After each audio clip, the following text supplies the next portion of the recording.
whistle, it wasn't. It was a free kick down. I'm getting ahead of myself. But There it's it still is. probably enough. We're fine. Kicks the ball out of play. Sure, he's fooled me twice. Shuri gets through to the knockouts then. 3-0 in the Swiss. Breaking the heart of TAS and fans from the United Kingdom as well. And Hulic's just finished it off here. Look at that man. That's what it means to him. 4-2 now on aggregate. Pack your bags, TAS. It's time to go home. Yes, what is up, everyone? We are here, day 2 of the third major of the season presented by PlayStation 4. I'm Jimmy Conrad, and I'm on the couch with 2 of my favorite people in this space, Spencer Owen and Ivan Lapagne, also known as Boris Legend. Yes. Guys, day 1 was nuts. Yep. Any big storylines that jumped out at you guys? Loads of stories. I mean, I think on the PlayStation side, we anticipated it quite early on, didn't we? Because there wasn't a lot of the top 10 here. Only 3 of the top 10 currently on the leaderboard were actually taking part in Bucharest. We saw one of them go out as well, which was Aga, of course. That's a big storyline in itself. All the Danes went out, actually. There were Yeah. 4 Danes here. 3. They're all out. Yeah. So that's not good for Denmark. But also, as a result of there not being a lot of top 10 guys, we're seeing new faces come out. I think you've got a good stat, haven't you, Boris, about the amount of guys who it's their first tournament? Yeah, exactly. So I did some research here, and out of the 16 players left on the PS4 side, actually 7 of them are making their first tournament here of the year. So their first appearance is So it's coming wide here. open is what you're saying on It's the PlayStation wide side. open, definitely. But so many new names. We have players like Hasu, who is actually one of the lowest seeds, ranked number one. Undefeated, by the way. 148 in the world, and just comes here and goes 5-0. I think also that shows the width on the PS4 side. There are so many good players, and so many good players that maybe still hasn't qualified for any tournament. Maybe in the next major we're gonna see a new name popping up, and yeah, just seeing this width on the PS4 side is crazy. While on the Xbox side, maybe we have more of the usual suspects. I mean, just seeing this bracket here, it is completely stacked. Players like Tex, Gorilla, Dawsary, Razek, so many great names. And yeah, PS4 side definitely wide open, while Xbox side, I think we're going to see the favorites. Well, I'm glad you brought up the Xbox side because there were some technical difficulties yesterday, if you guys were unaware. If you watched the stream at the end, there was a disagreement between Jet Merkin, and Dragon. And what happened was, when they were tied in the second leg with about 35 minutes left, Dragon's controller just went out for about 20 seconds. And in those 20 seconds, Jet Merkin scored. And he claimed that he didn't know that happened, and he was just playing as normal. Obviously, he's in the zone. He's just trying to play. And the AI is still defending, right? So it's kind of hard to know. But they went back and looked in the Champions channel, and it was clear that Dragon was not able to move any of his players. Yeah, he wasn't putting any buttons so in. that goal shouldn't have counted.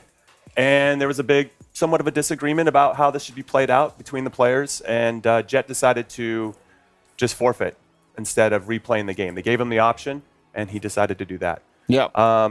He's still going to get his points. He's still going to get his money. He qualified for Singapore, so that's still going to happen. There's no ill will by anybody here. But an interesting choice. I think if given the circumstances, and if you could go back and actually see on the Champions channel when you see the evidence that, all right, this controller wasn't working, all right, let's play it again. I find it interesting that he decided to go a different direction. Say, you know what, I thought I won fair and square, and I'm out.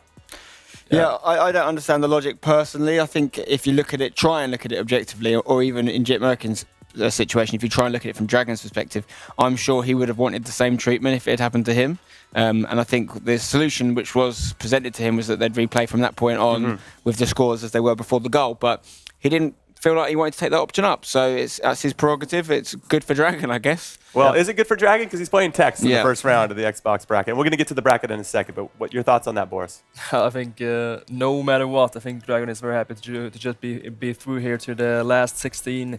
I saw him, he was tweeting before this tournament, he was very unhappy with a lot of things, and he was just expecting to be flying out in this tournament, but still somehow he made it to the last 16. And I mean, Tex is clearly the favorite in this game, but we're seeing, I mean, we saw Dragon in the past taking down huge names, so it's definitely possible. Like, Dragon is a player, when he has his day, he can really beat anyone. Yeah, definitely. No, well, actually, his first game against Goal Machine yesterday was fantastic. I don't think I've seen him play any better, so maybe he can continue that into the start of day 2. Let's talk a little bit about our calendar and how we got here. So if you're unfamiliar with all of these events, It's pretty special, Spencer, and I know that you in particular like to talk us through all these graphics. I'd love to. Yeah, there's so many different events this year, and it really is fantastic. If you look on the sort of left-hand side of this graphic here, you can see all the different events that people can play in throughout the year. This is one of our FIFA FUT Champions Cups. As you can see at the top there, we've got FIFA Majors, we've got licensed qualifying events, official league partners such as the EMLS, the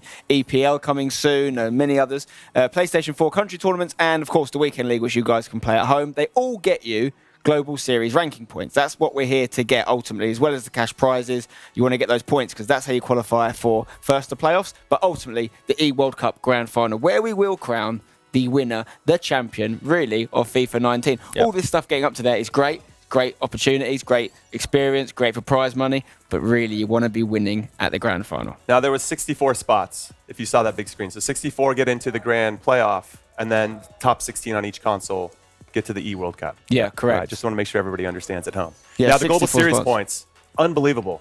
Now, to give you guys a little bit of an idea how these work, it's like tennis, ultimately. And I love that this is a new addition to the series in this season because it gives you something tangible to look at. There's no gray area. If you play well, you get points, and if you don't, you don't. And then the top 16 guys go on. And in particular, or to give you guys a discrepancy between what's happening, compare and contrast. Last weekend there was an LQE licensed qualifying event in London, and the winner of that got 850 qualifying points. Here it's 1,500. That is a lot. Significant, and yeah. I feel like if you win this tournament, that gives you the option to probably qualify, right? I mean, you probably get into at least the grand for the playoff. Definitely the playoffs. Yeah. But I mean, you can get in the playoffs on 850 for sure, I think. So 1,500 is a really good way to get you close to the E-World Cup Grand Final. You can see here the different breakdown. 1,500 points here at the FUT Champions Cups, at the FIFA Majors. 850, as Jimmy mentioned, at the licensed qualifying events, such as and league partners as well. In some cases, it's less. So yeah, and even the Weekend League points are really important. Every time you get 27 wins or more, you get 10 points. If you do that for 20, 30 weekends of the year, that's 200 or 300 put yourself points. in contention. That's definitely going to be a difference maker. Even people finishing with 26 wins, which means you get 9 points. If that happens a lot, that could be enough to count you out or count you into a tournament. All right, well, let's take a look at today's schedule. Obviously, we have some big, giant events coming up here, the knockout rounds. This is our pre-show presented by PlayStation 4, and then we have the round of 16. PlayStation will go first, and then Xbox, and then as you guys can see, it kind of goes on from there. It's going to be a great day. I love the knockout rounds. I love the Swiss format, don't get me wrong, but there's something special about this because it's single elimination. Exactly. Every game really, really matters. We've already seen the difference between yesterday and today is double the prize money. So everyone still in the competition is getting at least $1,000 as opposed to $500, and almost double the points on the leaderboard as well. It's gone from 150 to 275. Every game you can get through now significantly increases those points, and it's going to get you that step closer to, if not the playoffs, maybe the E-World Cup. Yeah, Boris, how important are those points now that you made it to the knockout rounds? Because you could take your foot off the pedal for the Weekend League because, all right, listen, I got 275 points now. I'm in a much better position. Or do you feel like you want to keep your foot on the gas pedal and keep going to get as many points as possible? I mean, it depends on your ranking. If you're ranked, let's say, players like Joxon and the Nicholas, players like Tex, I mean, they can really take the foot out of the gas for this spring. I mean, even this summer, we're going to have the Grand Finals coming in August, and these guys are definitely qualified. Well, we have players who are still chasing, players who are still not safe yet, and players who have to keep grinding. I mean, you want to put yourself in a perfect seat before the playoffs. You don't want to be pressured to win it or to finish top 4 because that's going to be very, very tough.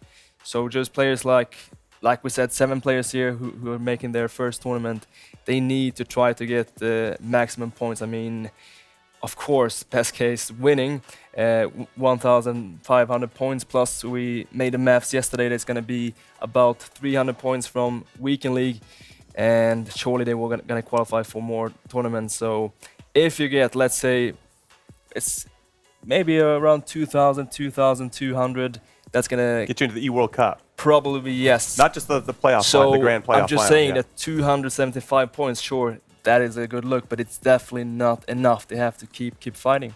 Keep grinding, keep fighting. That's probably the right mentality anyway. So before we get into the brackets and we show you who's playing who, I want to get into something that we did that was pretty fun. It was our team of the year, but for FIFA esports players. It's for all the top pros. And This could is who we upset came some up. people, not gonna lie. Yeah, it's going to upset some people, myself included potentially. But here's our team of the year with a question mark. They put that on there because we want to know if you guys agree that are watching the stream.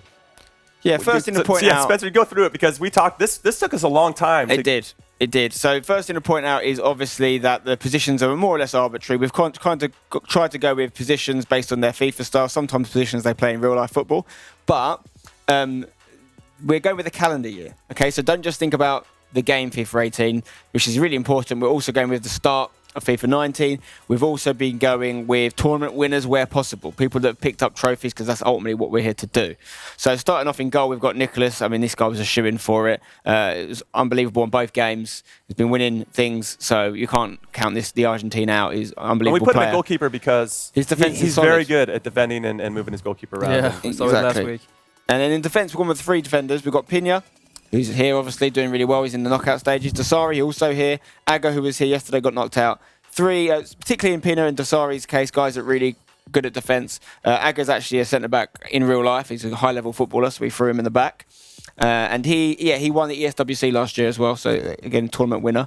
And then moving into the midfield, we had the likes of course, Megabit in the middle, controlling the midfield. I mean, what a year he had, playing so well across both consoles in some cases as well in qualifying. He had to go in there. Joxan was on the right. He was on the right. Now, it didn't do much on FIFA 18. But he shocked the world What a ultimately, start. winning the first 2 tournaments. And it's not like back-to-back. it's not like traditional football. It's the equivalent of having some of the big tournaments actually finishing at the start of the season, which doesn't happen in football. Does happen in FIFA, and he's already won some of them, so he had to be in there as far as I was concerned. And we went with attacking players up top, didn't we? The likes of Uston, who Scores a bunch of goals. Scores silly amounts of goals, was part of the double act with Fredberg that won the Club World Cup last year, so he also picked up a trophy. Obviously, Tex is going to be in there. You know, this guy's dominant right now. It's a good little mixture of a team, but there's some people that missed out, of course, and this is controversial. Controversial, yes. I mean, I didn't have a lot to say maybe about this team, a little bit. He started to lose. He didn't want any responsibility for There these was a group. choices. It was more than us 3, by the way. Yeah, it We had was. all the guys on the But production team in there. It is very, very hard to pick 11 players. I mean, I was talking about maybe having this 12th choice like that with the Neymar to let the fans pick, because we are seeing, of course, some of the big names missing out, like Gorilla. Like I personally thinks he definitely should be there. Players like also Rasek, who was great last season, and also Marcuso, who finished second. Well, maybe they're on the bench, last year. first off the bench. Yeah. We also tried to give it when we tried to pick it obviously legit as possible, but then when there was a little bit of confusion between us, we tried to go with a varied nationality team.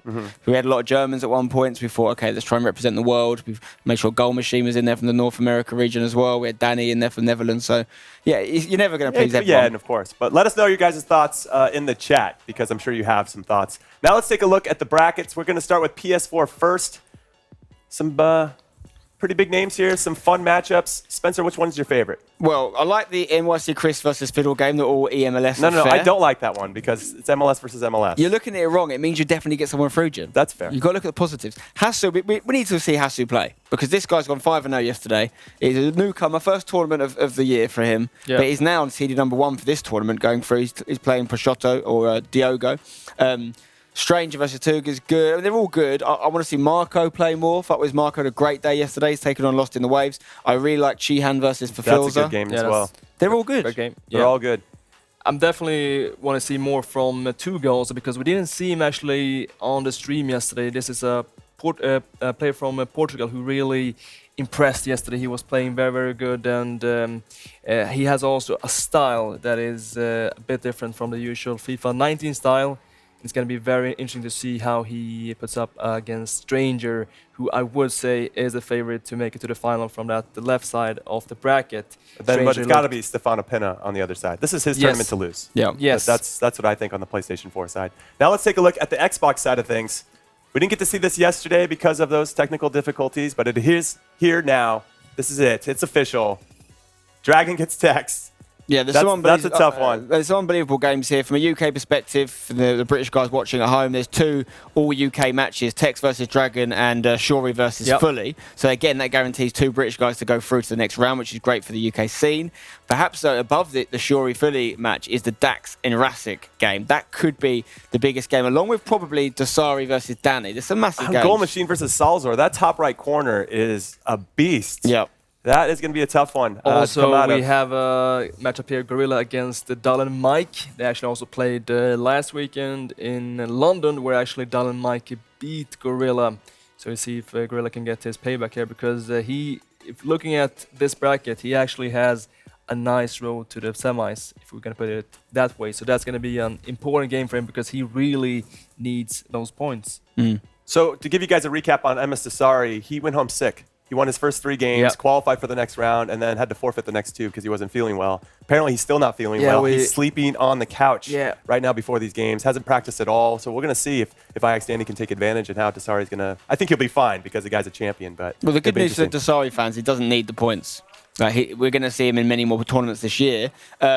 With these sort of illnesses, you never know whether it's going to get worse the next day or better the next day, and it sounds like he hasn't got better, which is a shame. But he was playing well ill yesterday. Let's not forget the 3 games he did play, when he'd already said He at the was start of excellent. the day he wasn't feeling great. He beat Gorilla 7-1. Yeah, Yeah. that's Ill. impressive. So what's he going to do to Danny? I wouldn't count him out no matter how bad he is. Unless he's physically in a coma, I reckon he can still win. Well, another person I wouldn't count out is our Kyle Walker, who's got some info about the tournament. Kyle? I do indeed. Thank you, Jimmy. Definitely don't count me out either, because I am here where all these games are going to be happening throughout today. But I've spent a lot of the morning speaking to some of the players. Obviously, with the circumstances, everything that happened yesterday, I thought I'd grab Dragon, have a little bit of a chat with him, and he was quite positive about everything. He said everything that's happened, then he gets drawn with Tex, but he said he's going to take it in his stride. He actually talked about how he is friends with Tex and he's played against him. And an actual quote from him, he said, "I know I can beat him, but also Tex does what he does." So a little bit of confidence there, but also he's trying to stay humble. Now, grab Tex as well, had a conversation with him, and he seemed slightly more humble with it. He said, "Actually, I've got a strange feeling about today. We'll see what happens. All the other players keep on telling me that actually Dragon can beat me, but we'll see what happens." So it's a really funny one in there. People are talking. People obviously are feeling that this is going to be an exciting game, but you can't ever count Tex out. But can Dragon come in and do it? We shall find out throughout today. Back to you guys on the couch. Thank you, Kyle. So he makes a pretty interesting point. And what I want to know is, specifically from you, Boris, Yep. is that transition from day 1 to day 2. And whatever positive vibes you were feeling in day 1 might not show up in day 2. You might just not have the same type of confidence. You slept, you ate, you got to think a lot about what's happening and your opponent. How do you handle that as a player? I mean, this is a new day. What happened yesterday doesn't matter. Okay, sure, you are through. That was the main target. And now you can take it different ways. Either you're going to bring that confidence, like players like Tex is going to feel, okay, I'm invincible. I went 5-0 yesterday. Or you can see it in a different way, that you're actually going to feel the pressure. Okay, I went 5-0 yesterday, and now I have to perform, and I have to show that I am the best player in this tournament. And also, of course, he's going to have a target on his head. I mean, already, since he's the world #1 ranked player. And we also spoke about it previously, that Dragon is a player, I mean, you never know what to get from him. He can lose against anyone, and he can actually also beat anyone. But overall, I still would say that you will have the confidence. But I think the best position is maybe to have also that extra loss, so you know the feeling of losing, because it's so rare that we see players going unbeaten in the Swiss and then winning the whole tournament. I think we saw Nicholas doing it last weekend, but it's very rare. So tough one for Tex, definitely. Even though, I mean, it's hard to see him lose, really. Yeah, it's been a while for me since I've seen Dragon pull off a really big victory in the latter stages of the tournament. He's picked up some big wins in group stages before, but it's been a while since he really proved it at the latter stages. Definitely good enough, but for me, they both play their best. Tex wins. It's just whether Dragon can find Tex on an off day and then do what he does. Well, I'm glad we're talking about this game, because it's our featured match. Oh, Tex lovely. versus Dragon. Let's take a look at their intros.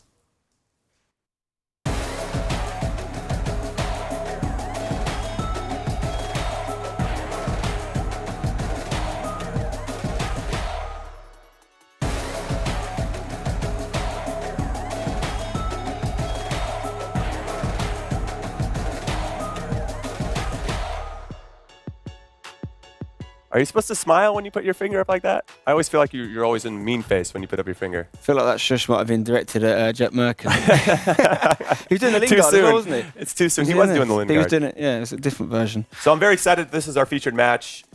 We're not going to get into predictions just yet, but that's coming. How do you see this one going out with Dragon kind of feeling like he's playing with house money at this point because he probably expected to replay that game against Jet Merkin this morning? Dragon needs the points more than Tex. Dragon needs the points a lot more than Tex. So Dragon should be the one with the real motivation on the line here. Doesn't necessarily mean anything. I think Tex is internally motivated very well, and we've seen that because he's been consistent at every tournament. Never done worse than a semi-final since in this year. So if he goes out here, that would be quite a big shock, to be fair. What I love about Tex is he's pretty quiet the whole time, and then once he wins tournaments, he goes onto social media and like, see, I told you, I'm the best. I'm awesome. I win tournaments. You never told me I couldn't do it. You're haters. You know, so I like that confidence about him.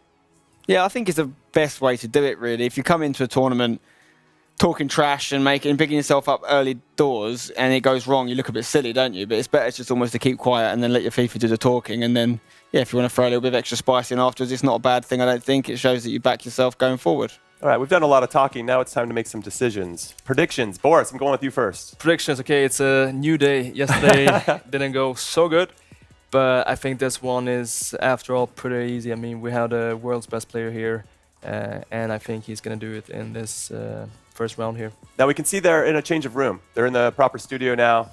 It looks great here at PGL Studios, as opposed to kind of the bigger room where there's so many games going on in the Swiss format that they can't put them all in this room.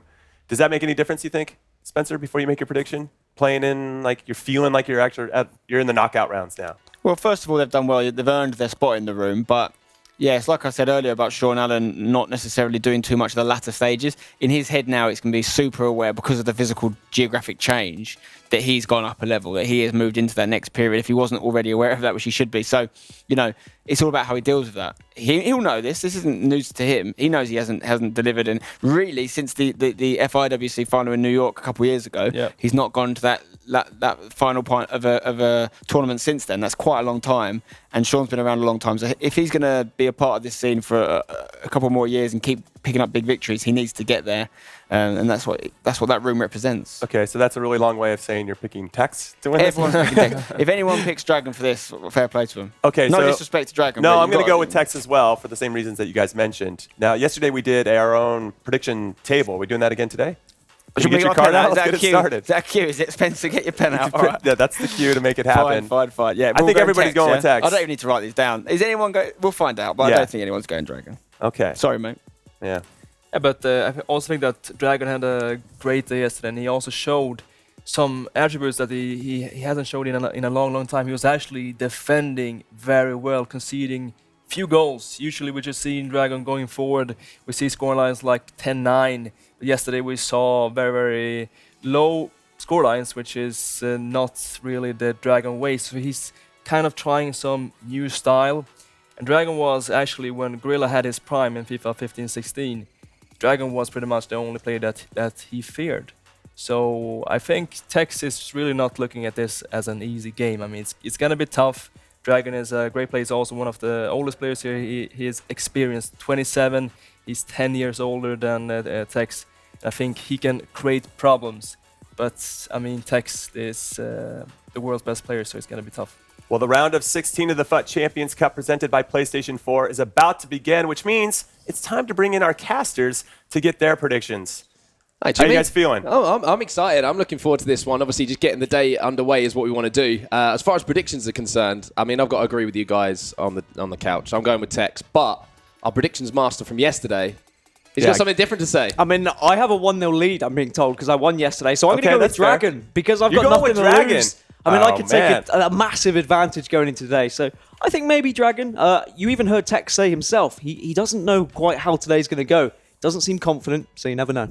That's quite a bold call, Gaskin and Onset. Enjoy this game. We really look forward to hearing how it goes. Thank you, Jimmy. And it is time to get into the game, Dan. And if you pull this off, by the way, I'm going to be so annoyed towards the end of the day. But it'd be typical Gaskin to manage to pull something off like that. But yeah, F2 Tex, obviously our current, world's best player, as a lot of the guys have been talking about, against Dragon. A player who wasn't expecting to be here maybe at this point yesterday, has found his way through into the knockout bracket, though. He's got nothing to lose at this point. He is going to be thinking, he's going to be blessing. Like, he'll be sat at home yesterday thinking, well, what's going to happen today? Am I going to be in the knockouts? Do I have to play another game? He's here. That's all that matters. He has to face the best player in the world, arguably, but he has a chance. Anyone is beatable. Tex has lost games before. He's lost to UK players before. He lost to Stokes in the Swiss round at London. No, actually, Bucharest, I think, 2 events ago. So he's beatable. He's not like an unbeatable Titan. And, you know, the points are needed by Dragon. If you look at the Global Series ranking points, Dragon, I think, is 43rd. That's if he goes under the alias of Helpful Turtle 13, which is what I found when I searched, when I searched Dragon. That's what came up. If he wins this game, he automatically gets another 450 Global Series ranking points, which would put him up to 12th, which is just incredible. That jump, he really needs it. However, on the other side of things, a man who's is a household name now in the competitive FIFA community. He's got 2 titles to his name already. His most disappointing performance was probably last weekend, which says something, to be honest with you, when he still manages to get through to the semi-finals of his console. But he went 5-0 in Swiss. Talk us through his Swiss run, who he went up against, and if there were some big names that he managed to take out along the way. I mean, his opening game against Dax was a scary one. I think he was slightly concerned about it, but all of his games were close.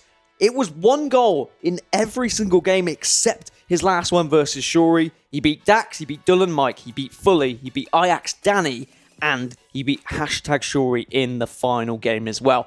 He certainly wasn't looking comfortable yesterday, but he grinded out those victories, Mark. Yeah, and that's championship form, and you can see Tex and Dragon both ready to go here in Bucharest for our first game of the day on the Xbox side of things. It's all about elimination now. Single elimination. Lose and you go home. It is as simple as that as the ball goes into the box early on. Header one there by Dragon to bring it away, but it's obviously going to be Dragon playing in the white. No surprises to see Tex playing in that Liverpool kit, but the first real big chance of the game might actually fall to Dragon here. Little drag back inside the box. Unfortunately, Neymar just didn't lock onto that pass. But signs of positivity at the start of this game for Dragon. Yeah, I don't know if he was holding RB there with Neymar. Sometimes when you do that, the player kind of dances around the ball. Maybe he was preparing to try and hit a finesse shot nice and early. But at least there's a little bit of early pressure from him. Try and get Tex a little bit worried, because pressure, I think, is the key word in this matchup. There is so much on Tex. Everyone expects him, event after event, to be getting to that console final, to even be winning the whole thing. I mean, we spoke about Nicholas last week and how he progressed and he kind of one-upped himself at every event. Tex has kind of gone the other way. He went from winning events to then just getting into the console final to then getting to the console semi-final. Is he getting worse? No, he's definitely not. But at the same time, is he maybe not trying as hard to win? It's a strange one. I feel like the level of competition is just increasing. Every single event, especially when you put those Global Series ranking points on the line.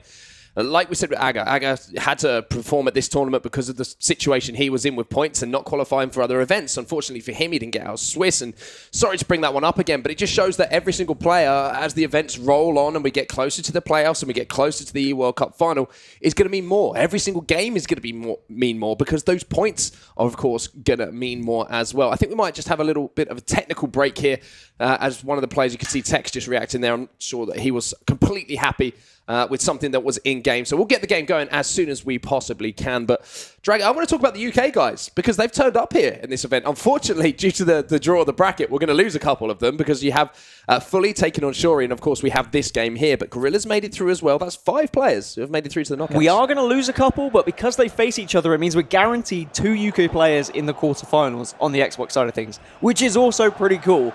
Yes, it is a shame that we're going to have to say goodbye to them, but you know, there are 2 sides to every story as we get this one back underway now. And I really feel like Dragon has this one under... never mind. I was going to say, I think he has a real chance here. I think the fact that Tex might just feel a little bit of pressure, that he goes into every game expecting the possibility of a loss. Dragon has nothing to lose, and he really could take advantage of that. Well, Dragon haven't got away with one at one end. Is going straight up the other, and Rudehulit might be able to score, and Dragon takes the lead. Never bet against Dan Gaskin. He seems to know what he's on about. Big chance there at one end for Tex.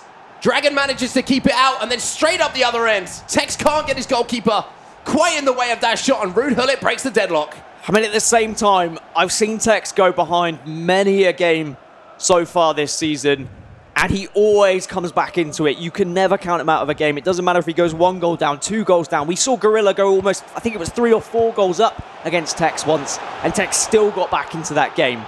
So, Dragon, yeah, it's a fantastic start, but he needs to keep up the pressure. He still needs to find more goals. But what an incredible confidence booster that is for him. I mean, the sheer difference in Global Series ranking points between these 2 players, Tex 3,585 to Dragon's 250. Oof. If he were able to win this, this is an absolute giant killing. So much experience, of course, Sean Allen has in the competitive FIFA scene. He knows these big games. It's not like he's new to this. He knows how to take down these kind of opponents. And Tex, as you say, the level of expectation every time we see him seems to go upwards, but he's dealt with that pressure as well. 10 years the difference between the two players. And Tex is in now with a chance to equalise, and just like that, give him an inch and he'll take a mile. Cristiano Ronaldo ties things up here.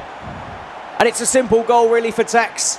At that point, maybe you're expecting a little bit of goalkeeper movement, but I feel like maybe Dragon was hesitant to move across goal because it's just that 50-50 game of is he going to go near post, is he going to go far post with the finesse? And that will help calm Tex down now. Just ease him into this game. He'll be more than happy to see that float into the back of the net. I mean, if you look at Tex's record, Mark, of course, he's qualified for every event that he was possible to qualify for. He wasn't at Paris Games Week, so he's been at 5 events, 40 games, 35 wins, wow, and 5 losses, scoring a total of 202 goals, Mark. That's an average of 2.5 goals per leg. Incredible stats there. Coming in from you, Dan, and incredible stats, of course, if you're an F2 Tex fan as well. Just 5 losses across all of the tournaments that he's been involved with so far. The Dragon's back on the attack here. Does get the cross into the box. Alexandro showing why he's preferred at left back here for Tex. Over that Team of the Year, Marcelo just has that little bit of extra height. And when you are seeing that back post cross become more and more effective, having those extra few inches to win those headers, so vital. But both players, Dan, you have to say, are looking very, very dangerous when they're going forward at the moment. Both creating chances. And I don't know whether that's just because at the back they're leaving gaps and they're allowing potential through balls to come through, but here we go again. It's Dragon inside the box. He tries to twist and turn, but decent work from Tex there, just bringing back Ferdinand. Of course, he is sticking with his old guns. He does like Ferdinand in his side, and as a man who plays Ferdinand as well, I can appreciate that. There's just something about him. He just gets the job done, I feel. Well, here is Sandro then down the left-hand side. Mbappe. He lost the ball momentarily. Tex managed to win it back. Mbappe again with that incredible leap that we've seen so many times already here in Bucharest on that Team of the Year FUT item. Just seems to soar like an eagle when he takes to the air. Tex keeping the pressure on with Patrick Vieira then. You can see the run there from Messi. Nice drag back using that run, and there's the finesse. Kylian Mbappe strikes F2 Tex after going down by 1, goes into the lead now. But it was all just that tiny little drag back to create the space here from Cristiano Ronaldo. Quick pass, quick fire shot. I think Courtois just about got a finger on it, but just couldn't keep it out. And that is just a signature Tex. I remember before we even had our first FUT Champs Cup, and I was watching Tex on Weekend League in the opening weeks of FIFA 19, it was always just pass into that first time finesse, and he had perfected it down to a T very early on. And really, Dragon should have moved his keeper there. He didn't quite get it. You saw his frustration where he's probably thinking, hey, I thought I moved my keeper, but just not quite quick enough. And now Tex really starting to heat up here. Mbappe back to Ronaldo. Good tackle from Ferdinand, but the Brazilian will get the ball back. And there's a ball around the corner, and here's a chance for another finesse. Keeper movement there from Dragon. Courtois beats that one behind. Got much more of that one than he did the previous shot. Corner now for the youngster. Whipped in. Courtois gets to it. Tex, though, still with possession. And Tex, of course, is going to continue to try and hit those finesse shots if he feels like the goalkeeper movement isn't good enough from Dragon. Maybe he's finally seen it for the 3rd one, so he might go near post now. And that's going to have Dragon be slightly hesitant on where he's actually moving his goalkeeper. So Tex, already in the head of his opponent, even if he didn't mean it, strikes the crossbar. And that really would have been maybe Dragon struggling to get into this, because I feel if he goes a couple of goals behind against Tex, it's going to be really difficult to get back into it. We're approaching half-time here at the end of the first leg. Perfect start for F2 Tex. It was a perfect start to the match from Dragon taking the lead, but you have to say, ever since that goal has gone in, Dan, Tex has controlled the pace of the game. He has created more chances, and Dragon really has struggled to even get possession back, to be honest with you. But there might be a chance here just before half-time. Ronaldo with the first-time finesse. It's fairly tame, though, to be honest with you. Wasn't timed perfectly, not enough power on it to beat the goalkeeper either. And with that, you feel like Tex will definitely go into the half-time break with a goal lead. Yeah, a poor shot, really. Just a slight lack of composure. Maybe just rushing ever so slightly, because when you've got an opportunity like that, you think, oh, I should be hitting it. But he's not done well enough. And Tex can't quite punish him, but he does have a corner. It might just be the last attack of the game for Tex as well. Now, he likes to pass it short and then play it out to the edge of the box. We see it so many times. Nice little skill moves from Mbappe. But a very important challenge, and you need to get that away from the box. First half over then, and Tex, despite going behind, of course, showed why he is arguably the best player in the world as he gets right back into it, Mark. Yeah, controlling the possession, controlling the amount of shots in that game as well. Very, very good stuff coming in from F2 Tex, as you say, Dan, showing why he is one of the best in the world. Certainly had a wake-up call, though, from Dragon at the start of that game. Dragon really with the first real chance, and he put it away, so showing that he can be clinical, and interesting to see the Dragon actually using that 4-1-2-1-2 narrow formation as well. Maybe trying to combat against that 4-2-3-1, getting behind those two CDMs, try and get that cam on the ball, but it does leave that space in behind the fullbacks. There are going to be opportunities for Dragon. The way that Tex is defending, he's pulling Rio Ferdinand out quite aggressively to try and make an early interception sometimes. And if Dragon can beat that man, if he can get it past Ferdinand, there is a gap that is available. He's got a free kick here as well. Maybe he's got something special up his sleeve. 3 players stood over this then for Dragon. Messi leaves it. Little layoff here, and it's going to be Lionel Messi. His time's red there, unfortunately, for Dragon. Not going to be dangerous whatsoever. Ball whipped into the box, though, from the corner. Oh, you can see, I think that was Raphael Varane, the Frenchman, who was leaping up at the front post there to try and redirect that ball into the box. Messi now on the edge of the box for Dragon. Maybe a chance to strike it, and grazes the upright there. But again, a wake-up call at the start of this second half for F2 Tex. Certainly Tex hasn't looked as dominant as he did during the early stages of this of FIFA 19, to be honest, when he was going undefeated in tournaments. He is undefeated at the moment, 5 wins and 0 losses, but plenty of goals have gone in. He's just been outscoring his opponents, and he is so good going forward. I've said that every event. He's just unpredictable. The ability he has going forward, whether it be skill moves, whether it just be trying to cross it into the box, whether it be finesse shots, he always has a way to surprise his opponent, and that's what makes him one of the best. Here comes Dragon then. On the attack now. Look at this run inside. His man from Kylian Mbappe. Big chance here. Ronaldo. Oh, he's pulled one back. We're tied up at 2-2. And again, it's Mbappe's pace which is causing problems for so many players here in Bucharest. The Frenchman gets inside the fullback. He finds the man in the box, and good composure there from Dragon just to roll his man before finding the finish needed to beat Courtois. And of course, it was the FA Cup yesterday, and it feels like a cup tie here today as well.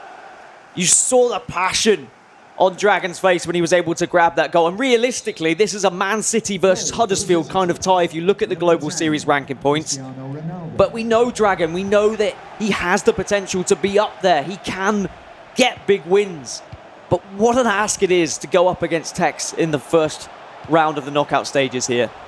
He just now needs to slow the game down a little bit. Don't allow Tex to play his own game and kind of get those finesse shots from outside the box comfortably. Huge positive here for Dragon is he's had 2 big chances and he's taken both. You need to take your chances against the top players in the world, and he's done exactly that. And that's going to play on the mind of Tex as well. He knows he can't give the ball away. He knows he can't give some shots away, but oh my word. He's gone the other way. Not sure if that's been deflected or if the goalkeeper movement has just been beaten by Tex, but as soon as Dragon tied up the game, F2 Tex goes straight down the other end. We'll get a better look at this from the replay. He's just outthought him. He's just finessed it to the other side. He said, well, I'm teeing this one up perfectly for one of my signature finesse shots, but I'm just going to go left. The slight bit of keeper movement from Dragon has just allowed that to go in. And Mbappe has done it again for Tex. But I feel like as long as Dragon can keep just one goal in this throughout this tie, there's always going to be that smidgen of a chance. It was Ronaldo versus Kyle Walker there, and Kyle Walker, I believe, won that one. Dragon doesn't get the luck of the bounce there. The ball breaks through to F2 Tex. Now you're going to see maybe Tex just slow it down a little bit. As we approach the last half hour of the game, heavy touch there. Gets away with that one, and look at this, Messi now. Varane has to come across here for Dragon. Varane got a good piece of the ball there, and it is going to mean that he wins possession back. Marcelo poked that one down the line, and that's a great ball, but well read there by F2 Tex. Bringing his goalkeeper out to the ball, making sure that no danger was allowed to be created before it got too out of hand. Defensively, you can see Dragon is really not wanting to give any space to Tex, Neymar. but Tex knows how to use that right stick and knows how to get past a man, but unfortunately he could only beat a couple. The third one was able to stop him. But definitely opportunities still available for Dragon in this game. Pressure now coming in from Dragon. He knows that he needs to try and get the ball back, wrestle the ball back off of F2 Tex, which is much easier said than done. And look at that, the ball in behind here to Kylian Mbappe. This is where F2 Tex is so dangerous, isolating a man, especially with that manual defending. If he sees that little blue arrow over, don't be surprised to see a couple of skill moves come out from Tex. Hull it now, into the box, first time finesse, Courtois makes the save. Well read. This time moving the keeper in the right way. Tex just trying to go into the different corner. But one thing Dragon is doing well is he's making sure that Tex only has finesse shots available. Tex hasn't really been able to work his way into the box as much as we have seen in previous affairs. And there are still chances for Dragon. He plays it across goal, but he is offside. 15 minutes remaining then Dragon's in this first leg. so dangerous going forward, Dan. Every time he's got at that back four of Tex, he's looked like he can score goals, and that's the big thing here. He's going to maybe feel a little bit hard done by with that third goal from Tex. Tex obviously deciding to change things up. Smart play from him. Courtois, maybe on another day, might have got a little bit more of it. But this has been a really exciting game to kick the day off here in the knockout bracket on the Xbox side of things. Dragon now with the throw on this right-hand side. I feel like even if Dragon were to finish the game at this point, he'll be pretty proud of his performance so far. He's got a chance with Messi. Courtois comes out. Ball is in the air though, but thankfully Vieira's there to stop it. You're completely right. So dangerous going forward. Tex really struggling to deal with this. And he's somehow found a goal as well. And he's right back into it. Look at him. Look at the reaction as well from Dragon. He's pumped. He knows how much that goal means. With just 10 minutes left in this game, every time he's coming forward, then he's looking so dangerous. This time he just squeezes it in at the near post, via the bar, but most importantly, it went over that white line. Tex has conceded goals this tournament. He conceded 3 versus Dax, 6 versus Mike, 5 versus Fully. The list goes on. His defense has been struggling at this tournament, but it's his offense that's been winning him games. And he's done it before. Every single time we've seen Dragon get a goal, Tex just runs up the other end and puts another one in. Can Dragon stop this pattern? Well. Two Englishmen going up against each other and giving everything that they have in this first leg as well. The good thing for all the neutrals at home is that we've got another leg to come after this one. Tex now towards the end of the game, maybe looking for a winner. Oh, the first time ball from Vieira gets it back. Neymar with a drag back and the finesse, and he's done it. He's done it again. Tex takes the lead once more. And that close ball control around the edge of the box from Neymar. Absolutely perfection before unleashing yet another finesse shot into that far corner. But ultimately it was a mistake from Dragon as well, just playing that ball out short. He could have crossed it, just dinked it to his midfielder maybe. And because he's played it out, because maybe he wasn't expecting the shot, he wasn't ready with his goalkeeper movement. And those are the kind of things that are really going to set aside these two players, just those simple mistakes. Messi, Ronaldo, oh, and that's the keeper movement, Dan. That's the difference in this game so far. Take ourselves back to Tex's third goal. Dragon went early with the goalkeeper movement. He got a little bit unlucky. Tex went early there, and he guessed right. And that means as we enter stoppage time here at the end of the first leg, it's a 1-goal difference between the two players. Tex maybe looking for one more, just to put the hurt onto Dragon before the end of this first leg is over. As I said, I think 2 goals might be a steep hill for Dragon, so he really just needs to stop this final attack. But it's Messi again on his right foot. Goes out for a corner. Still a chance for Tex. Rules out for one more corner. Tex going to have a chance to whip this in once more. We're well over the allotted injury time here. You don't want to concede here. This will be a real momentum shift. Lionel Messi clears the lines there, and it is 1 goal that separates the two players here in Bucharest in our first knockout game on the Xbox.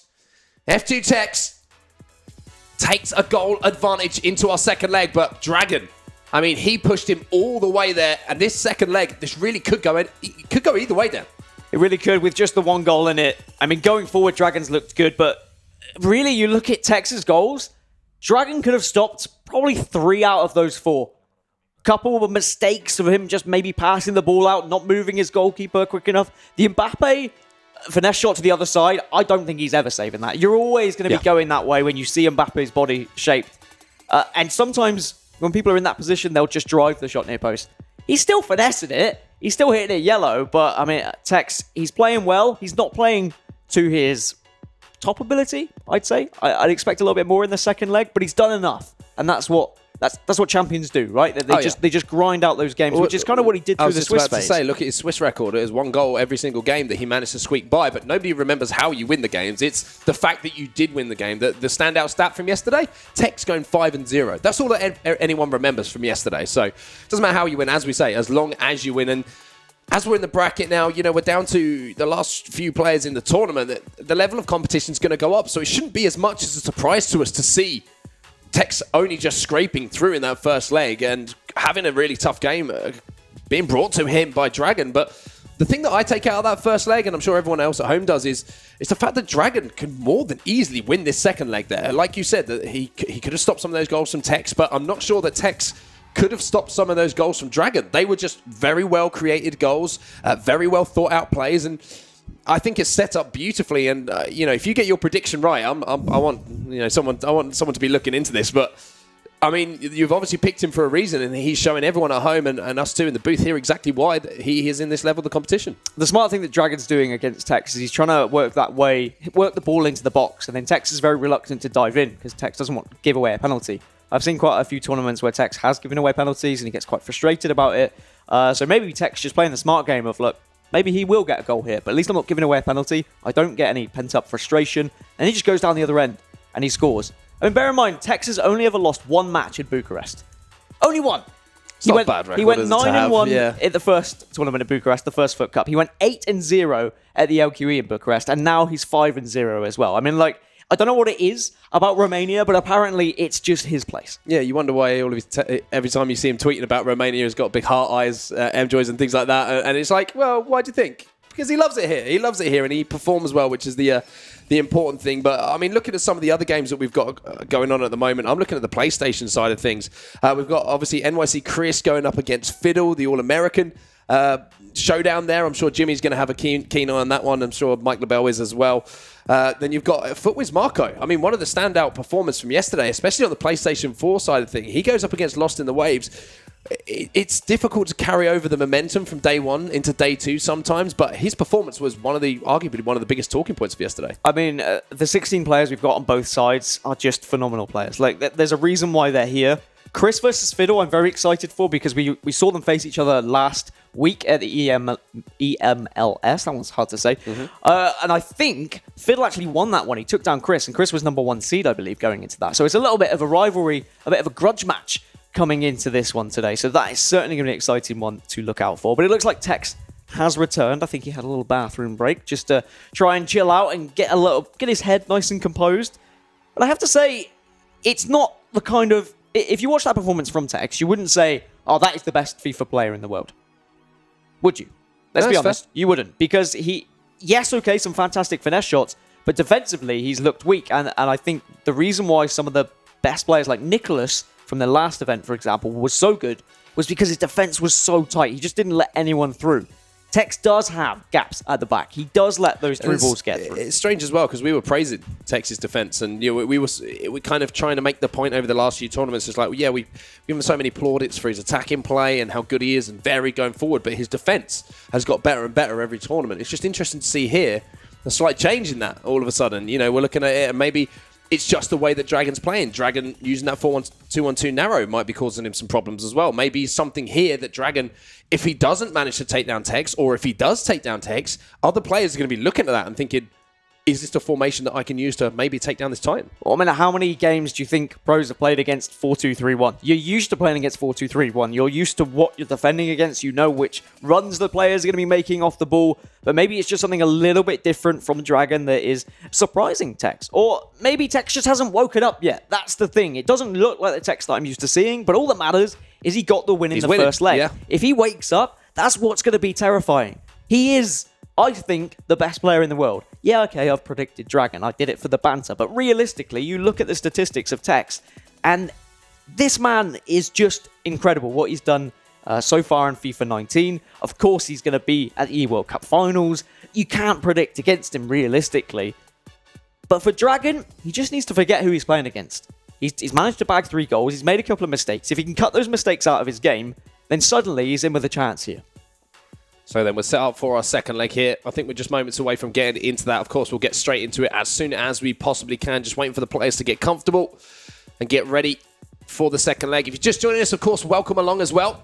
1 goal the difference between the 2 players as we go into our second leg. Tex with the 1 goal advantage after a 4-3 win in the first leg. But I think the guys on the desk, another thing that we should keep an eye on during today as well is how MS Dasari is getting on as well. You know, it's very sad to hear that he's really not feeling very well. And having seen him this morning, you can really tell he's very much under the weather. But going to be interesting to keep an eye on him. He's going up against Danny as well, so a real tough test for him. But sometimes, I mean, Boras was saying just before we went live, you know, sometimes when you're ill, you play some really good FIFA just because you have no expectation on yourself.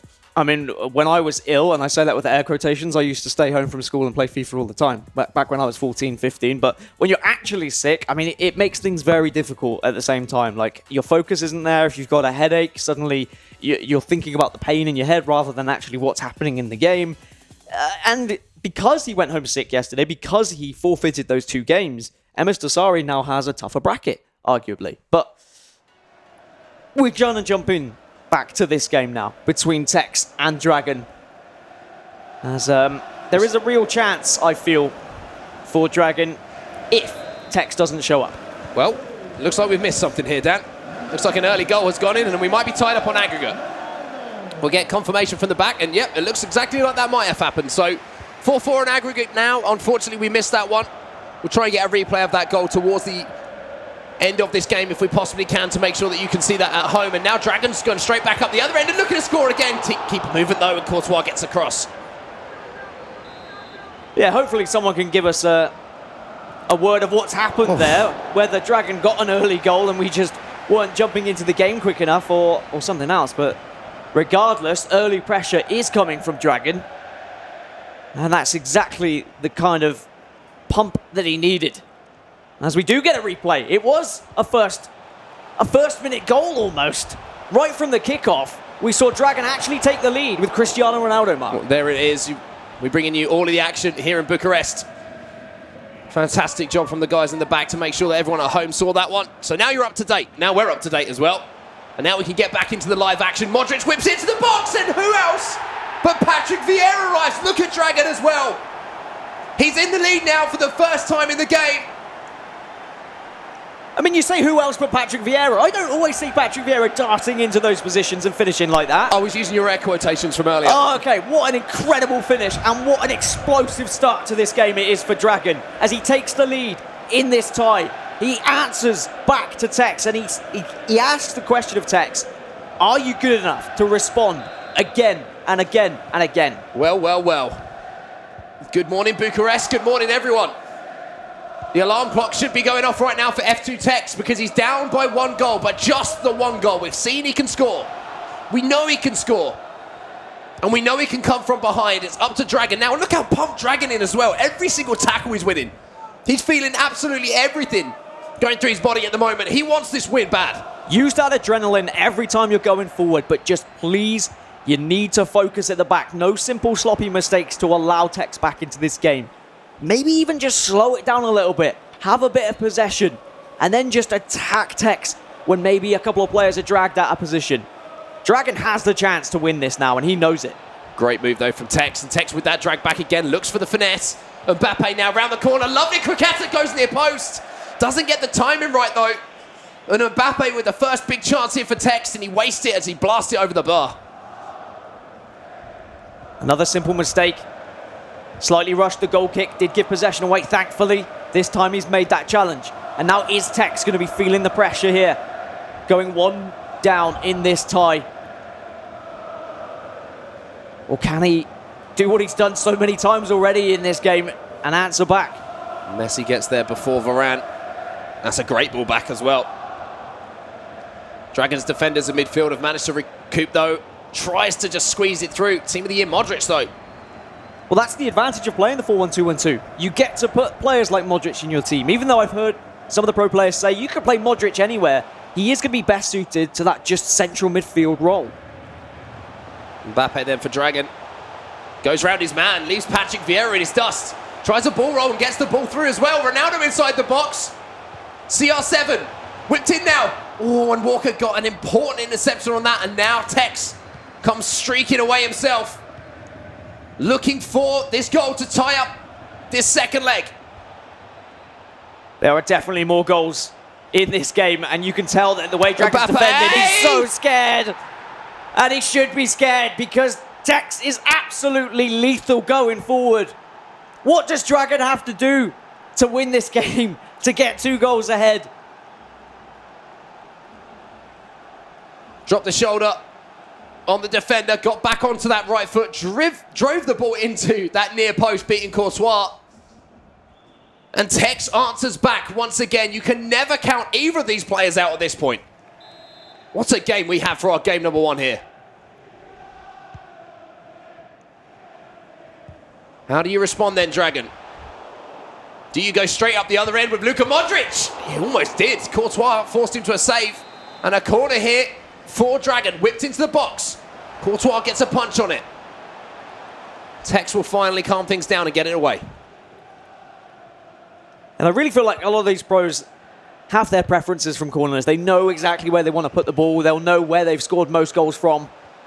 Most creative corner taker has been Mo Alba throughout the season for me. He switches it up every tournament. But here's Tex on the attack again. And I've got to say, when you're playing against someone like Tex, you must be so nervous every time they attack. But that time, a little bit of a lackluster shot as Courtois just gathers it nice and safely. And now with 5 goals apiece, does this ever slow down? It's been end-to-end stuff. Neither player really playing the possession game of just passing it around the defense, switching the play mark. It's just been straight up the other end and going for a goal. Tex then wins the ball back with Vieira, and Sandro's now going to set Mbappe off again in behind the fullback. Walker manages to get back and recover. Dragon trying to keep the pressure on here as well, so Tex is forced to switch the play here. Try and use this right-hand flank. R9 dropping deep. Vieira and Hullet, the faithful 2 in midfield here for Tex. CR7 finds Ronaldo once more. Little bit of trickery, drops the shoulder here, CR7. Tex is looking dangerous here, tries to squeeze it back to R9. But good concentration there from Dragon. Made sure he didn't get pulled out of position, wasn't rashing any tackles, and finally gathers the ball up with his goalkeeper. But you could see Tex, he slowed down that attack a little bit. He did play it around between his 2 CDMs. He is trying to take possession of this game and try and kind of cut out the aggression that we're seeing from Dragon, because going forward, Dragon looks scary as well. And now as we come to a close of this first half, I wouldn't be surprised if Tex does just say, all right, I'm happy to go in all tied, but at the same time, I'd love a goal to go in ahead. Ronaldo there, the fake shots to try and get around Varane, but getting around Varane is more difficult than you could possibly imagine. That Team of the Year FUT item is an absolute beast. And he manages to defend well, and Vieira just completely cleaned Neymar's clock there. That was a difficult one to watch. And if I'm Tex, I'm going to be thinking, look, I need a couple of goals to put this game to bed before the latter stages. Because my opponent can score against me, and if suddenly it's the 90th minute and we're all tied up and I concede, I don't have time to get back into this one. Cristiano Ronaldo did great work there in the box for Dragon, just keeping hold of the ball. Despite the pressure coming in from Tex's defenders. There's a ball through the middle here. You saw it. CR7 picks the ball up. Messi now. We're into stoppage time at the end of the first half. Again, Varane does a great job there on that left-hand side. And there is the half-time whistle after all the action we've had in the first leg and the second leg. On aggregate, everything is tied up with just 45 minutes left to play. And I mean, you can see the statistics there. I mean, Dragon's had the most shots. He has really had the chances to be even further ahead. But it's just that slight seed of doubt, I think, in Dragon's mind, where he's not expecting to win this game, and he knows every time Tex attacks, there's always that chance that he's just going to be able to kind of dilly-dally around him and find a goal. Here we go then. Reminder to everyone at home as well. This is Tournament Online for everyone today. Every single game, single elimination. Lose and you go home. It's as simple as that. Free kick going to be given here. Look at the intensity on both of the player cams as well. Looks like Tex is getting a little bit hungry as well. He's chewing on that hoodie. Tex with the free kick here. Takes it short to Neymar. Hullet fires this one into Sandro, of all players. Neymar on the edge of the box. That 5-star weak foot, such a weapon, but team of the year, Kante. Bites into the tackle there for Dragon. And a little bit more patience coming in from Tex, like you said. But again, one thing that I was about to say Dragon is doing so well is not getting carried away himself, and a mistake from Dragon presents Tex with the opportunity, and he takes it. He's going to not want to see that again. And that's the third, maybe fourth time he's just played it out far too quickly with his goalkeeper. Varane gets given the own goal in the end. And how many times can Dragon kind of give this lead away and then still come back into it? Surely at some point it's just going to be too much. And not only can you see how much it means to Dragon when he scores, you see how much it means to Tex. It's not like Tex is sitting at this game expecting to win and thinking it's going to be comfortable. He's still screaming and shouting like it's a final. And that's a great ball over. Neymar in space here. Goes early as well. The player at the back post is Mbappe. Oh my goodness. And I think he got there as well. It was Courtois forced into the save there. Messi then for Tex. Courtois should come and gather this. Actually elects to punch, but Dragon will be fine with that. Ronaldo picks the ball up, but Tex wins it back with Vieira now. And you feel another goal here for Tex, and for all of the energy that Dragon has expelled on this game, that might just be a little bit too much of an ask for him. Messi. Tackle from Kyle Walker, though. Tex fans around the world would have enjoyed that one. And now he comes forward once more. Hullet in behind here to Mbappe. The flag stays down. Keeper forced into a save. And I can't stress the importance of getting to the next round. How huge it would be for Dragon as well. Not only the extra 200 or so Global Series ranking points, but also an extra $2,500 on the line as well. It will be absolutely massive for him. But he now needs to dig deep. He's the one who has to respond. And there are gaps at the back. He does have chances. Marcelo's throughout on the left. Marcelo inside the box. Great heavy touch. Drives it back across, but it's just behind the on-rushing strikers.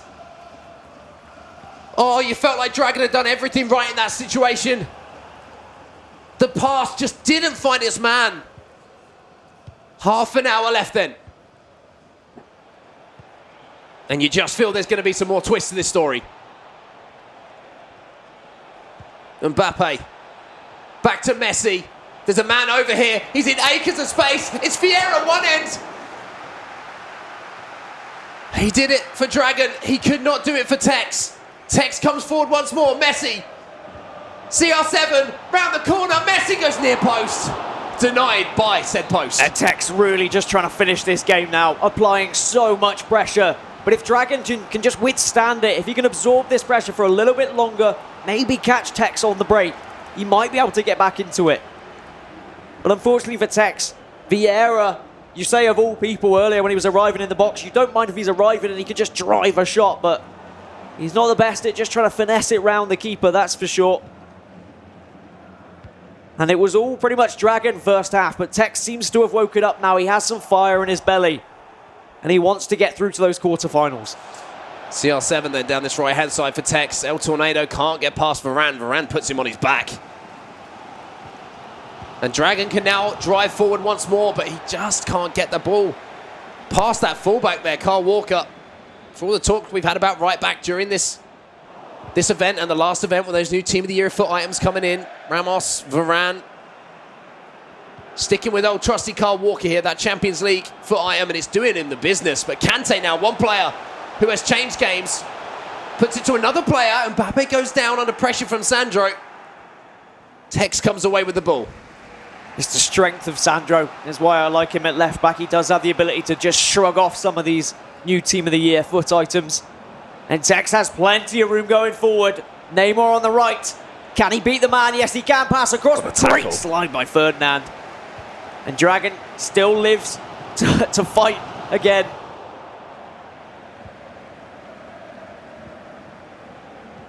Messi then back on the edge of the area. Neymar, slightly heavy touch, but gets it back. Whips it back across. The play's fallen over, Oh but my Vieira goodness. takes a dive as well. I think that was pretty much the fairest thing to happen there, to be honest with you. Both players falling to the ground, and Dragon brings it away now.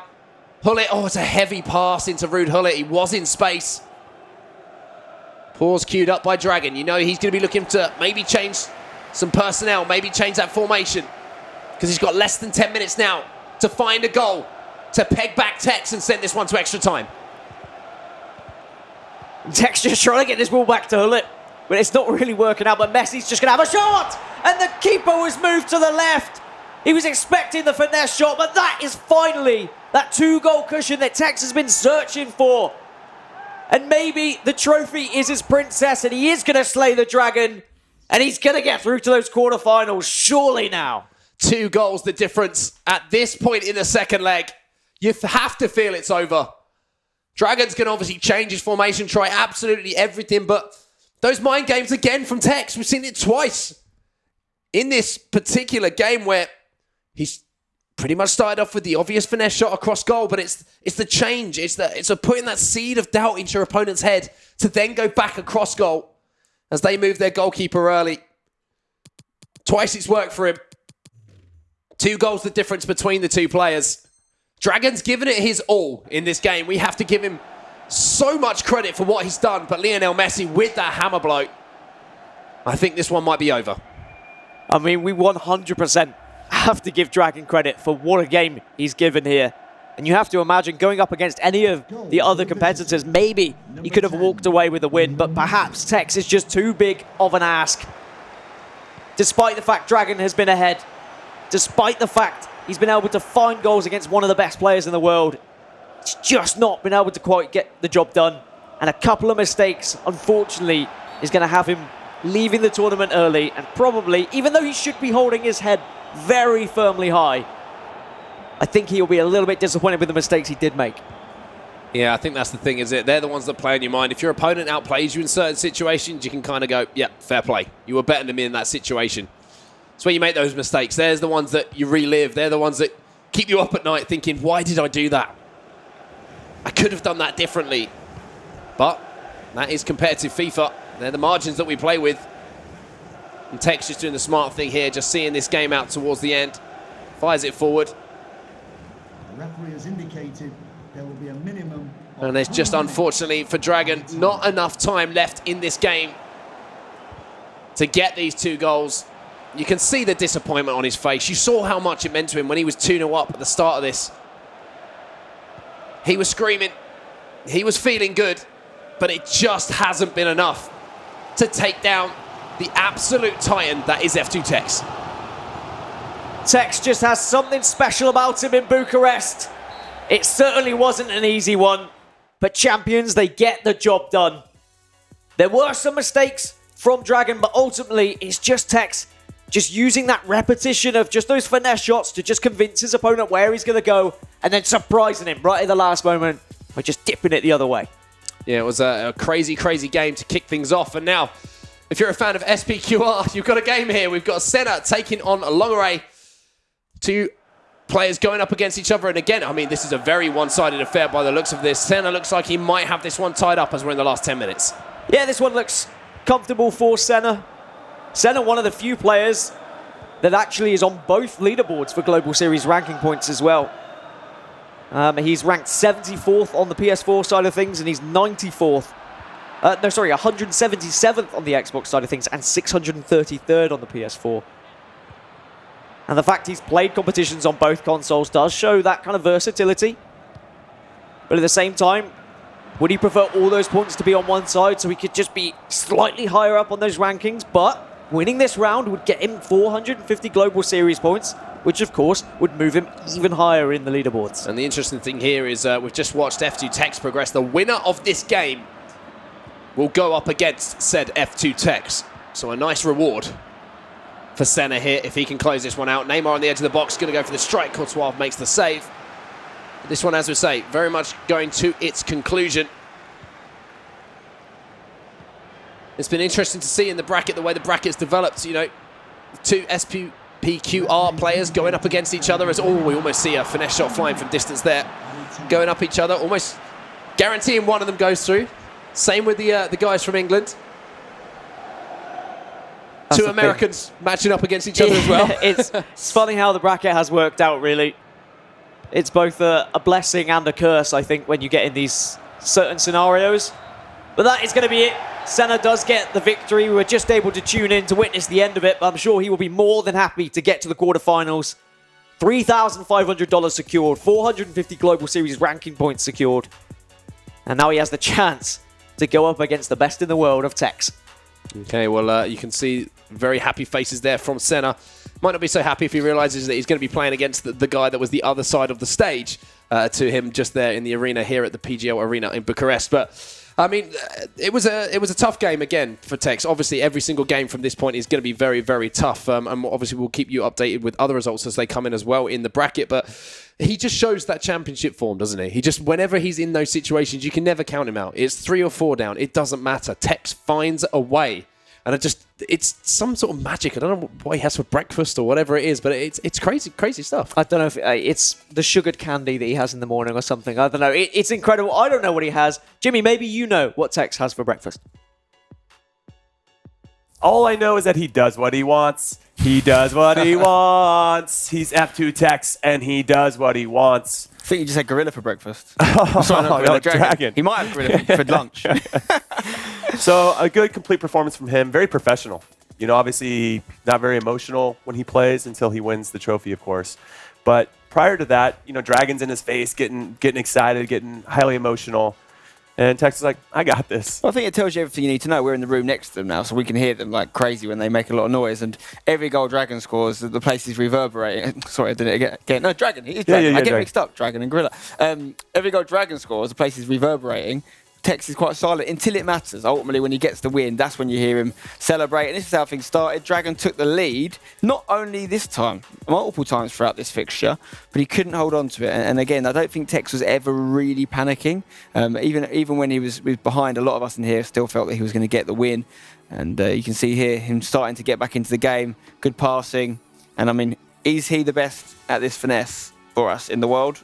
Yeah, it's great at finishing, even though he didn't really time this one. It was yellow timing still going in, but this one, though, is green timing. And this is what I think he's the best player in the world, really timing these first-time shots and always hitting that green one. And he, you know, what is also difficult for the opponent here is you never know. He's going to go for the near post, for the far post. He has some different variations, and it also makes it difficult here for Dragon to try to read that with his goalkeeper. Even though Dragon was slowly finding his way back into the game, we're going to see a lot of goals in this first leg. You see, once again, this is exactly what I talked about. Usually you would see this first-time shot going for the far post, but instead Tex here just surprising with the near post, even though Courtois maybe could have done better, but Dragon, he gave us a great game. I mean, he really tried here, and he was at one point also leading with 4-3. You can see here shows a lot of passion here, Dragon. Very, very hyped up. And Tex, like you said, Spencer, he was not really showing so much emotions. He was pretty calm. I think he knew that no matter what, I'm feeling so confident I'm going to win this game, even though here he's showing some feelings here, but a couple of Tex's goals had come from Dragon mistakes. Just bad mistakes. Giving the ball away in the edge of his box. You can't do that, especially against someone that's so good at shooting from the edge of the box. And one of the things that's striking me is the difference in the goals. Dragon scoring a higher sort of variation of goals, if you like, seeing balls into the box, kind of square passes, and even that one there was no finesse; it was just a driven shot. Whereas Tex's goals are more or less using that same skill. Now, that's not to put it down, because everyone knows that about him, they still can't stop it, and it's that effective. Dragon scoring definitely different goals, volleys, all these different things, but ultimately not able to stop Tex doing his main thing that well. Yeah, so what Dragon is so good at, he's great in the attack. He's great at scoring goals, and I was hoping to see more of that Dragon that we saw yesterday. Was also defending very well, but he's struggling. That's been his main issue in his career is the defense, and I mean having a 1-goal lead here against Tex. I mean we pretty much knew that Tex he would score at least 2 more goals, and he did so. And here a big mistake from Dragon, and Tex can just say thank you very much. There's 2 goals that we saw right there, just bad giveaways. But they made the difference as well. He lost by 2 goals. That's right. You take them out, it's a draw, it's going extra time. And you're not seeing Tex make those mistakes. When Dragon scores, he's having to really earn it, whereas Tex has been given a couple. And fair play to Tex for capitalising on those opportunities, but Dragon maybe could argue that he could have done better there. So Boris, this question, I guess for both you guys. How do you defend these one-time finesse shots? It seems, that's the trick. If you can figure out how to get guys around. Well, I mean, they're hard to... Once someone hits it perfectly in the right place at the right time, it's not about stopping them going in. It's about stopping them get that opportunity. Right. And what Dragon's obviously not doing is, one, he's not keeping the ball enough in his opponent's half. Second of all, he's giving the ball away. Yeah, he might have scored, I think, of the 7 goals Tex scored, I think 6 of them might have been finesses, or maybe 5. Yeah. 2 of them were given to him. Yeah. That's what you got to not do. You cannot do that against Tex. You can't really do that against anyone at this level, to be honest. And Boris is right. Dragon's fantastic example of attacking play. But defensively, there's people who are a lot better than him. So were you pleased overall with Dragon's performance? Or is this something for him to build off of now that he leaves the tournament? I think if you look at his expectations before this tournament, he thought that he was going to go out in a Swiss format. He made it through, and he played against the world's best player at the moment, the number 1 in the ranking, Tex, and he gave him a great game. I mean, at some point, Tex was actually feeling the pressure. Dragon was playing very, very good, and I think he can actually go back home now and think, okay, I can still compete on the best level. I just have to work on a couple of things, and maybe I can get back in a different major and make it further. Well, instead of speculating about Tex, because my next question was about him, he's with our Kyle Walker right now. Let's take it away, Kyle.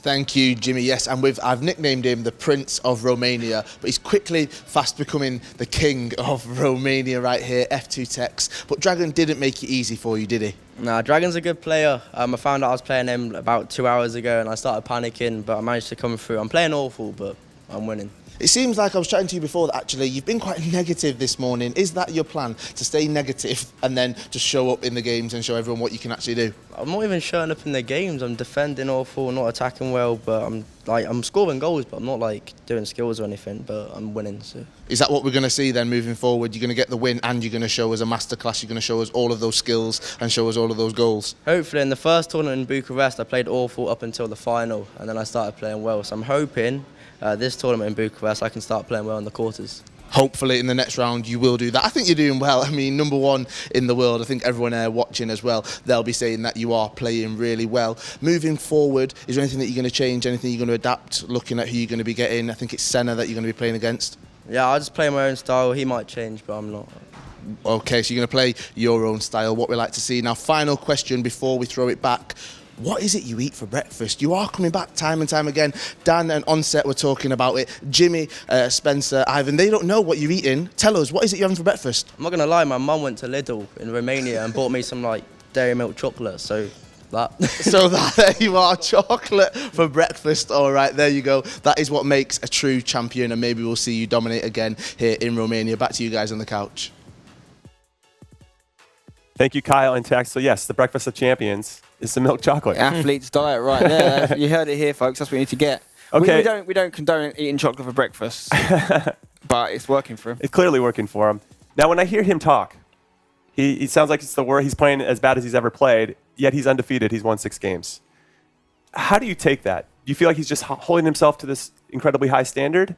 Or, well, I think how do you interpret that? I think it speaks to his confidence. He's expecting to come and win, not just win games and win titles, but win them comfortably in the Tex fashion, if you like, which is flamboyant skill moves and stuff. And we're not seeing as much of that.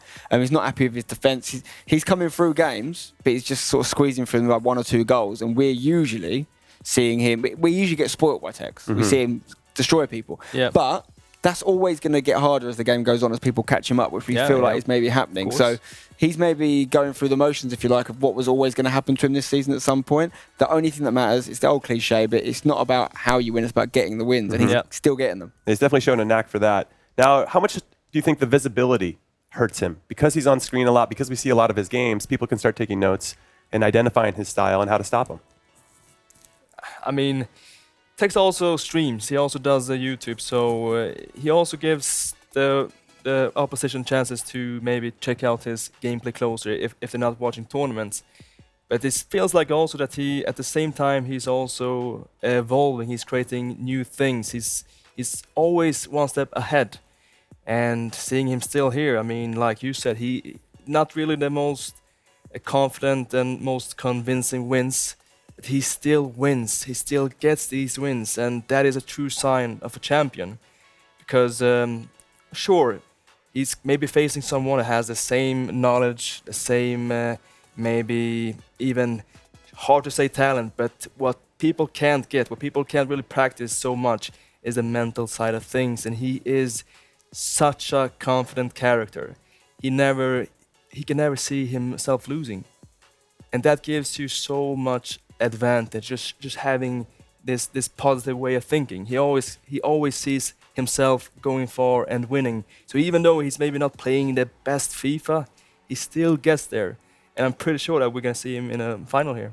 All right. Well, now let's take a look at the updated brackets. 4 games have been played, so let's see how it all shakes out. We do know, though, that Tex is going to take on SPQR Senna, and that's going to be a good matchup. Now, this is the PS4 side first. Hasu, who is undefeated, he won 5-4 over Diogo, and then NYC Chris ended up losing to FCC Fiddle. That was 3-2. 0-0 in the second leg. It just seemed like Fiddle was packing it in, doing what he had to do to get the win. And then, as we've talked about countless times, whatever you got to do to win, you just do it, especially in the knockout rounds, because there's so many points at stake, because there's big money at stake here at one of the majors. Very excited, Chris will be disappointed with that because he had to go for it in the second leg, and he obviously didn't go gung-ho enough. Because you could argue, if you're going into second leg 1 goal down, drawing 0-0 is almost worse than losing 1-0, because it means you haven't gone at him enough. If you go at him and it doesn't work and they go and get you on the counter, then at least you tried. Right. So he'll be disappointed with that. But Hasu's the one we've got to look at, along with Tex, because they're the only 2 unbeaten players in the tournament left.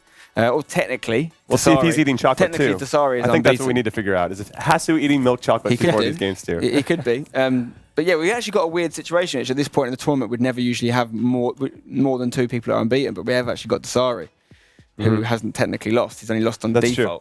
So we could see a final between 2 unbeaten people and a console final between 2 unbeaten people. I think Dasari and Tex could only meet in the final. Yep. All right, now let's take a look at the Xbox bracket. See how that's updated. 2 games have been played so far on that side of things. We see Tex. We just watched that game. Got to hear from the man himself. And then Senna does the business against his teammate. That's always hard to face your teammate. But Senna, for everybody that doesn't know, he beat Enrasic. He beat Kid Mamito and Resende in the Swiss format. He only lost to Danny and Goal Machine. So he's played some very good players along the way. But for me, based on this tournament, Goal Machine and Danny are the 2 that are in the class above, and he's not beaten them. And Resende, I would have said, based on the leaderboard, was in that level, but obviously didn't get out the groups. So even Enrasic, who had to kind of claw his way out the groups, this will be the biggest test, obviously, so far of Senna going up against Tex. And maybe for Tex, too. So we'll see. Maybe for Tex, yeah. Tex has had some tough ones. I love that. That's the kind of confidence that Tex exudes, because you feel just as confident in him as he does. Yeah, himself. I think it's going to be maybe not as much as the last game, but predictions-wise, I can see another clean sweep, potentially. All right, well, speaking of confidence, let's throw it over to the breakdown board with Rachel Stringer and Mike LaBelle. Full of confidence over here, Jimmy, and we're actually going to draw attention to one of the PS4 first games we just saw there, and one which Mike really enjoyed watching because it was that EMLS matchup there. And I guess you know quite a lot about this, don't you? You've got a bit of a backstory to these guys. They played each other just a couple of days ago, and you know them. You know them quite well, I guess. Yeah, so like you said, it's a rematch. These guys played a few days ago. We're in a group chat together, and Fiddle said in that group chat before EMLS, I'm going to beat you, Chris. And now he's beat him in back-to-back events, so I'm sure Chris is starting to really dislike this matchup. And it became kind of a cagey affair in the second leg. So confidence is high. Maybe he has to keep doing that, keep messaging on WhatsApp saying, I'm going to beat you because it's clearly working. Maybe it will become a bit of a superstition for him. Who knows? But we're going to have a look now at his final goal. in the first leg it actually ended 3-2, didn't it? So it wasn't many goals at all there. I'm just going to try and stop it on the right place for Mike to have a look at one of these ones. And FIFA's a harsh game, and it's all about margins, especially at the competitive level. And this was a change of events because Chris should have had the last attack. It was 2-all, 92nd minute. Unfortunately, loses possession, and then we know how this kind of plays out where you get a counterattack. Fiddle's looking right here, and as you can see, perfect freeze frame, actually. Varane kind of gets caught ball watching, and at the same time, the attacking player, Eusebio, is in full stride, so he's got space to work with. And when it's at the end of the game, you should always go for it. So he's looking to capitalize in this space right here where Varane doesn't know what's going on. If it doesn't work out for Fiddle, it's not a big deal. Plain and simple, it's going to be a reset. They go into the second leg. However, the second leg ends 0-0. There's no goal, so this ends up being the decider, and it's all kind of Chris's misfortune with the giveaway. Could Chris have done anything differently there with Varane? He could have switched to Varane. So you can see that Chris is controlling Vieira here, chasing back on Ronaldo, and most likely a second switch would be VVD. Unfortunately, he's not controlling Varane. He gets caught ball watching. He's not ready to make the switch. And this is what happens. Gets in behind, back of the net, GG's, and now Fiddle's going to probably drop more messages in the group chat. And it probably was one of the lowest scoring games as well. Is that because these guys play each other week in, week out, and they know their games even better? Sometimes I feel like when you play somebody a lot, those games can be really high scoring, or the opposite, where it does become very cagey. And we kind of saw a mix of both. In the first matchup, both players missed chances. Second game, we had not a lot to talk about. 0-0 is super rare when you're talking about competitive FIFA, and especially at this event. Well, I want you to let us know what the group chat says, but obviously Fiddle now gets Hasu in the next round, in the quarters, and Hasu is 6-0 up. He hasn't lost a single game in the tournament yet. That's going to be tough, is it not? I mean, I don't think Fiddle's intimidated. He already beat Ice Vogel, and I feel like in a lot of his matchups, he's looked at as the underdog. So that's been working for him just fine. And everything changes in FIFA, so we'll have to wait and see how the next round pans out. Thank you, Rachel and Mike. Can we talk about his jacket really quick? It kind of looks like he should be an extra in a Broadway play. What play? That's what I'm going with. What play? That's like Guys and Dolls. No. Yeah, Guys and Dolls. Yeah. Or West Side Story. Yeah. I don't know. That probably dates me that I know that type of stuff. I've seen them both. Yeah. I enjoy it. Okay, so our featured match, everybody, is going to be Dax versus Enrasic. That's a great game. That's a great game. Pretty excited about it. I'm sure we'll get around to talking about it later in terms of predictions, but yeah, that's a really hard one to call, that game. Yeah, you excited about that one? That was one of the games you mentioned early on that you wanted to see, Boris. Yeah, it's a big game. Also seeing Rasek, who went from 0-2 to 3-2 in his Swiss format, and also Dax, who's starting to look more and more as one of the top contenders this season. So big game, definitely. All right, everyone. So a few big games are done, but thankfully we have a lot more coming up. So come back and join us right after this break.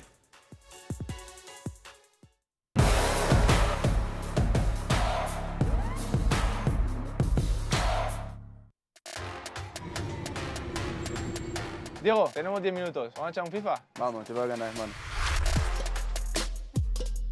Venga, vamos. Dale, Costa, saca.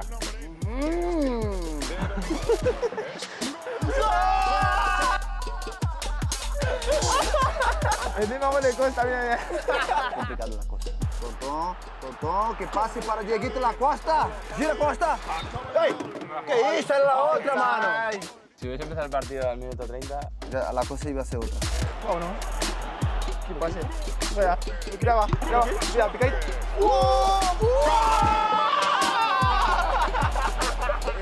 Este es un viciado, se ha engañado. Tienes que recuperarlo. Yes! Vamos, chicos, que hay un segundo partido en el vestuario. Vamos, equipo campeón. Pues aquí estamos con Rodri, la cosa está complicada porque el primer partido yo no he estado muy bien, pero tenemos la esperanza porque somos la leche. Da la vuelta, Rodri. Vai, safadinho. Pero vamos que ahora va un gol. ¡De Rodri! ¡Qué bien, chaval! Rodri juega muy bien ahí. Va, Running, va. ¡Qué bien! ¡No es para juego! Y marca con el dorsal número 7, Antoine Griezmann. No es tonto, mano. Pero la verdad es que esperaba un poquito más de ti. Te voy a ganar, te lo juro. Dale, toma, Fabián, un poquito. ¡Gol! ¡Qué golazo de mi hermano! ¡Tómale más! Pero yo creía que Rodri era mejor que yo, pero la verdad que... Diego Costa.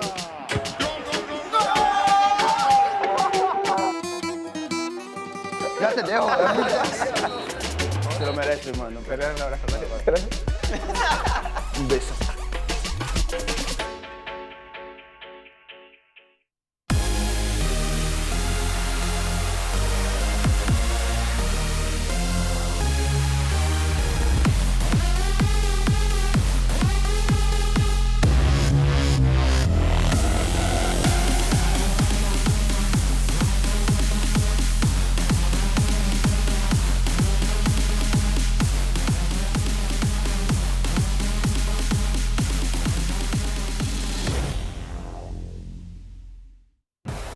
The FIFA 19 Global Series is brought to you in part by Turtle Beach.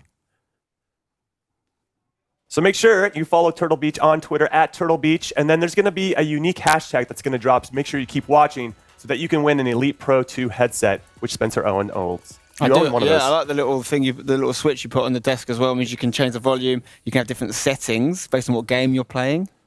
I thoroughly recommend it, Jimmy. I like that. Well, I'm Jimmy Conrad. I'm here with Spencer Owen and Boris Legend. Guys, we're here at the FUT Champions Cup presented by PlayStation 4. Yep. Big match coming up. Our featured match is Dax versus Enrasic. Let's talk about this a little bit. These guys are very familiar with each other. Spencer, why don't you go first? So Dax, for me, has been like, if you were obviously new into Ultimate Team last week was the Future Stars. And if you were making a Future Star of FIFA a couple of years ago, you'd have made Dax one, probably at the top, because he was this young kid, maybe 16, 17, when he burst onto the scene. Loads of potential, picked up some big wins, but never quite delivered at the latter stage. I think he won at ESWC. Twice, yeah, a couple of things like that. But in terms of the majors, not quite delivered. And it seems like every year it's like Groundhog Day for Dax, where he comes in, does something good, everyone goes, Dax, this is his year, and he doesn't quite make it. Now, everyone this year is commending him on the type of football he's playing. He's playing like, real beautiful football, not always going for sort of long shots, working his way into the box, keeps possession. It's all great, but you need trophies, Jim. You need trophies. And if he's going to win a trophy, he's got to beat Enrasic. Well, before we get into Enrasic, let's take a look at the player intros.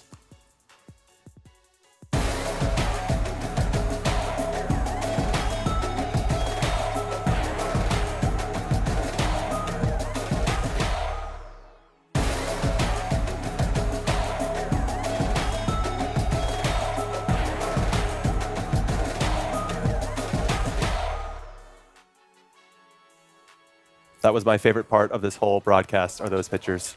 Let's get after it. Now, we broke down Dax with Spencer. Boris, it's your turn to break down Enrasic. He signed with Rogue.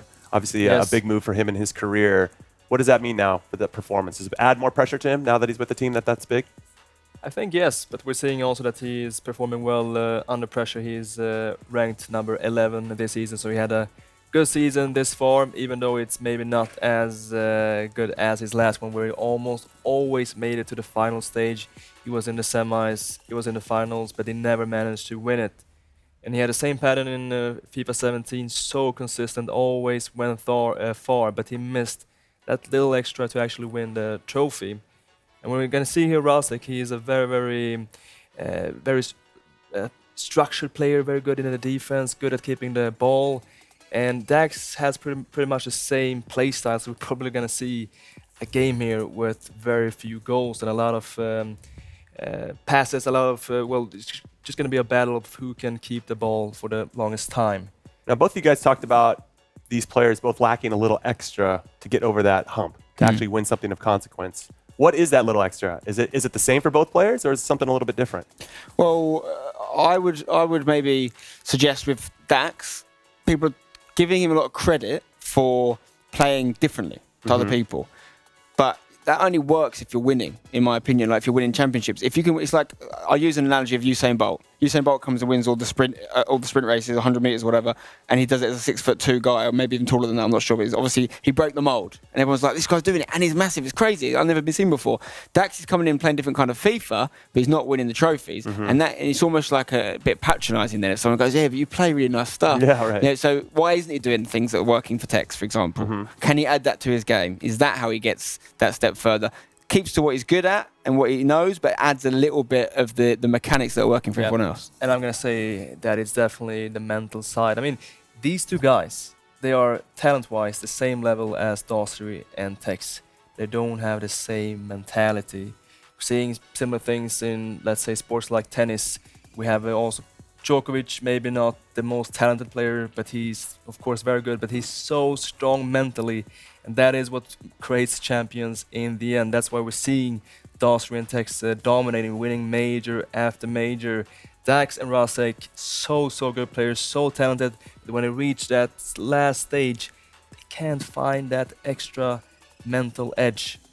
And that's, I think, what matters. Okay, now before we get into the predictions, got some good news for you and everybody watching on the stream. It's Twitch drop time. Yes. It is happening. Make sure you link your EA and Twitch accounts to get this. It's Team of the Year Varane. This would be ideal for me. That was unbelievable. I've got normal Varane in my team, so I could just slot this guy right in. This would be ideal. And Team of the Year Varane, you can play him in any spot in the back four, and he's going to be successful. I have him in my team. Of course you do. Every time. Every time. Okay, I don't have ever played him. I've been using Team of the Year Varane for 2 weekends now. And you're feeling good with him? I'm going to say a very bold statement. Oh, go on. This is the best center back I have ever used Wow. in all editions of FIFA. Wow, that is a bold statement. What is it about it that makes him go? Is it his Okay, pace?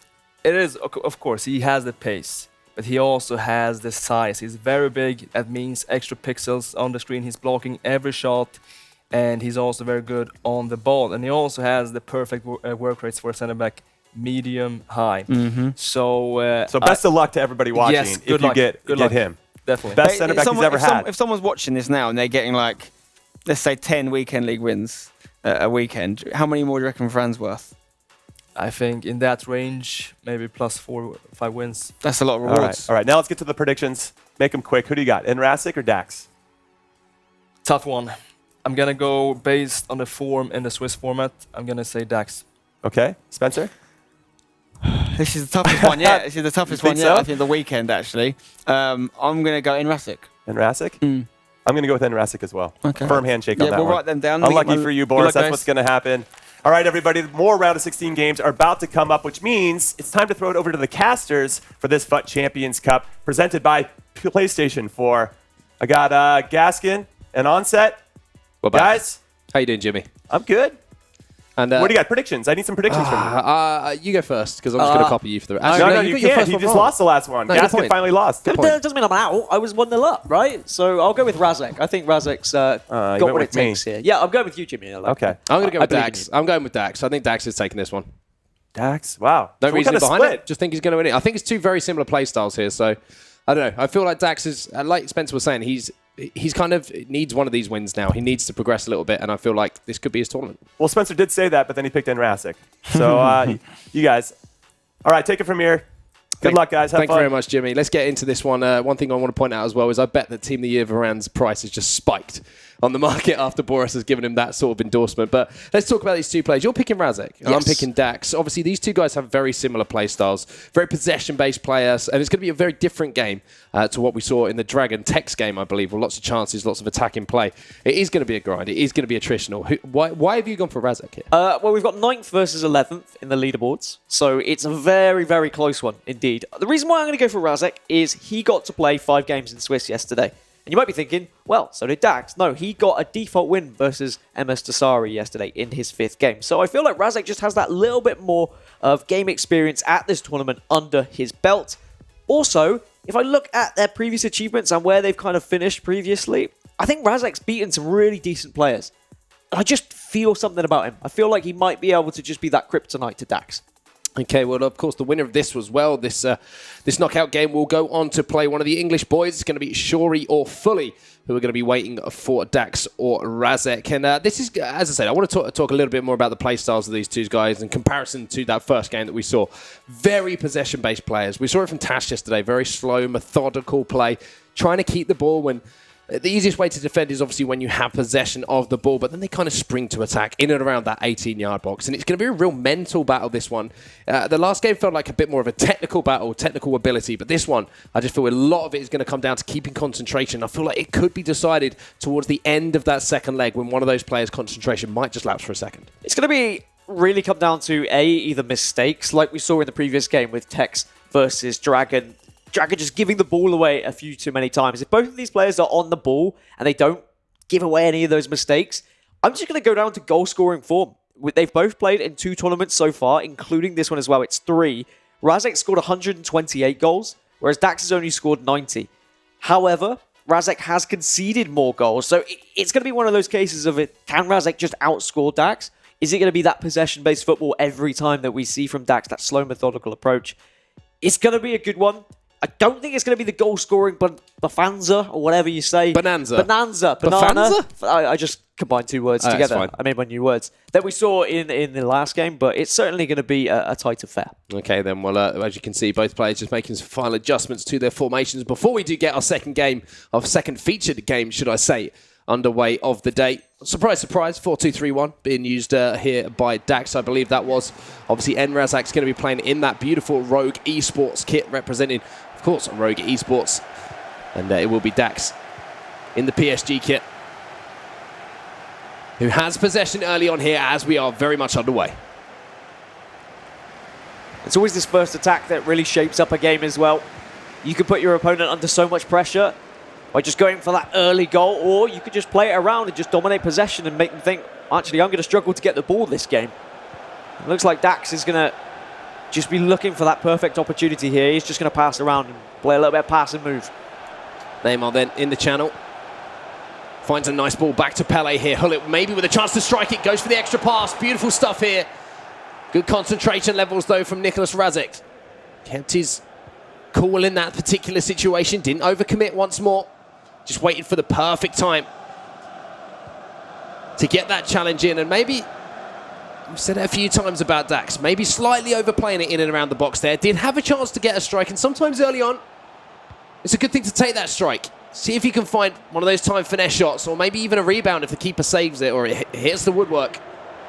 Just ask that question early of your opponent. It's just if you can find that final ball in the box, though, it usually results in a guaranteed goal. So I can understand and I can appreciate going for the extra pass. But at the same time, that shot would put a little bit of pressure. It does still have the opportunity of going in as well if it's a decent enough strike. But it's certainly been mostly Dax in the early stages, possession-wise. And he's been pressuring high up the pitch as well, just trying and intercept Razek. But Razek doing the same back to him now, but not quite able to hold on to the ball there, which will allow Dax to go forward once more. It was a great little driven ball across the midfield there from N'Golo Kante. And he's going to be picking the ball up now. Just outside the 18-yard box, Hullet finds Neymar. Neymar with some close dribbling there. There might have been a chance to find N'Golo Kante, who made a forward run there in behind the defence. R9 back to Hullet. Some reluctance to shoot here for Dax, trying to create that perfect opportunity. He tries to get around the corner of Team of the Year Varane. And as Boris said, he feels he's the best defender he's used across any FIFA title. And I have to agree, owning Team of the Year Varane as well. Weird flex, but okay. But can he stop this? No, yes, the keeper's going to stop him instead. But yeah, just defensively, he seems to be everywhere. So strong and, of course, very tall as well. But it's all been Dax in these early stages. But he has been just being very patient outside of that box, like you said, Mark. Not taking any pop shots, always trying to find that extra pass. But at the moment, it's always a blue shirt getting in the way. Finally, a little bit of respite here for Razek. Slows things down, and interesting to see in goal here. One choice that we haven't seen on FUT item is that icon, Edwin van der Sar. I'll have to keep an eye on how he performs. Of course, the advantage of putting Van der Sar in your team does free up a little bit of space in your centre-back slots, depending on how you want to approach it. But yeah, some of it does just come down to preference, and maybe he's just has a history with Van der Sar and he really enjoys him. He's made some big saves for him, perhaps. I mean, we've seen goalkeepers being favoured and then unfavoured. Look at Tex and how he was all for Neuer, and then he brought Neuer out of the team, put him back in, and he just couldn't decide. Then he had Courtois. He's got Courtois now. I think Courtois naturally fits in because of his hyperlink with Varane and Ramos. Speaking of Varane, he's going to be on the ball here for Dax. Nicolas Razek really hasn't had too much of a sniff at the ball, to be honest. And that's the difficulty of playing against an opponent like Dax. He is going to grind you down. He does play the long game, the mental game. And he has created a couple of really good opportunities so far in this game. Just hasn't been able to put them away. And you can almost see the thought process in every single pass here from Dax. Waiting for those runs. waiting to see where those defenders are being moved, where those CDMs are being moved, before he decides which kind of pass he's going to try and execute, and which is the easiest and most preferred route to go. Razek has been defending against it well. He's been reluctant to dive in too often, but when he does dive in, he's doing it at the right opportunities, putting pressure at the right times. He's going to get a cross in here, but it should be comfortably headed away, but it's fallen to Hullet! Great save from De Gea. And that'll be a little bit of a worry for Dax. Despite his possession, Razek does look threatening on the counter-attack. Big chance then for Nicolas Razek, and big save coming in from Dax's goalkeeper. Vieira now on the edge of the box. It's for Nicolas Razek round the corner now to Neymar. Neymar inside the box. Little Croqueta puts it towards the back post. Oh, big header. One there by Rio Ferdinand. You almost expected the attacker to go towering above him. But the English icon comes up big there in that particular defensive situation. Well, anyone else other than Messi, I mean, even with his improved statistics and his improved jumping on that foot item, Ferdinand versus Messi, surely there's only ever going to be one winner there. If that was Cristiano Ronaldo at the back post, that probably would have been 1-0 to Razek. But Dax with 63% possession, as you can see in the top left-hand corner, needs to actually make something from this. Here's Kante then. Finds Ronaldo. Space here for Pele. Pele strikes it. Gets it all wrong, though. And just fires it into row Z. There's been some big chances in this game for both players, but neither of them have been clinical enough in front of goal. And as we're only just a few moments away from the half-time whistle, still tied up at 0-0 here. I think this is the game that everyone was really expecting. Dax just controlling the midfield, really running the game, but Razek just trying to surprise him. Razek not really having the opportunity to play a possession game himself. And there's one last attack now for Dax. And how perfect would it be if he can go into the dressing room, 1 goal ahead. Just needs to make sure the ball goes forward, which it does. Neymar gives the ball away there, trying to squeeze that pass through, and there we go, 0-0 at the break here between these two players. 64% possession for Dax. No surprise there, it's how he likes to play the game. Likes to control the pace, likes to make sure that he's making his opponent work. On the other side of things, though, I mean, if we look at the big numbers in that game, the 2 chances for either player, really big chances, neither of them could take them. The deadlock's still to be broken here in this first leg. And I think Dax will know that he is the favourite going into this one. I mean, if you look at where he's actually finished, he was console semi-finalist in London FUT Cup 2. He was console quarter-finalist last week in the LQE number 3, whereas for Razek, he hasn't really got any further than that top 16.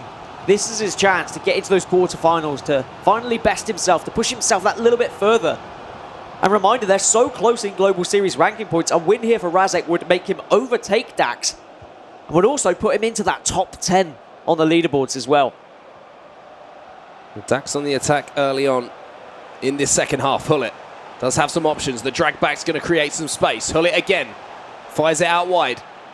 Pele again with the drag back. Bit of space here. It's R9 on the top of the box. Just reluctant to pull the trigger here. Trying to pull a few extra players out of position. Neymar finally does strike it. And finally the trigger is pulled. And he finds the target. Dax goes up here 1-0. And it's Team of the Year Neymar, who finds the top right-hand corner. And I love what Dax was doing there. He was dancing around with R9, and he was watching the goalkeeper movement. He was saying, all right, which way he's going to go? How much is he moving his keeper? Is he moving his keeper? And then he plays it back, gives it back to Neymar and says, look, I've sussed it out. I think I'll actually get a finesse shot here. And Razek, because he's just been watching Dax not shoot for so long, maybe just switched off ever so slightly, which allows Dax now to take the lead here.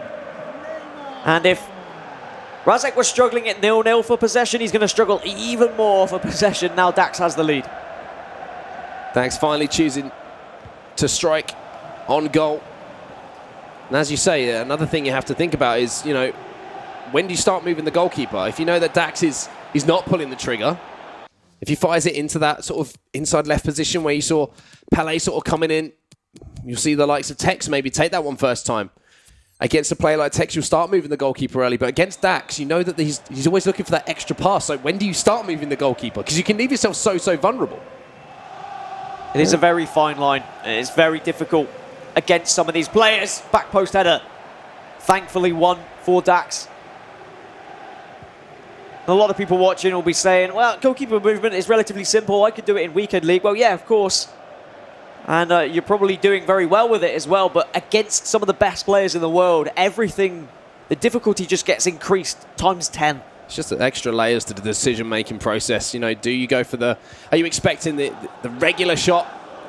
Should we say the percentage shot? Should we say the finesse shot across goal? Are they going to mix it up with a driven shot into the near post? So many things you have to take into consideration in just a split second as well. Dax then on the attack once more. Goal lead here. Neymar to Kante. Chance to strike it maybe. No surprise to see Dax trying to recycle and find Hullet there, but well defended there by Nicholas Razek. You wonder if he can get one chance in this game, if he can take it. He will have chances, as he has had chances. He's just got to finish one of them. Ball into the box here. Marcelo should win that one. Combination of him and Kante do so. Vieira now round the corner. Big chance. And a goal. He finally found a chance, to be honest with you. He hasn't had too much to write about in this second half. Found the ball into Cristiano Ronaldo. The first time shot. Finds the top corner as well. And just like that, for all the possession that Dax has had, and we've said this 1,000 times before, he finds himself on equal terms after Nicholas Razek takes his first big chance in the second half. And that is one of the ways to kind of counteract the goalkeeper movement against finesse shots. Is to hit it first time, to catch them off guard a little bit. No time there for Dax to react and move that goalkeeper across. Goal for the visitors. Number 18. Will that goal still be possible when patches come out? Who knows? But all that matters is it's still possible now. And it's found his way back into the game as Dax has to go again.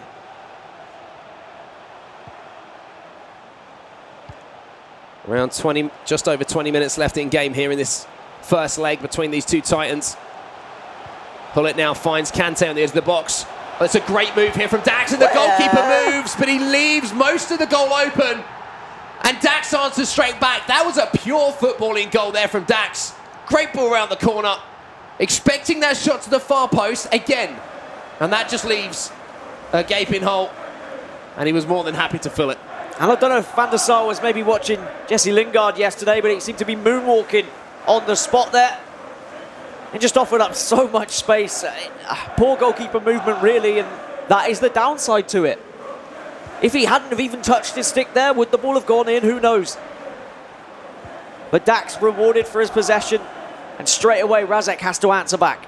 Oh, and Mbappe's just going to be caught offside here. We thought that he might have had a little bit of space. Expressionless. Both of these players just full of concentration.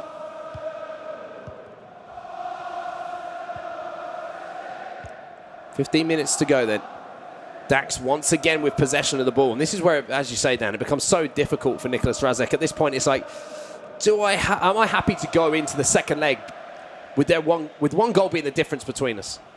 I don't think he gets to decide how this game goes at the moment. It's just being controlled by Dax. He just has to sit back and accept when he gets the opportunity to attack and just hope that he can actually find a goal from it. Dax is really running the show.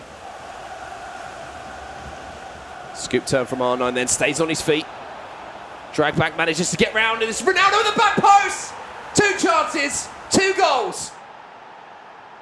Nicholas Razek is back in the game. And Dax was controlling the show. But Razek, he's bought a ticket. And he's shown up now to the show. And maybe he's going to take centre stage here. Ronaldo putting him back all tied up with just 10 minutes left. Cristiano Ronaldo. And this is the worry for Dax. He, unfortunately for him, has become the nearly man as far as his career in FIFA esports is concerned. Always progresses, always qualifies for these tournaments, always gets into the knockout rounds, but there's just something missing, it seems. And maybe it is just that win, that little bit of belief. Taking down one of these big names and not feeling the pressure too much of the occasion. Such a talented player. Both of these players are so talented. And Nicholas Razek, I mean, his powers of concentration have certainly been tested in this first leg, but he stood up to that test.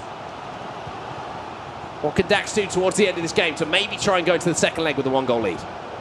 And maybe that's what gives Dax the slight edge in this fixture, because he has already faced some big players this tournament. Of course, he faced Tex in the opening round and he lost 4-3, whereas for Razek, he hasn't really faced anyone massive. He lost to both of the SPQR guys in his opening rounds, and he was 0-2, but came back in Swiss 3-2 to qualify for the knockouts.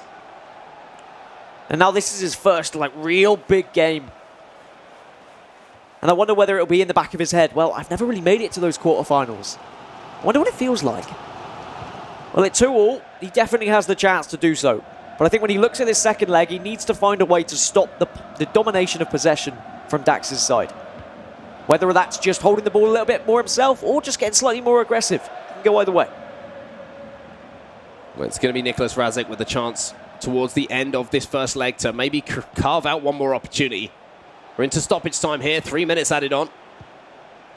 R9 inside the box, using his strength to hold off Rafael Varane. Whips it in towards the back post again. De Gea should grab that comfortably and does so. And I think that will be the final whistle going. Once this ball is sent upfield, finds its way all the way through to Edwin van der Sar, who then finally puts it out of play. And that is going to be the end of our first leg here. All tied up between these two players at 2-2. Much like we expected, Dan, a very attritional affair. Both players doing a great job when they got those chances to put them away. But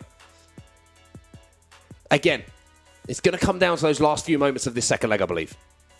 And the thing is, for the majority of that game, Razek has allowed Dax to have that possession. He's been more than happy to just stand off and just jockey and just wait until that ball eventually has the possibility of just stealing it off him.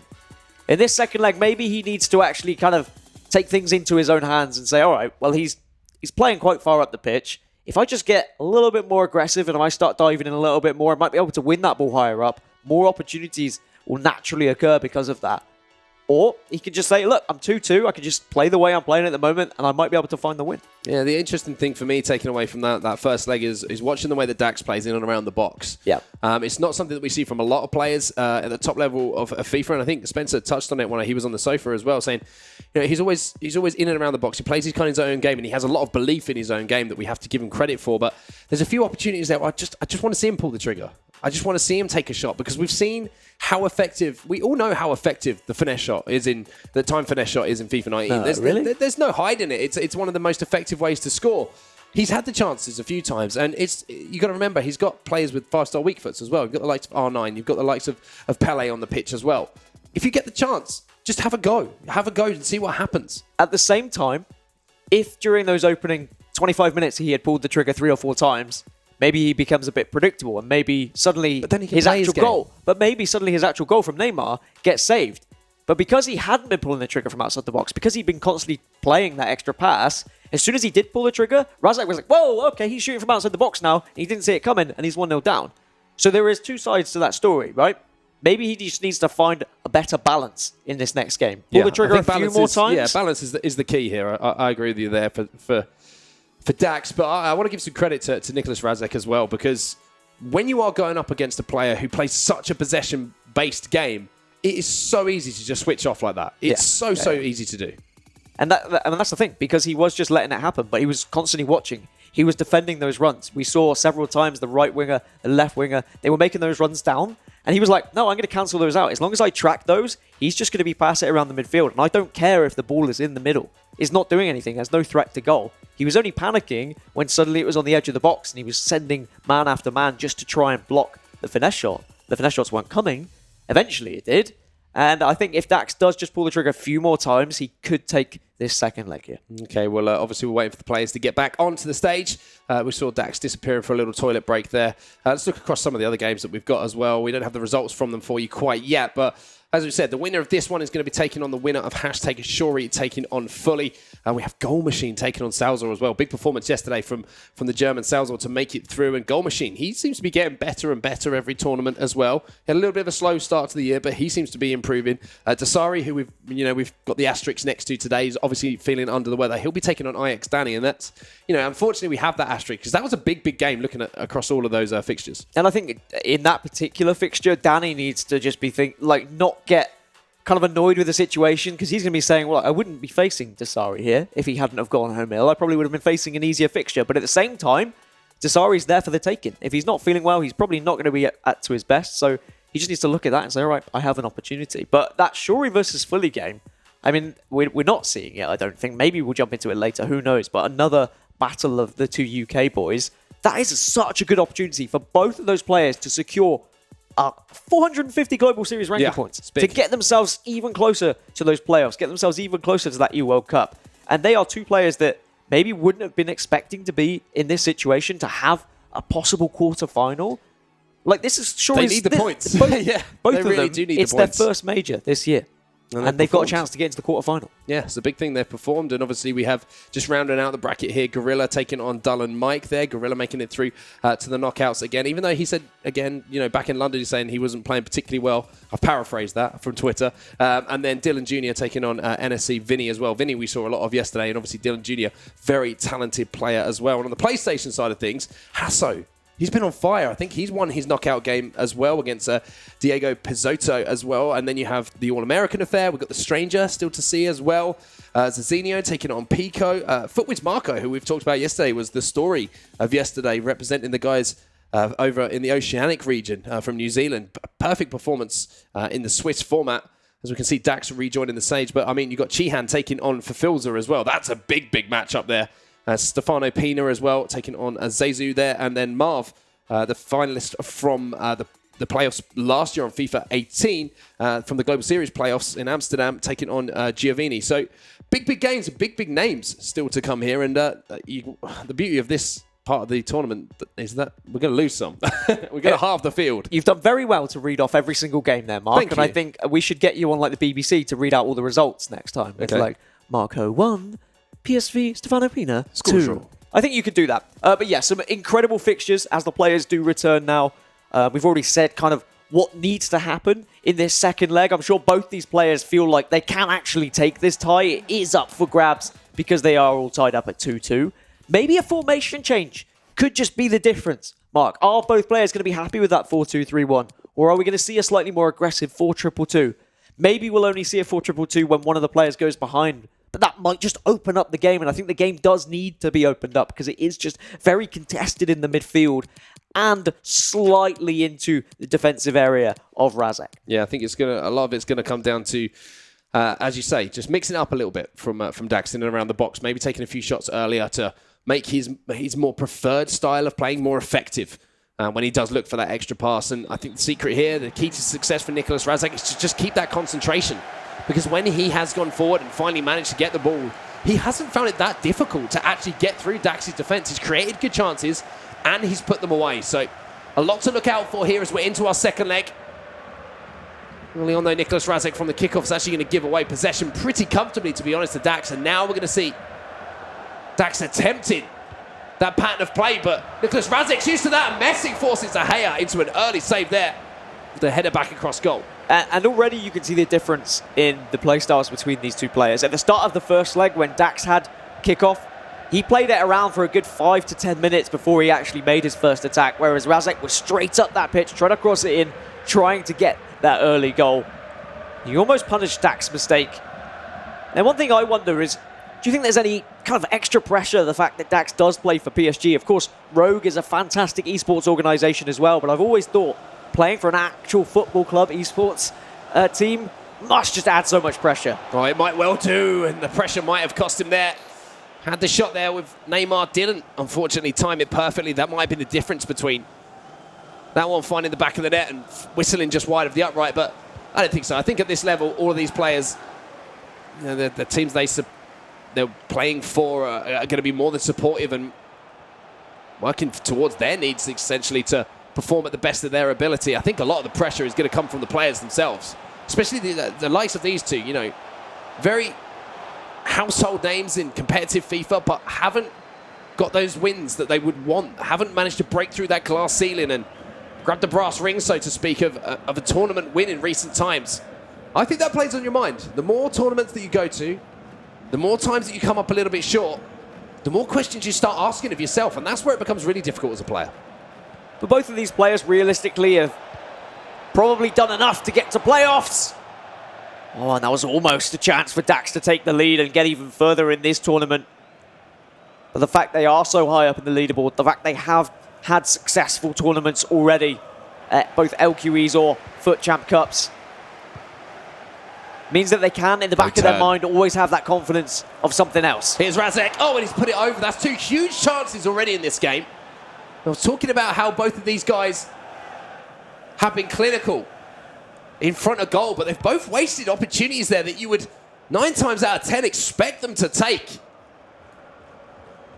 Such a surprise there to see Nicholas Razek blasting that one over the bar. He had all the time in the world to pick his spot, essentially. Maybe a sign of nerves from both these players. I think that's what happens when you get a really closely contested game, especially a possession-dominated game by one player as well. You often see shots just snatched at ever so slightly. Whereas if they had just taken their time a little bit more, maybe if they had had a little bit more possession in the game, they might have been able to just like calm it down and actually find the green there. Here comes Dax then. On the attack once more. Had that chance with Neymar. Couldn't find the finish that he was required to finish off a great move. This is where it's dangerous. Look at this run here from R9. Kante then looking to create. Neymar choosing to use Kyle Walker. Shielding the ball well. It's one thing that Dax does as well. It makes it so difficult to actually make a challenge on him. The way that he shields the ball, gets his back between the defender and the ball, but unfortunately the pass there from Mbappe can't find the forward run of his fellow Frenchman, N'Golo Kante. The ball will just roll behind here for a goal kick. And Dax, he has had the run of possession again, but at the same time, I said that I think Razek just needs to get a little bit more possession himself. Don't just run up the pitch straight away as soon as you've got the ball. He's giving it away from a goal kick. And that's just going to play into Dax's game. It's going to keep Dax confident. As long as Dax has the ball, he's going to be feeling like, right, this game is mine for the taking. I'm going to have more opportunities. I'm going to have more attempts on goal. Lucky break here inside the box. Little drag spin there, and there's Neymar. Oh, can't quite get past Nicholas Razek's two centre-backs there. They close down the space very quickly. Dax then on the attack, controlling the game like he has. Neymar with a finesse shot. Timed it yellow there. And Van der Sar, the interesting choice in goal here, like we mentioned, for Nicholas Razek, comes up big. There is a chance though playing it through, but you could see how Dax was just defending that. Using that manual defending switch just to make sure that there isn't an easy pass. Sometimes those AI players, when they are tracking the runs, they don't track it as well as you would like. So instead, you make sure you switch it yourself, but Dax is giving this one away. And now, can Razek actually use this possession for something good? No, he gives it away once again, and it's back in the hands of Dax, or at the feet of Dax, should I say. Here's Mbappe then, back to Kante. Marcelo invited to join the attack, and he gets past Mbappe now. That's a great ball inside here, and now this is where the quick, short passing game from Dax is so dangerous. Almost squeezed it through the eye of the needle there to R9, who was bursting in on goal. Again, though, Nicholas Razek at the last second makes such an important interception, such an important tackle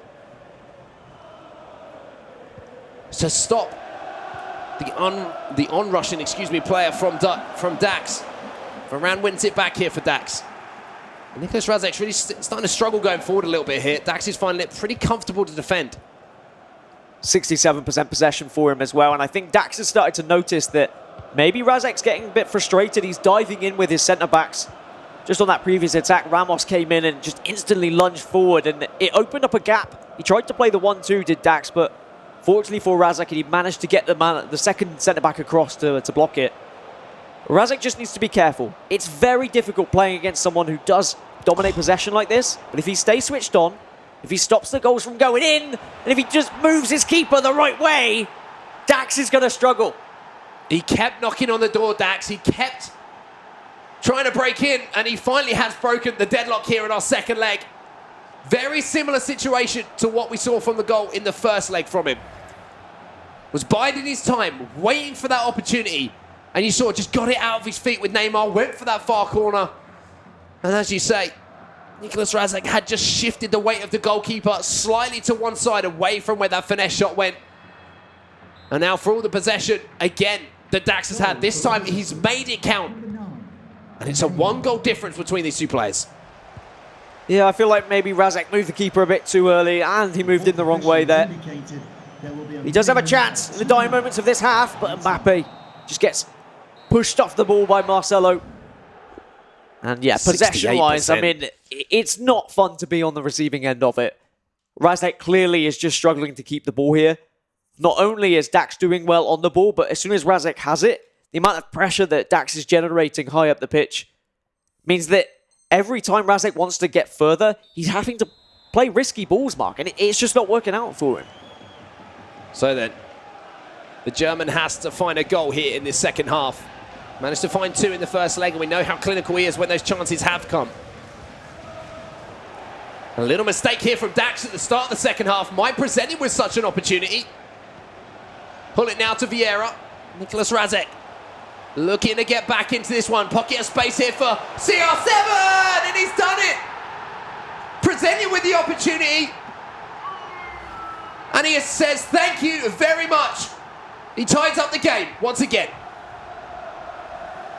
And surely Dax must have had that red. He must have known that was going to be going to the top right-hand corner. The body language of Cristiano Ronaldo suggested it. The players his defensive players were blocking the shot across goal. So surely you move your keeper. And Dax just wipes his brow because he's worked so hard in this game to dominate possession. He finally gets the lead, and only 10 in-game minutes later, Dax has answered back with one of his first real opportunity of the game. Yeah, and you have to wonder now, if you start to think, if you let it slip once or twice, you're kind of like, oh, come on, man, like, is this going to be my day? Is this going to be my unlucky day? Whereas Nicolas Razak, all the momentum's with him now, coming back at this stage in the game, finding a goal like that, having been under such pressure from Dax.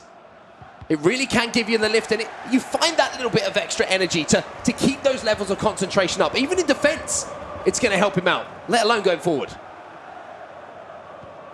But it's taken every time, as soon as Razak goes a goal down, that's when suddenly he opens up and suddenly he goes forward a little bit more. He finds that extra ball. But also, you've got to look at how Razak was able to get that goal. It was just a slight mistake from Dax. Just giving the ball away in his defensive areas, something he hadn't done. As Mbappe has the possession out on the right. Whips it in as well. Oh, Ronaldo was trying his best to get into that space. A little bit of a scare there for Dax. And the Frenchman now, as we approach that final 30 minutes.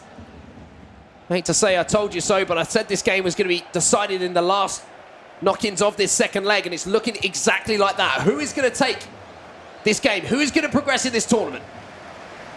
It seems like Dax is struggling a little bit more to keep the possession.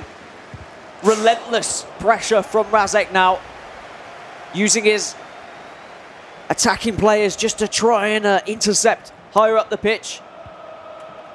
But Razak does also need to be careful, because the more he pushes up, the more aggressive he does get. That is going to allow a little bit more space behind his defenders. Well, it looks like Nicolas Razak's actually gone to that 4-2-2 as well, so maybe he's the one looking to take the game here to Dax. Dax queuing up a pause as well. Lala then firing that down the line. I'm surprised it's taken this long, Mark, for him to switch to that 4-2-2. He's really struggled to get the ball to his CAM. He was just being man-marked by those CDMs, and now he's finally stretching the play with the 4-2-2. He's left a man on the floor as well, and it's Ronaldo at the back post! He's up again, and he scores again. Nicolas Razak takes the lead here in Bucharest. That is a huge goal in the complexion of this match. And you would say it's against the run of play, realistically, with how this entire game's gone. But in the last 5-10 minutes since he has switched to that 4-2-2, he's been higher at the pitch. He's been able to stop the possession game from Dax. And now he has that goal lead that he's needed for this entire game. to finally force Dax out of his shell. Dax cannot now take his time going forward. He has to press a little bit more, which is going to leave him vulnerable in defense.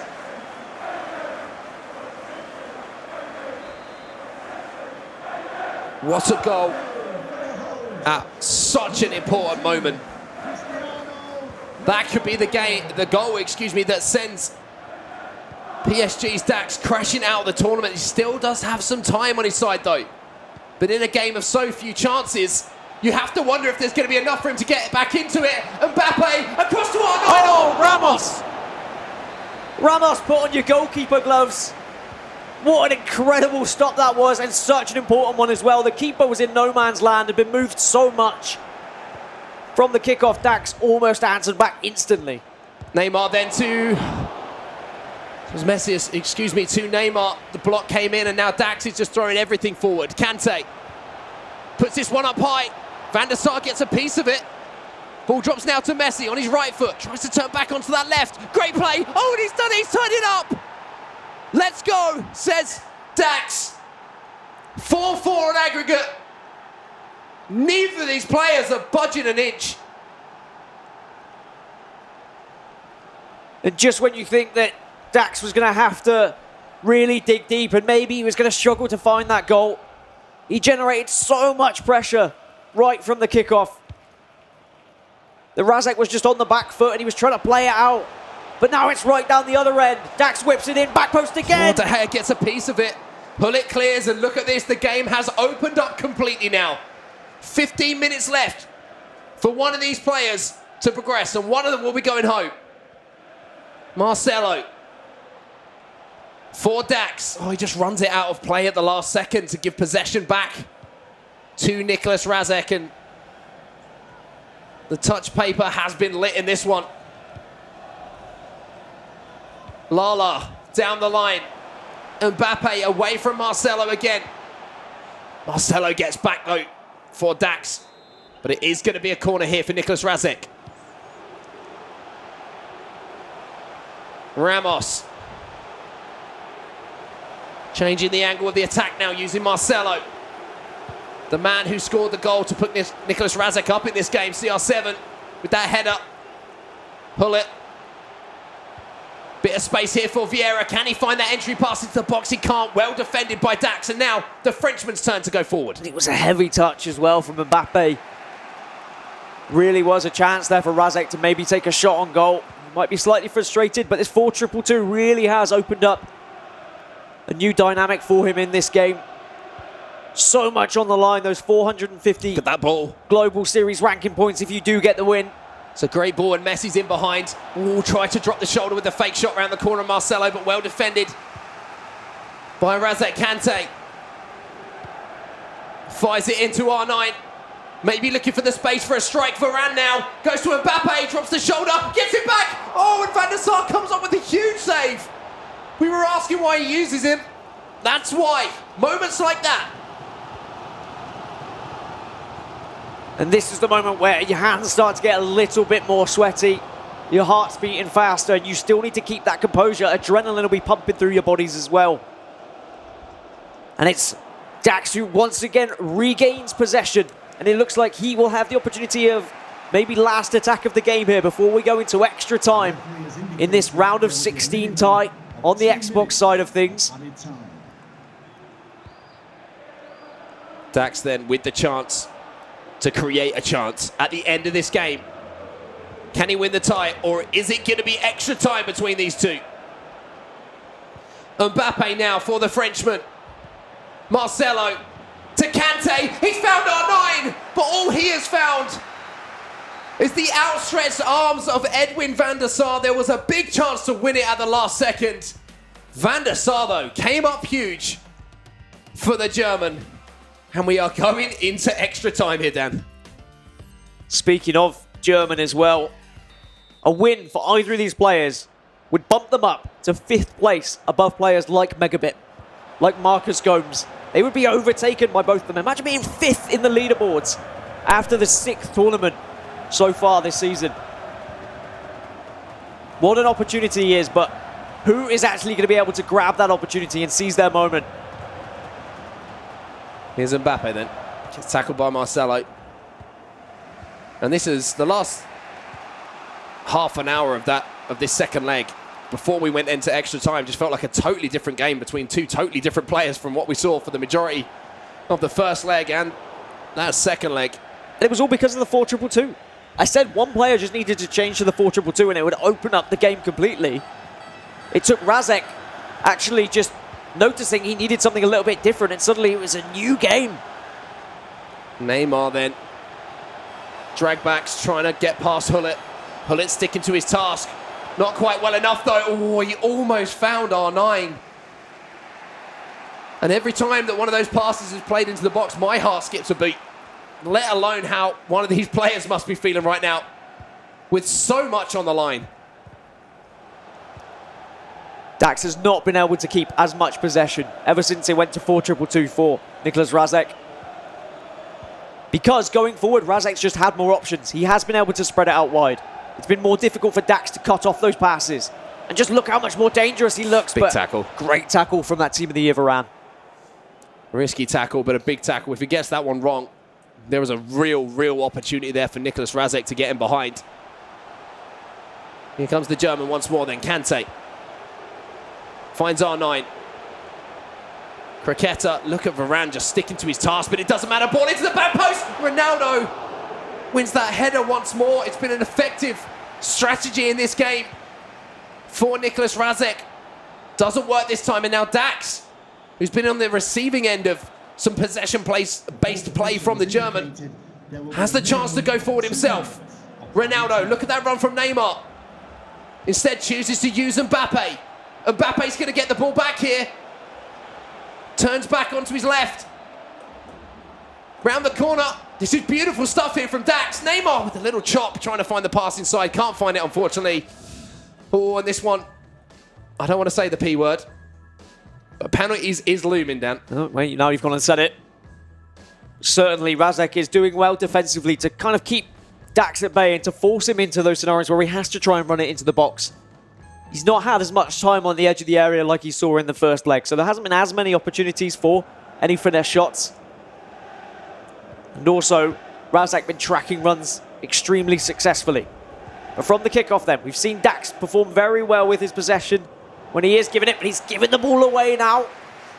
Razek just pouncing at any sort of heavy touch. Great ball in behind. This might be it. This might be the chance to win it. It's CR7. He gets there, but De Gea claws it off the line. How did he get there? I felt for sure that was going to be the difference. But David De Gea with a save. One of the biggest saves we've seen all tournament long so far, allows Dax to come straight up the other end and look for a winner himself. Kante to R9. Neymar inside the box. Messi can't get past Marcelo. And Dax just must be so scared every time that ball gets put to the back post because of the height advantage that Razek is really utilising with Cristiano Ronaldo. He's got the ball out wide again, but this time Marcelo makes the challenge. Extremely important one as well. But still possession for Razek. No, there's the interception from Dax, but it's another... That's it's a big pinball. mistake. It's pinball in midfield. It's back and forth, but somehow Razek still has it. Ronaldo, R9, all of this comes from a little mistake coming from Dax. The German strides forward here. Big tackle from Marcelo. Had to get that one right. Imagine giving away a penalty in this situation. But a perfectly timed tackle from the Frenchman. Now he goes up the other end, and with just a few minutes left on the clock, this could be one of the last chances of the game. Varane this time. Both these players, when it's come to those last-ditch tackles, have timed them superbly. Last attack of the game is probably going to be Razek's, and there's so much space out here on the right for Mbappe. There's people's free in the box as well. Mbappe with the croqueta. It's CR7 to win it, and he's done it! Nicolas Razek has done it! With probably the last kick of the game, and it's the last header of the game. He's been trying to do it all leg long. Ronaldo at the back post every single time. And what heartbreak that is for Dax. who has really dominated in terms of possession, but Razek, he's switched things up, he's switched on, he's found something that works, and he's finally been able to punish Dax. And surely there's not enough time for Dax here. It's in the 120th minute, and a picture could tell. Oh, I mean, look at the guy's face. You have to feel for him. You have to feel for him. He's worked so hard across these two legs. I feel like neither player deserved to lose this game. But we have to have a loser, and Dax just cannot believe what he's seen there. With only just a few seconds left in the game, he's going to have to find a goal almost immediately from the kickoff. He's got a chance here going forward. But there No, it he is, the doesn't. final whistle goes, and Nicholas Razek survives the storm and will move into the next round of the bracket. It was a tough way for Dax to lose it, but Nicholas Razek, the German, will go through. Top 16 at FUT Champs Cup 1. Top 16 at FUT Champs Cup 2. Quarterfinals now, though. He's managed to get, finally, that little bit further. And now we move across to more extra time. Look at this. It's 3-3 between Shuri and Fully. Talking about players and their first majors, it's the Battle of Britain. You wanted drama? Well, you know where to come. Tell your friends where they should be watching, because Bucharest here is providing so much drama. Shuri, who's of course playing in that #United yellow strip, had the chance with a finesse shot towards the end of this one. We didn't manage penalties in the last game. It was a last-minute winner. Will we see penalties between the two Brits, or will there be another heartbreaking decider? Now, CR7 now is in behind. Fully on the attack now. Finds Hullet. Stoppage time at the end of extra time. Mbappe. Hullet. CR7 can't get there, and I think that might be it. Both of these players might have to go through the heartbreak of a penalty shootout, and there it is. A penalty shootout to decide who will go through and match up against Nicholas Razek. I think it was actually a foul. Oh, wait. there's a red card, so Roy Hullet won't be taking any penalties. I'm getting ahead of myself. Maybe Shuri has a chance going forward here. Can just lob this one into the box. No penalties just yet. Ball goes in. Keeper comes out. Oh, no. Keeper's nowhere, but thankfully Fully clears it. That's going to be the final that was whistle. the deepest breath I've ever seen from Fully in my life. First penalty then is going to be to Fully. Mbappe is going to be the one to take it. Steps up. Good finish. 450 Global Series ranking points on the line. $1,500. Pele just sends it slightly to the right to tie things up. Fully to answer back then with the prime icon, Ronaldinho. He had some important moments in his career. There's another one here, and he finds the bottom left-hand corner. Takes the lead, 2-1. I always think it's worse going second in penalties, but Messi just calmly puts that one down the middle. And that's great stuff from Shuri, as now Fully needs to keep his perfect record here to keep the pressure on. And there we go. Nice, easy one. No keeper made a save yet. Shuri with Kante, and it's a big save from Courtois. Fully. Big chance for him here. Vieira steps up. Vieira strikes in, and Shuri answers back with a save of his own. And that's when the keepers really start to get involved, but it's Shuri again. Oh, he's calm and composed there. And he's tied it up. And we're back to even Stevens, and we're back now to sudden death. CR7 goes left. Big save. Big save from De Gea. Shuri now with a huge opportunity. Goes down the middle, and Shuri wins the game. What a run this has been from the #United player. He goes through on penalties here, knocking out Fully. I think both players here on the main stage here at the PGL Studios in Bucharest can be so proud of their runs. Fully to go out on penalties, it's got to be heartbreak. But Shuri is the man who holds his nerve. The man who will progress to face Nicholas Razek. It really is the worst way to be eliminated. We didn't see the whole game. We don't know if it was deserved either way. But all that matters is Shuri is through to those quarterfinals. He secures those 450 Global Series ranking points. He secures at least $1,500. He had only conceded 8 goals before going into this game. One of the best defensive records in the tournament thus far. And he gets the chance to continue and to progress. Heartbreak for Fully, but amazing for Shuri. Yeah, incredible games to start the day off here. I think we need a few moments to take a break. So we're going to ask Jimmy and the guys to give us that opportunity. It's back to you on the couch. Thank you, Onset and Gaskin. So I'm sitting with somebody that knows hashtag United very well. Spencer, how are you feeling after that Shuri win? Boris knows and it well. Boris as well. You had a nice stint there. Yeah, penalty shootout. I mean, I feel sorry for Fully. He labelled himself the unluckiest player in the FIFA scene yesterday, and it's never nice to go out on pens. But well done to Shuri for coming back from behind. He was 3-1 down, and obviously had a great day yesterday. And he's also come back from behind in the penalty shootout as well. I'm kind of hoping that we get the Fully show, where he just talks about 20 minutes like he did at the end of the stream yesterday. Maybe. About everything that he's been unlucky. And then this is just going to add to it for him to lose in penalties. Now let's talk about the featured match. It was Enrasic versus Dax. Went into extra time. Enrasic scored in the 120th minute. I saw Dax's reaction afterwards. It's a reaction I feel like we see a lot from Dax. It's just his head in his hands, and he just couldn't fulfill his potential. But let's take a look at the highlights here. Boris, why don't you walk us through it? It's Cristiano here, far post header is going to win it, and this was also a combination that we're going to see later. It's going to be a winning concept for Rasek, but Dax was finding also here way back. It's a nice goal. You can see what Dax is so good at, these fast passes, and he managed to outsmart the Rasek's defense. But yes, once again, far post, Cristiano, and he's totally free. And you know what Dax maybe did wrong here, I would say. That is from experience. If there are 2-3 minutes left of the game, you take a look at the clock and you make sure 100% that I will get that last shot. Instead, he rushed it a little bit, he lost the ball, and he gave instead Rasek this last chance. And losing this way is really the worst possible way. 122nd minute. It's horrible, isn't it? Horrible to see. Heartbreaking. But I did predict it. Just saying. So did you.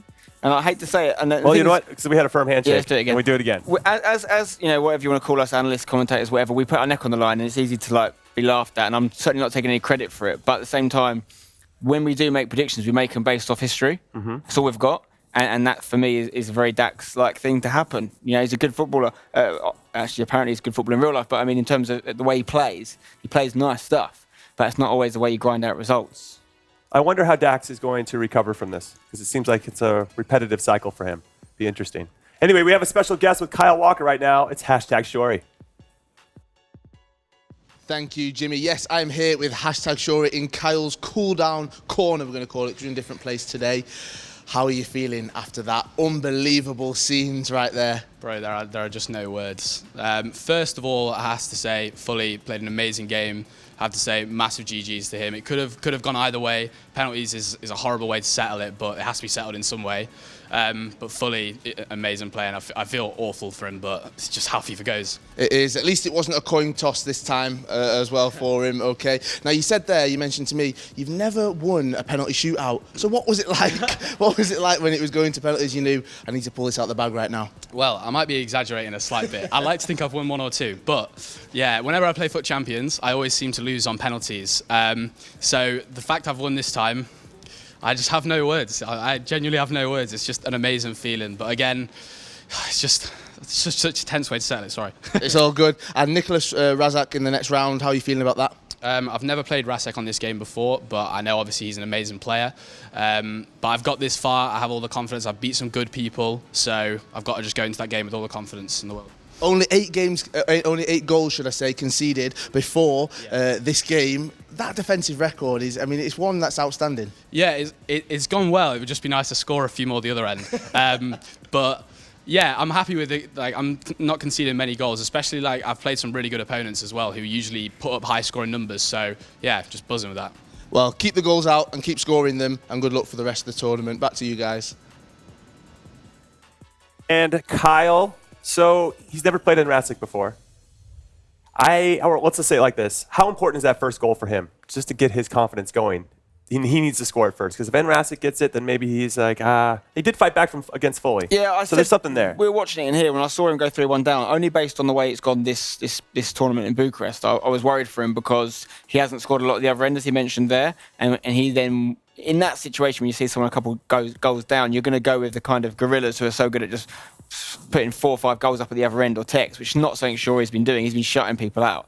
So to find himself having conceded 3 was a little bit of a new position for him to be in, but he's come through it. So I'd say it's not as important him scoring the first goal as it probably was before that game, because we've seen him do a different strategy. But yeah, everyone wants to score the first goal. Now, in Rasic, probably the favorite, let's say. I don't know if he was the favorite against Dax. Felt more 50-50. But in this, I feel like he's the favorite against Shory. How does he handle being the favorite? I mean, clearly, yes, Rasic would be the favorite here, also looking at the ranking. But Shory, he just has to try to play his style. It's very easy that when you come up against one of these giants of the scene, I mean, players like Rasic, Dossary, Gorilla, Tex, that you have this fear factor.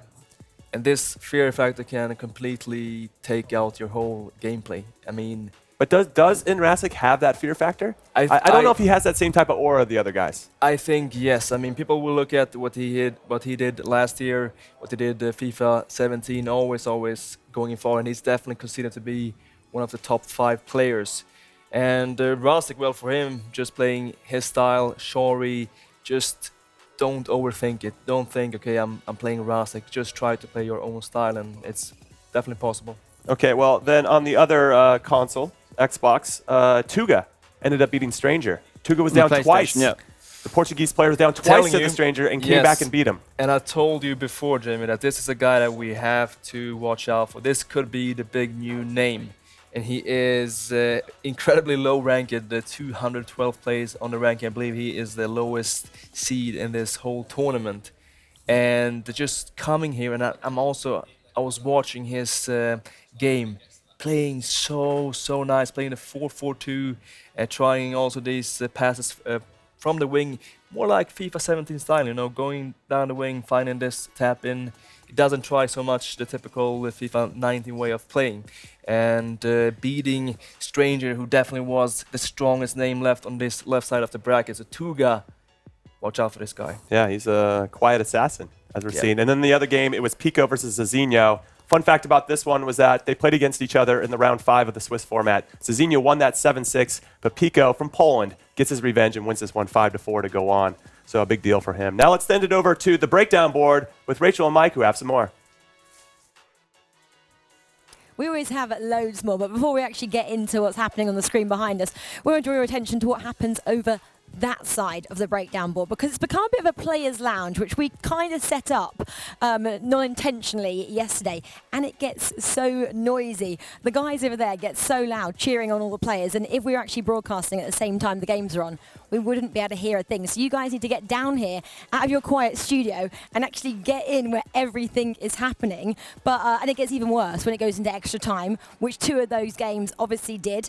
And Mike, we're going to break down one of those, which we're also predicting, weren't we? The Rasic taking on Dax game there. And before we actually big up Rasic, it's time to break him down, isn't it? On the breakdown board. You like what I did there, Mike?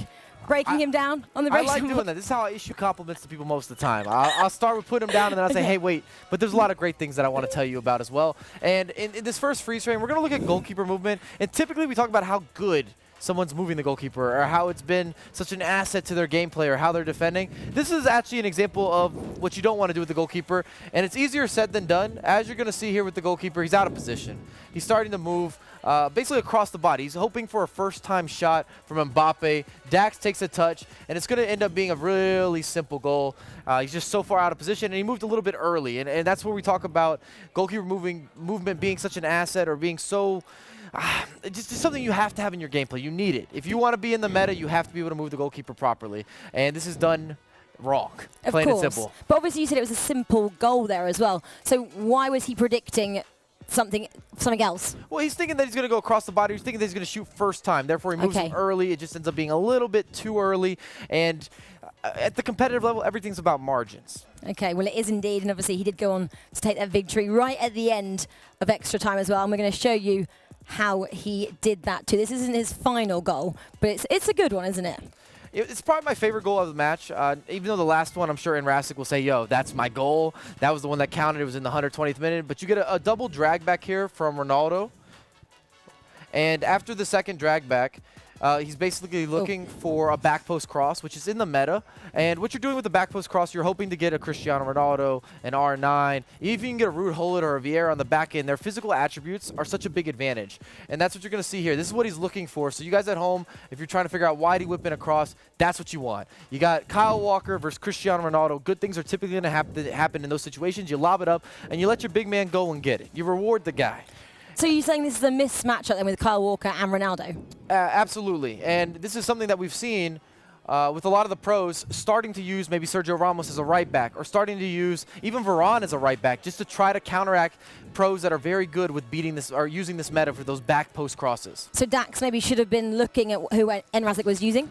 I think Dax should have probably made adjustments, because I think he conceded 3 of these in the match, including the goal in the 120th minute. They were all back post crosses on back post crosses on back post crosses. And Enrazic had a plan, and that plan worked, well, as you can see. We'll see it just ending up there in the back of the net. And maybe that is something, Mike, that hashtag Schwari should look at, because he obviously playing Enrazic next. And I think, obviously, we know who went out in extra time. It was Fully. And maybe you guys should get Fully on the sofa. If you want a bit of a rest, he'll just chat. Maybe 10 minutes, 20 minutes, whatever you want. I'm sure he can fill time really well like he did yesterday for us.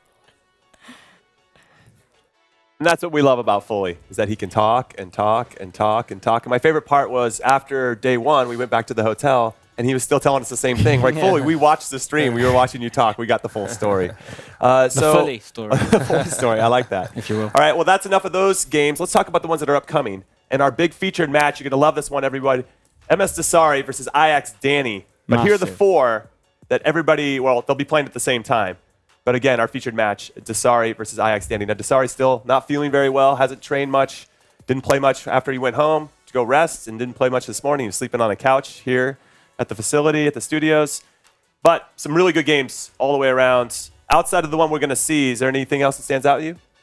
Sheehan fulfills that. I think it's a really good match. I'm looking forward to seeing what happens in that one. I want to see, I mean, all of them, to be honest, 'cause I want to see how FUT Marco does, if he can continue what he was doing yesterday, which was fantastic. Obviously, goal machine as well against South. Those are all pretty good matches. Big teams. Yeah, and I'm sure as that first one ends, we'll get to cut to some of the others and make sure you guys get caught up on all of that. But Desari, how much is this flu-like symptoms that he has, will it impact them at all? Because sometimes people, as you mentioned, I think we were off camera, when you're feeling sick, sometimes you play better because there's not a lot of expectations. You just like, if I lose, whatever. But that helps you play free. Yeah, and also the fact that your body is also fighting this virus, so you're focused, you're alert, you're in this fight mode still.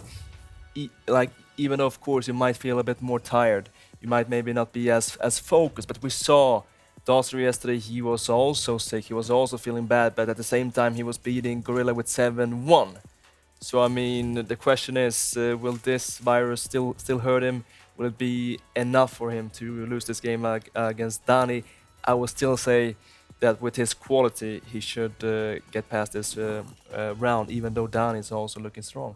So we are halfway through the round of 16. We got another half coming up. So come back and join us right after this break.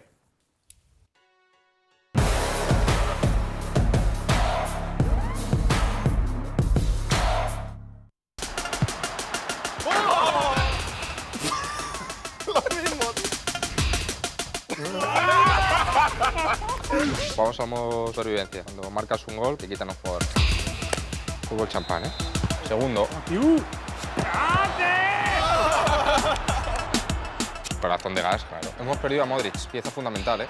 ¡Qué balón! Este no falla, ¿eh? Este no falla, golazo. A ver qué jugador perdemos ahora. Sergio. El capitano. ¡Hola, hola, hola! No quería perder un jugador. ¡Tómala! No, está por home. No. Están con miedo. ¡Uy, qué Pikachu! ¡Pikachu! ¡Chop, chop! ¡Vamos! ¡Vamos! Qué buena, tío. Eso era calentamiento.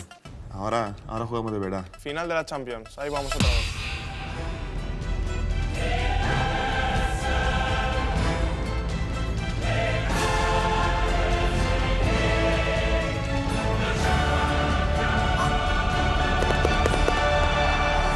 Vamos a la revancha, ¿eh? Venga. Jugador a seguir, Gareth. Cuidado con Gareth. Ya tienes, mételo. Odriozola, mételo. Golazo de Odrio, ¿eh? Mira, la cámara. Y mira, Oye, ¿Están conmigo o qué? ¡Grande, Tibu!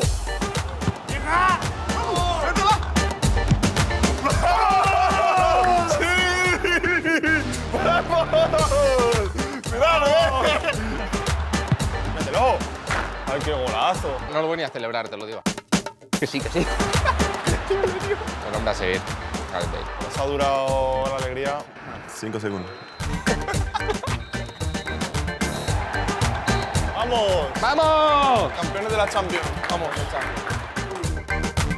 No comment. ¡Sí, vamos!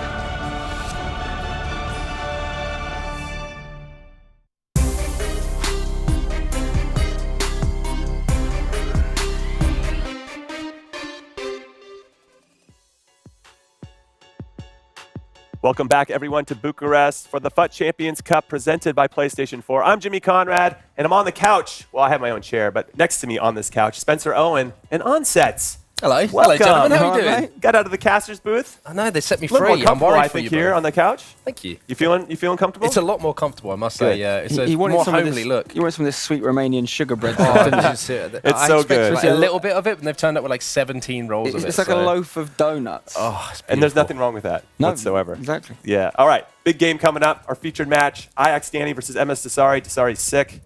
Obviously plays into how he's going to perform. Let's talk about Danny, though, because I think Desari's going to get a lot of attention because he is sick. Can he beat the reigning World Cup champion? On a full bill of health, I would say, if Desari was on a full bill of health, I'd say definitely back Desari. But I think Danny can do it today. I think he can use that to his advantage. And he's good anyway, obviously. He's a very, very good player, Danny. And he's one of the more loud, sort of in-your-face players. I'm sure we'll hear him very, very loud and clear if he does get some goals. I'm gonna predict he does win, actually. Whoa. Easy on the predictions, because we have to see the intros first. Okay. Check out these intros.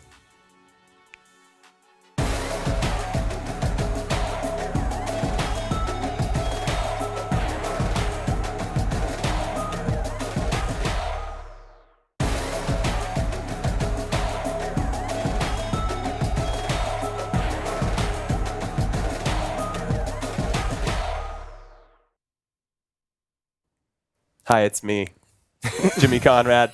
This is the Ajax Danny post. It's a pretty funny one. Now I'm pointing because this is who Spencer wants. Spencer wants Ajax Danny. You went with your predictions there. You're getting ahead of yourself, but I like it. If Desari had joined me, #Harry, and Ajax Bob for a late night steam room session last night, I'd have been going Desari because I think that would have helped him with his illness. I think he's one in the hotel. You've got to take advantage of these facilities, but he hasn't done that.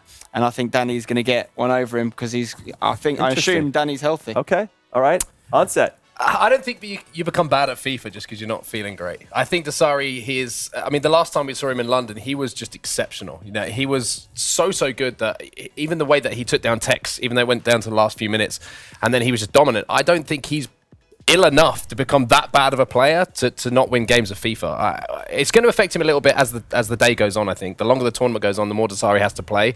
It might become more of a factor, but I can never back against Desari. Do you get bad at FIFA if you wear like zebra clothes? You have to ask Mike. Look like a referee.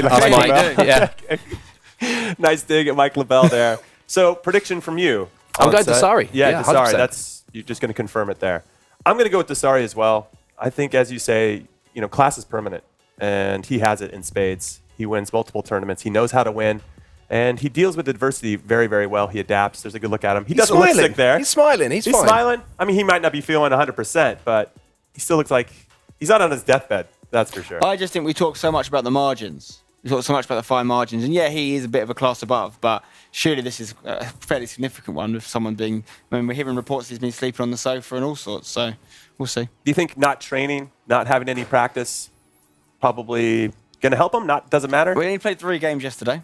He didn't play 5. And, I wonder, I think it's the climate issue as well. He's come from such a dramatic change from what he's used to, whereas Danny's only coming an hour or so across Europe, so it's still pretty cold, I'm sure, in the Netherlands. So, that might be a little bit unlucky for Desari. Maybe he needs a nice warm climate tournament coming up soon, but we'll see. I could be wrong. I could definitely be wrong. Okay, the big question, I think, for everybody watching at home is, how do you beat someone like MS Desari? I think a lot of people are still looking for that answer, No, of course, to be honest of with course, you. but... The tough thing is you look at a lot of other players and you can kind of see weaknesses in their games and what you can take advantage of. I just feel like Tex and Dasari are the two best all-rounded players that they just don't seem to have any particular weakness. One thing that always stands out to me for Dasari as well is if he goes down early in games, he's not afraid to change formations early as well. He'll go to a 4-2-2 and he'll try and get back into the game, but he's not one of these players who, if he goes to the 4-2-2, becomes vulnerable defensively. He's still strong defensively with that formation. And I just don't know how to beat him. It's such a tough thing to do. You basically just have to play better in every single asset of the game than Dasari does on the day. And it's something that not a lot of people can do. The reason that he lost games early on this year is because he hadn't adapted to FIFA 19, the things like the time finishing, things like goalkeeper movement. But now that he's got the meta of the game and he knows how to exploit the parts of the game which are going to create opportunities and create him goals, I don't know how you stop him. Good luck, Danny. Yeah, well, more rounds of 16 games are about to begin here at the FUT Champions Cup presented by PlayStation 4, which means it's time to bring in our other casters, Richard Buckley and Brandon Smith. Hey, guys, how's it going?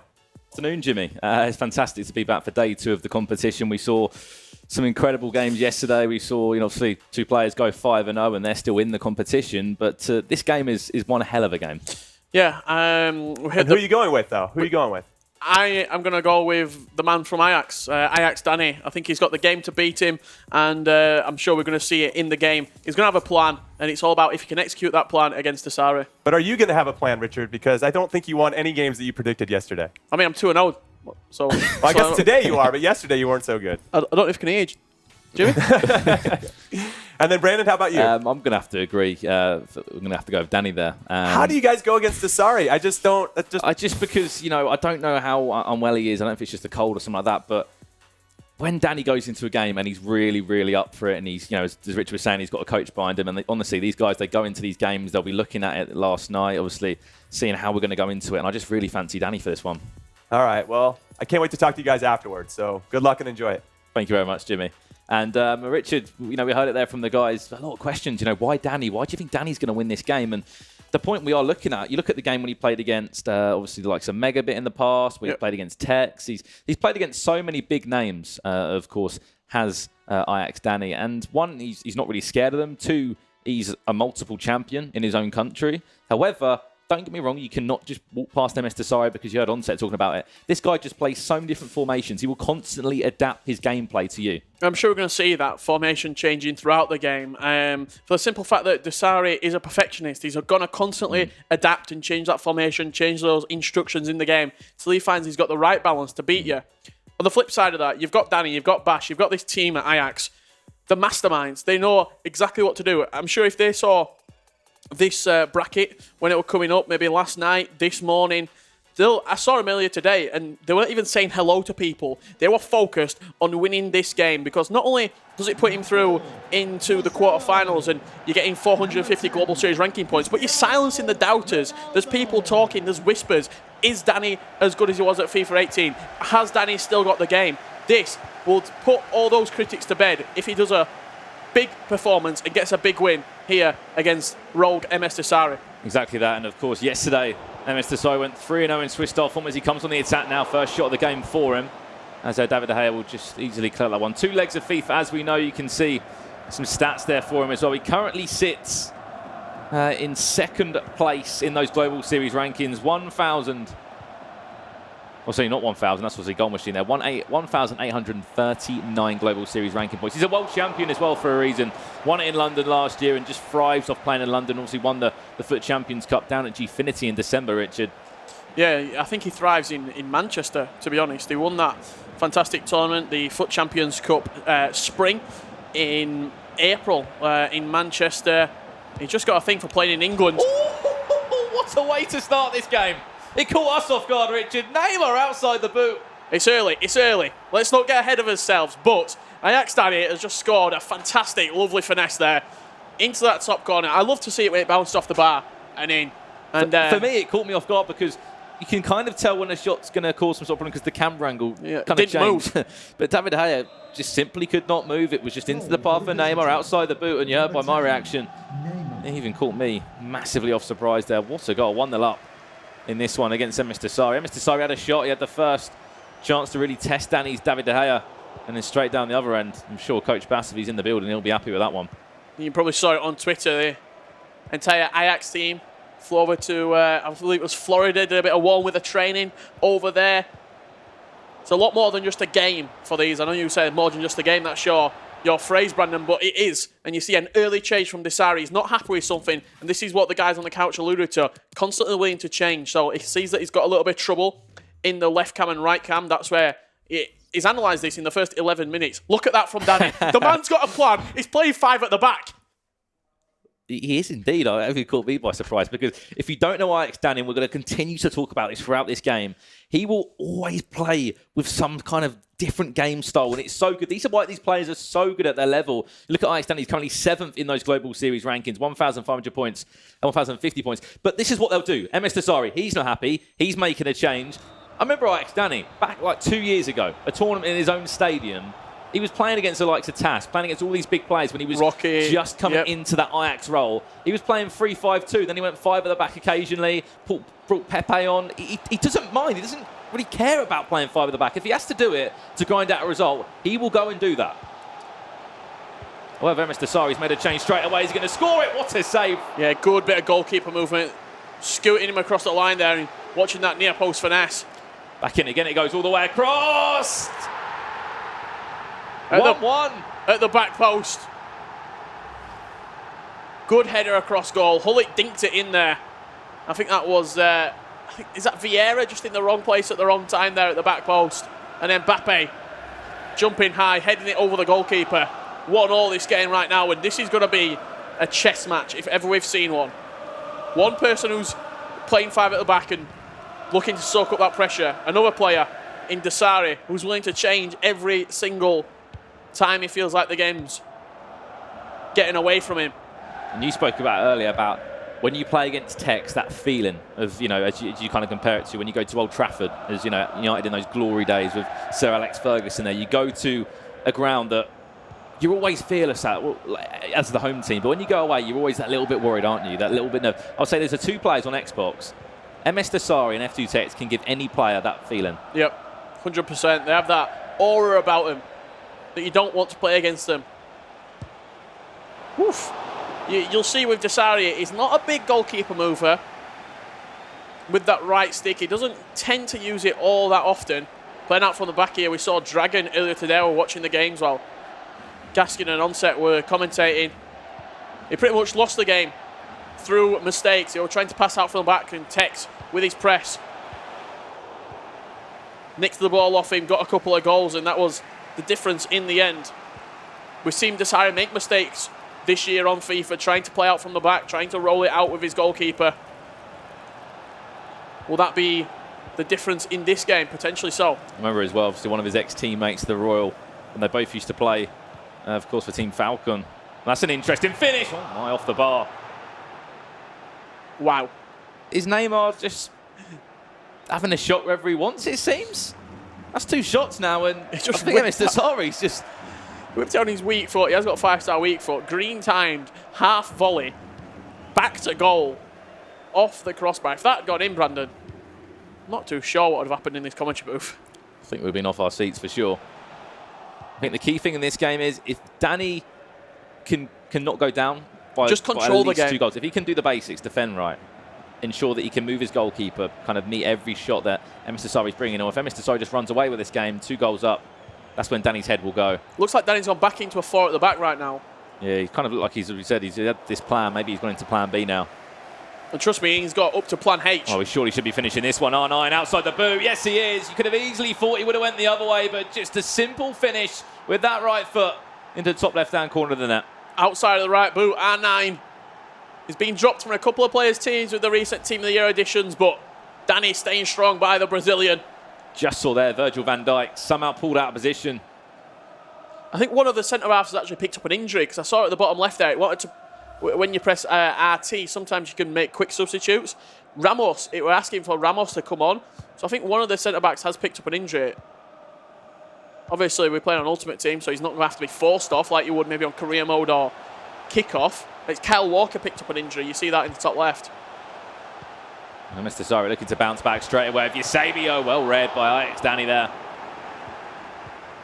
We have got another number of other games taking place right now as well in this round of 16. We've got the Australian Futwiz Marco up against Lost in the Waves, and also on the PlayStation, Fafilza from Wolves, also represented by Team Bundle, taking on Seaham.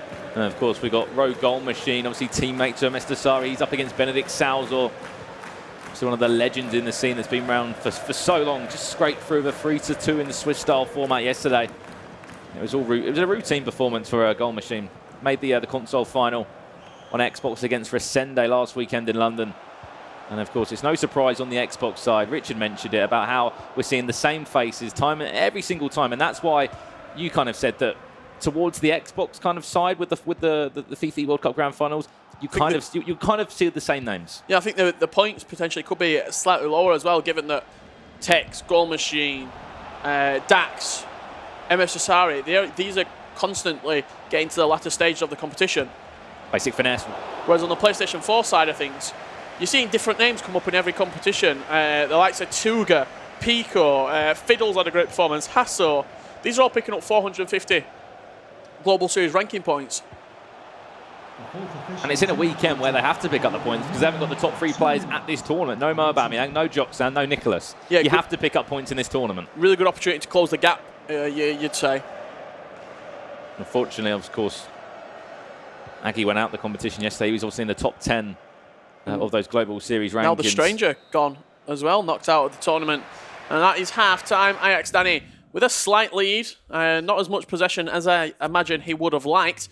He's now playing 4-3-3-4, so that's the 4-3-3 fourth variation. You get your centre attacking mid, just playing behind the striker. Players out wide. It almost accommodates that El Tornado cross to the back post. It accommodates the first-time finesse when you've got wide players who can hit it straight away across the goal.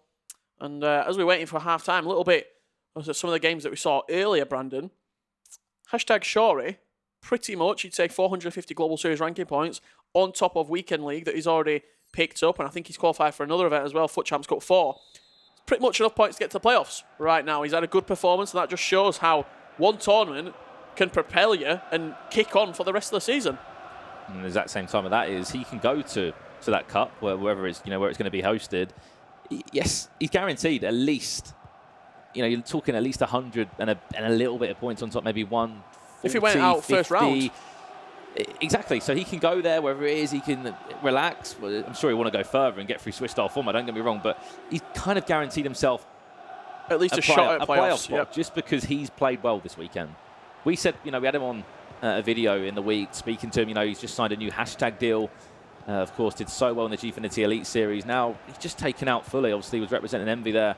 Took him all the way to penalties, a UK clash that I'm sure both UK players would have not wanted to do because 8 UK players came to this event.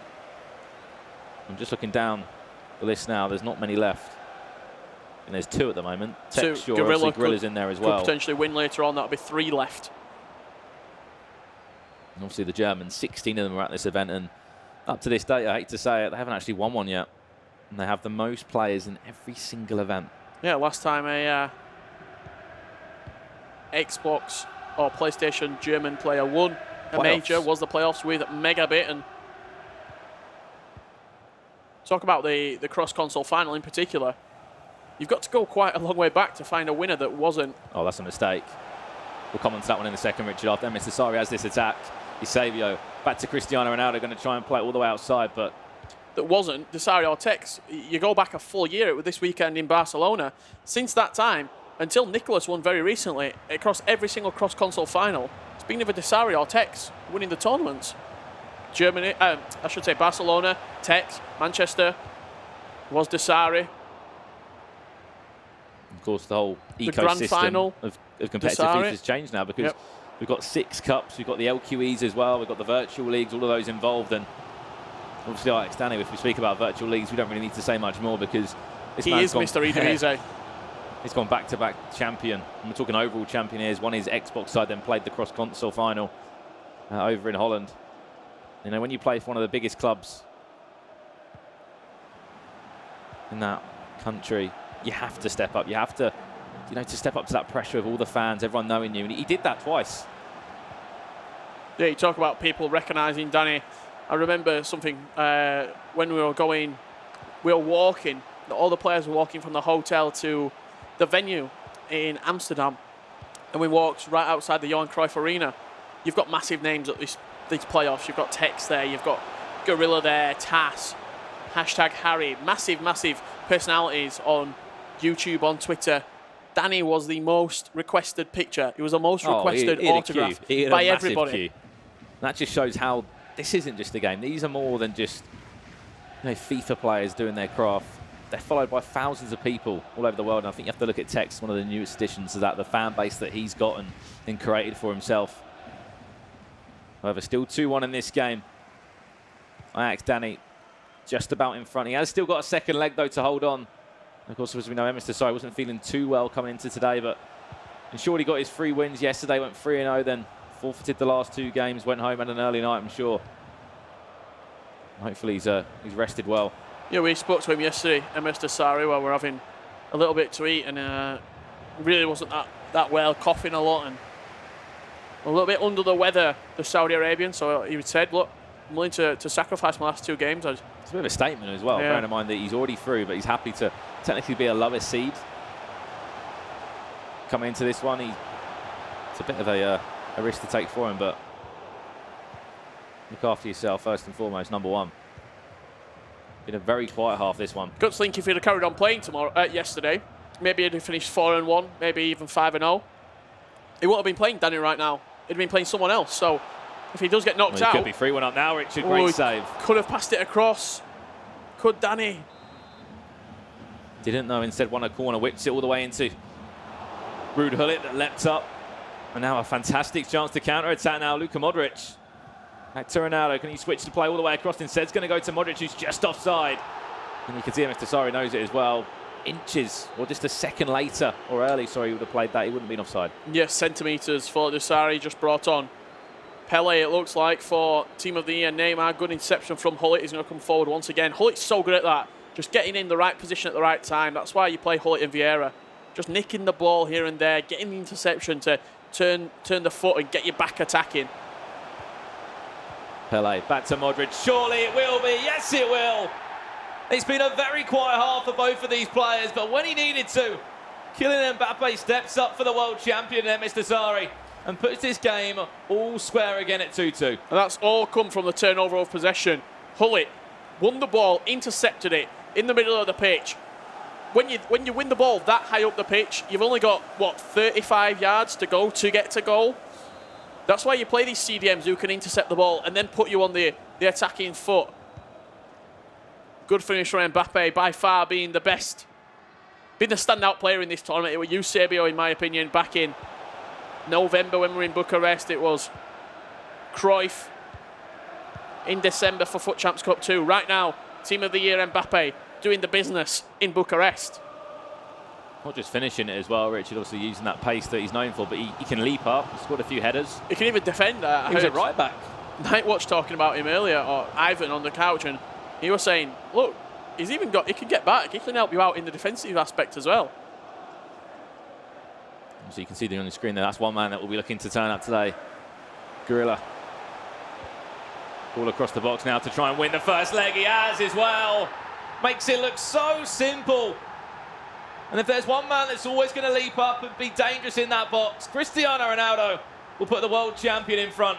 Yeah, we're just looking there at the back post, actually. He dinked it into the back post, and terrible defending. I think that's from Varane. He's not even looking at the ball. They always say, as a defender, keep your eyes on the ball, not on the man. And he's let Ronaldo, I think he's lost the flight of the ball, really.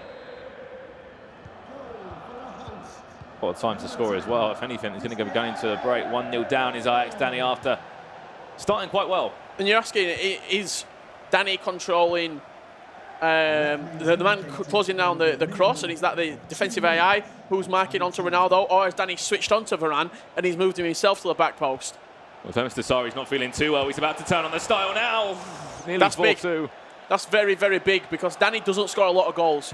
He's a very good possession, defensive-based player. You saw him start 5 at the back. He knows how to see out a game. If Desari scored that and goes 2 goals to the good and he's leading 2 goals by an advantage. Oh, great feat, Neymar. It's massive for Danny to try and get back into this game in the second leg. So with only a 1-goal deficit, if Danny comes out early, gets a goal first 5-10 minutes, this game is wide open. But Desari, I'm not sure. Does he look? He looks a little bit unwell to me. It was a game of 2 halves, wasn't it, for him? Yeah, first half he was under pressure. He was a little bit sloppy, to be fair to him, but you've got to be up for it in obviously not just both legs, in both games as well. Danny, I think maybe a little bit disappointed in himself to be in a winning position, to concede, and now he's going to be going out the room probably to have a word with his coach. Obviously, coaches aren't allowed into this little area we're in. The players can see, but he'll be going out either for a drink or a word with Bass to say, right, how do I get myself out of this? Yep. We had a plan. I played 5 at the back to start with, went 1-0 up in the best possible circumstances. Don't get me wrong, it was a fantastic goal. Best possible start for Danny.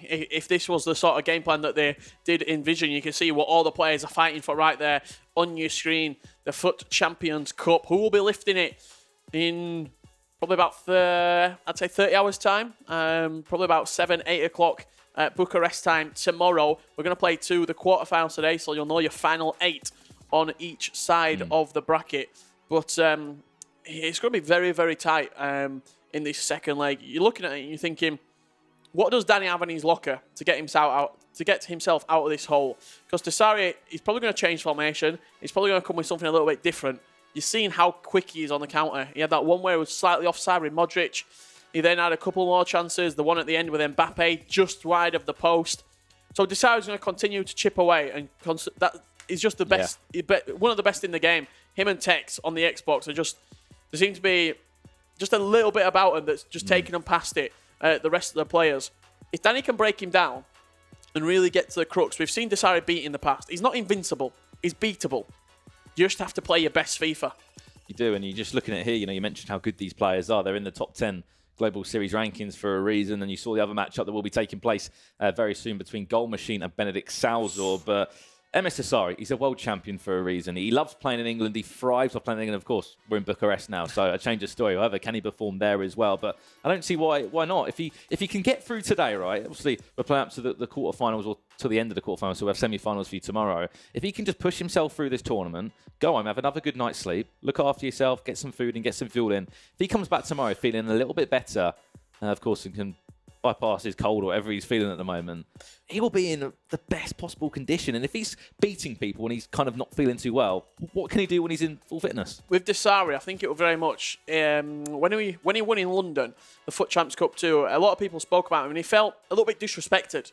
It felt like people were almost throwing him away already in this early into FIFA 19 because Tex started so well. Tex started so strong and he's still at that level right now, but Desari almost forgotten a little bit. So he came out and said, you know what, I'm still here and I have my right to be the best player right now in the world. He won that event. He beat Tex in the console final. And it was just a sort of a statement. I think after that, you saw a couple more events and you saw an LQE last weekend where Tex did get knocked out of the competition. Desari wasn't there for that. But both of these players right now, they're on different sides of the bracket. So there's a chance they could be meeting in the console final. Of course, one thing that both Tex and MS Desari have in common, they both lifted that trophy twice. Of course, winning 2 big majors each. And how would he like to get his hands on it? I asked Danny. He's pretty much won everything else in FIFA there is to win. He's won a domestic league in his own country. He's won events at LAN, global events, the Zigoi Battle 2017. He was the victor of that. He's won multiple tournaments online. He's one of the best players in the world. He qualifies pretty much every single event, but he's yet to lift the big one, the FUT Champions Cup. And the one thing that I love about MS Desari is he's the type of player that could, bear in mind, say he's already had a fantastic start this year, but say if he didn't qualify until Cup 5 or 6, he'd probably still make at least the playoffs and the final, because he's a player that kind of disappears for a few months. Last year, we didn't see him till April. Bear in mind, obviously, the game comes out in September, first event of the year. As we know, was in January. But Desari pops out of nowhere in April. I remember us saying, you know what, I think MS Desari could go and play well here. He went and won the competition. So wait, the week before that, he were at ESWC. He qualified for ESWC, and we were like, oh, Desari's qualified for this. Yeah, the champion in FIFA 17. He won a major from that rest of the world region, and it was like, oh, Desari's back. And then I think he finished 3rd at ESWC. He won the 3rd and 4th place playoff. He then comes into Manchester the week after and just smokes pretty much everybody in that. He did enough in the playoffs. And then he was sort of going into the grand finals and people were like, yeah, Desari's one to watch, but here's a list of 6 other people who are one to watch. Again, felt a little bit disrespected that he wasn't the overall favourite. What did he do? Went and won the competition. steamrolled the competition, went into that final. Of course, Stefano Pina, who's still in the PlayStation side of things. He'll be up against Chechen, obviously the Spanish FIFA player there. And what a final that was as well. I don't think he even conceded, did Emes Desari? I think it was 4-0. It was 3 or 4-0. It was an incredible game for him. I'm not going to start this one straight off. Alex Danny looking for the finesse from edge of the box. But this is the situation. If you have just joined the stream, this is the second leg between the two. Emes Desari, when 1-0 down in the first leg, was quite sloppy in the first half, then just turned on in the second half and brought out a world champion-esque performance to go 3-2 up. And now Danny needs a goal at least to put this back all square at free field. Can he defend before? No, he can't. Right into the roof of the net. Emes Desari strikes again. All came from the fake shot on the edge of the box. It started with a long punt up the field. Ronaldo won the flick on. Desari kept calm, worked the ball across the box, and then that lovely little fake shot. As soon as it's coming into him, he knows exactly what he wants to do. He's probably registered the button combination and the button press even before it's at his feet, so he can quickly spin out of the tackle, and then no finesse about that, just drives it high into the top net. Fantastic finish and from now Desari. The shoes on the other foot, you have to say. What a start that is from Emes Desari. 4-2 up. Now you're asking, what does Danny have in his locker? Does he have a couple of goals? Has he got a plan C, a plan D, a plan E? Because he's going to have to come out and attack, and Danny's a player that can play free at the back. He plays it more in the defensive aspect, though.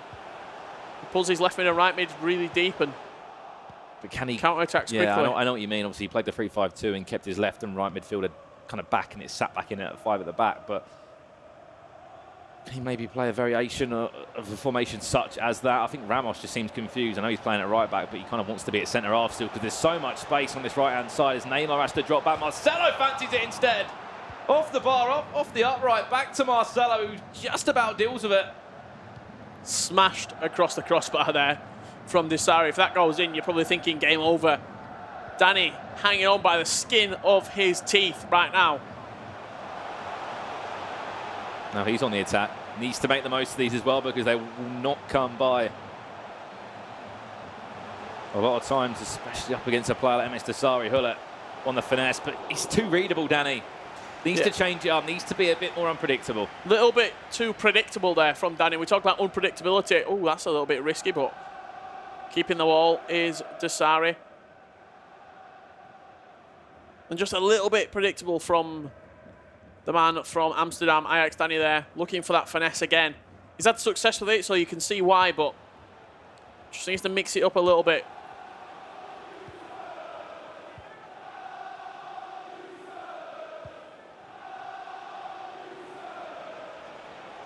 Can he... So I pulled something back there. I think he's accidentally just pressed the middle button there as Emes Desari for some reason has come forward. Both players are aware, though. Do not worry about it at all. He's just going to pause the ball and give it back. I don't know if Emes Desari just slipped on the... I think he accidentally slipped, yeah, when he clicked his middle button. I don't know if he was trying to add a friend that maybe just sent him a request during that second leg. Well, good sportsmanship from Danny. He realised something had gone wrong straight away, paused the game, and we're getting a nice insight there into Desari's formation. 4-3-3, second variation. 2 centre mids and 1 CDM. It's very good for crowding out the middle of the pitch. It doesn't let your opponent get any sort of room to play through you. It's very useful if your opponent's playing a diamond with the 4-1-2-1-2 narrow. It just lets you squeeze the middle of the pitch slightly, but then you have your wingers really high and you just pin back the fullbacks of your opposition. If you're playing against someone who likes to get the fullbacks on, it is quite useful to do that. Just depends as well how you use that middle three in the midfield. If you've got, you know, likes of an anchor of Vieira that can sit in front of your back four and just, as you can see there, just pick up the ball, switch it from left to right, and then always offer that extra defensive option.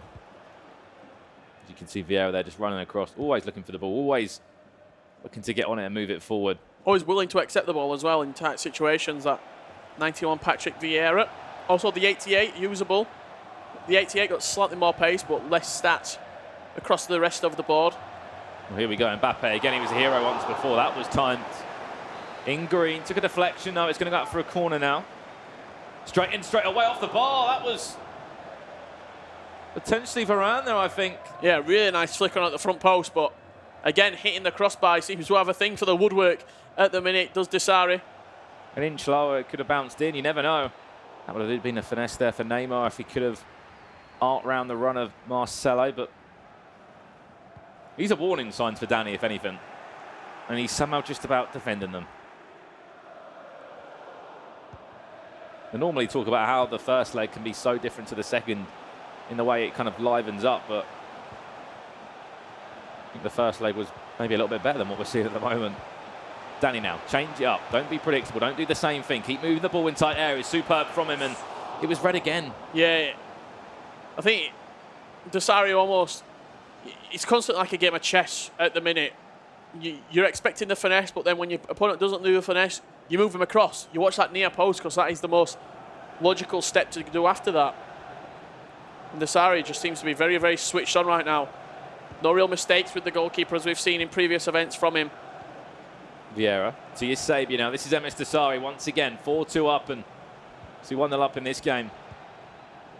If he goes through here, will be either playing against his teammate Goal Machine or Benedict Salzor. We spoke about how Team Rogue are probably hoping that they've got a PlayStation player in the future because all their Xbox players are through at the moment or are still in the knockouts, I mean, in the competition. Obviously, Nicolas Rajic went through in that tight game against PSG Dax, and you're thinking there, MSSI might have to play against Goal Machine, and if one of them two goes through again, they might meet in the console final.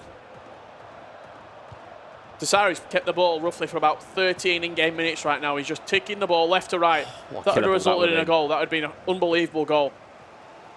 Trying to fake the pass inside to Mbappe. Danny just looks a little bit lost for ideas at the minute, which is very un-Danny-like here. Usually you see him creating chances. I know in FIFA 17 he had that mentality. He just wants to score and score and score. That had to change when game management came into it, and he's tried to hit that corner maybe 3 or 4 times in this game, or in this half. Yeah, it's just a little bit too far out at the minute. He's trying to set that finesse up, and it's just a little bit too far out. That's a beautiful kick out from the hands of David De Gea in goal. Last attack of the half.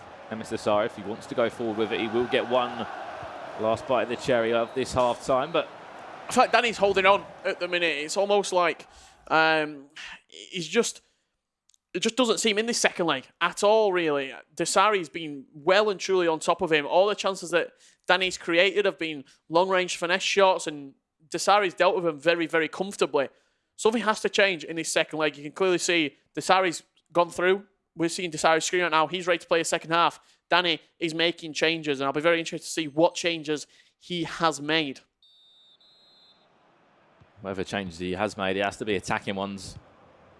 It just looks so routine for MS Desari at the moment, and if he stays like this for another 45 in-game minutes, he will be through to the next stage and through to the quarterfinals. So he has brought on Eusebio for Neymar. That is Danny. I'm not sure if a formation change has accompanied it.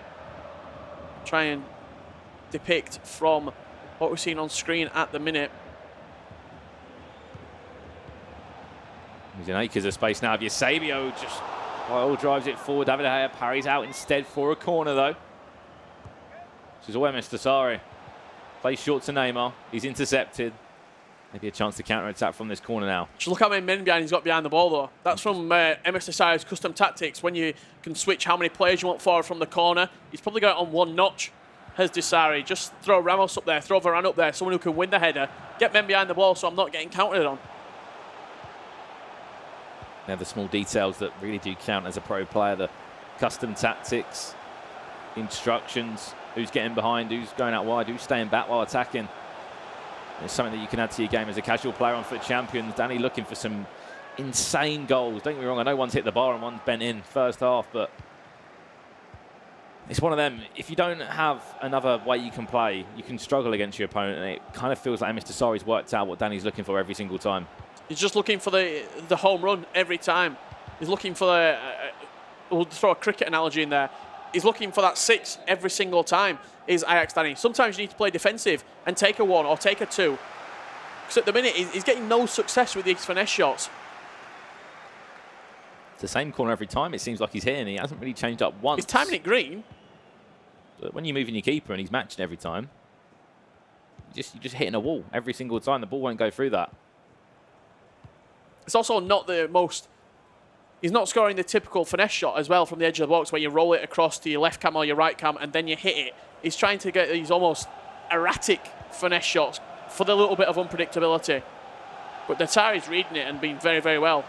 Time's running out for Danny now. He's into the last 13 game minutes here. I expect to pause from him in the next 5-10 in game minutes. It seems like he's just round this area looking for the same kind of finesse. Maybe have a shot of Hullet. He's gone with it instead. Onto the other corner, took a deflection and out for a corner now. Let's not forget as well, MS Dasari, the esports console player of the year.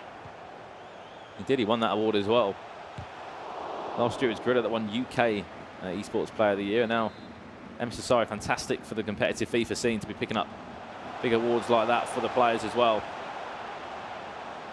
Maldini to Varane. Can he get a shot away? No, he can't. He's going to play all the way across to Eusebio now. He's going to have a finesse, and there we go. He's tried it 5 or 6 times, but I guess never give up. Keep on trying to work the angle.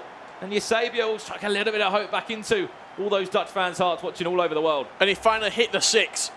Did Ajax Danny. He played it out. Finesse shot from Eusebio, the substitute that it has brought on. You see MS Dasari's formation there on screen. You're playing Eusebio at right centre mid. He's brought him off. Brought on Modric, and I think it's Pele as well, going in at right wing for the Saudi Arabian. But Danny is going to have a confidence going with him now. This is his time to shine. 25 minutes left. Get yourself a goal and force extra time. Lucky as well. It hit against the woodwork there. It could have easily went the other side, but lucky for him, it was just about bent inside. Hit the post, fell into the back of the net, and he's set up for an incredible spectacle now in the last 24 in-game minutes here. Simple as it is, Danny, you score a goal, defend, do not let MS Dasari. We're going to be going to extra time. And you never know, he might have to go to penalties again. We saw how that Shori Fully game went. Can this one live up to that as well? But I'm it's sure a chance. MS Dasari has other ideas. That goal could have been a spark, though, for Danny. Something that he needed to say you're in this game. Wake up and start playing a little bit better.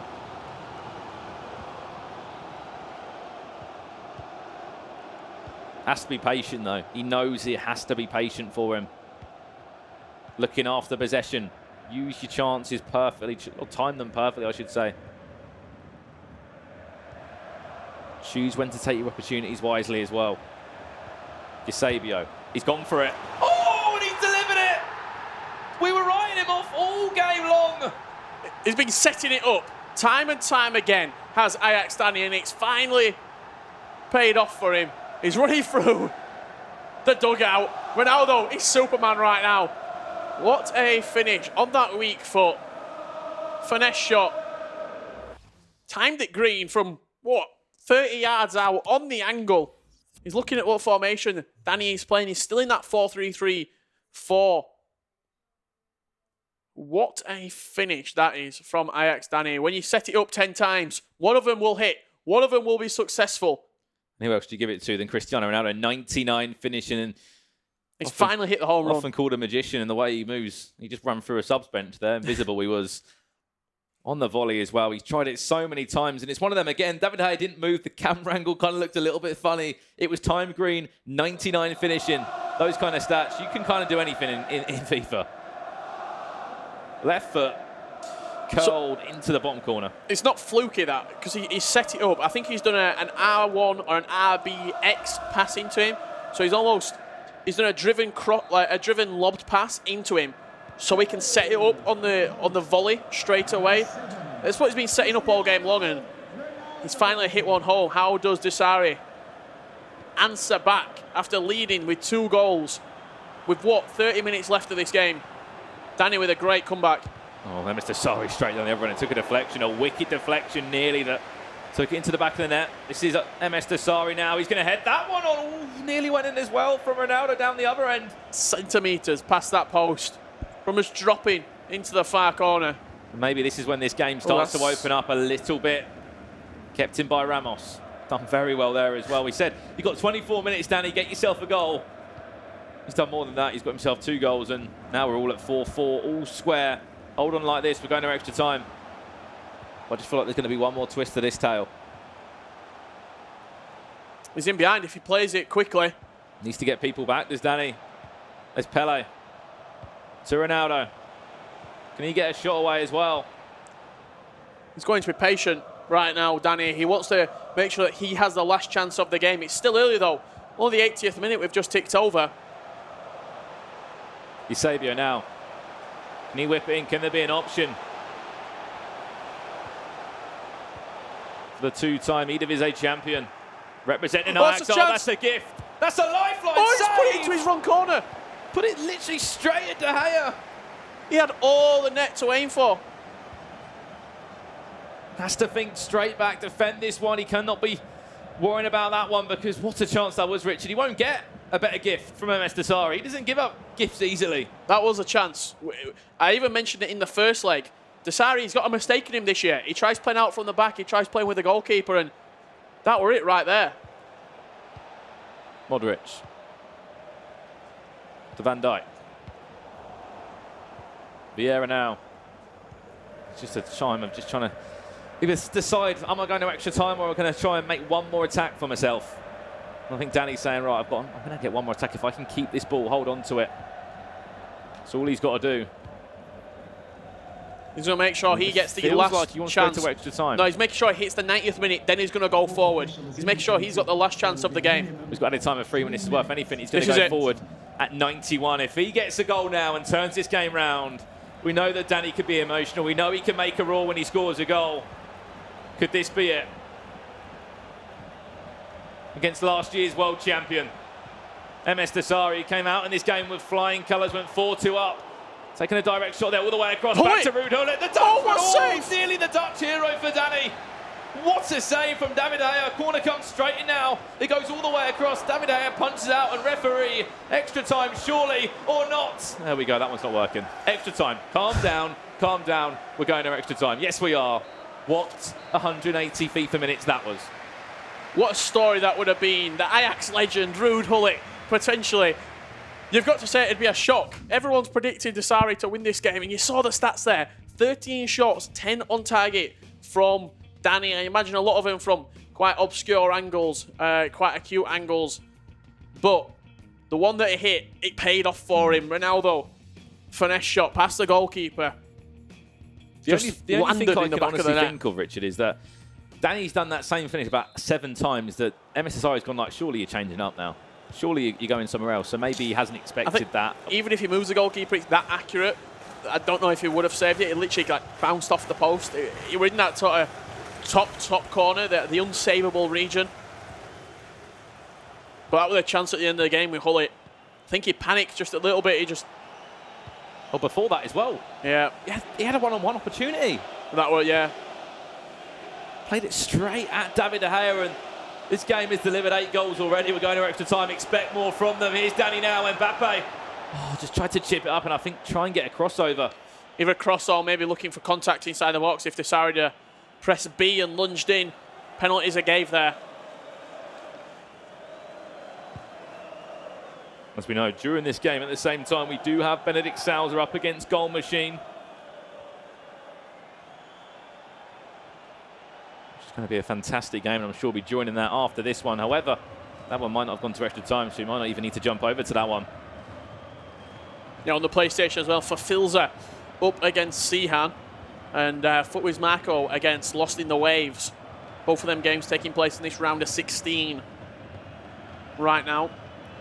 Seems like Mr. Sari's been shut out a little, and probably from the 65th minute onwards. Yeah, 65th, 70th minute, it's been pretty much all Danny. And when you're under that pressure and trying to defend again and again, you know you're giving away opportunities, it's hard to get back. Oh, that's a penalty. A clever use of skill moves. Put it through the legs of Maldini. Maldini stood there and just basically didn't let him through. We can see it again on the replay there. Or not. But that's a lifeline for MS Desari. You have to be careful around the box. MS Desari with a fantastic jump. Oh, he puts it wide. Sometimes when the luck's with you. He's missed the target. There's no excuses for that. And I'm not even saying he's done that because he didn't think it was a penalty. That's just an awful miss. That's inexcusable. I think Danny's more shocked. Danny's been given a lifeline right now. You don't miss penalties. It's one of the things that you have to build up into your repertoire. Corners, basic things, throw-ins, everything like that. Penalties is in there. In such a big game like this, you do not miss a penalty. Or at least put it on target. He's been too acute. He's gone for that real bottom corner. Well, he's going to get one more attack here. He's actually opened up a load of Good room movement. There, met by Danny again. Didn't push it too far. Danny kept him fairly central. In he goes. Ronaldo's there. Ronaldo's winning that one. David De Gea, a routine day for him. Half-time and extra time. What a game. What a game right now between these two powerhouses, between these two giants in the FIFA scene, and nothing to separate them. With only 15 minutes left and a penalty shootout looming on the edge. What's this coming over the hill? Is it a monster? No, it's a penalty shootout. This game is so good because both players are top 10, as we know. We've got MS Tasari in second in those Global Series rankings. Danny's in 7th. It's two ways. Tasari needs to win this to try and push towards Tex, although he's probably already guaranteed himself a place in the FIFA World Cup Grand Finals after this performance. Danny needs to climb up that top 10. For him, he'll want to climb up that. I'd say it's less about the Global Series ranking points and more about the pride and the reputation almost. For Danny especially, just to show, you know what, I can compete with these big boys. I can compete with the best in the world right now, with Dasari, with Tex, with Goal Machine, these sort of names, and I can hurt them in the competition. Because I know I'm good enough. MS Tasari missed the penalty in the first half. He's going to be given a chance now. He's in space. That was a finesse from Messi. Headed back over by Ronaldo. Be very careful in the box. Danny, we saw what you just gave away. I'm sure he won't want to be doing that one anytime soon. Marcelo to Varane. And switched all the way across for Danny. He knows he's going to probably get one big chance, is Danny. And if he doesn't take that one, he could be finding himself in a penalty shootout. Risky possession. Giving away possession like this to someone that you do not want to give possession away to. Maldini had to stay strong, and lucky for him, that tackle was outside the box after giving away the penalty.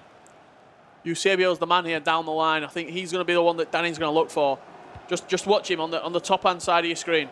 We know the goals that Danny scored. We know the areas for it, and it was actually down this end where he scored that fantastic goal of Ronaldo. So we kind of know what to expect, and Dasari will be thinking that as well. How can I get tight? He's got 2 men towards the ball there, or 3, Vieira and Marcelo. I think Messi even dropped back to get involved there, but twice now. That's poor from Danny. Has to win the ball back straight away. You do not give up possession that easily to a player that is this good.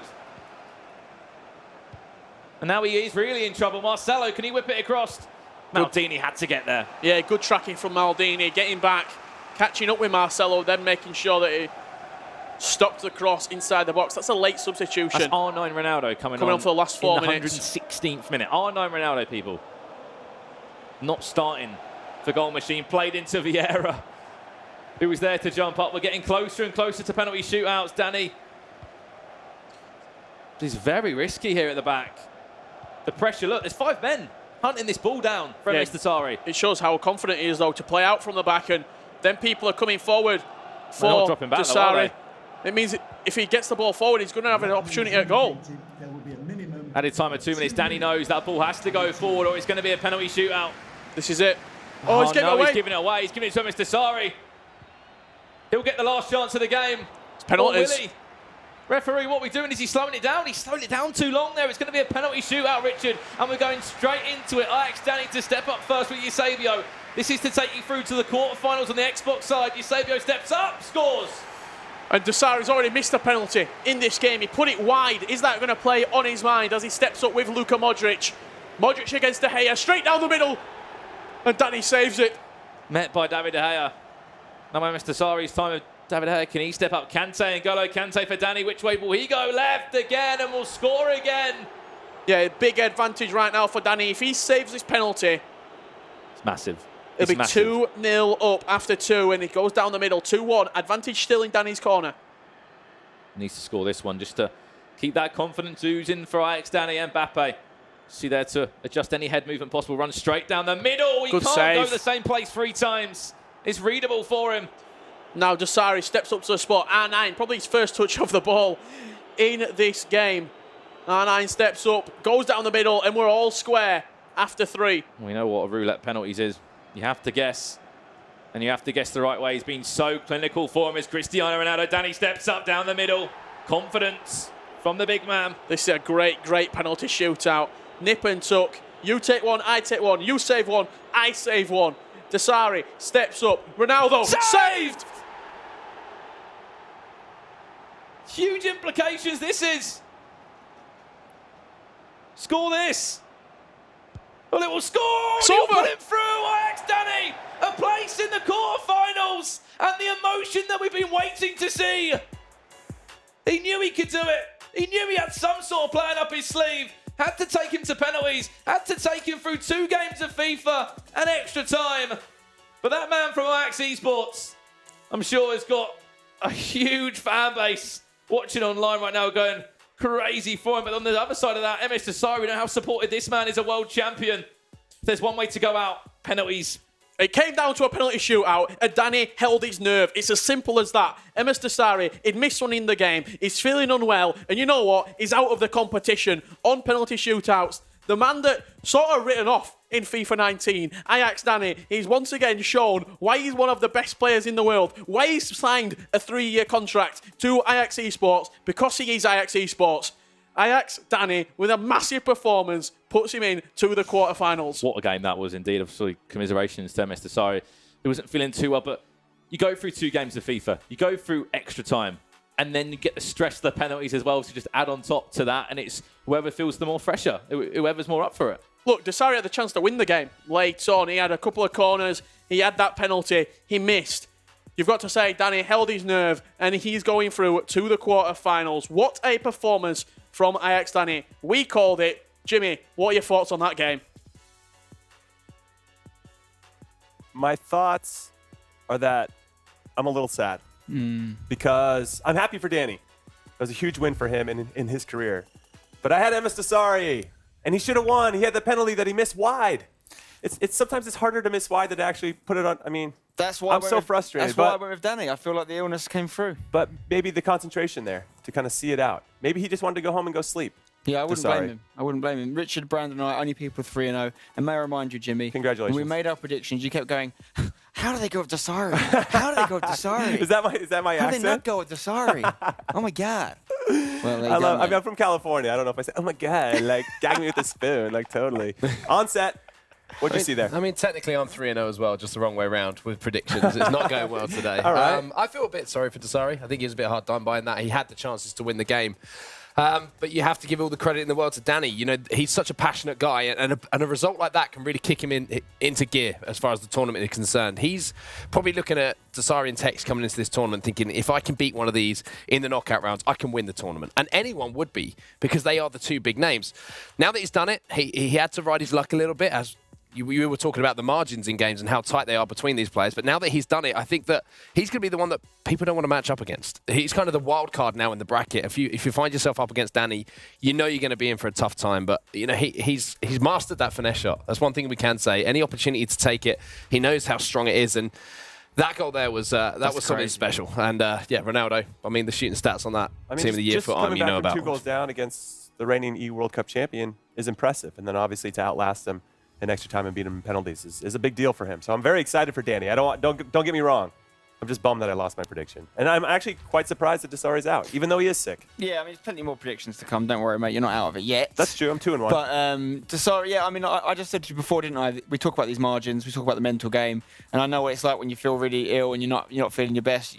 Even you can want something over 100% of your body, but it doesn't mean you're operating at 100% because you haven't got the ability to. And I don't think Desari was there. And he looks physically not his best in terms of. I hope he's okay. I hope he goes and gets some rest now. And we'll see him smashing tournaments again in a matter of weeks, no doubt about it. But and he's got a lot of points on the leaderboard already. He's not in a bad shape. Now here's the last look here. Desari needed that to stay alive, but a big save. Credit to Danny keeping his cool though. In the penalty shootout, like the pressure that's on you to slot this last one away, and as soon as you see the goalkeeper not moving and you know you've got either side, I mean, look at the release of emotion. This is why I talk about the mental game of FIFA so much, because you can't allow that emotion to get hold of you during the game, because that's when you make mistakes. That's when you can let the adrenaline get hold of you too much. And when you finally get the game, when you finally close it out, you see that huge release of emotion. And that's what it all is. It's all that focus and concentration just being released as you actually pick up that win. On the other side, we saw Dax earlier. You can have the opposite side of that. You just crumble to the floor because you've put so much into it. And that's, it is such fine margins. You lose the game and that's it. You're gone. Well, we have a special treat for you guys. We have Ajax Danny with our Kyle Walker. Take it away, Kyle. Thank you, Jimmy. If ever one person needed Kyle's cool-down corner, it's this man right here. Thoughts and feelings after that game? Everything is going through my body. He's almost sleeping the whole day because he's not feeling very well. So, at the beginning I could see it. He was not playing well and much mistakes and stuff like that. But after I was leading 2-1, he played really good. He played really good, and I think he had to focus a little bit back. He's leading 4-2, but I kept calm and kept playing my play style, and I came back. It's an amazing feeling to beat the world champion. That's it as well. You've beaten the world champion after being down to him. You could have put your head down and gone out, but actually you fought against it and you came back to win on those penalties. What was it like when he was going to penalties? Bad in my head, because the last 10 penalty kicks I had to take in competitive tournaments, I think I lost 8 of 9. Or 9. So it's a bad result, but I just stay calm and you need to try. It's a lottery. You cannot talk much about it because much of the times it's just mental games, and he could win, I could win. I won the penalty, so I'm really happy. You are indeed. I could see from your reaction, everyone could see. But you were saying that actually in-game, you were keeping it quiet. You weren't doing your usual screaming and shouting when you score because you wanted to respect MS Dasari. What are your thoughts then towards him now if he's gone out? He's not that well. Have you got anything to say? Yeah, I already came to him before the game. I hope he gets well very soon, and it's bad for him, of course. He's a fighter. He's the world champion, so of course you are practicing a lot. You want to win those tournaments, even if you already are a world champion. So it's really hard to deal with such sickness. He's with a jack because he's so cold, and nothing helps, he told me. But in the game I don't scream because it's hard if somebody is really sick to scream. But penalty kicks is so intense that I had to. You had to indeed, and I look forward to you screaming and shouting on the next one when you are scoring goals. Back to you guys on the couch. Thank you, Kyle. Thank you, Danny. So, about his thoughts. Do you think now he can really push on? Because I feel like Ajax Danny before, maybe even last season, he might not have won this. And he would have kind of gone down the same route as PSG Dax. We're always seeing him in the same situation, that he has the potential to do it, but he never does. Is this his kind of breakthrough? We put Danny in our team of the year, didn't we? We did. He did win the VC last year, so he's won things. He's won a few other tournaments as well. He's got Salzburg next round, which is a match that could have taken place in any of the last 2 or 3 FIFAs in the competitive scene. They've been around a little while. Salzburg's done him a favour and knocked out Goal Machine. Yes. So really, there's only a handful of the guys on the Xbox that people were really tipping. Obviously, Tex still in it, and Danny has got to be in that group now. Really bought into, and he can't play Tex until the final, which is important. So he's got to be feeling good. Well, in honor of Danny and the club that represents him, Ajax, we have a special Twitch drop for you guys. It's happening. It's Johan Cruyff, his icon card. Wow. Yes, we are dropping it. Make sure you link your EA and Twitch accounts to make that happen. I need to get Twitch open right now. You got to get it open right now. This Make will it be happen. a game changer. Yeah, so shout out to Ajax Esports and the success of Danny today. Now let's talk about that. Goal Machine and Salzor. Goal Machine won the first leg, 2-1. Salzor crushed him in the second leg. I think it was 4-0. It ended up in the second leg. Goal Machine is out, which is a bit of a shock. Salzor obviously switched consoles. He's over on the Xbox side of things now. How is he going to do running up against Danny, who has a ton of momentum right now? I think momentum's going to be a big thing, but, coming off of the back of a win, you got to say momentum is also with Salzor as well. He seems to have performed really well in this tournament so far, and it's we've been one of those performances, again, we've been waiting for. We know all of his past achievements on previous titles and how good he's been. We've kind of been waiting for it on FIFA 19, and it seems like a few of these players, like Danny, like Salzor, are starting to come to the party now. They've got used to FIFA 19 and some of the meta game and how it's working, and then if you have those mechanics in place, you can draw on that experience when you get into those tight games. We've seen it from Danny now, and I think taking down a player like Goal Machine, who has had consistent success as well in FIFA 19, that's a big, big confidence boost for him. And again, the bracket's just looking scarier every single round we get through. All right, that was the Xbox side of things. Quickly on the PS4 side of things, FUT Marco won his first game 4-1, and then in leg 2, he lost 5-1 to Waves. So now Waves goes through. FUT Marco was a bit of a surprise in day 1. Now he finds himself getting eliminated in the first game. What does he take away from that? I mean, It's heartbreaking. He's got to think about yesterday more than today. When we were sitting here watching that game, we saw him 4-1. We're like, well, Marco's the real deal. He could go the distance here, and it maybe started to believe in his own hype a little bit. I don't know. Maybe he didn't adjust enough in the second game, which obviously Lost in the Waves did. So shout out to him as well for a comeback. You've got to be seriously mentally strong to come back from that. But for Marco, yeah, still look at it as huge progress for him and his region. And I'm sure we'll see him come back again stronger. He probably should have been leaving Bucharest with more points than he's got based on the way he's been playing, and he'll know that. And then that fourth game on PS4, Fafilza ended up beating Chihan 3-1. Fafilza scored really late in leg one. They made it 3-1, and it was 0-0 in leg two. Can Fafilza make a run for you on set? Does he have that type of talent? I think the fact that Nicholas says that he thinks he's the best player in South America, I think whatever we say is kind of irrelevant compared to that. You're saying Nicholas, one of those players that we've talked about for many years now as being one of the best in the world.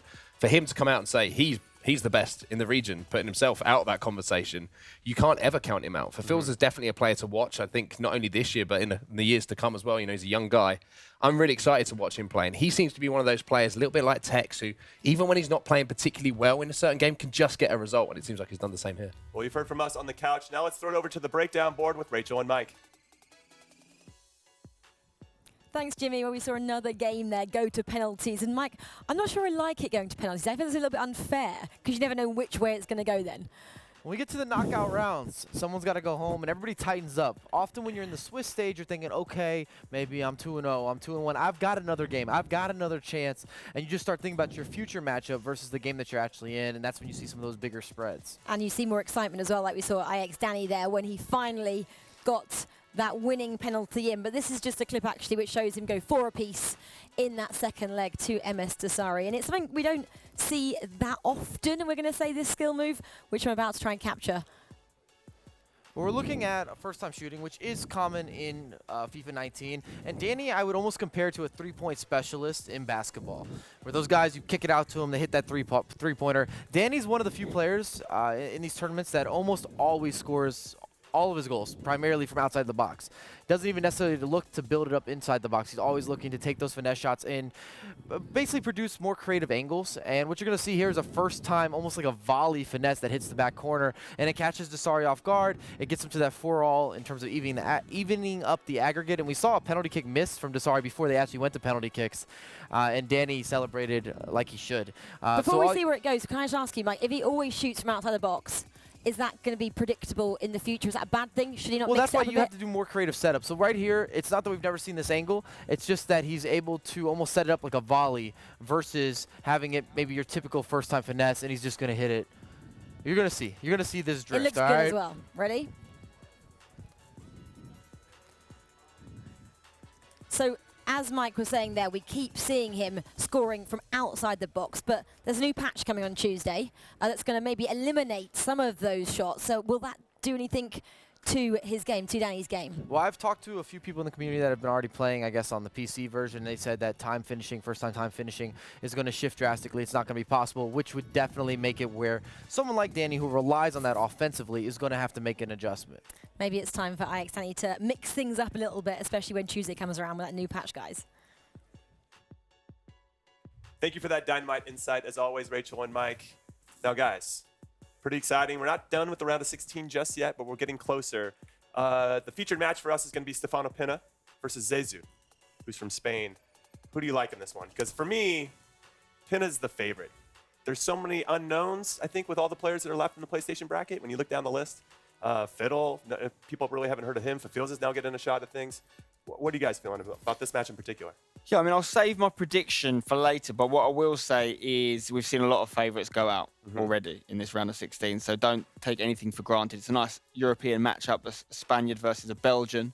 So we'll see what happens, but Pina's got the most pressure on him for sure. That's the match we'll be watching. There's some other good ones, though, on set. Oh, for sure. I've always got my eye on Gorilla and how he's performing.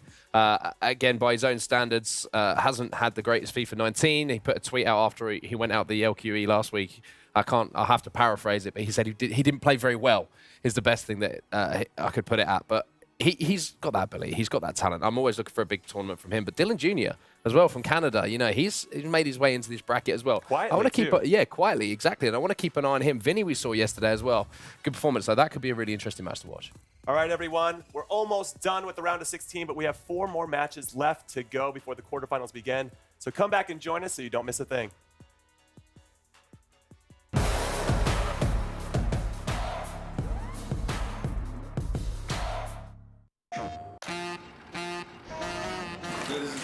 king of Paris, Neymar.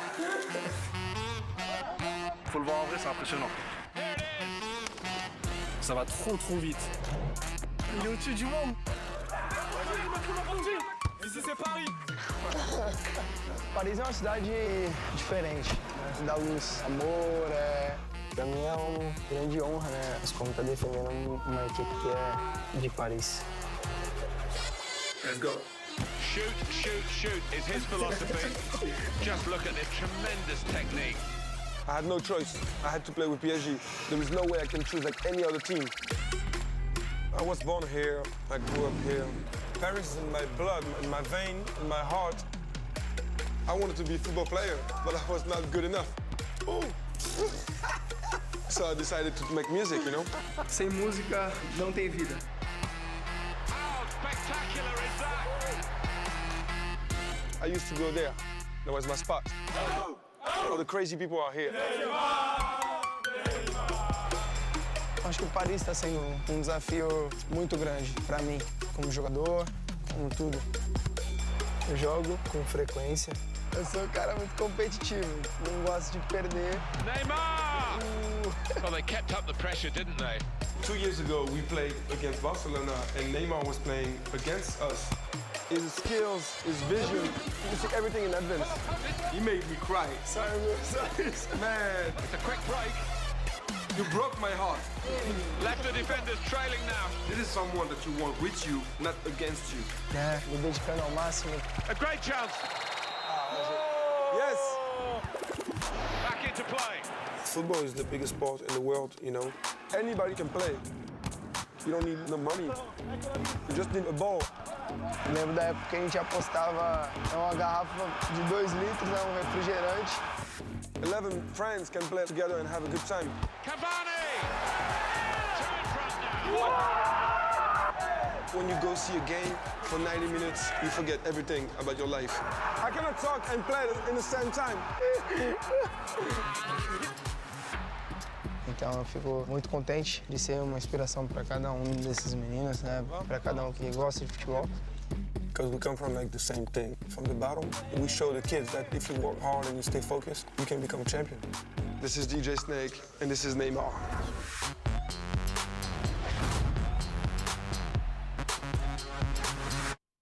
PlayStation, the best place to play. PlayStation. Woo, baby, that's a wrap. My dog is better than you at this game. Boom, baby.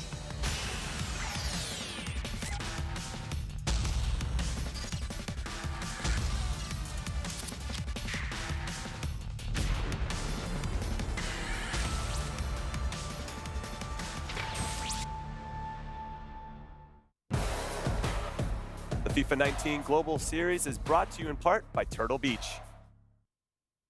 So if you guys want to win an Elite Pro 2 headset, make sure you tag at Turtle Beach on Twitter, at Turtle Beach, and use the hashtag #BuiltForChamps to make it happen. Spencer Owen has a pair of these, and he loves them. I love them. Fun fact about Spencer Owen. It's very true. I do have them. I have the white ones, and I think they make me look 5 years younger. Smarter? They make you look smarter? They're my first ever headset, Jim. I've been playing games for 15 years. My first ever headset. So. All right. I respect it. That must mean I respect something. the shout. Must well, mean I'm Jimmy something. Conrad here at the FUT Champions Cup, presented by PlayStation 4. I'm along with Spencer Owen. Hey, and Nightwatch, the number 22nd ranked Xbox player right now. You have 550 Global Series points. Thank you for joining us. Thanks for having me. Now, how important are those Global Series points? Very important. Right, and how sad are you then to not be playing in this competition right now? Obviously very. Sadly, I'll have to get used to the feeling until I qualify for another one. But at this point, just seeing these guys compete, I regained the motivation that was lacking lately to grind the game again and qualify for another event and get those points to make the playoffs and eventually, hopefully, the grand final. Are you doing weekend league stuff right now? Of course. Of course. And how are you doing? What's your record right now? Unbeaten. Unbeaten. So far. How far? How many wins? 9-0. 1-0. He's 1-0. That's where I like to start, and then I just stop. Remain Wait, unbeaten you the actually whole qualified weekend. for it, did you? I mean, that's a different conversation. That's a different conversation. Well, we have a big match coming up. It's Zezou versus Pinna. Let's take a look at their intros right now.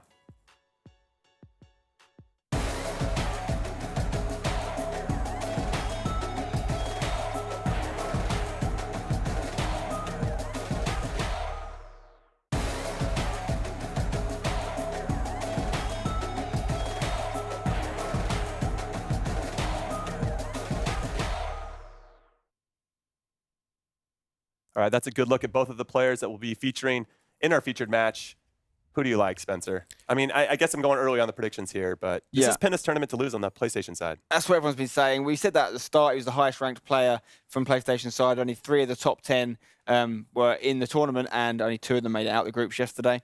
If he wins the tournament, he can go all the way to the top, which is massive for him. He probably thinks about that. That's 1,500 points up for grabs. Yeah, put him over Nicolas, who's always the favorite, who didn't qualify for this one. And Joxan, yeah, exactly. So for me, you've got to look at Pinner. I don't think any of these games from this point onwards are as clear-cut as an obvious favourite we saw in that last game.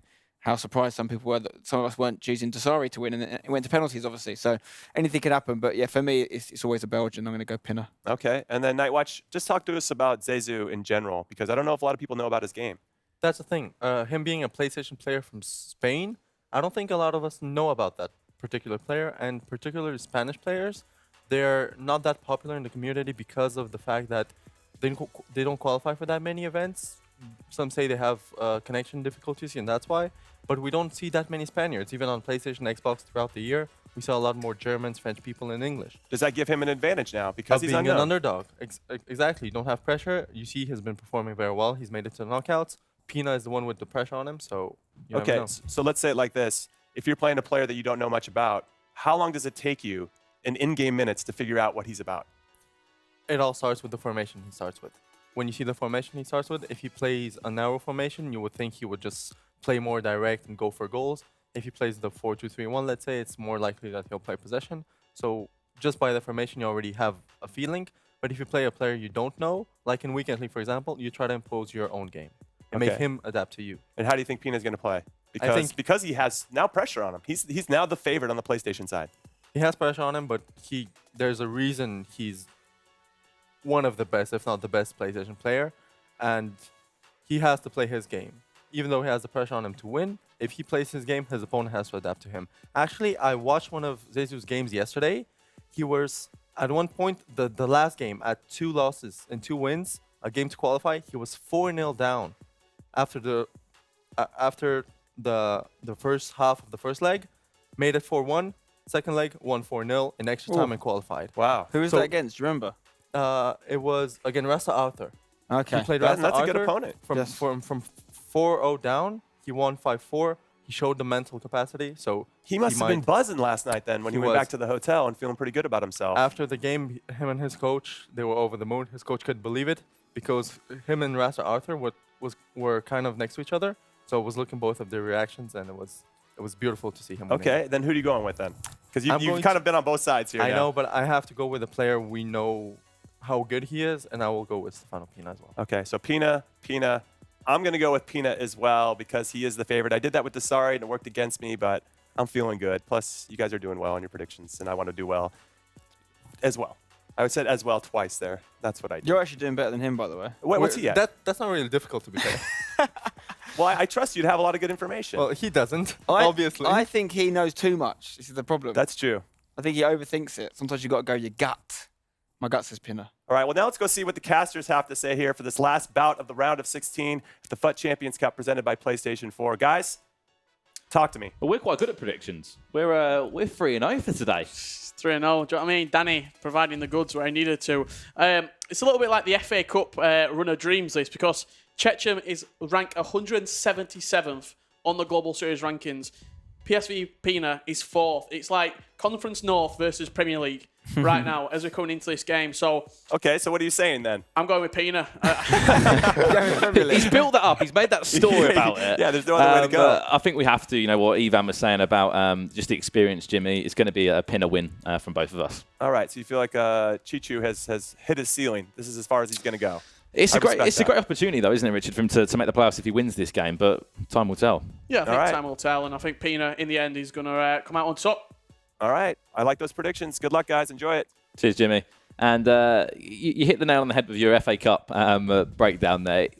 Yes, of course, they're both very fantastic players, but this is his first event, Checham. We've seen him play at the Gfinity Elite Series with ASOG. I can't even say the name. Asus Rogami. There we go. They got out in the end. The Spanish organisation there, playing the likes of Fair Perry and some other big names, of course, in that competition that took place in London. So it's a big game because this is the only points that Chechem's got is off weekend league.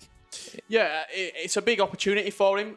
He's currently sat on 101 points. That puts him 177th, as I said. He finished 3-2 yesterday in the Swiss style. Peanut, on the other hand, sat in 4th, 1,565 Global Series ranking points to his name. He's pretty much guaranteed for playoffs. Some would say guaranteed for the grand final, looking at the projection of points available for the rest of the season so far. And I think if he wins this game, he's just going to set himself up nicely. He's going to be facing the winner of Marv and Makers Gigo in the quarterfinals. So he moves himself into that, that prize point, the prize bracket, the Global Series ranking points bracket, doesn't he? Yeah, he moves himself up at 450 Global Series ranking points if you win this game. If he wins his quarterfinal, 625. So he's constantly getting that gap between him and Nicholas, who's top of the pile, a little bit closer. A good performance here would put him on more points than Joxan in the second position. Over Joxan, he's picking and choosing what events he wants to qualify for. He's taking a little bit of time off. And he's about to kick this one off with a bang. It is Stefano Pina, first shot of the game for him. Neymar with the finesse. A lovely save there, of course, playing the Atletico Madrid kit is Chechem, obviously a fellow Spanish player as well. He'll be kicking from right to left in this first half. First chance of the game, Stefano Pina doing Stefano Pina things. 3 minutes into it, 1-0 up. And I wanted to speak about this guy from Belgium. He's a player that kind of doesn't really get involved with other competitors as such. He comes with his coach, Romo Abdi, an ex-professional down at PSV. They're playing the Eredivisie, they're playing all these global tournaments, and they just keep themselves to themselves. They don't give away the way they play. They kind of, probably has a select group of who he practices against, probably practices against his teammate, obviously, in Alireza Agun from PSV. But he's just a player that is so good at competitive FIFA. The most underrated FIFA pro, in my opinion, on the planet right now is Stefano Pina. When he comes into a tournament, when you're looking at the PS4, everyone's thinking, oh, Mo Albert, Nicholas.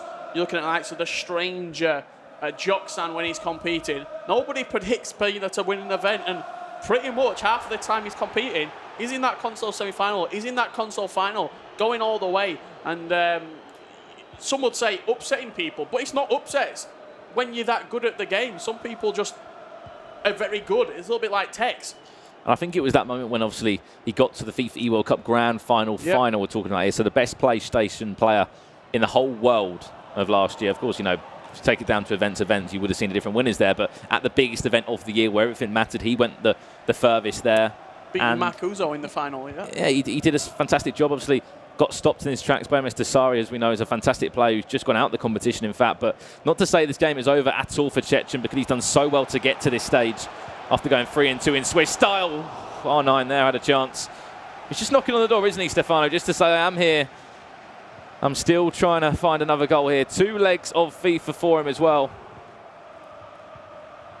Yeah, PSV Pina starting the best way possible right now. He likes coming to Bucharest, doesn't he? Yeah, he's pretty decent in Bucharest. He was the PlayStation 4 console winner at the LQE in Bucharest. I believe that was played over December 10th. Weekend, and he was derailed again in a cross-console final, I should say, by, no surprise, F2 Tex. Who also loves playing in Bucharest as well. You can see on the Global Series rankings there. In 4th place at the moment, 1,565 points is Stefano Pina as he's on the attack now and currently 1-0 up in this game. But a player, again, that represents a nation on his own. And just goes to show you as well, just looking at the rankings, sorry to interrupt you there, but what one tournament can do for you. You look at the likes of Tor, you look at the likes of Andoni, Houston. These are guys that haven't qualified for every event. They've not qualified for like Tex Perfect or Aggie, like 7 out of 9, 6 out of 9. But again, Joxan, it goes to show that a couple of wins, a couple of big performances, getting semi-finals, getting finals, that can put you in a really good position to get not even to the playoffs, but go one step further and cement a top 16 spot for the grand finals. And let's remember as well, Richard, that those top 3 aren't at this event. It's such a good chance for players to get points on the board. The likes of the Fafilzers. You're looking there across Lost in the Waves. If Pina wins this entire event and he wins the PlayStation 4 side, he goes top of the pile. And we're going top as well by 35 points as well. Obviously picking up 1,500 Global Series ranking points just for getting to that big cross-console final if he can win his PlayStation side. But we're not writing the scripts already. He's still got a very big task in the way of Chechim. A talented Spanish player, went 3-2 in Swiss style. It's from a little bit, as we said, the Gfinity Elite Series this year. Look at the nation breakdown as well on that right-hand side of your screen. We've got Argentina, I should say, the United States, Germany, no surprise, France, Brazil, Denmark, Spain. Just a great mix of different nations and They're just so good at playing competitive FIFA. different players representing. It's a mistake as well by Chechim. Gives the ball straight back, and these are some of the results as well you can see on your screen from the PlayStation side of things. This is like the top half of the bracket. You can see obviously players crashing out, and this is the bottom half of the bracket. So the games that have just been concluded, obviously, Xi'an loses to Wolves for Fields. A great chance, as we said, for him to get points. Ball goes across the box there, collected by David De Gea. He was pushed, but just firmly gets the ball away to say that's not going in anyway. And what a game it was, Richard, that we commentated on. Ajax Danny at the bottom of your screen there against MS Dasari. 8-6 in the end. Yeah, that was 8-6, including the penalties as well. I believe it finished, I want to say 4-4 before the penalty shootout. So good performance there. Another penalty shootout as well with #Shori. He's through to the quarterfinals, picks himself 400 Global Series ranking points, and pretty much cements himself right now into the playoffs with roughly about 700 points to his name. Well, this is the first chance of the game for Chechim. Tried to just do a drag back and play for Ruud Gullit that was making the ongoing run there. And you look at the other game on the Xbox side of things that we'll give you an update on, of course, after these two legs. We might even go and join it. Grill up against Dylan Mike, the young 16-year-old German FIFA player there. Currently, he's in rank 25th on those Global Series rankings. But this is big for Gorilla. He wants to obviously get through. He wants to do the best he can. He, as the guys were saying, last weekend said, I'm not playing good FIFA at the moment. But there's a reason why he keeps getting to the latter stages of every single tournament. And if you look at Gorilla's side of the bracket right now, I've got it in front of me, the two big seeds from his side in Goal Machine and Dasari have both crashed out with the competition. So you'd say he's got more of a favourable route to the latter stages of the competition. With Dylan Mike, who ranked 14th, off of Swiss style, I should say. You've got Dylan Jr. and NSC Vinny, both players who are quite This low is massive on the Global Series rankings. This is huge for those two. They're like you've got Dylan here, obviously Dylan Jr., 223rd on those rankings. And you've got, obviously, Vinny, who knocked out Tass yesterday, 213th. There's a chance now for Chechim, but we're just talking about the other games that will be taking place right now. Chechim, first chance of the game, stings the gloves of David De Gea, but nothing more than that. It has been all Stefano Pina in this first half. Added time of 2 minutes, just last 30 seconds in game time, and that will be a wrap for the first half in this. Need more, Chechim. We need to see a bit more from you. Create a few more chances if you can, but that's how the first half will end, Richard. And you can see on the stats there, still he didn't make many chances, but every chance he made, you can see it was a clinical effort from Stefano. The possession as well, very strong towards Chechim. It's 58% at half-time, 96% pass accuracy for both of these two players as well. But it is that all-important stat at the top of the screen. 1-0. Stefano Pina leads. Chechim has to come out second half and show us something going forward in that attacking third that he didn't in the first. Into the second half now. As long as he can keep the game down to a low score, Chechim, and he can ensure he gets at least one or two big chances in this. I'm sure the likes of Andoni, JRA Lion will be back home in Spain supporting their fellow countrymen. Los Chigueras as well. We saw him last weekend at the LQE doing a little bit of coaching for Andoni, I believe it was.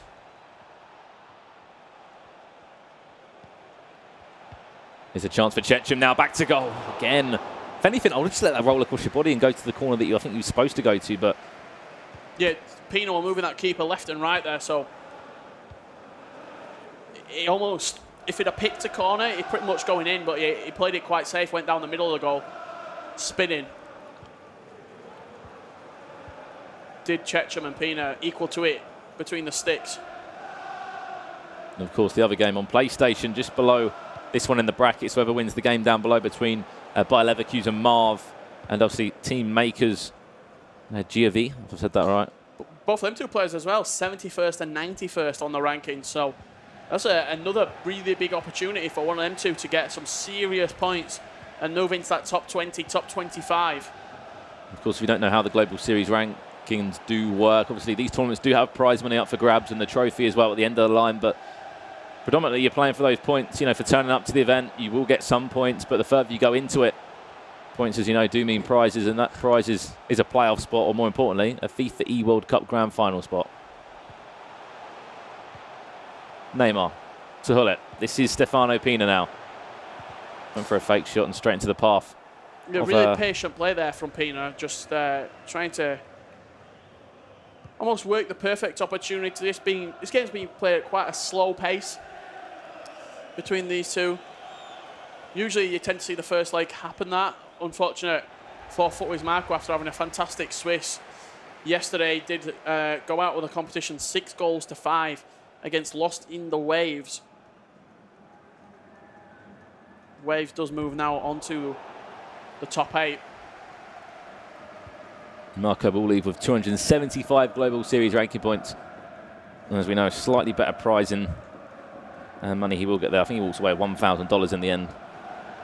But still, the points are everything, and that will slowly moving forward. Of course, he's qualified for another event as well. Stefano Pina. Show us a little bit more in for the finesse.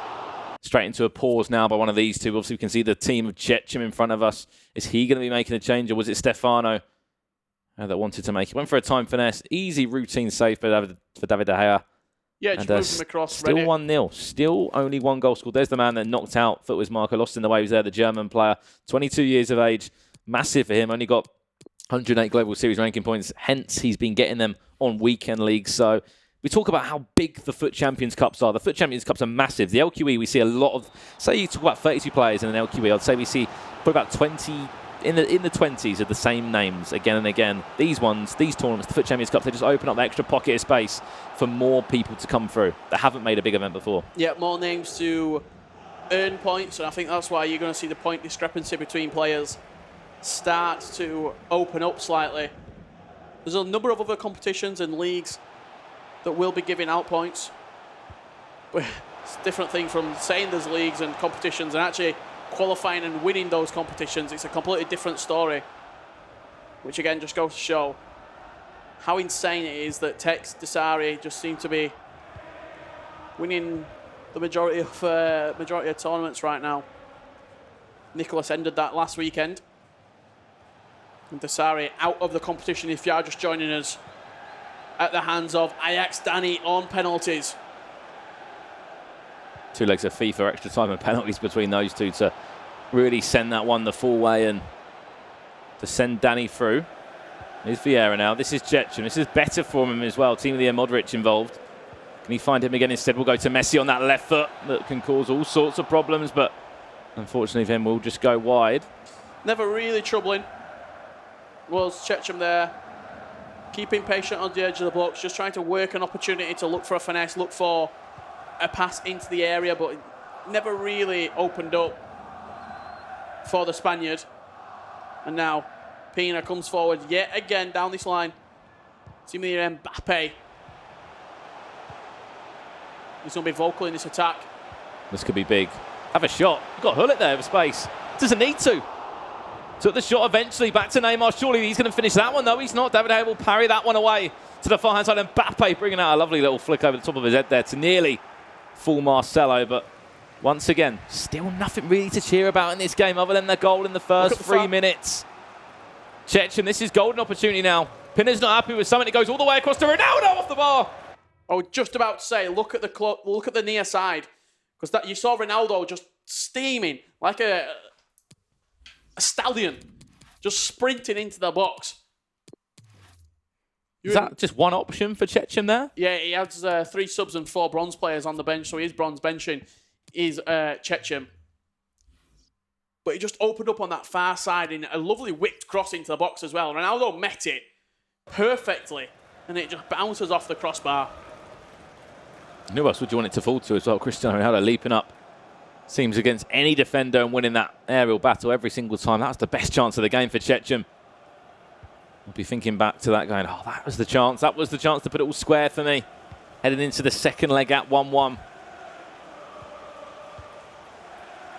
Ronaldinho, he's been introduced as well for Stefano Pina. One of the more iconic icons that A free kick. A number of players have used throughout the years since it was Legends, then moved to Icons now.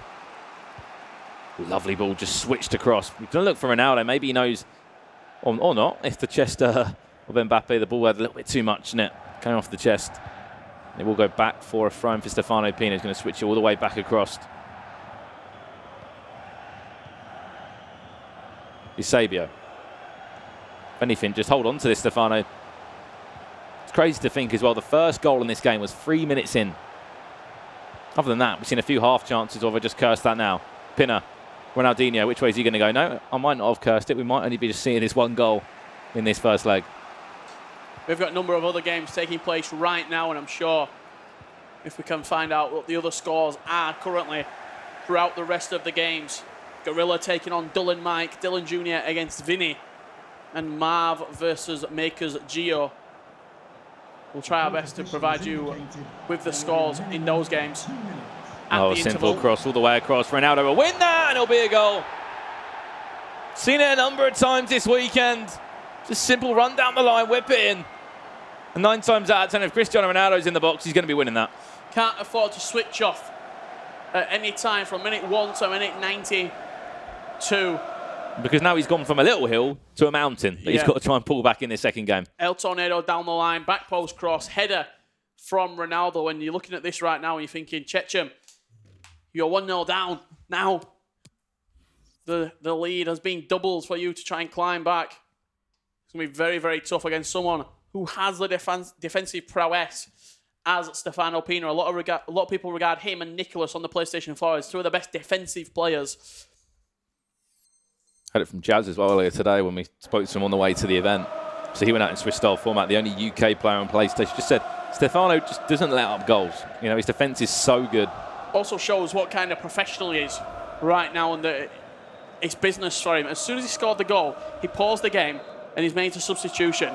And I also checked to see what Chechen were doing. There's about 3 seconds left in this match. Referee balls full time there. He's kicked up and he's still aware, look, my opponent could potentially come back at me. He could get a goal back. I want to see out this game the best way possible. And 2-goal lead for a man like Stefano Pina.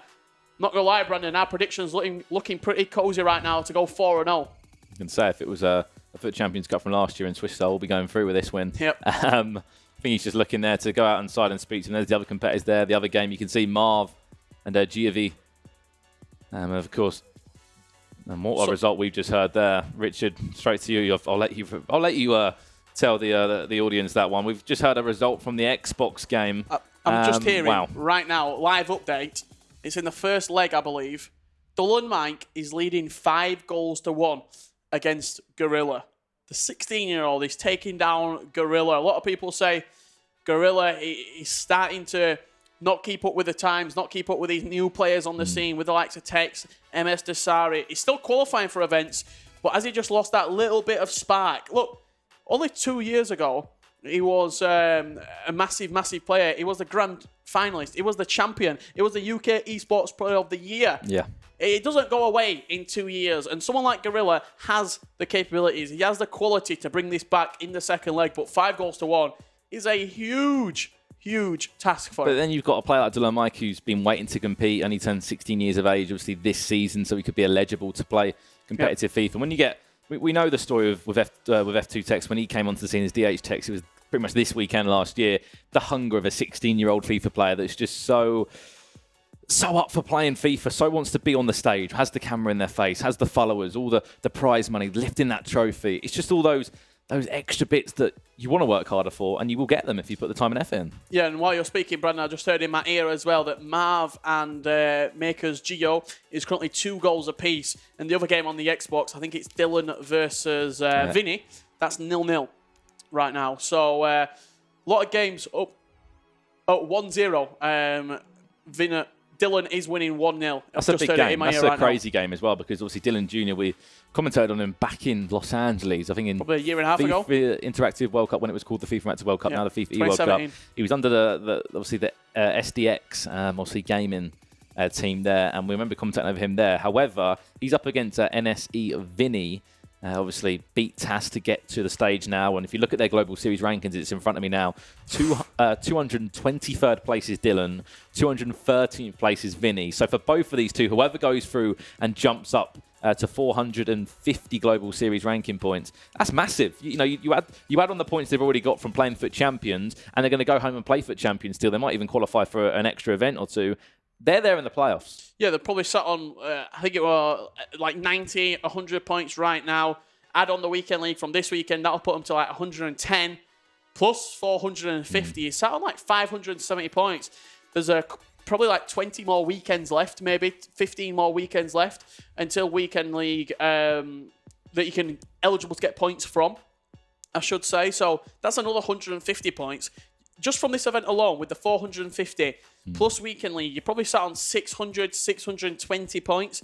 That potentially could be enough to get you into the playoffs. And once you're in the playoffs, it's your destiny. Yeah, if you perform well and you go far in that competition, you're making it to the grand final. You're kicking out someone potentially who might have qualified well in the year but never really gone far in a competition. One competition can change your life. It can change anything. We saw, I'll say it again, a year ago, obviously DH Tech's got a deal with F2, professional FIFA player now, full-time job for him, and how he's moved on leaps and bounds now to picking up, obviously nearly went back-to-back-to-back. Obviously did back-to-back in Bucharest. He's looking to go and do that again this weekend. But one man that is looking to pull himself out of a 2-goal deficit is Checham. You can see on your screen there, a Spanish FIFA player, obviously currently on those rankings, 177th there. So he needs to really, pick it up. 101 Global Series ranking points he's on as well. Obviously, as we mentioned, they are just from Weekend League. If you want to get involved, and of course, if you already are FUT Champs verified, AK, you've got your 27 wins. Every game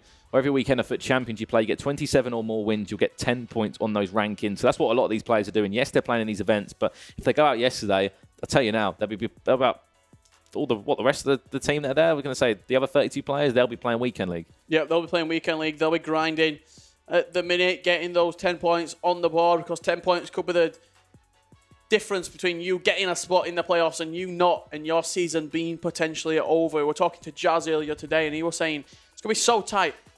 He's a PlayStation player. It's going to be so tight to actually get into those playoff spots. It's going to be very, very fine margins, very, very small differences between qualifying and not qualifying. And his dream, Jazz, like every other player, is to be a world champion, is to say you're the best player in the world at what you do, and that you can lift that trophy come the end of the FIFA year.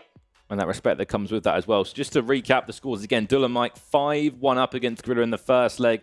Dylan Jr. 1-0 up against NSE Vinny from Brazil. Then you got obviously Marv up against Makers Giavi. That's 2-2 at the moment. And then this one, Stefano Pina, 2-0 up against Checham. What was a kind of, pretty much I'd look at it as Stefano Pina scored in the 3rd minute and scored in like the 88th minute. It was just nothing happened between the game. Perfect times to score. You saw at the beginning of the game and the end of the game. The middle, just a Stefano Pina masterclass, seeing out the game, wearing down your opposition. He's a little bit like I want to say like a world champion boxer. He's a little bit like Floyd Mayweather, is Stefano Pina. Just the way that he knows his opponent, and he almost just wears him into a false sense of security. It hit him on the 91st minute. Checham thought this game was over, and he's hit him with a second goal and just sort of knocked all the stuffing out of him, knocked all the motivation, the desire coming into a second leg. If we were playing against each other, in the 85th minute, you're thinking already towards the second leg. You're thinking, you know what, in this second leg, I can come out strong, get an early goal, and I'm back in this game. You're conceding the 91st, you're deflated. You're like a balloon that's had the air let out of it. You just don't know where to go. It's just like an extra blow there, isn't it? You're like, wow, I'm 2-0 down, and I'm really struggling here. However, this is the second leg. This is the round of 16 still. Our last few games before we move into the quarterfinals here in Bucharest. Day 2 of the FUT Champions Cup. And it's the Spaniard, Checham, 2-0 down to PSV. And Eindhoven's Stefano Pina, the grand final finalist last year, the best player on PlayStation. Rank 1 on PlayStation, he came out of FIFA 18 as. The Belgium has got so much pressure on his shoulders, you have to say as well, representing a big club in the Eredivisie. Played in the Eredivisie, didn't really have a good season there for him compared to his teammate first shot of the game, and that was an interesting choice of finesse there. Kind of went to the opposite corner, a bit like what FUT was Marco was doing, in fact, over the weekend that we saw. Did some interesting finishes with Messi.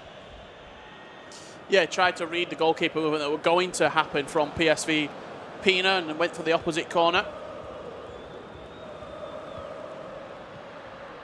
Of course, Chechen from left to right in that Atletico Madrid strip. A fellow Spanish La Liga club. Has to get an early start, just Chechen.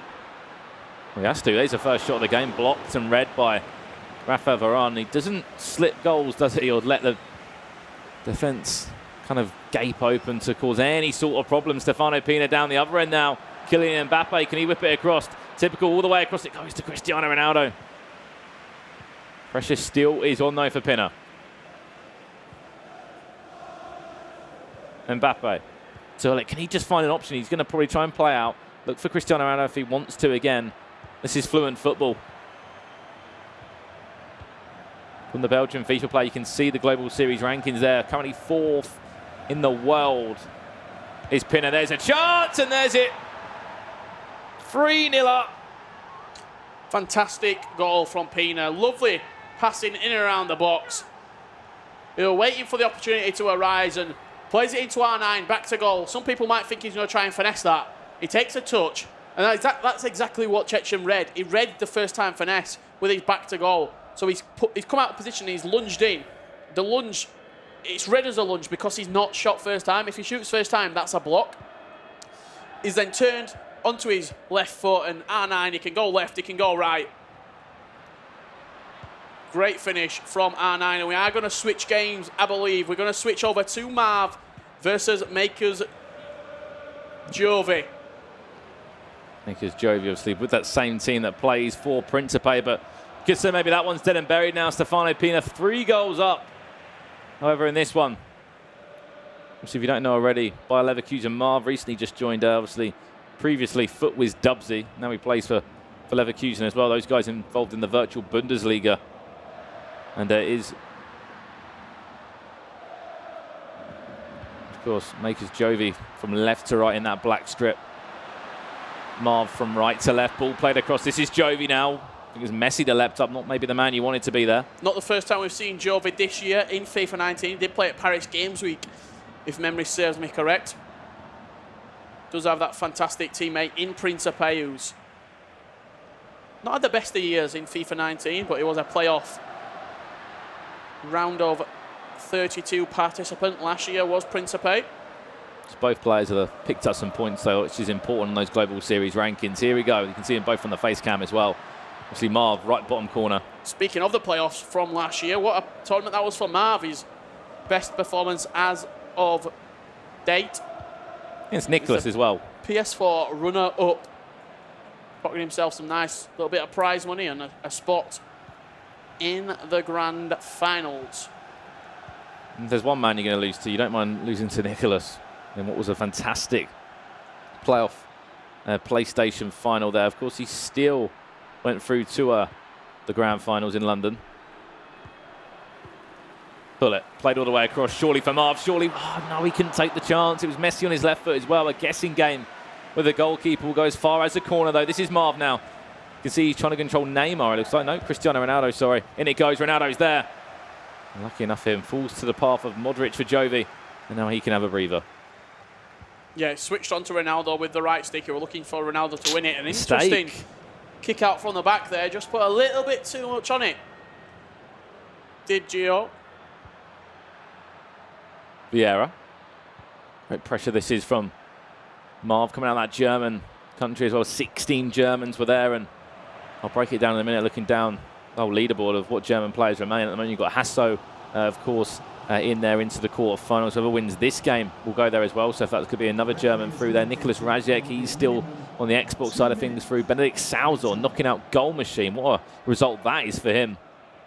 And lost in the waves as well. And of course, potentially Dylan Mike, who was 5-1 up, against Gorilla. Gorilla, of all people. 5-1 up. But we know that Dylan Mike is good. He went 3-0 last weekend in London. See, that was how you get through Swiss style. And that's half-time in this second leg. Still all square. There's Dylan Mike. We're speaking about him right now. 518 Global Series ranking points for him. I'm sure if he does go through against Gorilla, that's 450 added on to how many he currently has. It'll put him about 960 points. Little change from Marv there, switching Neymar in for R9. What tournament that man's had? So we used to seeing him as a free agent last year. Now picked up by SPQR. Obviously the former team of Ajax Tour. Now plays at Ajax. Just shows what a few good tournaments do, or can do for you, sorry. You can move on to another opportunity, another club. Now Ajax, as I said, they'll be over the moon that Danny's knocked out the world champion in MS Dasari in a thrilling game. Went to extra time, went to penalties as well. However, can this game maybe try and live up to that? Second half now, 2-2 we are. Still out on that scoreboard, and there hasn't been anything to cheer about in this game so far. Really hasn't. Yeah, it seems like all the action was in the first leg, but it's a tight, cagey affair right now. What a save, David Gea. Kind of seemed off balance there. It's a basic finesse from Ronaldinho. Pulled out a save, and it goes again. Keeper's there to get a punch away, and David Gea. Might take either a mistake or a little bit of magic to win this game. Of course, this is Jovi on the attack. Maldini to Messi. Pressure's on for the German in Marv. This is a great chance. Messi, what a save again from De Gea. David De Gea coming to Marv's rescue right there. Fantastic save.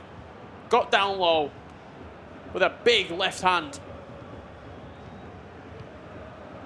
I know sometimes your keeper can't always deliver or live up to the expectation that you want to, but a 97 team of David De Gea has pulled out some magnificent saves this weekend. Pressure's still on though.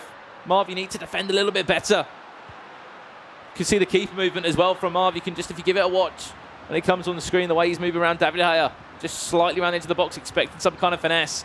So patient by the Italian in Jovi, the only Italian to come to this event this weekend. So we haven't seen Principe at an event for a while. Modric. Back to Hulic. Surely this is it for Jovi. Back inside Vieira on the finesse, on the rebound again, off the line. Oh, it's in, and finally. I was about to say he's going to defend it, but not once, not twice, 3 times, 4 times. It went in eventually. That's what you need to know. Yeah, Vieira hit it originally. Oh, imagine if Varane blocked that as well. It bounced off of Maldini on the line and then fell to Ronaldo in the perfect place inside the box. He finishes from close range, and Marv now back against the wall. Another substitution, another attacking substitution for the German. But he's only got a third left of this game. That pretty much coming on the hour mark. That goal. What a wake-up call that is for Marv. It was attack after attack, you have to say. Jovi was just so good. It was just pressure, pressure, pressure.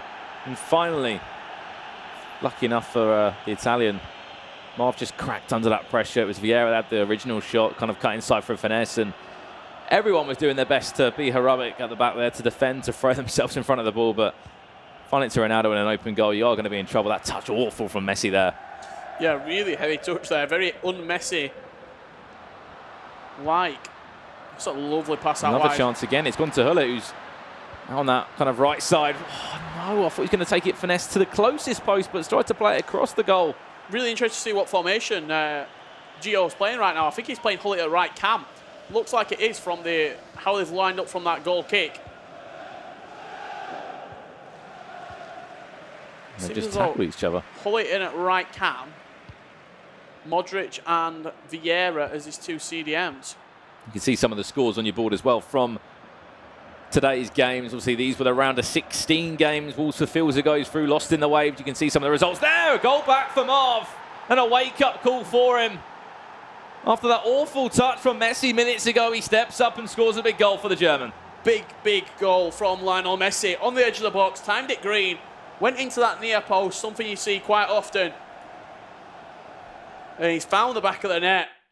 On that left foot as well, which can cause so many problems. And these are the last 2 games we're waiting for at the bottom. You can see the round of 16 there. Grilla versus Dolomite. Dylan Jr. up against NSV. Of course, Vinny. And these are the 2 players playing on your screen. Of course, right now. Into a sub again we've seen, but that's Messi on his left foot. You can cause all sorts of problems. Back all square now, Richard. 3-3 all apiece once again. Let's see how Makers Gio comes back into this game. Has he got an answer for Marv's pressure right now? Because it's going to be Marv flying forward. He feels that he can win this game. He can taste the blood in the water right now. He's going to get another chance as well. Kylian Mbappe back to Neymar. Can he play that killer pass through? Neymar's fresh as well, just off the bench for him. Makers Jovi can just take the pressure though. Played down the line, lovely threaded through ball now. For his Ronaldo. And Mbappe just offside as well. That's really unfortunate and sloppy. But Jovi there straight back on. You can see the concentration in the Italian's face. So speaking of Italian players, used to seeing the likes of NBD, Fabio Danuzzo.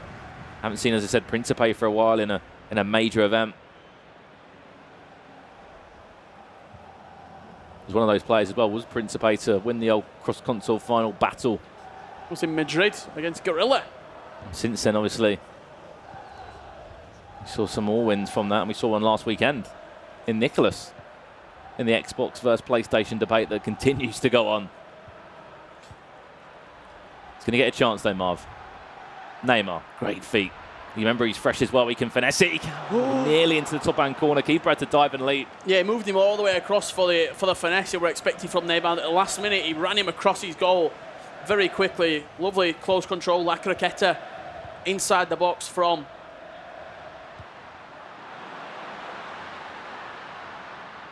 Marv. Straight down the other end now. Oh, that's a sloppy pass there. Vieira kind of just ran on a little bit too much as well. Didn't expect the pass to come to him. A little bit loose in the last 10 minutes. Marv's definitely seems to be the more aggressive player since we have joined this game. That's what a goal can do for you, Richard. Here we go, Mbappe. Surely a penalty, it will be. It was like he was waiting for it. It was like, tackle me. And he fell in that trap. Is that Cancelo? It is. Who makes the tackle? The Portuguese right back. What's he playing in the Italian league? Messi stepping up to the spot. Oh, this could be the winner. It. This could be the winner, Richard. Messi steps up, already scored a goal already. Will score again. Now he leads 4 goals to 3. Hold on for 7 more minutes, and you've got yourself a place in the quarterfinals. Big celebration from Marv's. Up on his feet. Fist pump. Ow. Interesting that he switched Messi onto it. Maybe he prefers his penalty taker to be left-footed. Potential superstition there from Marv, but he sent the goalkeeper the wrong way. That's all he needed to do. Switched on to ultra-defensive right now. That's a switch into a 4-2-3-1 second variation from Marv. Just soak up the pressure in these last 6 and a bit in-game minutes, and you've got yourself a place in the quarterfinals up against, you're going to have to say, probably Pinner from where we left that game. I wouldn't be surprised as well to see Ronaldo go back into Cam. Maybe. Just given how good he is in the air. If you play him a little bit more defensive when you're seeing out a game, stick Neymar up top, stick Mbappe up top, you know he's got the pace to get in behind. You know, if you can play to Ronaldo every time as well, you've got an outlet. Yeah, and just play off him, play into the corners, play to get the win. It's as simple as that. And this game here will take us pretty much down from the 32 to the last 16. Obviously, we started with 64 yesterday, played the Swiss Star, went down to 32 as we came in this morning, and we're going to be going down to the 16 then. By the end of play today, we'll be all the way down to the last 8. Last 4 on PlayStation, last 4 on Xbox. We'll have those semi-finals ready for you tomorrow. And what will be an incredible championship Sunday. Loses out possession, Marv. I thought that was going to be a throw into him. One more chance you're going to get. Is the Italian in Makers Jovi. Maldini running forward. Everything needs to be right. It all needs to be done to perfection. If there's going to be any way of sending this to extra time, he will get a chance, though. Cristiano Ronaldo, I don't know if he just rushed that. Mbappe didn't have the ball, and he had the time finish ready. Nice switch of play. Marv's got 2 minutes to hold on to possession, and he's booking his place in the top 8. He's been to big games like this. He's had the virtual Bundesliga experience, the playoffs last year, the FIFA World Cup Grand Finals. He's done it, you've got to say. Referee, are we done here? Sending him through against possibly Stefano Pinner, unless Chechem's brought that one back, but we joined it in about the 35th minute.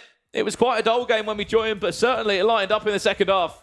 Yeah, fireworks in that game. A late penalty is what sends Marv through. It's been a tale of penalties here on this day.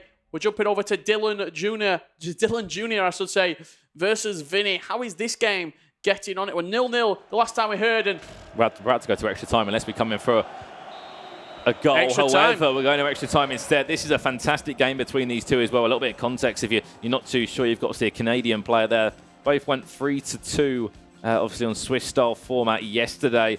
Dylan, 88 Global Series ranking points, currently 223rd in the world on his Xbox side. And you've got Vinny as well, who's pretty much, 10 places above him, 213th in the world, 89 points. Basically, that just means all they've got is points off Weekend League. This is their first big major event, and whoever wins this game will go through to that extra stage, through to the extra point bracket, pick up 450 Global Series points, even if they lose later today. We've seen a lot of players, though, in this tournament with quite low points coming into it, really performing. You're looking at Lost in the Waves, looking at Pico, Hasu as well, and now one of these two players are guaranteeing themselves 450 Global Series ranking points. So it just shows that even over halfway through the FIFA year, there's still a chance for you to break out, and this could still be your breakout year. I'm sure Goal Machine's out of the competition now, but he'll be finding where Dylan's playing. He'll be supporting him, and I'm sure all of North America will be behind him as well. Just as we know how big that Brazilian region is when it comes to competitive FIFA. If you didn't know already, it is Vinny from left to right in that black strip. And Dylan, I was looking at his name there, Dilliphant. And Dylan kicking from right to left in this game. Can he break the dead? Oh, good save, David De Gea. Yeah, low driven from Vinny. Really good save from David De Gea, getting his foot to it and forcing out for a corner.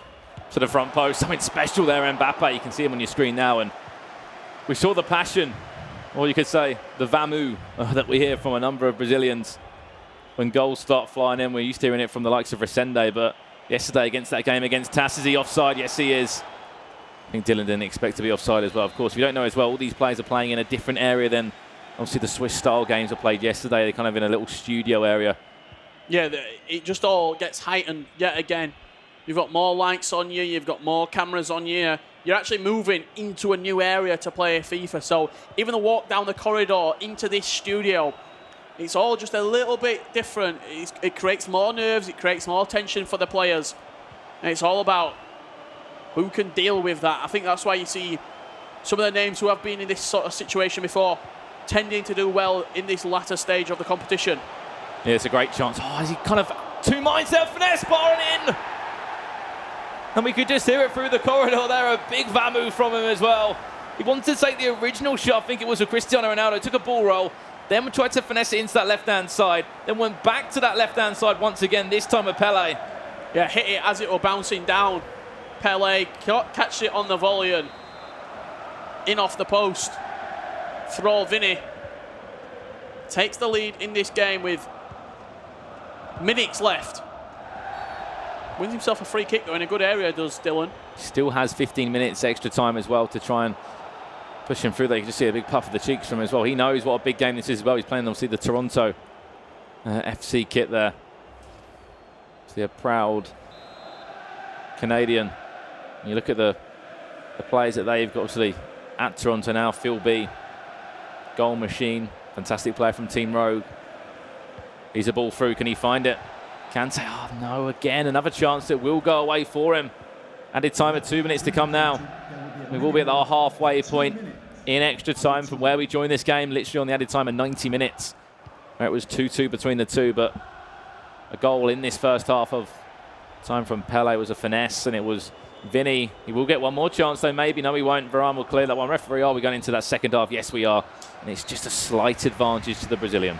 Yeah, interesting to look at the stats from this game that, as we've seen, we've only caught it pretty much from extra time, so we don't know the landscape. It was an early goal from Neymar, and then a goal on the stroke of half-time. Dominant performance from Vinny. 14 shots, 10 on target, to Dylan's 5 shots in this game. He's switching formation right now into, is it a 3-4-2-1? From Dylan Jr. He's going attacking. He has to, if he wants to keep his FUT Champs Cup January alive here in Bucharest. Love to see it as well from a player that just knows that they have to go out and attack again now, and You can see the changes he's made. You can see the fresh legs he's brought in as well. Eusebio, Kante, not been on for too long, probably just since the beginning of extra time. Has he got enough for one more sub? I'm not too sure if he's brought anyone else. Yes, he has. He looks like he's bringing on Pele at that left side of the field. Yeah, look how... I like to call it the flying V. Look at that attack. Pele, Eusebio, Ronaldo, Messi, Mbappe. Kante and Hullet holding. Ramos, Maldini, Varane. You've got 7 attacking players right there. All can score a goal. Constant pressure for him as well. He's got 15 minutes to nick the ball and do something magical. Well, it can be done. We've seen it being done before, but it's up to you now. The man all the way from North America flew to Bucharest, wasn't involved in the MLS. That man, of course, on your screen now was involved in the MLS. He crashed out the tournament. 3-2 against a fellow MLS representative of FC Cincinnati's Fiddle, who's still in the competition. He'll be playing against Hasu a little bit later today. I'll be waiting to hear if that man, of course, on your screen as well. Pinner has made it free to play against Marv. This is the Xbox side, though. Pause cued again by Dylan there. Still not happy with something, it seems. Maybe the formation, it wasn't how he expected it to play out, but at least give it a few minutes. Pele's on this left-hand side. Looks like he'll be offering an option there. Lovely ball. Messi all the way through to Mbappe now. And he will get that pause. Dylan. He's still in a 4-2-3-1. He's got Pele playing left-back right now. It's probably not what you want. There we go. I think he was just editing the formation before. I don't think it actually swapped. So it is in still 4-2-3-1. He's clearly having a problem here to change into that attacking formation. Here we go. Into the last 10 in-game minutes. Pele. Tried to play it to Mbappe, but still no chance for him. Vinny will probably be happy to hold on here and manage the game, but I think there's a clear issue there with the formation that's clearly not working for him. I'll probably be letting admin know about it as well, because he has to go attacking it. He's got 7 minutes left, and if he's unable to do that, he's clearly going to be he's going to get a chance. So the only positive from it as well is that when he's tried to change, he hasn't conceded as of yet. Not long left at all. If he'll even get to pause it again. If there is an issue, I'm not too sure why. He may have just stood up and told an admin, but he will be playing on Vinny, minutes away now from booking his place in the quarterfinals, either against Grilla or Dolomite. Now the first leg looked, it probably will be Dolomite. Vinny now, all he got to do is finish that. What a save. Off the feet of David Heyer, out for a corner there. Obviously back into the changes now for Dylan. Yeah, interesting. I'm glad that we're seeing this here. We're seeing Dylan's perspective on the action. I think he probably is having a question right now and saying, look, I've tried changing formation and unable to do so as of yet. He's going to get one more chance probably as well. He is a goal down, 3-2. He's also defending a corner as well, so if Vinny plays it right, he plays short, play all the way back, there's a good chance he might not even get another touch of the ball.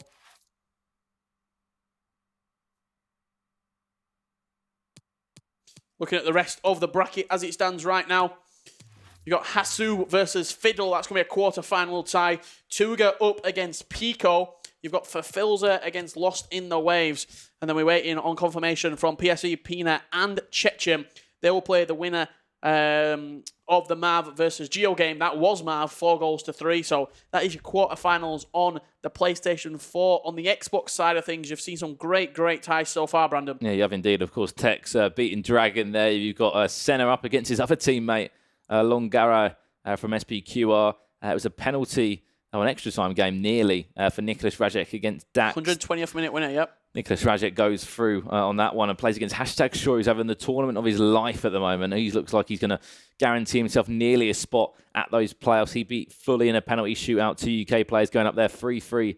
Of course, then leading into the penalty. Then Benedict Salzor, he had a good night's sleep, came in today, beat Goal Machine 5-3. And in the last game that we saw, we commentated on it earlier, it was a penalty shootout between MS Dasari and Ajax Danny. Ajax Danny won that one. Now we're at the bottom half of this bracket on Xbox. This is an Xbox game you're looking at now. Who will jump through to the quarterfinals on their console. Corner coming now. This is Vinny with a chance, and this is it. Last chance of the game for you, Dylan. Can you pull through? Will you be able to take it? Added time probably of 2 minutes. It will be. This is the chance that you're waiting for. He's come all the way from North America for it as well. Kylian Mbappe. Can he play back inside to it all the way to the back post? Off the post. Off the head of Thibaut Courtois. I think Dylan's even surprised, and that is game over. Vinny somehow holds on. The Brazilian. He's held on through the last kick of the game. There's no reason. There's no... Oh... That was the chance. Your one chance. He hits the post. I'm not surprised he's celebrating like that. He knows that he's just held on by the skin of his teeth. Sometimes that will go posting in. And sometimes that bounces off Courtois' head and rebounds back into the goal. But it is Vinny who goes through in the end. What a set of round of 16 games we have seen. Our quarterfinals are pretty much there, Brandon. We're just waiting on the confirmation of Gorilla versus Dylan Mike. What the score in that did finalise, but the winner of that will play the winner of the game we have just seen on live stream. What a set of round of 16 matches. Fantastic. Obviously, we saw Pinner start so well. We'll get confirmation on that one. Marv goes through against Giovovi there. Dylan out the competition. Incredible game. Took us right to the wire. And then, of course, we will find out from that Gorilla Dylan Mike game as we're going to throw it back over to Jimmy and the guys on the couch to break down those round of 16 ties. What have I just seen? That was madness. I feel so bad for Dylan. I mean, that's a great opportunity at the end of the game. I'm heartbroken. I mean, he's Canadian, so I have a little soft spot for North America. But, oh, man, he's got to be hard done by. But congratulations to Vinny, NSC Vinny, for getting to the quarterfinals. Does your soft spot not spread south? It is. It goes to the Americas. America? Yeah, but I started in North, and now I migrated down to the South and then go around. Australia. Rest of the world.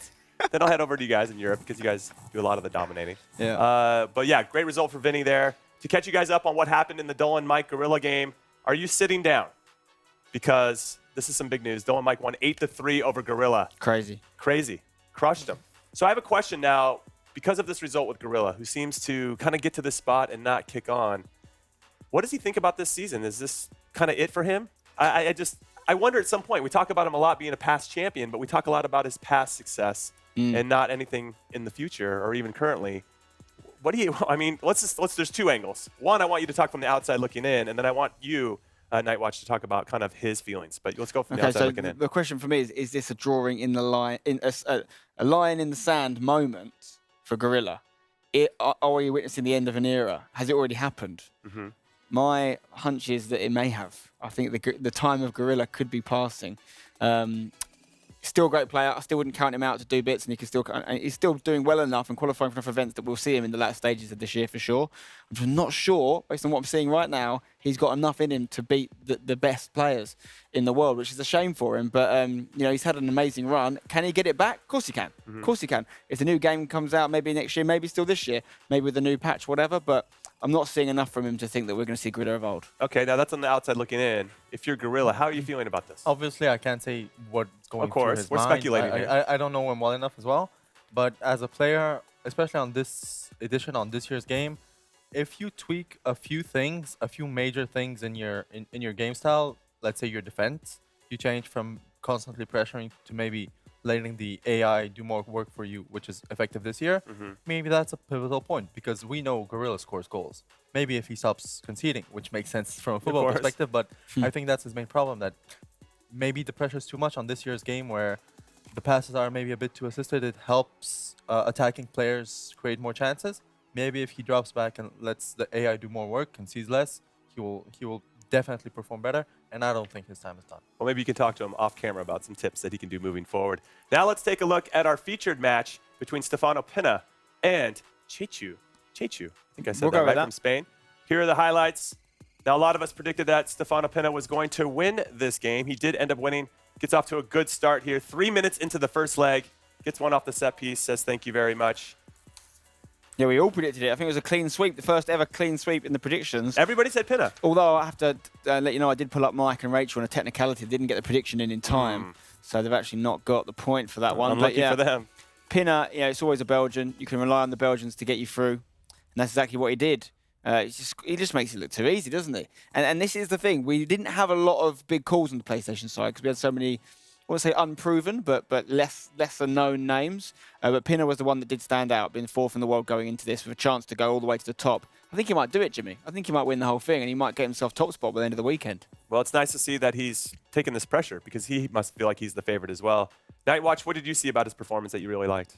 Well, obviously, defensively, he's very solid. He only conceded 1 goal in both legs, which is an impressive feat, especially since his opponent, the last round of Swiss, we already said, scored 5 goals. He brought it back. So at 3-0 down, if there was one opponent who could bring it back, considering the games in the event so far, it was exactly the Spaniard. But exactly, Pinner's defense was almost impeccable. His goalkeeper movement as well, and he almost didn't concede any chances. And he's looking like the favorite, I think. Definitely. Even on paper, he's the only top 10 PlayStation player left in the competition. And on paper, he's definitely the favorite. Well, let's go to Kyle Walker, who's with one of the winners of this round of 16. It's with Vinny.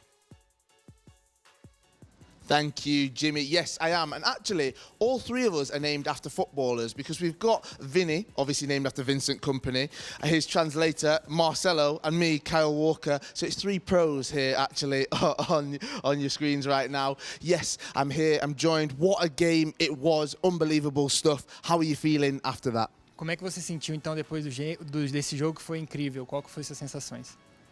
A sensação de privilégio, né? Porque a gente treina bastante para isso e às vezes a gente tem que contar com a sorte também com o jogo, né? E além de treinar bastante, a gente precisa muito de sorte, né, em alguns detalhes, e esse foi o jogo sensacional, né?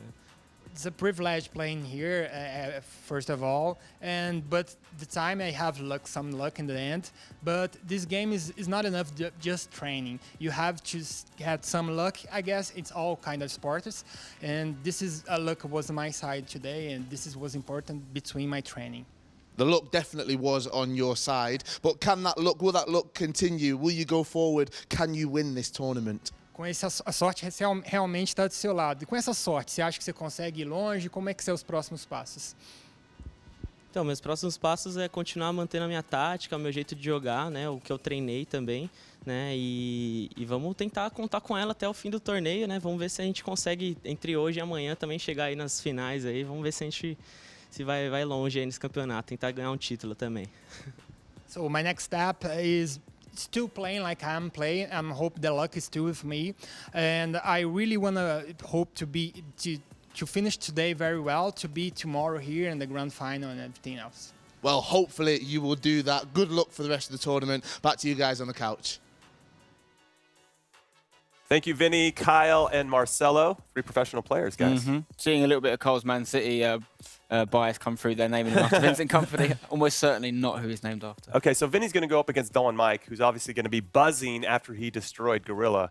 What do you like about his chances? Because it seems like he's just barely winning games. Vinny? Yes, Vinny. Well, he did beat Taz in the last round of the knockout in the Swiss. So he's taken down some big names. He's played some big players in Swiss. So he has the confidence, obviously, to get at this point in the tournament. It's a FUT Champions Cup. It's a major. You have the confidence already. On the other side, you're playing Dolan Mike. Young kid, doesn't have that much pressure on him. And he's just beaten Gorilla. So he's flying. And I personally, since I play him in qualifiers, I know what Dolan Mike's capable of. I know a lot of people not particularly underestimate him, but they don't know how good he is.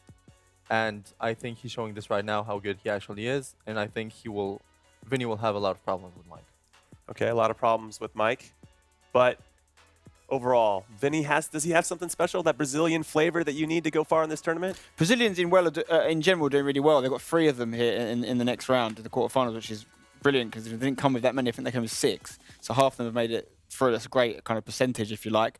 If you look at how the tournament's gone so far, though, I'd say whilst Vinny has beaten some big guys, he said himself there he's rode his luck a little bit and he's quite fine margins, whereas Dolan Mike's just beating Gorilla by a substantial margin. And if people had been underestimating, I feel like that might be over now. I don't think anyone can really use that excuse anymore after what they've just seen him do to Gorilla. So it's going to be tight, and I think either of them could come out on top. And it just shows you like how unpredictable large sections of this tournament on both consoles have been. Okay, well, from Vinny and Dolan Mike to Rachel and Madagascar Mike at the breakdown board. Take it away, you two. Well, if you weren't watching yesterday, he's referring to the fact that Mike looked like a zebra yesterday. So Madagascar, zebra, Animal Kingdom, who knows? But you're looking good today. Looking good better. today. I don't know. It depends who's talking. Typically, you I know, will say you look good. we've got Jimmy in the forever 21 at 42 years old. You know how Ooh, Jimmy gets ouch. down. Anyway, let's go to what we were just watching there. Dolan Mike taking on Gorilla, world champion. We were just discussing age, and Mike, you don't think that's actually a factor even to consider. He's only 16, of course. Yeah, I think at this point in the FIFA community, we don't really know what age is going to be somebody's prime. And Dolan Mike's just great at FIFA. Yes, he's 16 years old. We've also got Tex winning events at 17 years yeah. old. So I'm not really sure if it's a yearly thing, if it's like, all right, this guy's going to be able to compete at the highest level at 14. We're just going to keep seeing younger and younger people, I think, getting involved in the community. I think it makes it exciting each year because we might see another 16-year-old coming through next year because obviously 16 is the age which you can actually compete.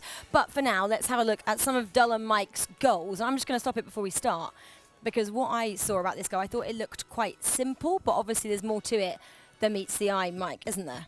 Yeah, when you're starting with your goalkeeper, it can always be a double-edged sword. If you make a mistake, of course, when you're doing a rollout or you're trying to start that counter-attack, it's going to be instantly you're in a bad position. Your players are out of position. But at the same time, if you're able to break through, make a couple quick passes, you can go from the goalkeeper to a counter-attack, especially against somebody like Gorilla, who's known for playing very aggressive, which leaves a ton of space in behind, and that's exactly what you're going to see here from Dolan Mike. Makes it look very easy, but I mean, Gorilla's one of the best players in the world every single year, and Dolan Mike has become super consistent at events. We keep seeing his name pop up. We keep saying, yo, this guy's 16 years old, but he puts in work. So he's Dolan Mike. I got Energized Mike, Madagascar Mike, and Dolan Mike's going to put some goals. Can I ask one question, though? Could it have gone terribly wrong from the rollout there from the goalkeeper? Absolutely. That's what I was saying with being like a double-edged sword. If you make a mistake on a rollout, you're almost always going to concede or at least give up a shot. Okay, and then it goes to a nice through ball, which my dad's starting to use, because I taught him that one. There we go, an easy shot there.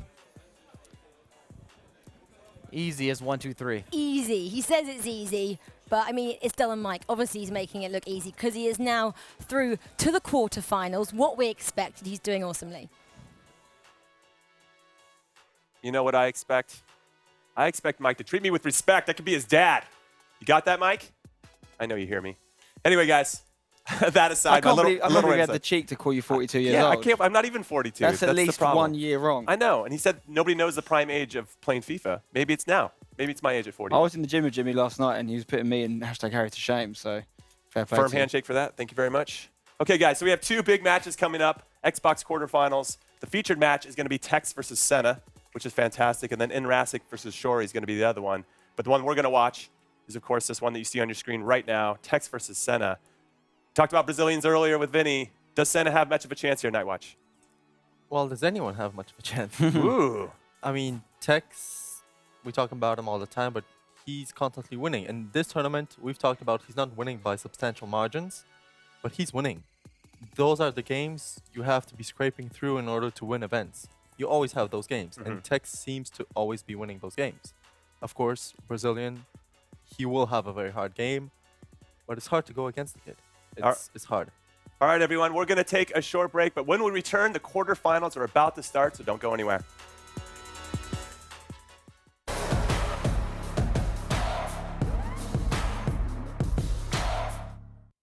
I think I'm one of the favourites. From the PlayStation, I'd say Nicholas, and from the Xbox, I think it's me and Desari.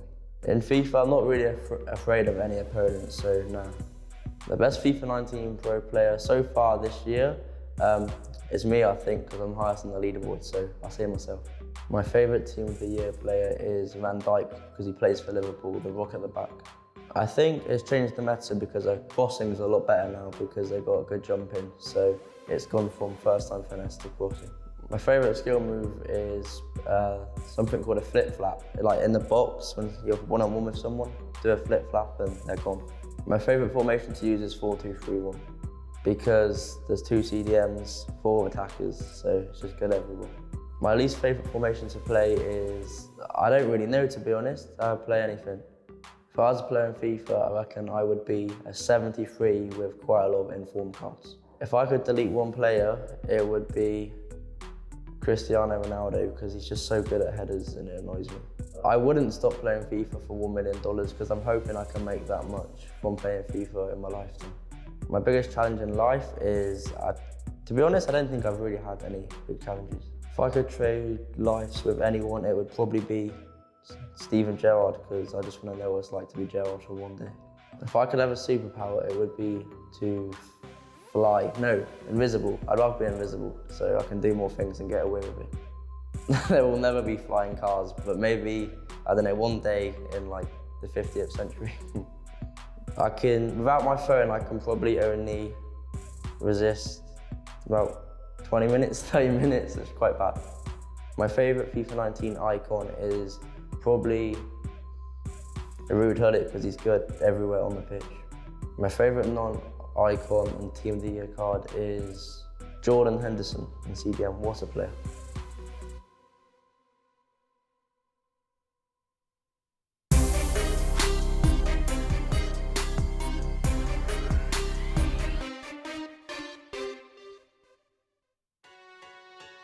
Welcome back, everyone, to Bucharest for the third major of the FUT Champions Cup presented by PlayStation 4. I'm Jimmy Conrad, and on this couch next to me, Spencer Owen and Nightwatch, Xbox stud, but didn't qualify for this tournament. You know, it's a good thing for us, because then you get to sit on the couch. Lovely. That's why I didn't qualify as well, because I really wanted to be here. It's really nice of you. Yeah, you're always welcome. Thinking of the team first. Mm-hmm. Okay, so we have our featured match. Tex is going to take on Senna. Great one for me. I think this is going to be a big challenge for both of these players. Now, predictions? I'm just going to jump right there. I'm going to go right to predictions. Let's do it. I want you to predict first this time, because I keep predicting and he predicts it, and then you jump in, and it's like, of course it goes that way. Fine. So I went with the heavy favorites. I went with Desari. He lost. Went with Pinna. He won. I'm going to go with another favorite again, until proven otherwise, right? So I'm going to go with Tex. Yeah, you'd be brave to go against Tex, wouldn't you? You'd have to be real brave, and I'm not. I'm going to go with Tex as well. It's just got to be done. If Tex wins and you haven't predicted him, you should look like a mug. That's true. Exactly. But if you predict his opponent and Tex loses, you're like a hero. Exactly. Yeah, is that what you're going to do? Yeah, you're going to go with Tex. I just feel like even though he claims he's not playing very well, he's still doing enough to win the games. And he's got it between the ears. Even at his tender young age of 17, he's got it between the ears. Yeah. His bad form is our good form. That's Correct. the thing. Tex's bad form, the way when he says he's playing bad, he's still walking through opponents. How does that make you feel Bad. as an opponent? Yeah, Very bad. When he says he's playing bad and he's undefeated. The first time I played Tex in a competition was the Barcelona FUT Champions Cup last year. We all know how that finished. Let's just say that there's a reason Tex is at that level. When he plays good, he steamrolls past everybody. Do you feel like Tex is at that level where it doesn't matter what you do as an opponent, you just hope that he has a bad day? Or is there any way that you can stop him? Well, go on. Go on. I was going to say, in the Dragon game, we saw a bit of vulnerability from him. And it was really Dragon that beat himself in that game because he made mistakes. That's right. So if you have to be mistakeless, because he will pounce on them. Everyone at this level will pounce on mistakes, but he's probably the best at it. So you have to play your perfect game and hope it matches up. With Dragon, he plays a certain kind of FIFA where he's scoring great goals sometimes and it looks great and he's attacking with real impetus, but is he really mastering certain elements of the game as well as Tex is? No. So you probably need someone who's as good as that as Tex or as close to as good as that, and then them to play their perfect game. You have to play your best game of your career to beat Tex. Do you agree with that, Nightwatch? Exactly. Unless you're of his level. So the Dosri level. There's an analogy Goal Machine just beat him in London last weekend, so it's exactly, doable. But it's an exception. It's more of an exception. The fact that we can bring up this one game where Tex lost just proves that at what point his level is high and how unbeatable he can be. All right. So we really have no ideas on how to stop this guy. Very similar to MS Desari. So we basically need Tex to get sick. Exactly. From the milk chocolate that he eats for breakfast. Exactly. It's very much if he's going to have an off day or if something will impact his game, not related to FIFA itself. Now, how much do you think plays into like his aura now, his reputation? How much do you think that helps him going into a game? Like, oh man, I'm playing against Tex. I think he's the kind of guy, for Tex personally, I think he kind of vibes off that a little bit. I think he likes being the man that everyone's talking about and sort of conversation topic around the FIFA table. I think it helps him. I think he's very good at playing it down when he needs to play it down and then playing it up after the occasion when he's gone and lifted the trophies. It's the best way to do it, really. So I think it helps him. I don't think it hurts him at all. I don't think for a young lad, he does seem really unfazed. I'm quite impressed by that. So some players, I think, would struggle with that. I think some players, it can get to their head and they start to overcomplicate things. But that's why he's, even at 17, in a year and a half or whatever he's been playing competitive FIFA, he's shown elements of an experienced pro. All right, well, the quarterfinals of the FUT Champions Cup presented by PlayStation 4 is about to begin, which means it's time to bring in our casters, Gaskin and Onset. What's up, guys? How are you doing? We're all right, Jimmy. We're looking forward to this. It's quarterfinal time. We're really getting down to it now. Dan, how are you doing, mate? You all right? I'm doing Still pretty good? well. Yeah. You guys look good. I did hear Thank you, mate. that Thank you, Spencer Jimmy. said if you go against Tex, you're an idiot. And I did, I did go against Tex in the first game, but it was just for a bit of banter. I think this time I have to go with Tex. I mean, he's just been... All right. He's too good, surely, to go against. I respect that. How about you, Onset? Now, being a self-professed idiot, I mean, where do I go? I'm going to go with Tex as well. I think you'd be silly to go against him at this point. He's proven even in the close games where he's been pushed to the limit, he's still picking up wins. So the best is still to come.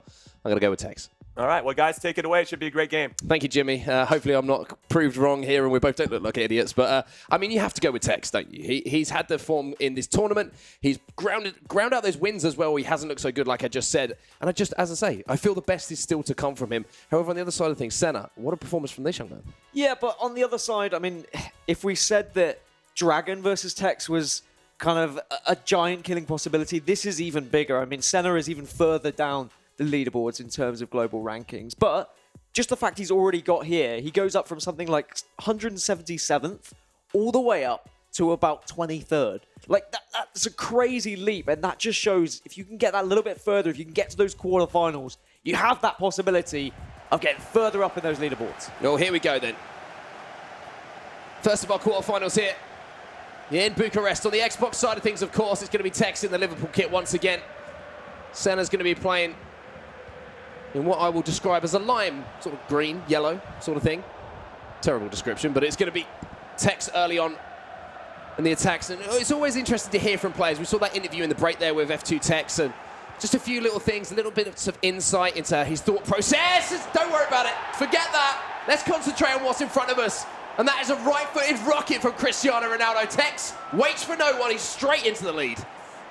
I think in the previous match that we saw Tex play, he went 1-0 down, and that slightly set up the match for this back and forth battle. But Tex just asserting his dominance right from the get-go here against Senna.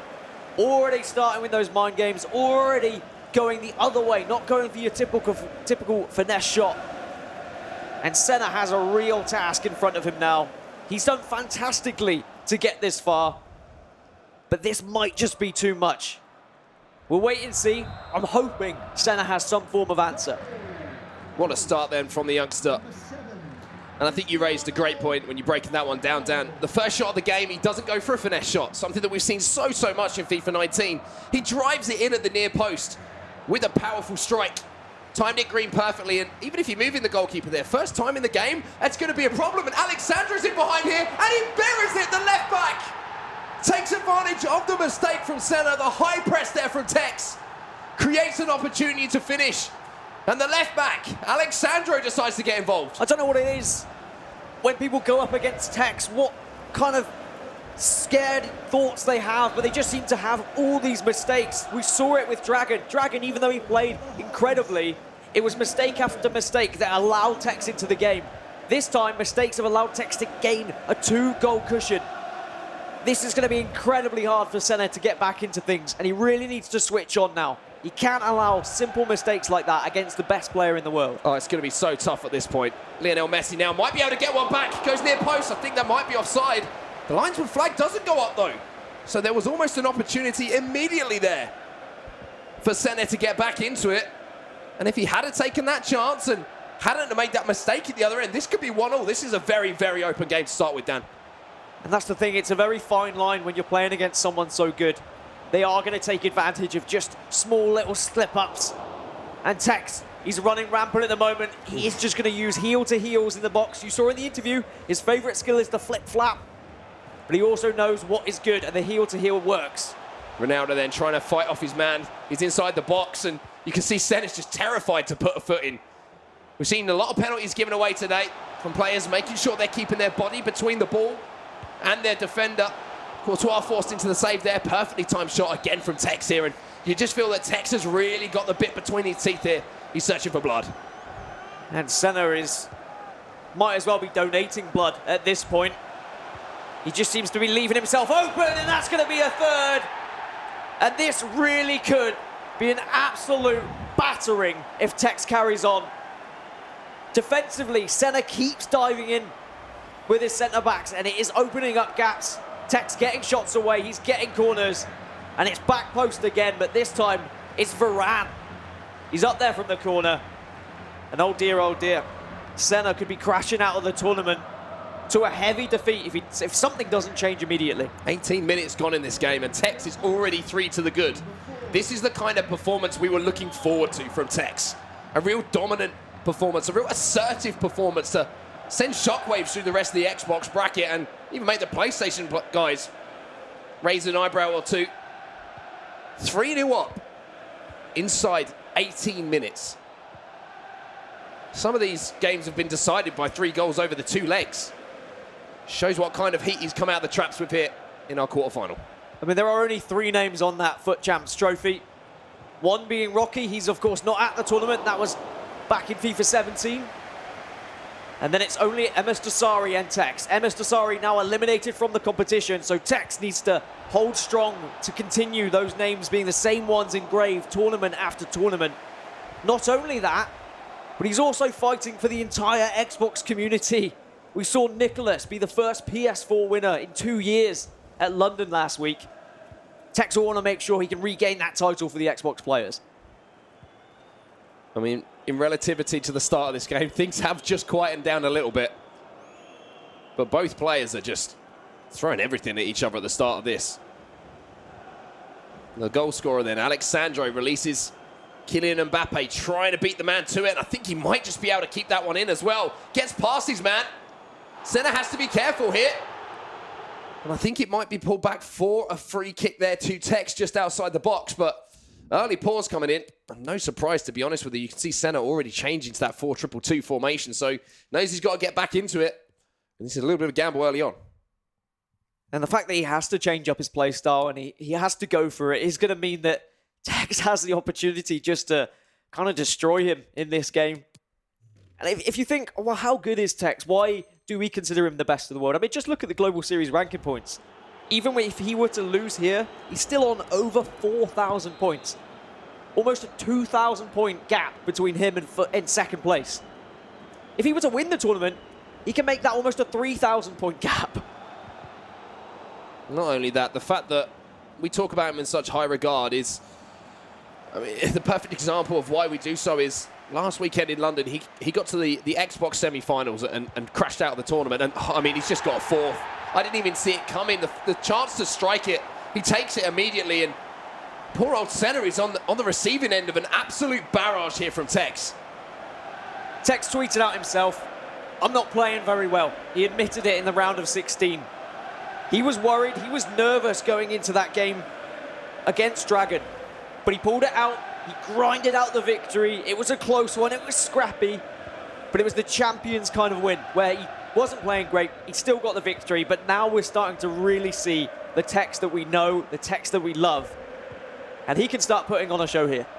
I'm going back to my point just before Tex interrupted with that strike and another goal. We were disappointed at the fact that he only managed to get to a console semi-final. Some players would kill for that. Yes. It would take everything in their locker to get to that stage and put themselves in with a chance of finding the final. Finally, Senna is going to have a shot in vain here and test out Tex's goalkeeper. But that's the caliber of the man. That's what we expect from him now. And he seems to relish with that expectation. And you speak of console finalists. Of course, we had Resende there last week. Resende actually lost to Senna in the Swiss phase. It's not like Senna can't beat these good players, but Tex just seems to be a different class at the moment. And for Senna, realistically, he just has to try and slow things down. Just keep a little bit of possession. I know he's desperate to get the ball up the pitch. He wants to get those goals. But at the same time, if he's just rushing it, he's giving away possession. He's going to allow even more pressure from Tex. Mbappe then lines one up on that right foot now. Comfortable save there for Courtois. He's not had too many of those so far in this first leg. Nice little chested pass. Coming in from CR7 there from Senna. Now that 4-2-2. Can he use those wide cams and those 2 men up top to maybe craft out a chance here? Long way to go, though. Even though Tex is 4-0 up, and it might sound like I'm, grabbing at some sort of hope here for Senna, Tex has done this in 18 minutes. He was 3-0 up. That's how quickly you can score goals on FIFA 19. If you can get a couple, send this into the second leg.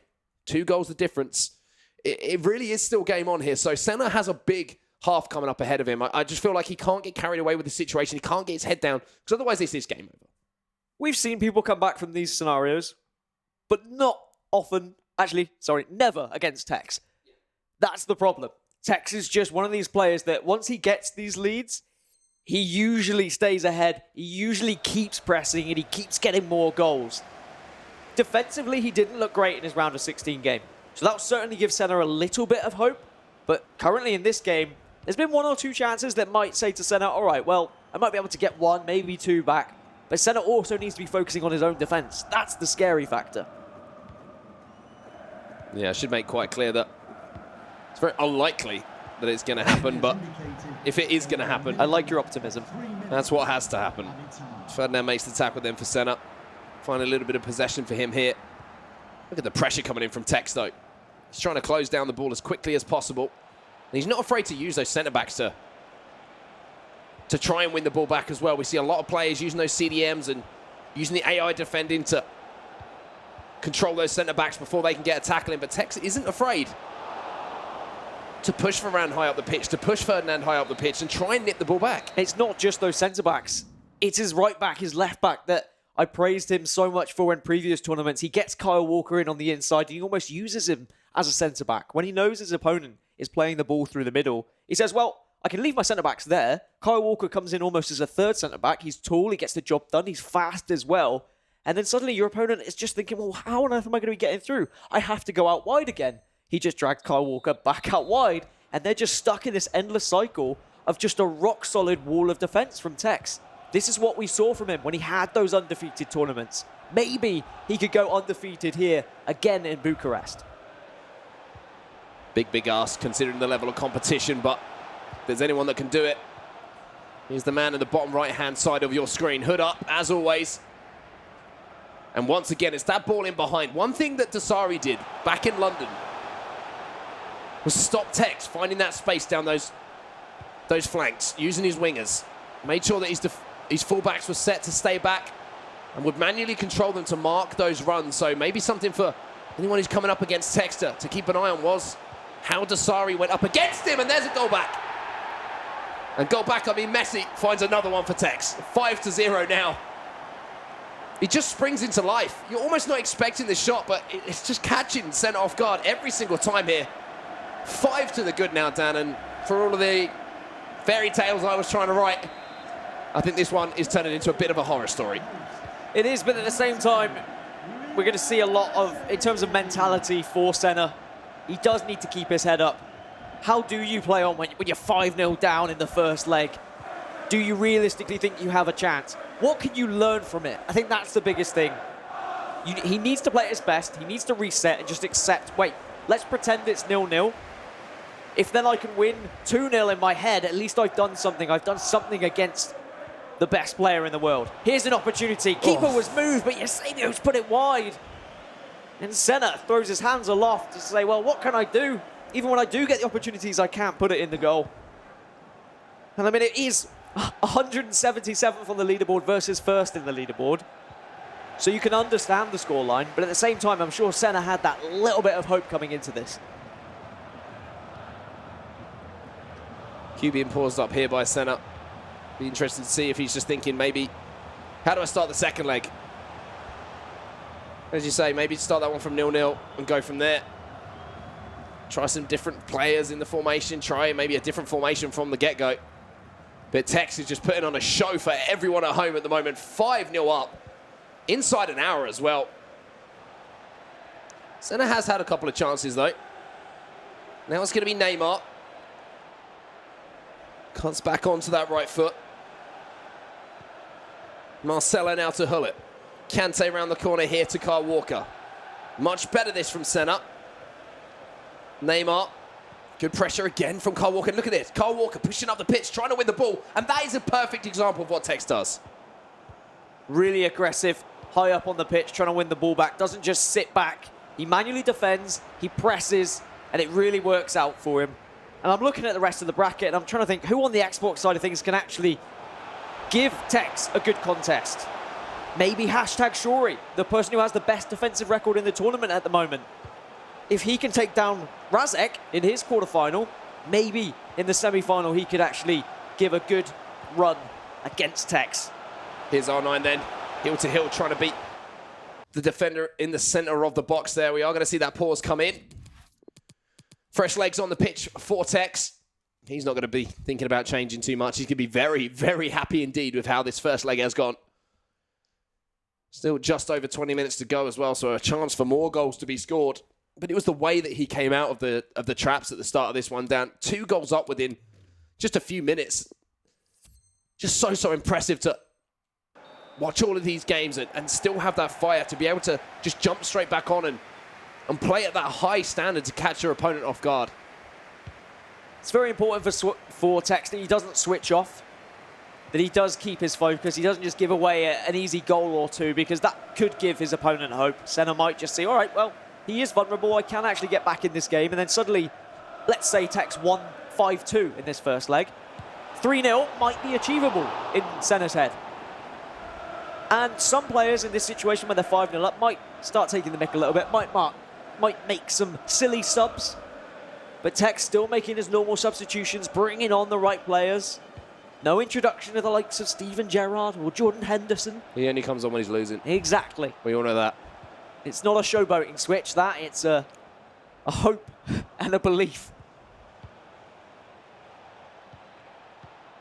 Senna then on the attack once more. We did see an opportunity from the finesse shot outside the box, but Tex moved his goalkeeper early and got Courtois in a great position to save it. This is great stuff, though, from Senna. Again, Courtois makes the save. Doesn't quite hit the green. Now Tex just going to run the clock down a little bit here, and I like this from Tex. Not getting carried away with the situation, not getting hungry for goals, carried away and overcommitting to just try and increase his scoreline. 5-0. You're going to be, you'd bite people's hands off of that in the quarterfinals of a major event. Now he's taking his time. Messi with a little bit of space. Ball back inside to Neymar. Tex looking to find another one here, looking to make it 6 of the best. Neymar goes for it, and Neymar finds the top corner. Patience and precision from Tex. It's 6 here, Dan. Tex is absolutely cruising. The windows are down, the sunglasses are on. His favourite music is playing on the radio. And he'll be going into this second leg with a big old smile on his face. He's only ever lost 2 matches during knockout phases. One of those to MS Dasari. He's out of the competition. The other to Goal Machine. He's out of the competition. This tournament is here for the taking from F2 Tex. You got to feel for Senna a little bit here. He's been hit by a whirlwind in the form of F2 Tex.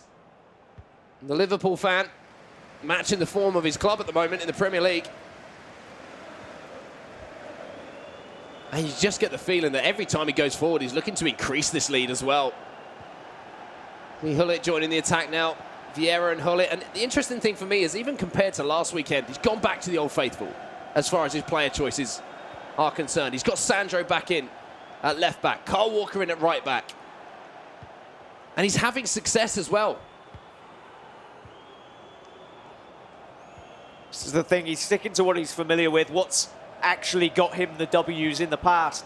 I heard him talking about these players before the tournament. He was saying, you know what, I think Kante might actually be really good to introduce to a team, but I'm going to stick with what works for me.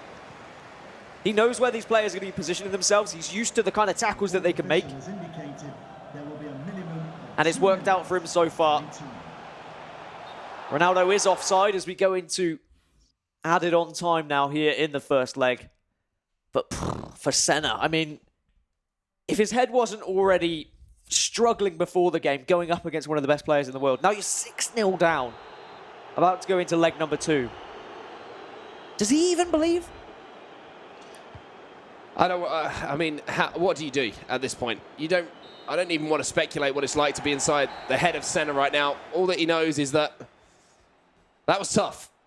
And it is always going to be tough against one of the best in the world. But Tex has just shown everyone at home exactly what he can do, why he is so feared, and how many different types of goal he can score as well. It was just a sublime performance. And I think he does need to pull out these performances every now and then, not only to demonstrate to fans and people watching at home and to us, who I sometimes criticize how he plays because I know what he's capable of, but also he's got to make a statement to those who are left in the tournament. He needs to say, look, this is what I can actually do, and you need to be scared going up against me. Okay, we're actually going to jump into another game now. We're going to go over to Razak taking on #Ashori, I believe. And I'm pretty sure I've just heard from production that Nicholas Razak is actually 2-0 up in that game. So we'll get into that as soon as we possibly can. I think we're waiting for game number 2 to start. So that's the end of the first leg there. 2-0 to Nicholas Razak, though, Dan. Yeah, I'm surprised by that one. I thought maybe Shori would have been able to take this one because his defensive record has been so good. He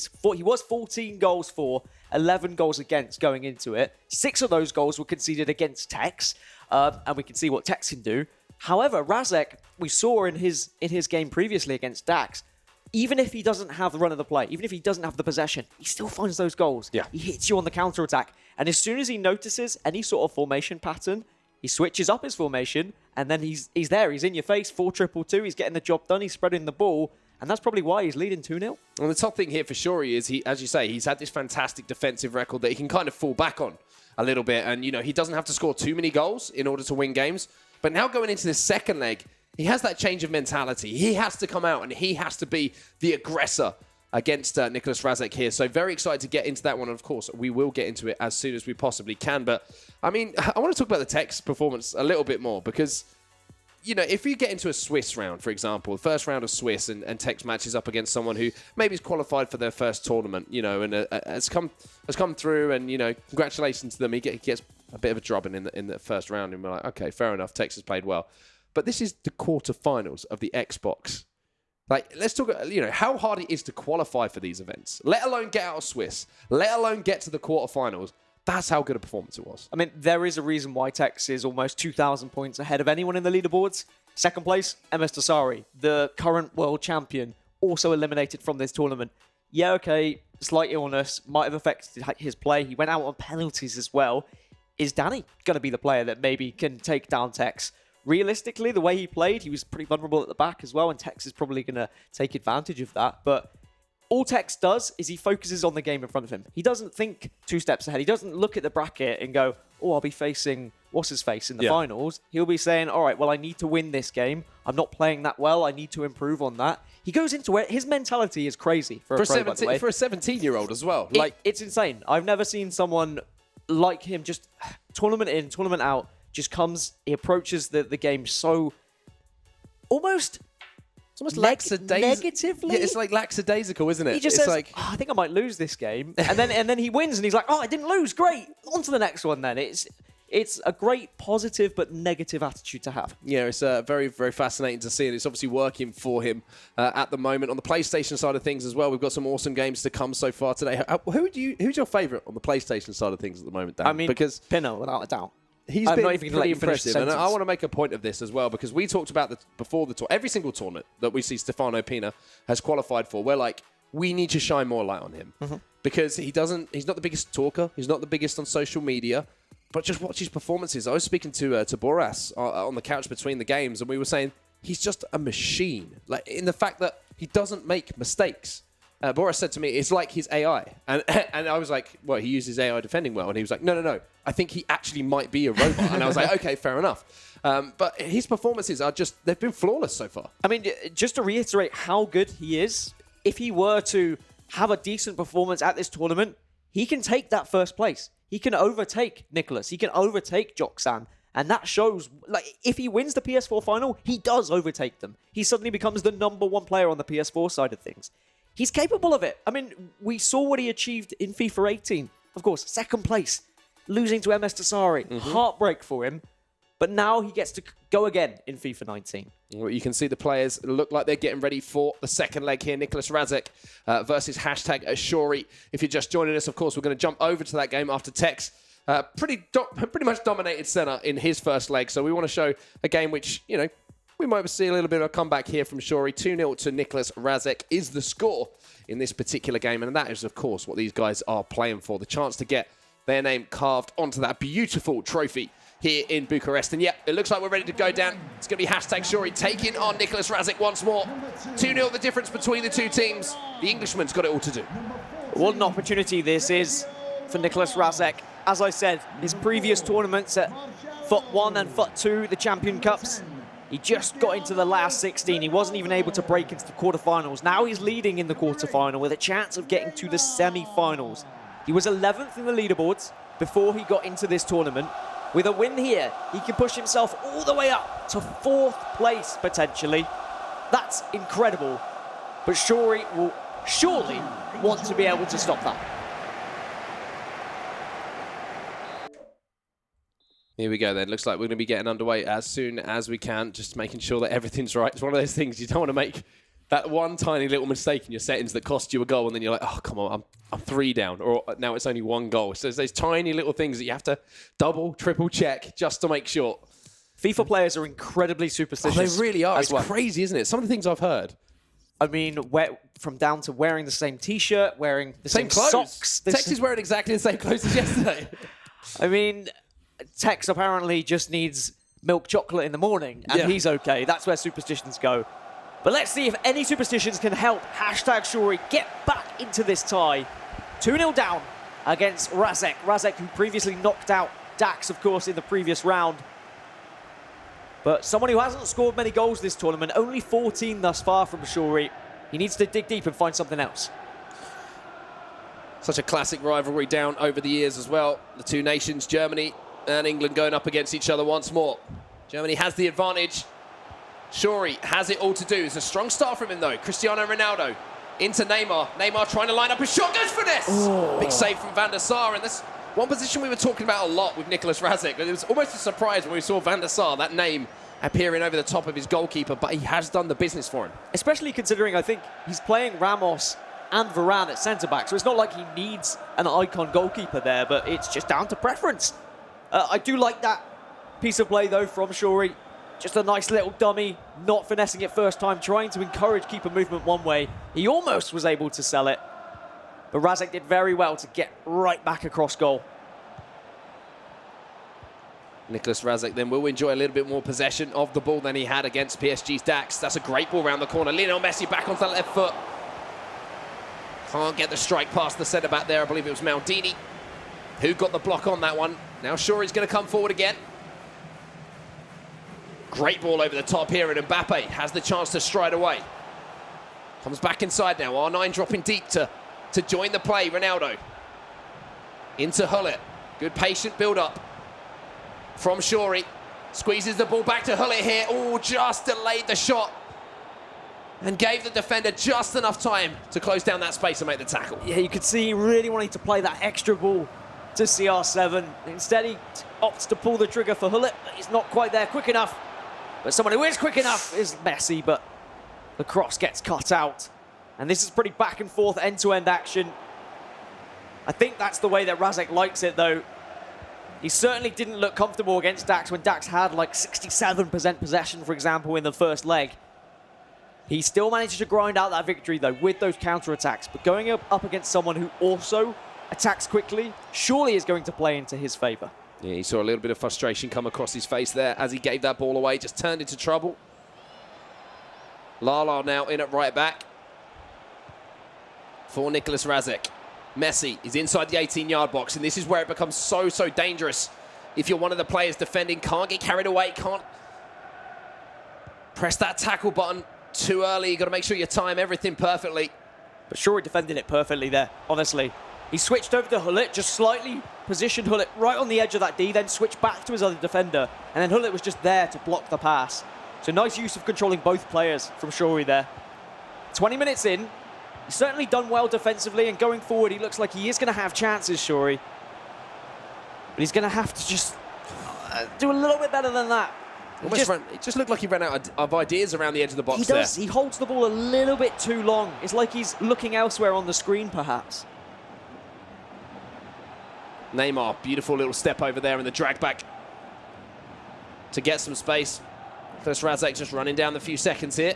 Marcelo almost gave it away there, but Hullet managed to collect it. CR7, beautiful little back heel around the corner. Floated in towards the back post. I think that Mbappe got there, but Patrick Vieira got enough of it as well. We've seen a lot of goals on those back post headers. Obviously, these new Team of the Year FUT items have fantastic jumping and heading accuracy stats, excuse me.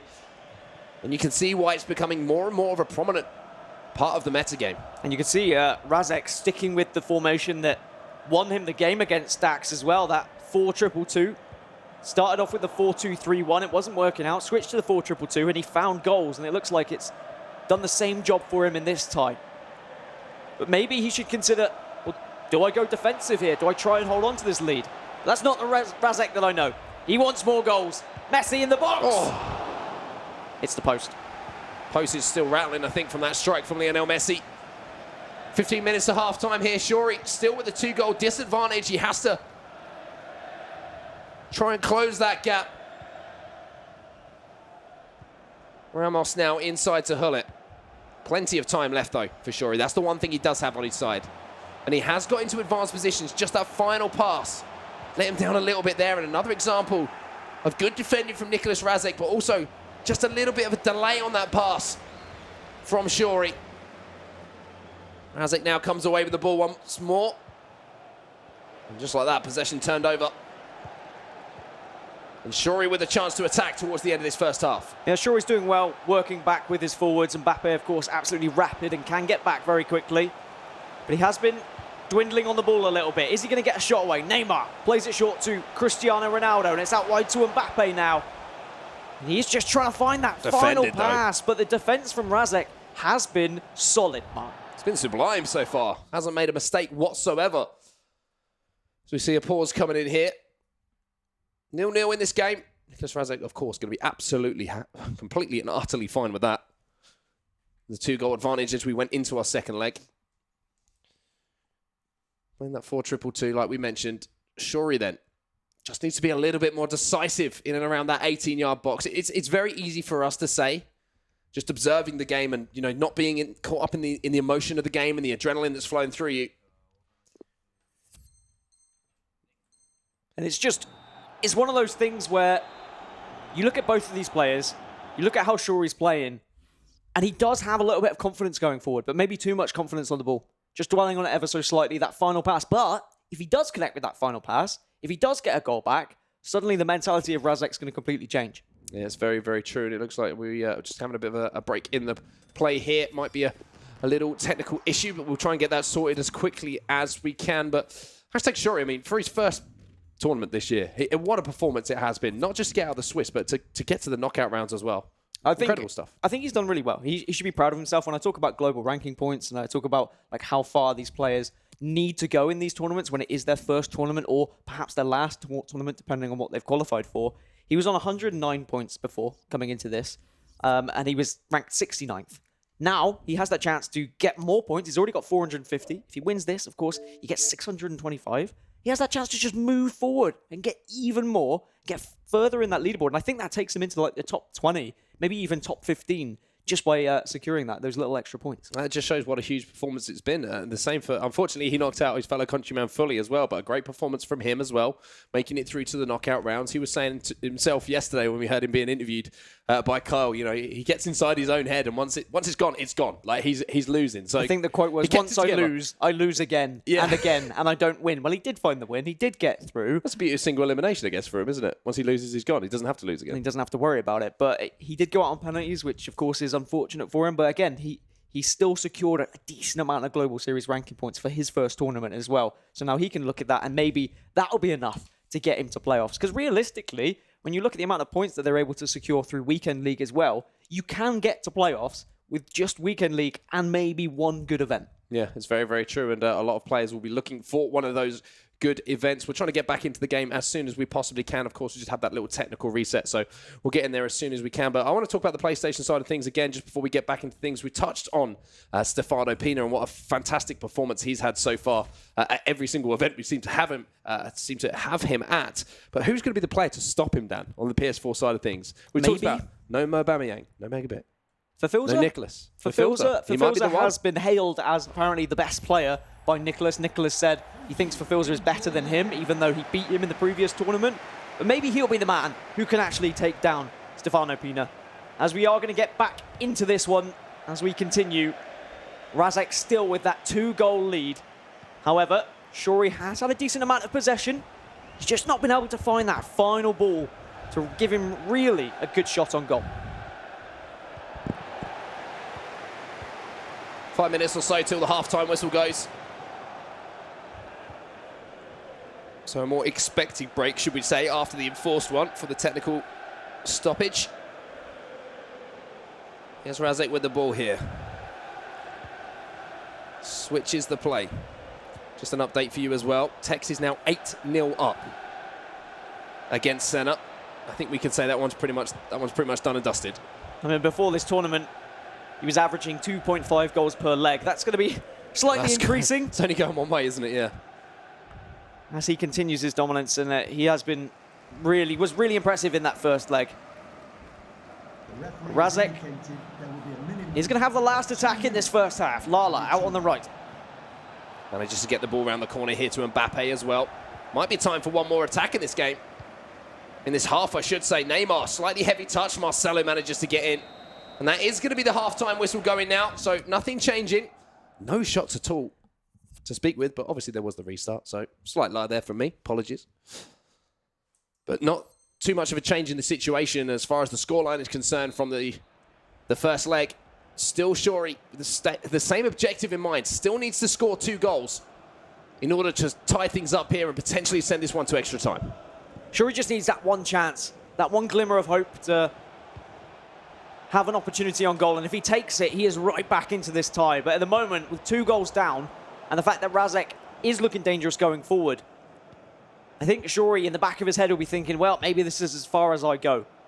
And that's when you need to look at potential coaches to come in after a first leg, for example, and say, look, keep your head up. You have got a chance. These are the positives we need to focus on. I believe it's #Harry who's out here coaching Shuri as well. Maybe this is it. Maybe this is his one chance he needs. Ooh, almost found that ball around the corner. CR7 gets it back. It is the chance, and it is the goal. Shuri's back into this one. 5 minutes after the break. R9 finds the goal. Now the pressure falls back onto Nicholas Razek. 1 goal between them, but boy, does that change things. And he just needed Lady Luck to shine on him just a teeny-weeny bit to give him that one chance. And boy, did he take it. You have to finish those from there when you are presented with an opportunity. For Razek, he needs to just keep doing what he was doing, focus up, don't get too frustrated about the fact that he did make that first tackle and it's bundled back to Shuri. But now we really have a tie on our hands. Slightly snatched to that shot there, Nicholas Razek, after the restart. And I think you summed it up beautifully. We really do have a match on our hands. First real chance of the game. I'll just say a little bit of luck there for #Shuri. But he took the chance, but that's a loose pass. Nicholas Razek now going to bring this one away. So we saw him in an absolute battle against Dax earlier today. Marcelo then with some space on this left-hand side. Finds CR7, little fake shot. Well defended though by Shuri. Talked about his defense and how impressive it's been so far this tournament. You can see why, with how he just read that play. It wasn't so much the timing of the tackle, it was what he assumed Nicholas Razek was going to try. Now is the opportunity to come forward once more. It was nice what he did. He switched off the player, allowed the AI just to close down a little bit, allowed Razek to do a couple of skill moves, and the AI got even closer, and then he switched last minute to make that challenge, that last-ditch challenge. As speaking of, Hullet just gets stuck in there. Oof. He's giving it away, though. Does need to be careful, though, Razek, at the back. You can see the pressure definitely been increased here by #United Shuri. Lala sends this one down the line. Marcelo, that is one heck of a challenge from the Brazilian. Shuri controlling the pace of the game here, but we're inside the last 30 minutes of regulation time. He still needs a goal just to tie things up. Nicholas Razek will be absolutely fine with the ball being in these areas of the pitch.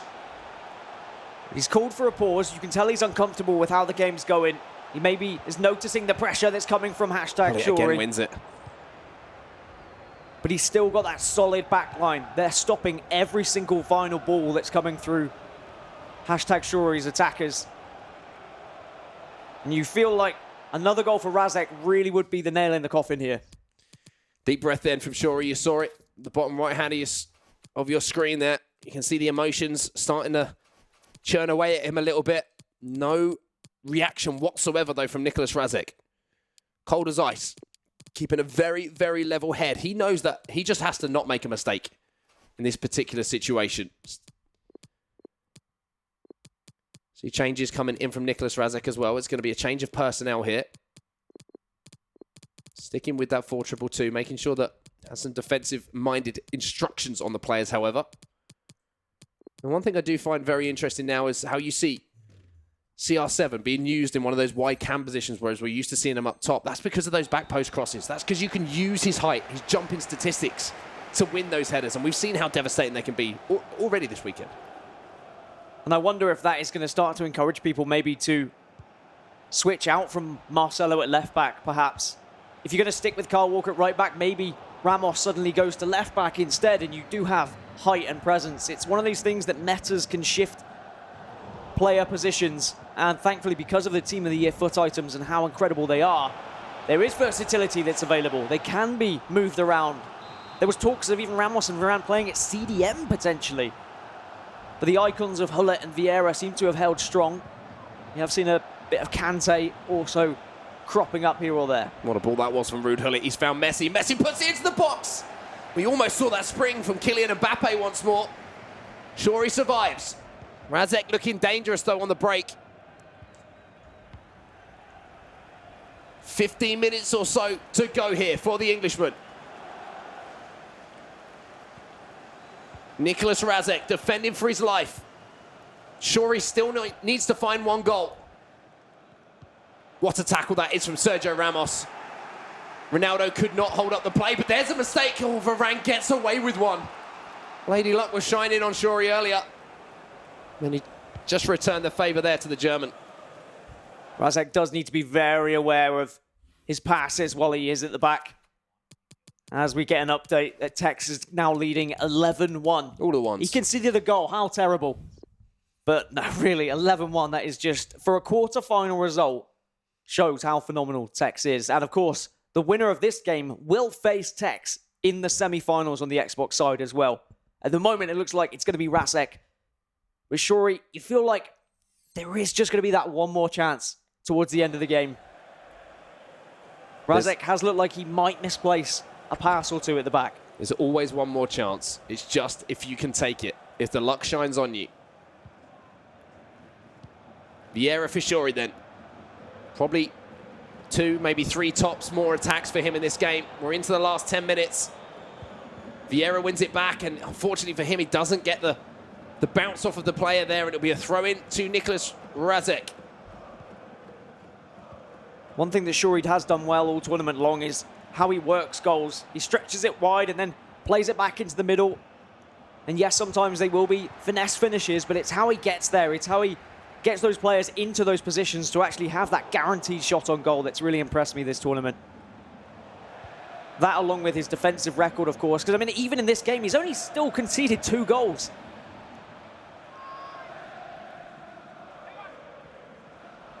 Things are getting very, very tense here in this game. You can see from the player cams, even Nicholas Razek, there's a little bit of animation from him in that bottom left-hand corner as well. Complete and utter focus and concentration as well, but he knows how much this 5 minutes means. If he concedes here and goes to extra time, Shuri is going to be absolutely full of momentum and confidence. He's going to want to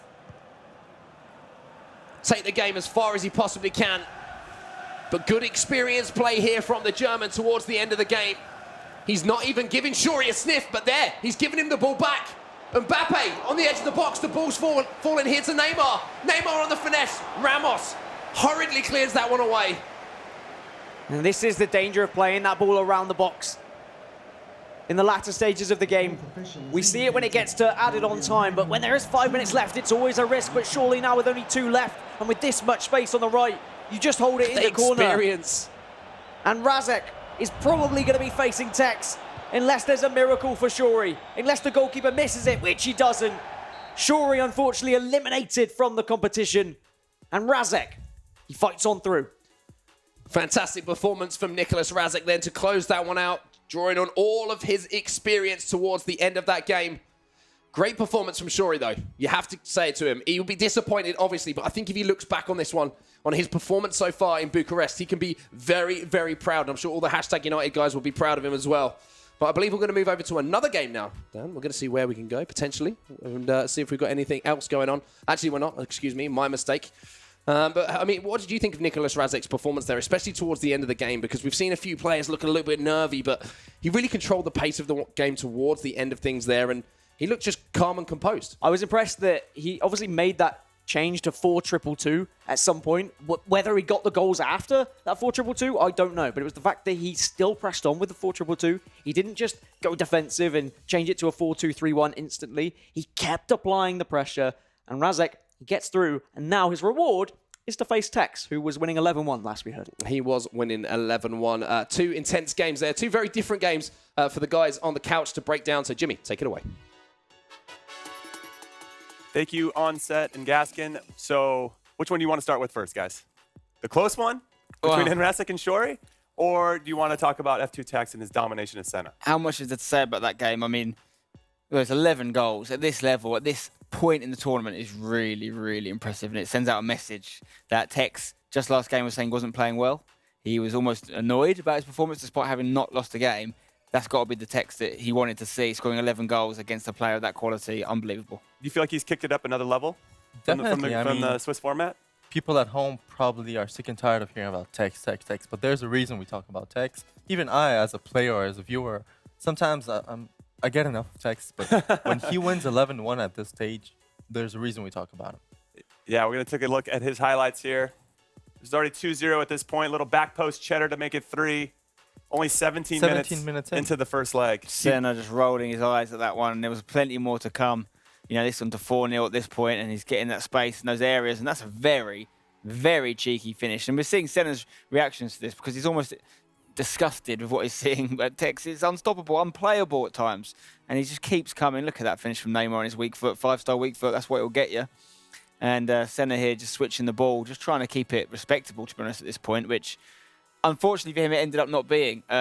You know, no one deserves to concede 11 goals at this level because they're such good players. And it doesn't, if you're watching at home, it makes you not give Senna the credit he deserves as such a good player to get this far. He's a world-class player. Just makes you realise how unplayable Tex is on his day. Well, remind everybody how many points and how much money he goes home with. Yeah, so he goes home with 450 points, which is still very good. Very and good. Depending on however many other points he gets throughout the rest of the series, it's very, very close to securing himself a spot in the playoffs. So we'll probably see Senna again. Okay, now is that something Senna can learn from? Or do you think it's just an anomaly? I don't never lose 11-1 or whatever it may be. And does he just kind of throw it away and not try to remember it at all? I mean, having been there at an event, conceding 11 goals to Tex, I know it's... On one side, you know, I've just conceded 11 goals. Something's wrong. But on the other side, you look at it, it's Tex. He scores goals. He doesn't concede a lot, but he scores goals. So obviously you have something to improve on if you've conceded 11 goals. And that's what I learned from Barcelona last year. And just next event, you know you have to do better. You see what Tex does in order to score 11 goals and not stop and not let it down his guard in order to keep his form. So that's something you learn from. Okay, so let's hit pause on the text button on his right now. Let's hit pause on the text button. I don't know if that makes sense, but I did my best there. And talk about the other guy that's undefeated on the PS4 side, Hasu. He's taking on Fiddle. It's going to be our featured match when we come back from our break here in a little bit. But Hasu has been quietly doing the business. He's from Turkey. Many people might not know about him. And he's been excellent throughout this whole tournament. He really has. I think he's representing Turkey and Germany. Yeah, I mean, it could be a good signing for Mesut Ozil's team. I don't know. But he's doing really, really well. He is someone we have to take seriously now if we weren't already. The only person, along with Tex, just to unpause that button quickly, who's also unbeaten. So will we see these two match up against each other? It could be a cross-console final, but Hasu's got a little bit of work to do until then, going up against the Cincinnati player, Fiddle. Yeah, Fiddle. Which won't be an easy win for him. He's a favourite based on the form, but I'm looking forward to this game. And then how about you? Do you know anything about these two players? Yeah, definitely. Or Hasu in particular. Well, Hasu, it's his first event, and he's gone unbeaten so far. He's the clear favorite. Fiddle, on the other hand, has switched in NA from Xbox to PlayStation. Last event he played was on Xbox, and this event he's on PlayStation. He's already made the knockouts, so it's the first event on PlayStation for both this year, and they've both made it so far. So definitely want to look forward. Inspiration for people at home. We're seeing two people who've switched consoles, one from PlayStation to Xbox in Salsaw, and the other one, Big Fiddle, the other way. Both have really good success, so it can be done. It definitely can be done. What else can be done is our breakdown board with Rachel and Mike, who have some more information on Hasu. Yeah, thanks, guys. We thought we'd just continue that conversation that you're having on the couch over here on the breakdown board. And behind us, you can actually see Hasu's formation that he's been using throughout this tournament. And like you said, he is the only player undefeated on the PlayStation side. It's pretty exciting. He came over here for a chat just a few moments ago and was pretty relaxed as well. We don't know a great deal about him, do we, Mike, at this stage? I don't think a lot of people know a ton about Hasu. This is him showing up and definitely showing out in a big way. And I said this at the beginning of the tournament, but I feel like the PlayStation side of the bracket is very open. We have 7 players, and I think Yvonne mentioned this, that this is their first event of the year out of the remaining 16 when everything got started today. So. And it's great that he's so excited. Well, he is tweeting that he's so excited to be this far in the tournament, and now we just like to grab him and let everyone know his secrets. And this is his secret formation, or not so secret formation now, I should say. Mike, just run us through this one. Obviously, he's using a few Team of the Year players that we can see there in gold, but you're particularly interested in what he's doing on the right with Kante and Ramos. So this is Hasu's formation, as she's saying, 4-2-3-1. This is in-game, so this is not where he starts, but this is what exactly happens right when he gets into a match. What's interesting with the right back move, as well as with having Kante there when you're seeing Ramos and Kante, is Ramos is in the lineup to win headers or to stop headers or stop conceding headers. We're seeing a lot of back post crosses. We've done a couple of breakdowns, and it's really growing into the meta, especially with how well people are moving the goalkeepers versus the finesse shots. You need to whip in crosses. And in my opinion, and I was talking to Hasu a little bit, having someone like Kante there is important over Vieira because Ramos isn't going to be as good on the ball going forward, so he's got to still be able to push that attack. And when you have a Vieira, he's a little clunkier. He's definitely bigger. He's going to be able to intercept those passes, but Kante's much faster, much better offensively. Not going to be a liability going forward. And then with the 3 substitutions, no surprises. They're going in for your 3 center attacking mid to get fresh legs. Messi on the right side, left foot of dreams, finesse shots. You know how that drill goes. Anything else in there that really stood out for you and you thought, okay, I can see what he's doing with that? Pretty standard. I mean, there's a little bit of player preference. Some people will start Eusebio. Some people will start Neymar. Some people will start Mbappe. But that's all preference-based. And he's going up against your man, Fiddle from the USA. You know his game. Is he going to be able to match this chap? Nobody's been able to match him just yet, but at the same time, I don't think people should doubt Fiddle at all. He's got a few really big results this far, and he's growing into the tournament. They said it was his first time on the PlayStation. He did qualify for an event on the Xbox this year, so he's actually switched over to the PlayStation for EMLS, and he's been doing really well. He eliminated Chris earlier. Well, PlayStation guys, maybe take note of this formation. It's working at the moment. Thank you, Rachel and Mike. Now, guys, I think I've decided about Michael's jacket. Oh, yeah? Yeah, it looks like he's on a bowling team. Yeah, you know? I just feel like you just have a bowling bag next to him. He's going to go, get a couple strikes. And get a turkey. Yeah, I could see him get a turkey and get after it. Maybe we should do some bowling afterwards just to see if he's any good. We could do some curling on the roads in Romania right now. That's so icy, that's for sure. All right, so we got to look at Hasu's lineup and the players that he likes to use. Any big surprises there, Nightwatch? No, it's just a standard. As Mike said, it's preference-based. Everything, whether the attackers, whether the midfielders in Kante and Vieira, whether the defenders, if you want a center back or right back, for the new meta, the crosses, it's all preference-based. Okay. Well, I got some good news for you guys. It's another Twitch drop. It's happening right now. Make sure you guys link your EA and Twitch accounts for it to happen. We're going to be raining some premium gold player packs on you guys. Hopefully, you guys are linked. You're ready to go. I'm linked, baby. How happy would you be with some premium gold player packs? I'd love some premium gold players pack. Yeah, brilliant. Bring them on. I'm always linked. You're always linked and ready to go. Even when I play at the competitions, I link my account and hope to get lucky. All right. So one set of quarterfinals are done, but we have another set coming up on the PS4 side of the bracket right after this break.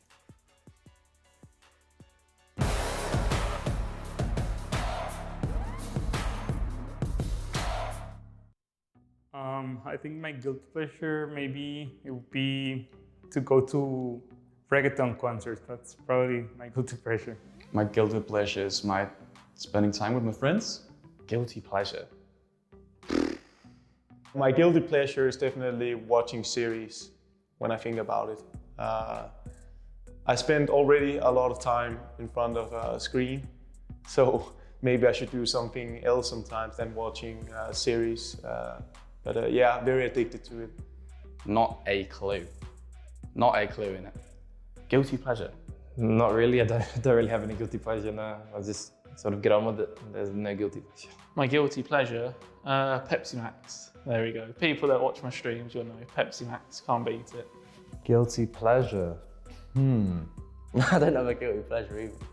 My guilty pleasure is food, honestly. So, like junk food, like chips, pizza, burgers, all of it.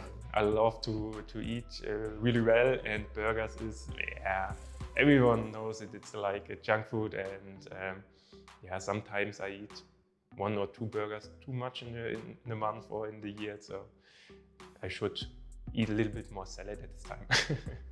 I think it's FIFA 16 or something. I love the game. I love FIFA 16, so I go with that game as my guilty pleasure. My guilty pleasure is to watch Netflix. What's my guilty pleasure? I think it's eating burgers. I'm eating them a lot. I was just in America a few weeks ago, and they have the best burgers in the world there. And I just love it every time when I can eat a burger.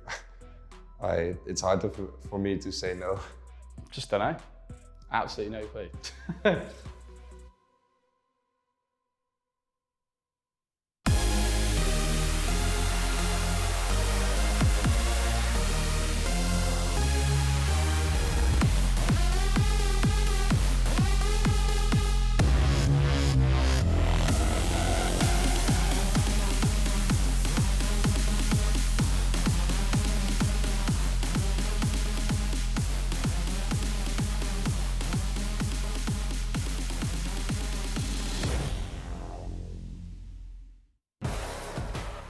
The FIFA 19 Global Series is brought to you in part by Turtle Beach.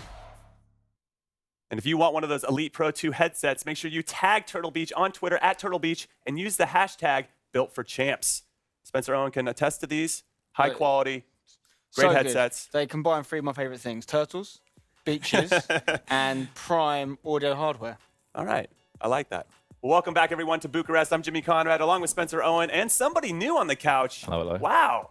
Out of the caster booth and here, getting comfortable. Finally made it. You've made it. Congratulations. You've left that other guy behind. He's been dragging You've you down for matured. years. We've taken you out of there. It was an upsetting moment to leave, Richard, but I got the move I wanted. I've been upgraded. Here it is. Brandon Smith, thank you so much for joining us. So we got Hasu and Fiddle. They're coming up. It's our featured match.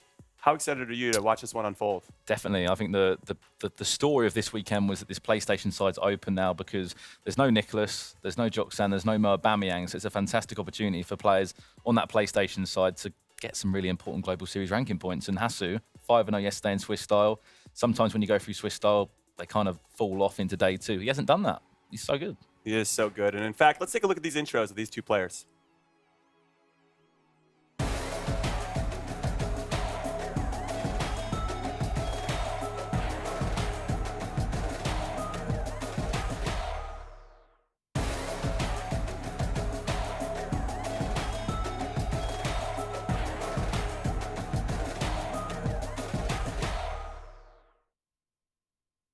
I love when they show their real names. My favorite one has to be Gordon Thornsberry. The Wild Thornsberry. Yeah, he went with Fiddle too, which is a funny gamer tag to have, but one that's doing well for him, especially as he made the switch from Xbox over to PlayStation. Yeah, it's he's impressive. done very, very well there. Yeah, it's hard to do. He's done really well. He's been around like for a couple of years now, playing for a number of different orgs. I have not seen him personally, maybe outside of US-based events, go much further than this. So it'd be a big achievement for him. He's up against someone who probably fancies himself up against going into the tournament, but obviously seeing Hasu's form, he might be a little bit reticent now, and it's going to be a struggle, I think, for him. Yeah, just to give you guys a rundown, Hasu's beaten Pico, Ali G, who did very, very well in his first game, and then Hasu brought him back down to earth and beat him 9-1. He beat Giovi, Stranger, FUT was Marco, and then he took down Diogo in the last round. And none of them have been really close. He's won by 3 goals, 8 goals, 3 goals, 3 goals, 1 goal, FUT was Marco, and then a 2-goal win in his last one. So there's a good look here at Fiddle.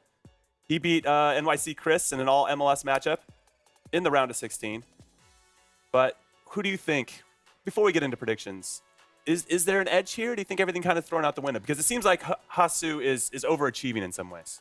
He's coming out of that German country, isn't he? There were 16 players that made this event, and often so far there's been the most German players at every single one of the events as part of the Global Series, but none of them seem to go the full way or go and win a tournament. But then you've got a player that comes out of the Americas region, plays in the MLS, FC Cincinnati's, played with PSG, a lot of LAN experience. I think it's anyone's to take, to be honest, but I don't know which way to sway. Do I sway towards Fiddle, or do I back the German scene that's doing so well? There's a German in every single round we're going to see. That's not surprising. There were 16 Germans here to start the tournament. Yeah, I mean, we've already seen going into the semi-finals, we know that then Rasik's going to be in next. He beat #Shori, so there's a German in the semi already. So there's basically Germans everywhere. And I think Hasu's the favourite going into this. But is he overachieving, or do you think maybe Fiddle's playing with house money because he's gotten farther than he ever has over here? He's overachieving in the sense we don't know much about him.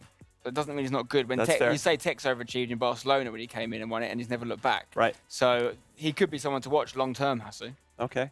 Predictions, Brandon. We'll go with you first. You're our guest of honor, looking sharp in your blazer. It's going to be a tough one. As I said, I'm kind of swaying both ways, but I feel like Hasu, he's having a fantastic tournament. He still hasn't lost a two-legged game of FIFA. We've got to remember, he beat Diogo Poxeto earlier today, so I'm going to say Hasu. And what's your record today in your predictions? I'm right in everyone. I'm 4-0. Speaking of perfect records, you're looking at two of them right here. I'm 4-1. I'm not too far off. Me, Brandon, and Richard have not got one wrong. So you're going Hasu? I'll go Hasu, yeah. I think he's going to win this one. All right.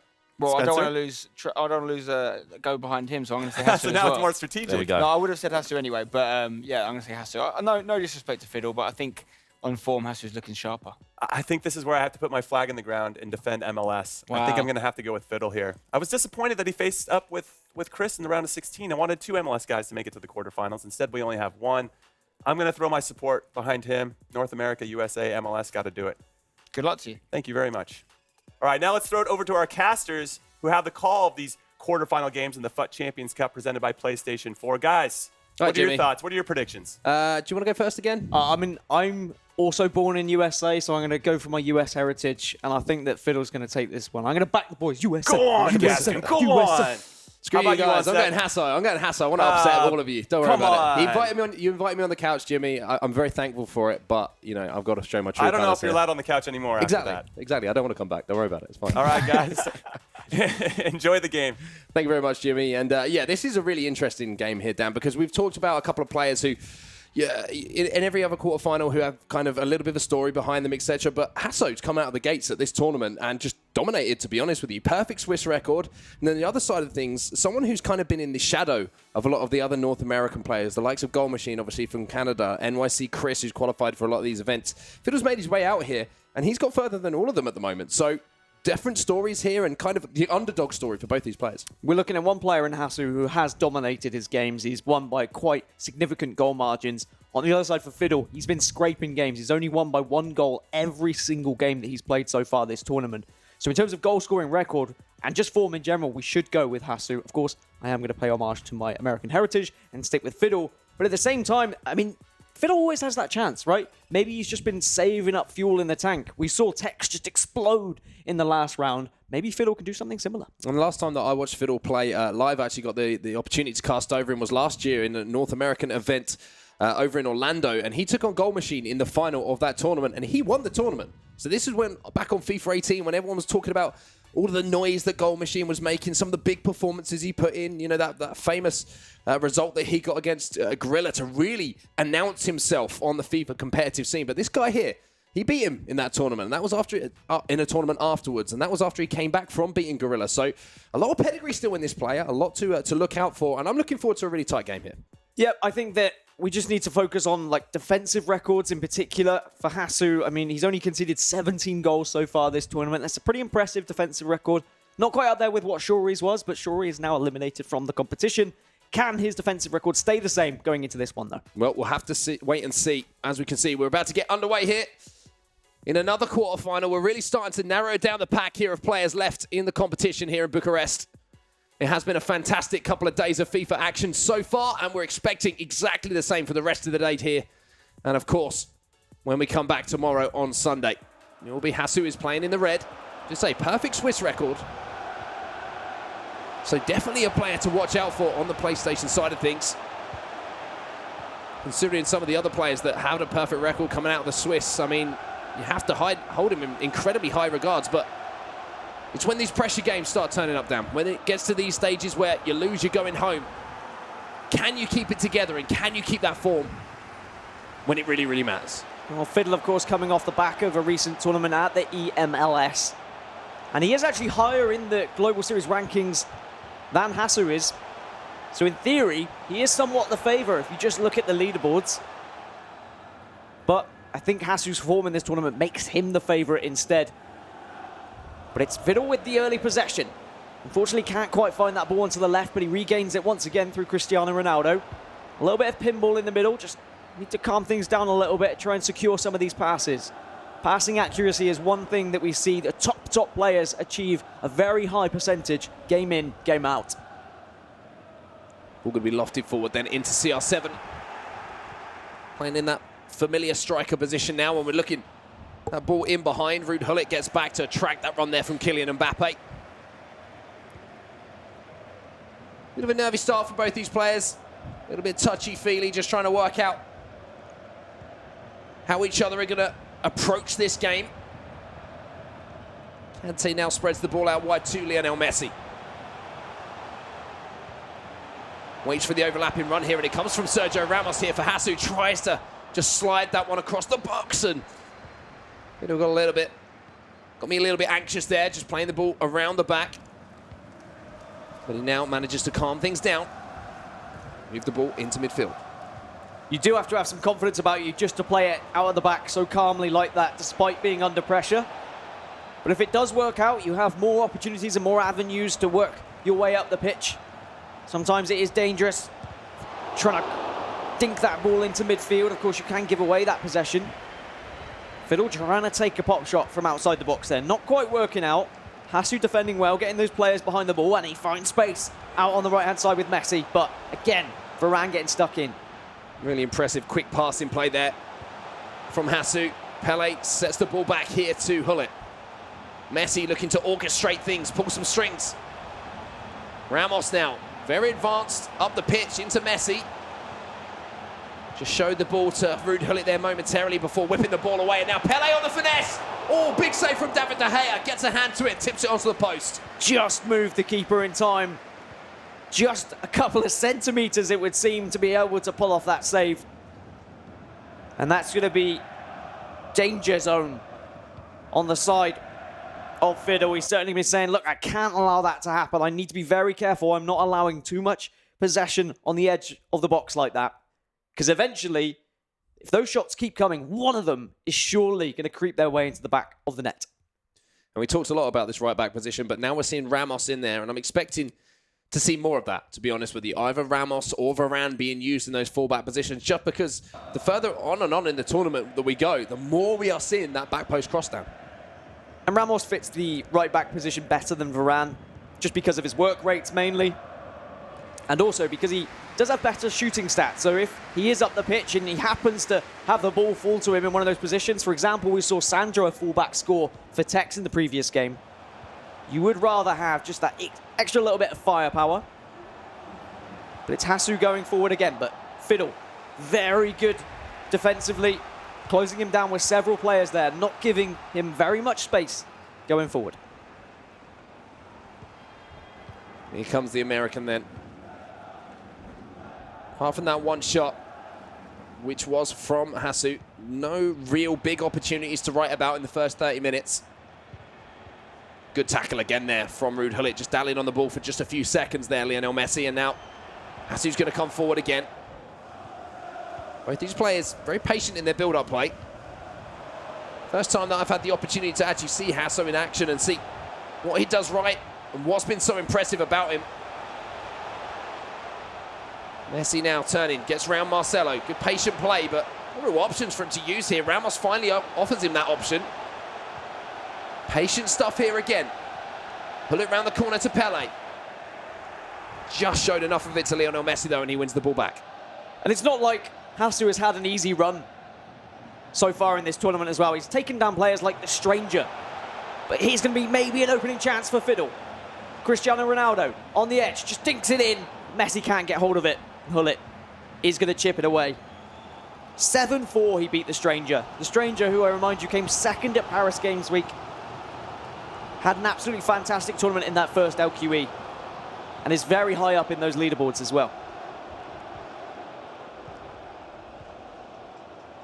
Kante then inside. A little bit of space here for Ruud Gullit. You can see Fiddle desperately trying to move his CDM across there to cover that space and cover that ground to make that finesse shot more difficult. Neymar is in behind here, but couldn't be found by that pass from the right back. What are your thoughts on the first 40 minutes or so of this game, Dan? What have you seen? I mean, going forward, Hasu has looked good. He's made a lot of passing plays, a lot of 1-2s that have managed to work him into some decent areas. But he just needs to try and find a way of escaping the constant pressure from Fiddle. Oh, speaking of pressure, he clatters the post. He goes again, though. Oh, and to tell you what, Hasu is doing really well to survive some of this pressure from Fiddle. First time that we've really seen the American burst into life, and he almost found the goal to break the deadlock. Kante now going forward for Hasu. Maybe a goal before half-time or into stoppage time. Gullit into Pele. Round the corner to Gullit. Hey, quick off his line, though. Close down that space, and that is going to be the half-time whistle. Again, fantastic pass and move from him. Does get the opportunity, does sneak his way into the box, but unfortunately, the keeper gets there nice and early. On the other side, it's just been incredible from Fiddle on the fact that he has defended so well. He's always had 1, 2, maybe even 3 players just constantly charging down, not allowing space. The one time there was space on the edge of the box for Hasu, he had a finesse shot. It almost went in. And I think Fiddle needs to be very careful of that. So we're into the second half then of our first leg. Change of personnel, fresh legs. We've seen it a lot, those front four being interchanged. Obviously, you've got so many options up front now. You've got Eusebio, you've got Pele, you've got CR7, R9, Neymar, Mbappe. So many incredible foot items. You can afford to just kind of interchange them and make sure that you've got fresh legs in all of those attacking positions. I've seen it a lot from all of these pros. Attempted first-time finesse shot there from the American Fiddle. Hasu again. Holding up well, though, to be fair. Both players have defended very, very solidly so far in this game. Yeah, both players really struggled to get in and behind the back line. They've been able to make the passes, they've been able to get on the edge of the box and try a few finesse shots or long shots, but no real one-on-one opportunities, which might be the difference, which might separate these two players. At the moment, neither player actually able to find that. Those balls that keep going down the wing, they keep being intercepted early. Both fullbacks are playing very aggressively on either side of the pitch, which is creating for quite the battle in midfield. Here's Marcelo then. He's created a few good opportunities, that Team of the Year, Marcelo, for a lot of players this weekend. Just if you can get him into those advanced positions, he has such great acceleration, you can kind of just burst away from the fullback.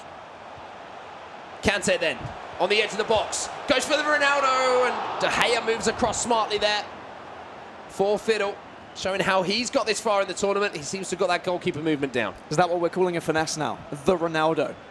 The Ronaldo. He goes for the Ronaldo. I mean, maybe we should name it something else. If one player just hits him every single time. But the real question is it going to change when we do see the patch come into question? Are we going to see players have to adapt? The answer is probably yes, but they always find a way. Messi turns back onto his left. Fantastic goal from Hasu. I think everyone who was watching was expecting that first time finesse shot back across goal. He turned back. The defender lunged in, and then with the outside of his left foot went near post. And he found the top corner there. The deadlock is finally broken, and it's the man that we haven't seen that's been the talk of Bucharest who finds that first goal. I say that players are going to find a way not to score from finesse shots. There's one. Just great positioning, working the ball into a fantastic area. The first real one-on-one chance that we've seen was a clear-cut opportunity, and he took it. And as the couch pointed out, so many German players in this tournament, they've been performing phenomenally thus far. But can we see one of them finally reach the heights that we know they're capable of? Ooh. Because even Mo Alba, the fact he was at every tournament prior to this, he still wasn't able to get into a console final. He was always falling short. Megabit also falling short. Maybe Hasu can be that man to really show up for Germany. Certainly holding the German flag aloft at this point. See Fiddle thinking about some changes here as we're inside the last half an hour. Ronaldo for Hasu. Under the attentions of Patrick Vieira. There's Mbappe. Oh, good strike on goal. De Gea equal to it, but just gives the ball away almost immediately. Mbappe beats Vieira to the ball there. And now we're seeing Hasso really start to flex his muscles. He's inside the box, looks for that back post cross. Oh, it's a miss! But he gets away with it there. The last thing you want to see in that situation is an own goal. And thankfully, that's not what we saw. Fiddle needs to be extremely careful. Throwing that ball out just a little bit too quickly. Yes, okay. If it does get to that right midfielder, you are going to have the chance of maybe hitting your opponent on the counter-attack. But I think the downsides are bigger than the upsides in those kind of scenarios. So he does need to be a little bit careful. Just take a little extra second to control the ball before trying to throw that out with the goalkeeper. Kante then for Hasu. Coming forward, and there's been that conversation that we've had a few times between Vieira and Kante, and you can see Kante in the midfield here for the German. Has the ability to let fly as well. Has that tight dribbling. Offers so much more going forward than Patrick Vieira, but does lack a little bit defensively, comparatively, with that size and that reach.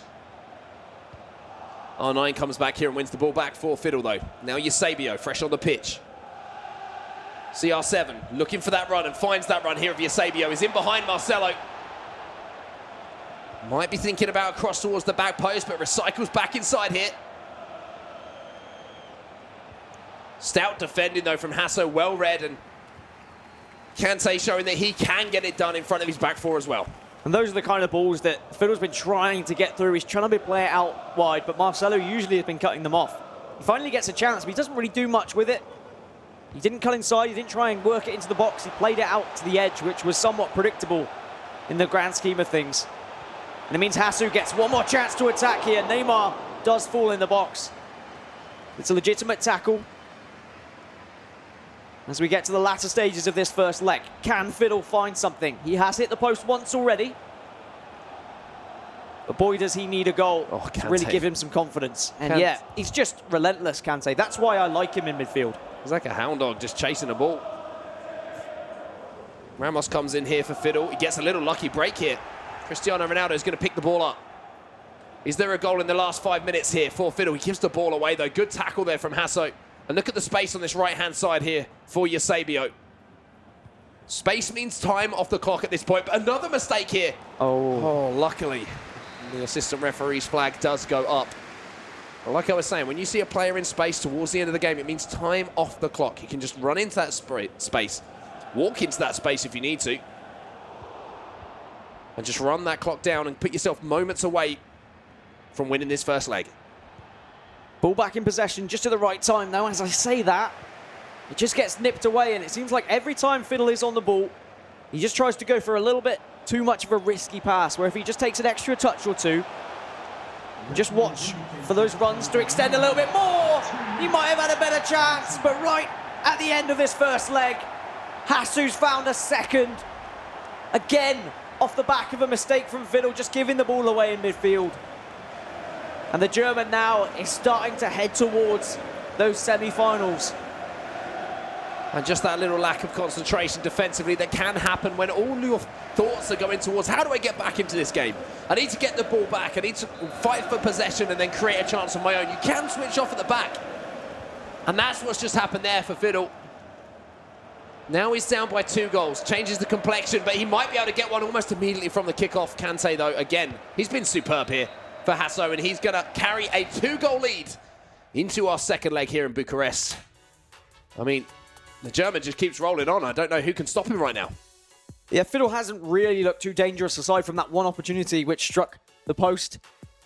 Maybe if that had gone in, this game could have looked completely different with a 1-0 lead. Hasu might have to change things up, and he might not have been comfortable. But Fiddle just needs to focus on that positive. All right, I did create the chance. I did hit the post. There are slight weaknesses in the defense. But there were several times when Fiddle was going forward, he was just trying to play silly balls. that weren't on. He was just passing it into the feet of Hasu. You could hope that it's going to go through their legs, sure, but he had passes on that were legitimate. Whether he goes backwards, I don't care. Just keep possession for that little bit longer.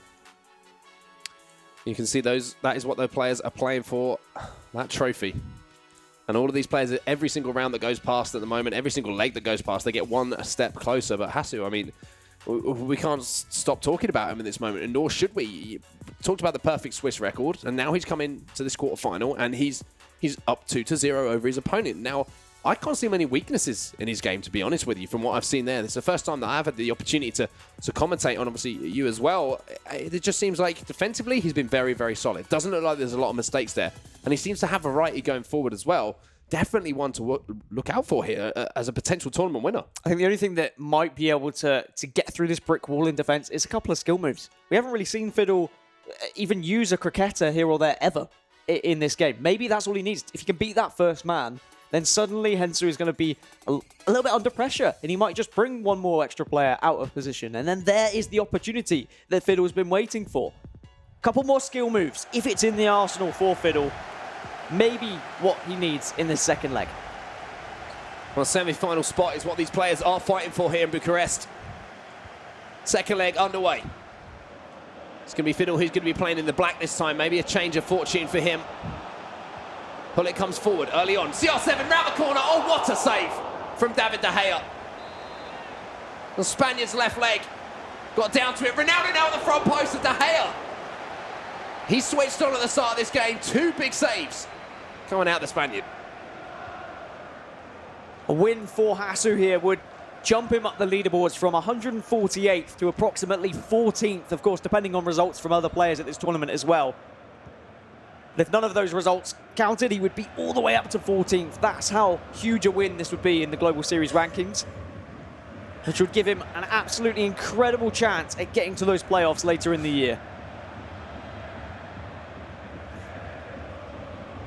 Hasu again just being patient in the midfield. Interchanging the ball between Kante and Hullet. Now he spreads it out wide, and Messi tests De Gea at the other end. And so far there's been 3 opportunities and 3 saves from David De Gea. 2 at one end and now 1 from the other. Fiddle just has to sit back and absorb this pressure and just watch as chance after chance goes begging for Hasu, and just hope that he can start to get a couple of chances on the board.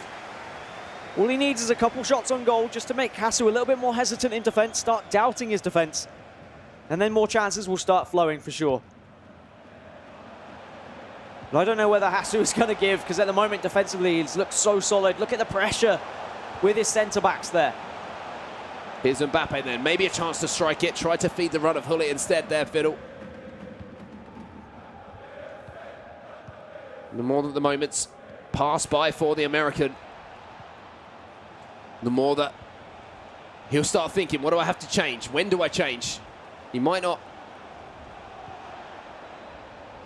be thinking about it right now, but as I say, get to just before half-time when the score's saying the same, and he will have those thoughts start creeping into his mind.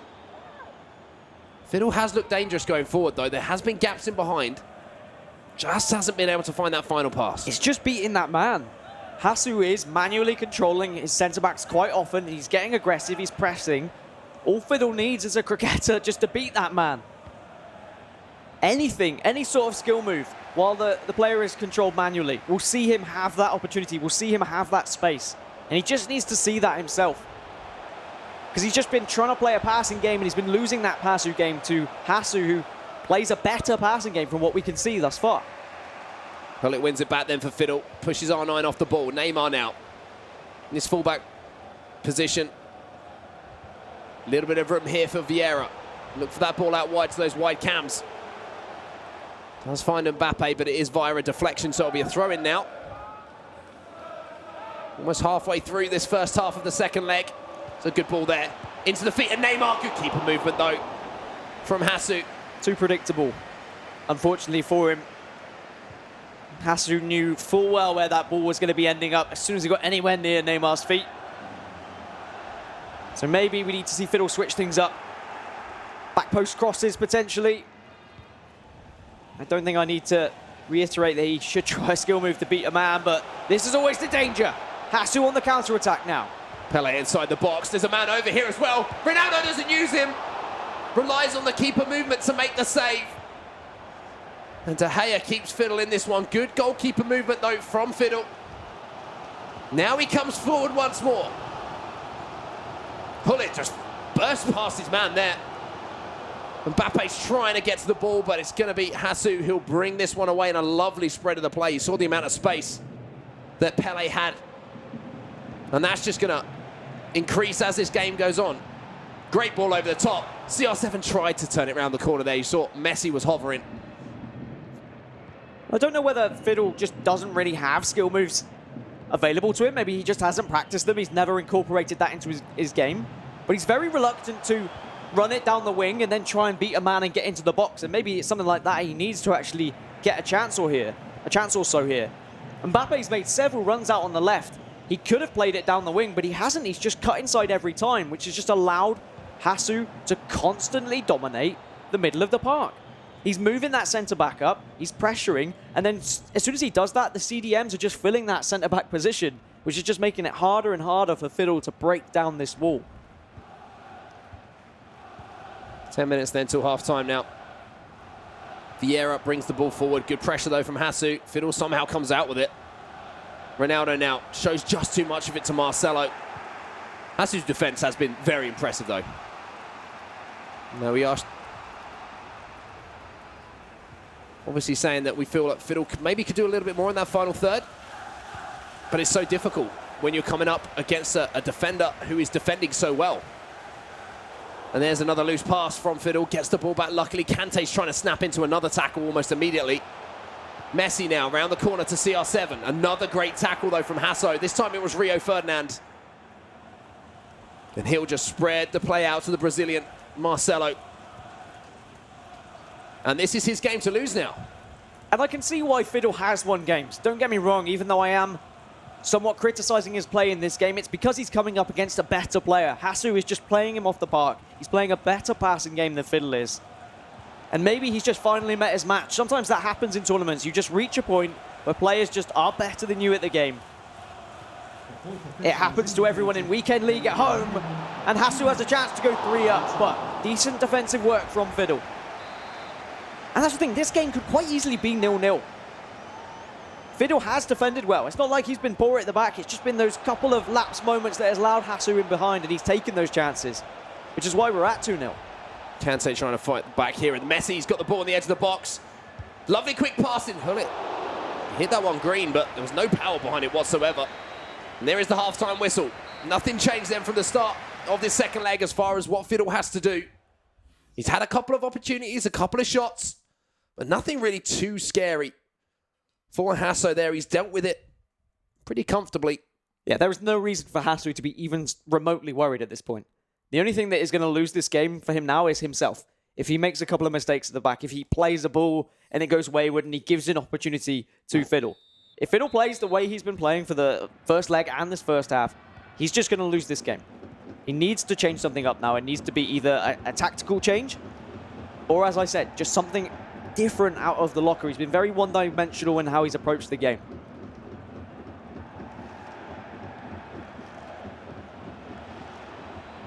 Hasu then from the restart.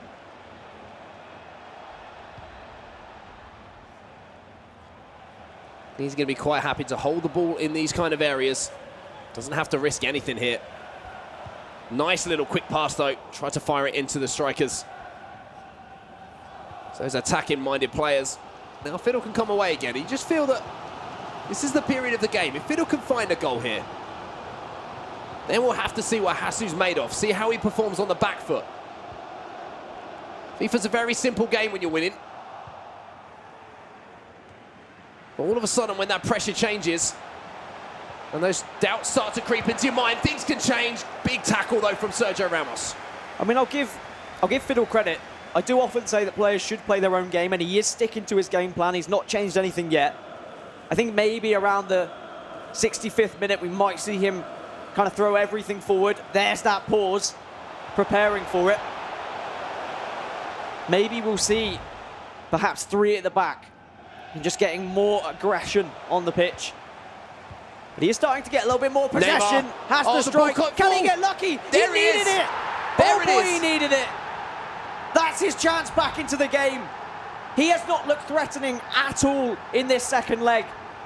And now Hasu is just going to have that seed of doubt implanted in his head, Mark. Okay, now this gets interesting. Now Fiddle has some decisions to make. He might have been thinking, just as he queued up that pause, I need 2 goals. Is it time to go 3 at the back, throw everything forward? Now a change of formation, the 4-2-2 might be the option. Maybe think about that 4-1-2-1-2 narrow, get those 2 strikers up top. But, you know, a lot of fortune has gone his way there. But sometimes fortune favours the brave. Mbappe, again, showing that spring, gets that header. 1 goal the difference between the 2 players. Somewhere in the building, Jimmy Conrad is glued to his screen. Chanting USA just under his breath, but it's slowly getting louder and louder. And as Fiddle gets closer and closer to maybe getting back into this game, Jimmy is going to be smiling even more so. But that's the chance. That's the way back into this game now for Fiddle. And you said, what's the mentality of Hasu going to be like? How does he react to it? Is his head going to drop? He was unfortunate, and sometimes that can rattle a player. Here's CR7 then for Fiddle. Neymar out wide now. And all of a sudden, the momentum seems to have just shifted in this game. The ball into the box. Fortunately, Lionel Messi was the player who was in the box trying to win the header. Cristiano Ronaldo, you might have a chance there, but the little Argentine, unfortunately, the one thing he lacks is that height. Now Hasu pushes the ball forward. I like the idea, to be honest with you. You know, we know about the heading prowess of Cristiano Ronaldo and how good he is in the air. Sometimes when that pressure is high, you can just lift that ball over the midfield and look to use that aerial power to win a knockdown and keep possession. But Fiddle's got the ball back. Hasu very much under pressure now. As we approach the last 20 minutes or so of this game, Messi to Hullet. Space in this fullback area for Marcelo if he chooses to use him. 10 men behind the ball now for Hasu as well. Very much on the defensive. It really has changed his mentality. The twist, the turn. Doesn't find the goal though. De Gea just moved across to stop that. As Hasu slows things down. Keeps the ball in De Gea's hands for a little bit. He's just going to try and pass this one out. But in the end, he has to lob it into midfield. Ronaldo's going to win those all day though. It doesn't matter who he's up against. We've heard from a lot of pros saying maybe Van Dijk's the only player who can really deal with the power of Cristiano Ronaldo in the air. There is the pause then. I think we're waiting expectantly, as everyone at home is as well, to see what these changes are going to be. And luckily, we get to see it from the point of view of Fiddle as well. R9 on the pitch. Eusebio out wide as well, so fresh legs. Obviously, we can't see the dynamic tactics either, but we'll keep an eye and see if we can see them being switched. And Kante being brought on as well for Vieira, so opting for a CDM who is slightly more attacking based. He does have that pace, that speed to join in on the attack, and does have quite the foot on him as well to rifle those in from the edge of the area. Here is Kante then, R9 on the edge of the box, turning. Hullet's marshalling him. Eusebio now, one of those fresh players on the pitch. Good tackle, but oh, that's just lazy. Little lack of concentration there from Fiddle. And you can't afford that towards the end of these games. CR7 wins the header once more. I like how Hasso is using that tactic and just taking time out of the game as well, but Fiddle now coming forward, flying forward at this point. Ronaldo turns, gets a little bit of a lucky break again. R9 inside the box, tried to find Mbappe, but couldn't get that ball through. And now you can almost feel the nerves on the main stage here in Bucharest. 9 minutes left, and there are going to be opportunities at the back. Oh. But good defending, but there is still white shirts there. Fiddle intercepts. Can he put a dagger through the heart of Hasu here, who has dominated so long? Cristiano Ronaldo's in behind here. Fiddle with a chance to find an equaliser, pops it into the box. Mbappe goes up, he timed the header, but Sergio Ramos wins the header. That's why he's in at that right back position, for moments like that. Now Hasu straight up the other end. Spreads the play out to Eusebio. Ramos.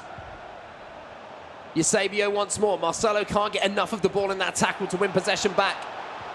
And this is so frustrating here for Fiddle. It's going to be keep ball now, here on out for Hasu. Fiddle maybe will get one more chance if he's lucky, if he can pressure enough to win the ball. There it is. Kante gets it. And there's men streaming forward. Mbappe around the outside then. 2 men in the box. Do you risk the cross? Do you roll the dice? Kante. Fiddle. Needs an equaliser. What a tackle, though, from Hasso. And now, with that tackle, you feel that the game is going to be over, and it is! The German marches on. Hasso continues his fine run here in Bucharest.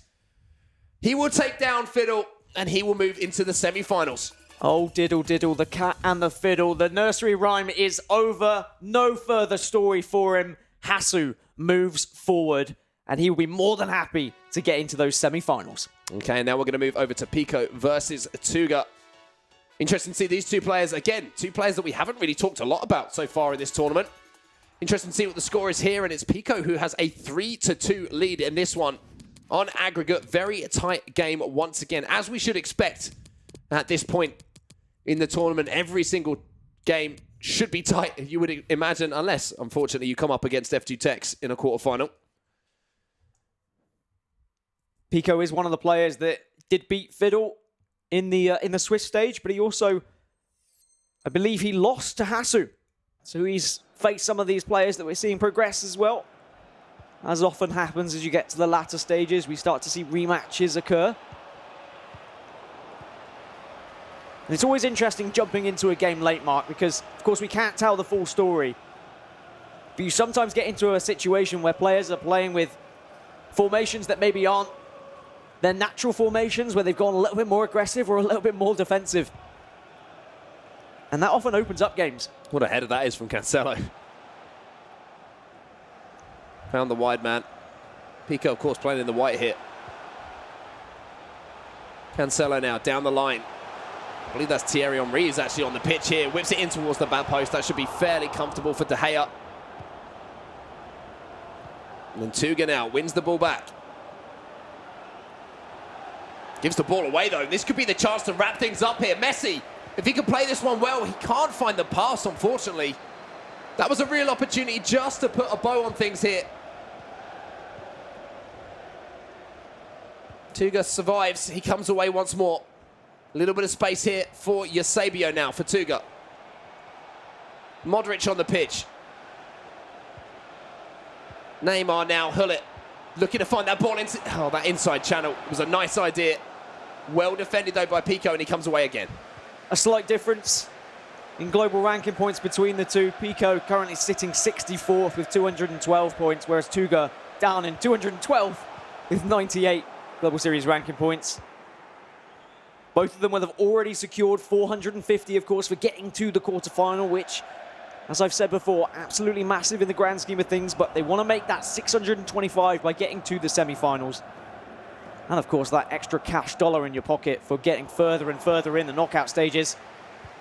Of course, 50,000 available for the winner of this tournament. Pico doing a good job defending here. He's coming under pressure, though, as you would expect.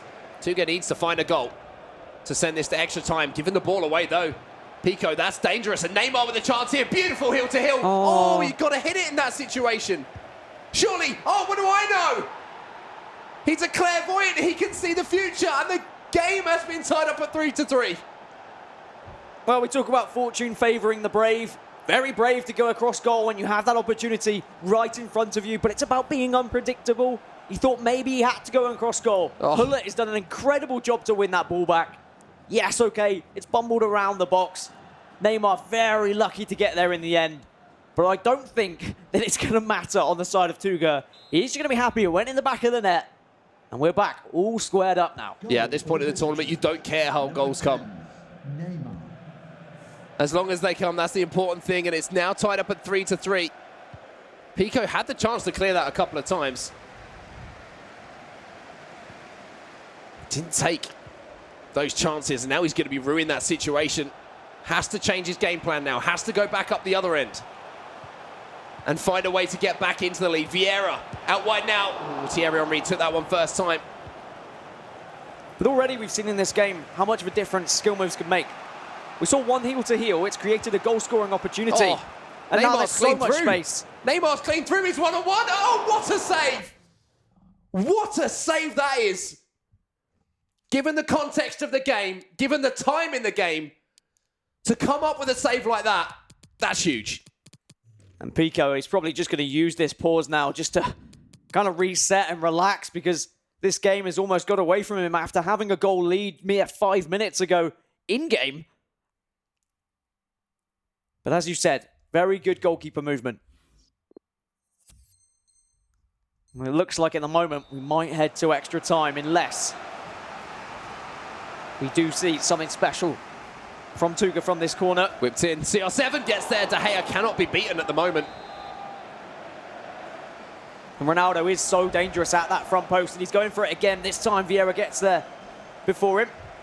Interesting to see Pico opting not to move his goalkeeper as well from those corners. It's something we see almost exclusively now from pros, moving that goalkeeper just off of his line towards that front post to negate that front post header. Not opting to do so, and it's leaving a real option. It can come with its risks, though. Sometimes if the keeper is moved to that front post, they can quickly ping it to the back post, be headed down, and then it's a free opportunity for the player just stood in the middle of the box. So there's both upsides and downsides to it. You are completely right. The goalkeeper movement from corners is so prevalent now. With just a few minutes left, it's Tuga who looks the more likely to score here. Neymar looking dangerous out on this right-hand side again. Ronaldo back inside, didn't get the timing right whatsoever, but the ball falls to him again. Heel to heel from Neymar. It worked before. He's trying to find that ball back across goal. CR7 was screaming for it in the middle. Another corner then. Vieira beats Cristiano Ronaldo to the ball. Stoppage time here. Can Tuga find a winner? I'm sure at this point, Pico would just love to hear that final whistle. He's under so much pressure. Cristiano Ronaldo has a dance in the box, but it's not going to work out. And that's going to be us going to extra time now. What a game we've joined here. What a time to join it, as you say. Maybe slightly fortunate to find that goal to tie things up, but he had the chance to win it after that 1v1 situation. Neymar versus David De Gea. Great goalkeeper movement to keep him out. And I mean, that's about as equal a game as you could possibly want. On score, on chances, and almost on possession as well. Yeah, Pico slightly favouring the possession. He's probably just been working that ball a little bit more. We've seen that throughout various tournaments. You have your players who work their way up the pitch and will take their time with their chances. And on the opposite side, you've got your players who will just quickly throw that ball out with the keeper, steaming up the pitch, and see if they can catch their opponent off guard on the break. Here we go, 30 more minutes then in game to see who can join the likes of Hasu in that semi-final. Pico then from kickoff here. Can he create a chance? Ronaldo on the edge of the box. He hasn't had too much to write home about towards the end of that game. Vieira coming under pressure here from the front line of Tuga. Spread out wide here. Nice possession play here from Pico. Modric now. We know the stats that he has.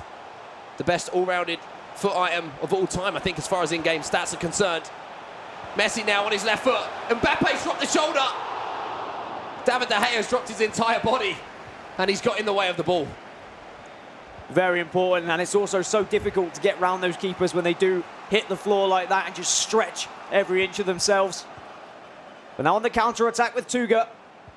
He is looking for that pass across the box as Eusebio works his way in. But Pico does manage to close down these players quite successfully. It's only been the times when Tuga has pulled out a heel-to-heel or a croqueta that he's been able to beat those men. If Pico can just stay close enough that those skills are ineffective, that does hurt Tuga's game ever so slightly. Is that going to be a foul? Yes, it is. Referee gives a free kick here. Ramos, the player, committing it.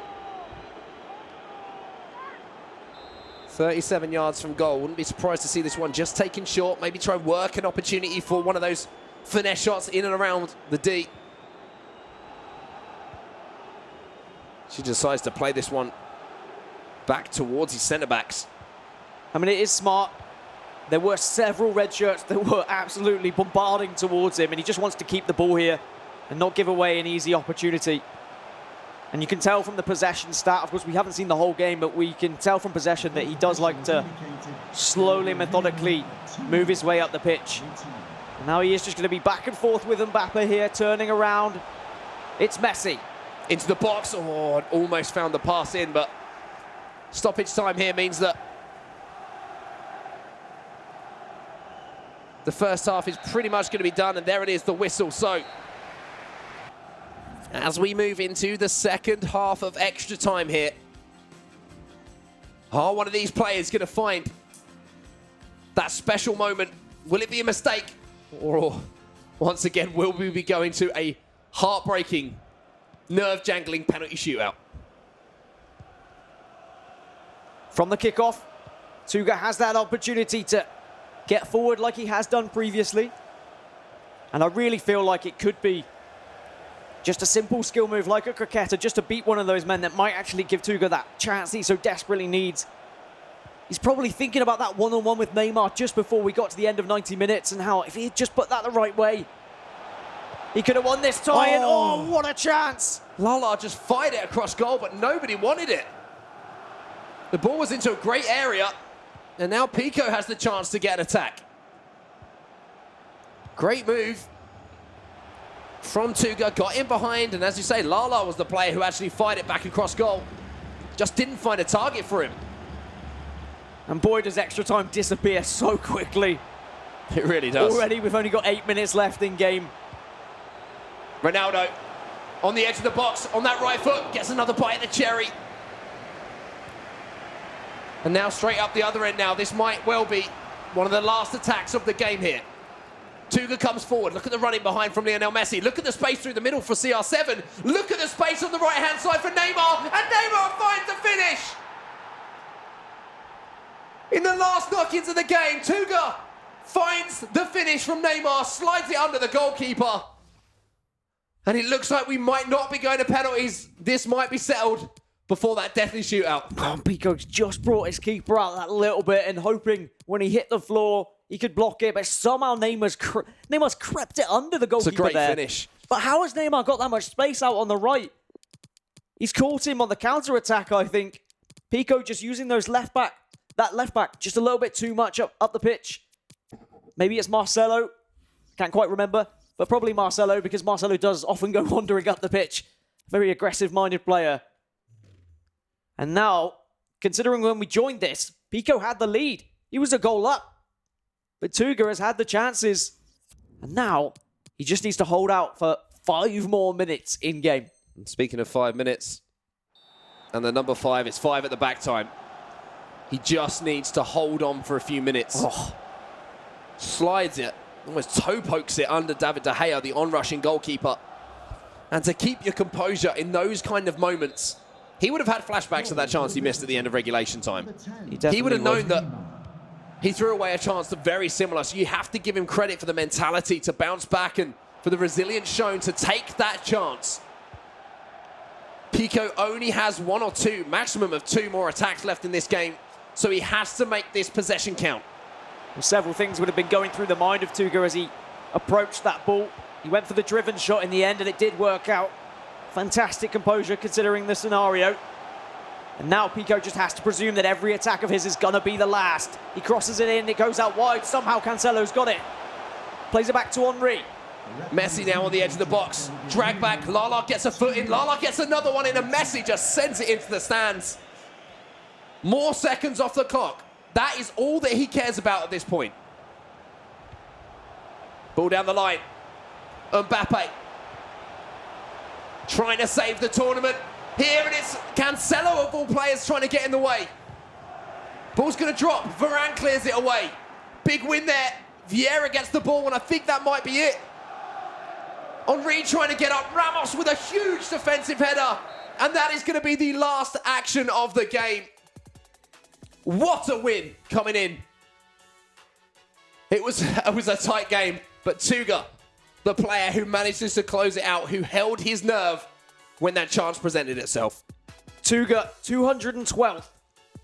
on the leaderboards on the PS4 side of things has just secured himself 625 more Global Series ranking points. We'll see him absolutely soar up the leaderboards. Yeah, that's a huge win, and you can see how much it means to him as well. It's almost as if he can't believe what he's just done. He's just been through a roller coaster of emotions, going through extra time. He would have been, like I said before, he would have been thinking about that missed chance that he could have won it with, but he made amends when he got that chance at the last minute of extra time to win that game, and he took it. It was a crazy game. We've had crazy games all day today, Dan. It's been a pleasure to be in the booth with you, but for now, we'll send it back to the couch. Jimmy, take it away. Thank you, guys. We like crazy. It's part of our charm. That's why we like some craziness here. I'm here with Spencer, Owen, and Brandon. That was a crazy ending to that one. Tuga scored late to send it into overtime, and then he scored late in extra time to end up winning it. He's the number 13 seed. He knocked off the Stranger in the previous game, and now he's going to face the number 1, Hasu, who still hasn't lost. Which game do you want to get into first?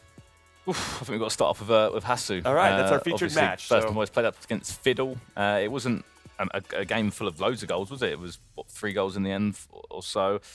Hasu just about scraped it, didn't he? And you can see obviously the highlights from that game now in front of you. Hasu, a German player. We talk about this German scene that's so good. 16 players, came out of it today, and can one go the full way? Can it really go and cause some problems? And this man is on the form of his life at the moment. As you said, 5-0 in Swiss style format, and still unbeaten. Yeah, it took him 60 in-game minutes to get that nice turn at the top of the box. I thought Fiddle maybe would come back in this first leg. Doesn't find a way. Hasu's still in control, even in the dying minutes. It's the worst time to concede a goal at this time. You're about to go into your second leg at 1-0. You're probably already thinking about your tactics for your second leg. You'll take that and you go and concede. Then, as I say, if you haven't got a hill to climb, you've got a mountain to climb. I mean, they always tell you that the worst goals to give up are the first 5 and last 5 minutes of any half. And that's a heartbreaker. It's also for where a lot of the goals are often scored. It's true. And people see that as like some patterns and stuff like that. There's a reason goals go in late in games, and it's a number of reasons. One is people start to play differently. They start to panic. 2 is stamina and tiredness. Gaps started to be created. If you're looking for that goal, you're going to commit bodies, which means you might get it, but subsequently you also might leave a gap. So there's a reason you see a lot of goals going in. Like in the real life, for example, this season, I think Arsenal won a lot of points in the latter stages of games, and that's almost a tactic of sorts. So Hasu holds on for the 2-1 victory, his closest scoreline throughout this whole tournament. What does that do now for him and his confidence?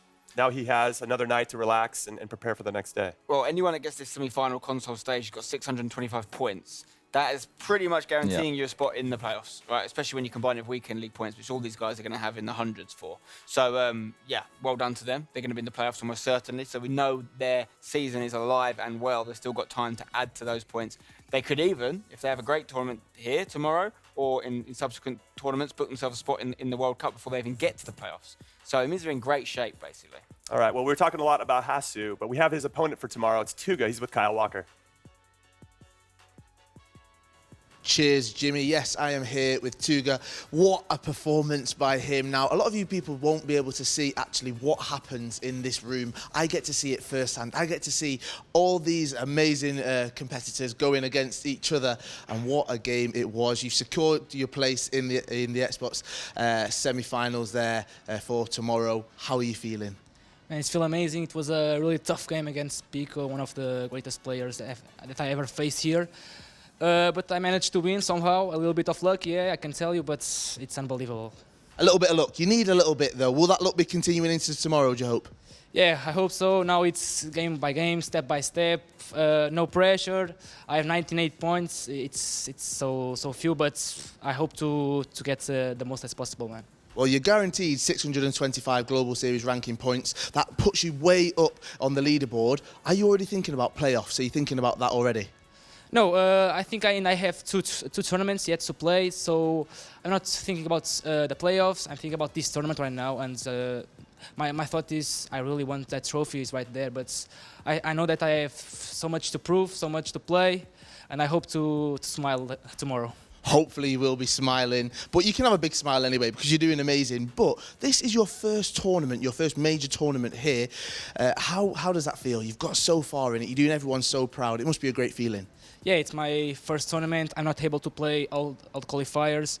I was able to play this one, which I qualified. Yeah, it was a pleasure to be here along with these top players, top 10, 20 players, meet them, meet some good players, play against them. It's an unbelievable feeling that I'm living right now. And is there one player you want to avoid? Is there someone you don't want to face? Maybe Stefano Pina, because I have played against him 2 times. One in the qualifier that I lost in the golden goal, and now in the Swiss round that I lost in penalties. So I should avoid him. Well, hopefully you might bring some more luck. You might be able to beat him. Back to you guys on the couch. Thank you, Kyle and Tuga. Doesn't want to play Stefano Pina. Who does? Who does? Yeah. One thing that I think is interesting about him and Hasu, who will be playing tomorrow, and Brandon was just mentioning it there, is that before this they'd only had points from the weekend league. And I don't think we've made a point about talking about it enough, which is to the guys at home that are looking at getting into this sort of thing. The process now has never been simpler. You play your weekend league, you get your FUT verification by winning 27 games. Then you play a subsequent online qualification, which you qualify for through getting 27 wins to try and get in the next tournament. So that's all these guys have done. They've played FUT Champs at home, qualified online, and now they're here. And not only are they here, they're in the playoffs. Yeah. It's just that simple. It's just all from playing online and sticking at it. So it could be anyone watching at home in the next few tournaments. Well, that's looking ahead. Let's also look ahead to the next set of quarterfinals, because you people at home watching the stream, you get to vote. Go to Next Match FIFA. That's the hashtag you have to use. And the Twitter handle is EA FIFA Esports. And here are our 2 choices. You can see Salazar take on Ajax Danny and Dolan Mike taking on Vinny. They're 2 tasty matchups, aren't those they? are really tasty. If we can influence the crowd, who would you guys want to go with? For me, I think you've got to sway towards 2 giants playing for 2 massive football clubs as well in Benedikt Salazar for Wolfsburg and Ajax Danny, who knocked out the world champion in MS Desire. I think that's going to be the fans' favourite. Yeah, I'd agree. Danny games are very rarely dull. Always an entertaining player to watch, so I'd like to watch that one. Okay, well, you heard it here first on the couch. 4 quarterfinals are done. 4 more are coming up. You're not going to want to miss it, so come right back.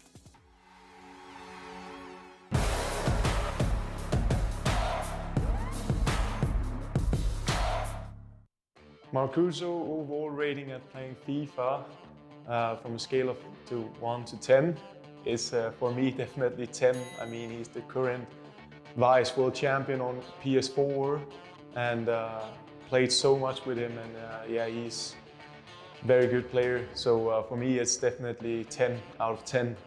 I think Aggie is one of the best players in FIFA 19 so far. He's qualified for almost every tournament. From online, I would give him 10. In offline events, I would give him 7. Marcuso's skill moves, I mean, he only do 1 skill move the entire game, so he's very good at this skill move, but he only do 1. So I will not give him 10 out of 10. I will give him 7 out of 10, but he's very good at this 1 skill move. Agie's skill moves in FIFA is quite nice. He's very intelligent. He used them very well, so I would rate August's skill moves from 1 to 10. I think I would say 8. Marcus's offense is also very good. Plays a bit different this year compared to last year, I'll say. So I will give him 7 out of 10 again, because I think his strengths are maybe not the offense this year, but in other ways. August's offense is very good. He's very deadly when he plays the direct play in the 4-1-2-1-2-1-2 narrow. So yeah, I'm very scared when he plays that formation against me, because he's so deadly in the attack. So I would rate him in 10 if he plays the narrow formation. Marcuso in defense is, I think that is his strength this year. His pressure play is really, really good. It was also last year, but this year is still very good, where I will give him 9 out of 10. He's very good at getting the ball back fast, so that is why. His defense is also very strong. August has always been very good in the defense. So yeah, I will give him around 9. Marcuso's passing is, I mean, sometimes he does some fun passes when I've watched him play, but he's still obviously very good at doing the passes as well. So I'll give him 8 out of 10. I think his pressure play is still the best. August passing in real life, I've seen him play a couple of games, and I think his passing in real life is actually very good. He's very good with both feet, so I would give him around 80, I think. And in FIFA, he's very good as well with the passing in FIFA. He's very good to control the game, so for 1 out of 10, I would give him around 9. Marcuso's finishing is different from all others this year. I think he doesn't follow the meta that much, and I really like that. So I will give him 8 out of 10 still, because I think people don't expect the way he finished, and I like that. In real life, August is not the best finisher. From 1 to 10, I would probably give him 2. When it comes to FIFA, August finishing is around 4 because he misses a lot of chances, even though he also scores a lot, but he misses a lot of chances. I would give him around 4. Marcuso's speed of play, definitely 10 out of 10. I mean, he plays very fast, and he has always done that. And he's one of the best in the world at putting the pace high up in the game. So 10 out of 10 in that category. August's speed of play is very good, especially when he plays in narrow formation. It's very hard to stop because he plays so fast. But when you play the 4-2-3-1, it's a lot more controlled, but his passing play and speed of play is still very good.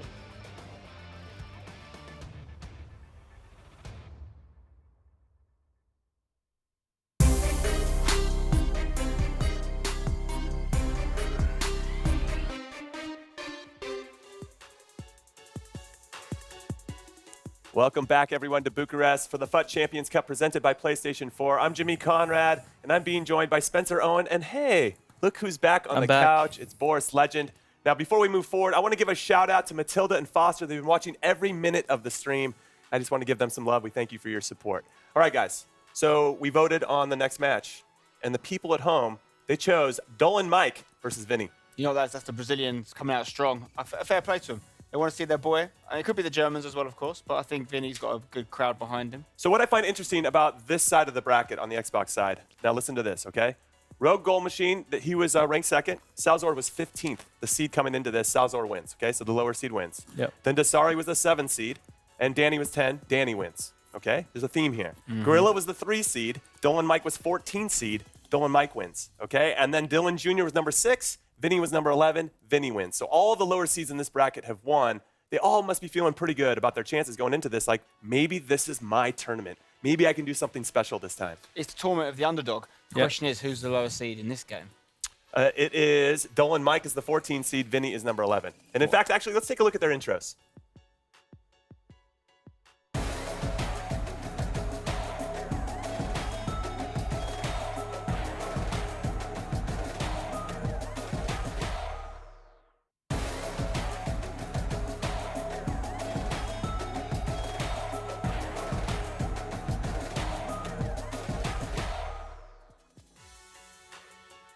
That's the first time. Vinny looks really tough. I was actually quite scared. Yeah, every single photo, he was giving the game face. I'm not messing with him. Dolan Mike looked, I don't know, looked a little happier. Looked he'll catch me happy to be here. He'll catch me with his net shoes. Okay, so Vinny comes in with a lot of experience. Dolan Mike, 16 years old, best run he's ever had at a tournament.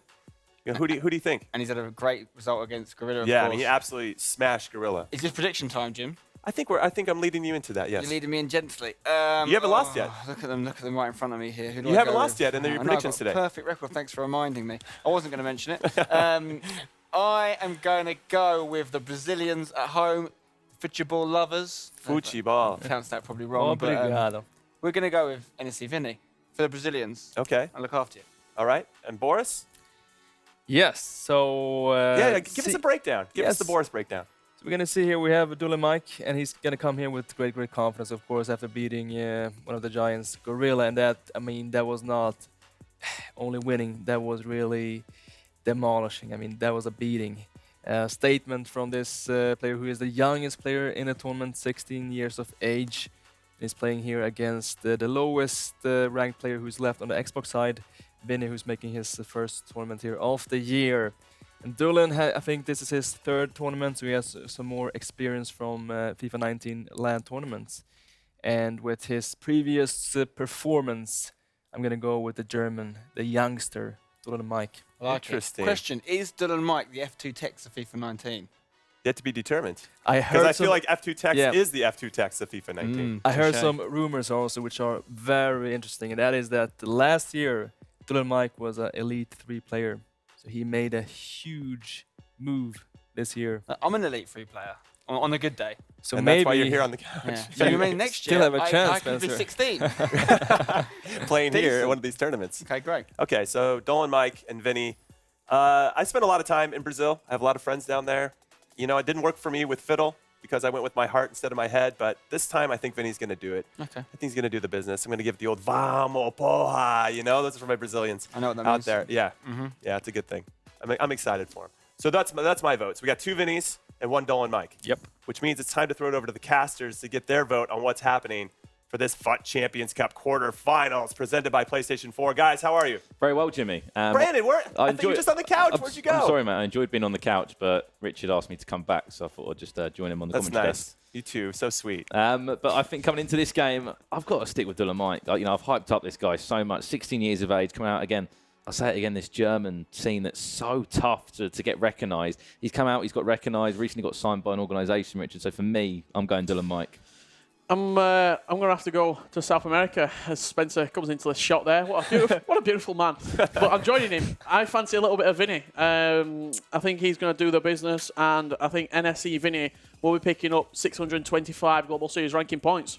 I'm not sure if I'm happy that Richard agrees with me or if I'm not. That's the first time I think he ever has. I'm 5-1, Jimmy. All right. I'll take it. All right. Have a good call of the game, guys. Cheers, Jimmy. And, I'm surprised you've gone for Vinny there because, don't get me wrong, he's come into this tournament. He's 213th in those rankings. So this is his first ever event. And he's, again, out of all the Brazilians, I think he's maybe one of the only ones left in the competition other than Filza. However, we jump into this game now. To be honest, I thought Danny Souza was going to be voted by the fans. I thought you guys at home would have wanted to see Danny Souza. Obviously, 2 players that have been in the FIFA scene slightly longer. However, fresh prospects coming through. Dolan Mike, 16 years of age. It was F2 Techs or DH Techs last time this weekend. Who was? And it's South America that always come up. I feel like in these votes, Brazil, Argentina, they always seem to come up trumps in the public votes. It's like Arsenal fans on Twitter when they do a public vote online for like goal of the month or goal of the year. Arsenal always seem to get a good amount of votes. So I think it is a little bit of that. But we're in for a great game right now between 2 unbelievable prospects in the FIFA scene, and looks like it's going to be Dolan Mike, the more aggressive of the start here. He just kicked it off. Fantastic save from Thibaut Courtois. But to give you a bit of a breakdown on both of these two, they came through Swiss-style format. There we go. First chance of the game again. He's hit the upright. I wonder why he scored goals. He's got a penalty. No. Free kick. He's got a free kick. Calm down, Brandon. They both went 3-2 in Swiss-style formats. Obviously, 3 wins, 2 losses there. And then you've come through to today. Dylan's played against Gorilla, and he's beaten him by a huge scoreline there. And then, obviously, Vinny's played against Dylan. Or Dylan, sorry, from Canada. Beat him 3-2 in what was an enthralling game. So for these two to be up against each other, I think they're potentially doing slightly better than they thought they could have been. Dylan last weekend went 3-0 in Swiss-style format. So to be honest, he is a player that's got a lot of confidence. This is Vinny's first tournament, and we've said it before. If it's your first event, this is your first major of the year, you need to be playing well because points aren't just going to fall at your feet. I'd say they're definitely doing better than they expected at this point. Dolan Mike had a great Swiss last week, went 3-0. Got the ability to go home, rest up, came back the day after and got knocked out in the first knockout game of the tournament. So his knockout football this year hasn't been fantastic. Vinny, on the other hand, got a clean slate. Can he start the year 2019 on FIFA 19 with a good performance? As you said, whoever wins this game will jump through and pick up 625 Global Series ranking points, which would be a huge amount for Vinny. Bear in mind, he's only got 89 to his name. Really poor pass there, and that's been a great start from Dylan. You know, when you look at a player that's so young, as you know, 16 is the minimum age to compete in competitive FIFA. Is it a factor of just being a slightly fearless as well? Because you can go 2 ways. You can be nervous or you can be fearless. Well, I mean, if he was Elite 3 last year, and it just shows how quickly you can improve in a calendar year. And sometimes the game changes every year. New things are implemented, new mechanics.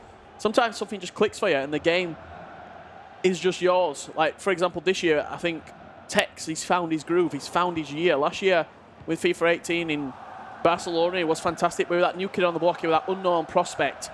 And then once people started to figure him out, he didn't have the success that we've seen him have this year, where he just seems to be on fire. It literally seems to be a little bit better than everybody else. We're going to win that header as well. Ronaldo can leap up. No, Courtois will head that one, and it's going to be another chance headed again. It's been non-stop pressure from Dylan.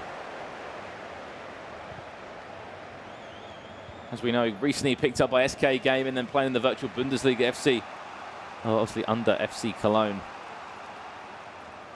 With Pri, I believe, the player there, and obviously Miza.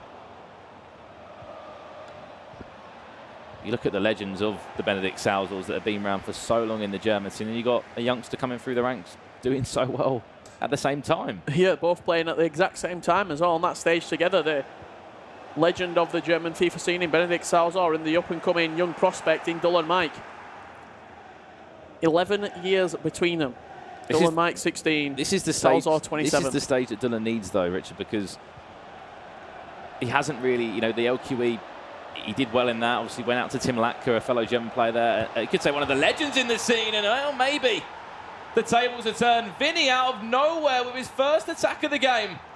Even caught us off surprise. Played it inside. Just drilled it against the post. Somehow got that pass away. Courtois, I didn't know if he was going to go with his legs or his hands, but just fell on the floor in the end. Yeah, in off the post. No chance of saving that one. A little bit against the run of play. NSE Vinny takes the lead 30 minutes into this game.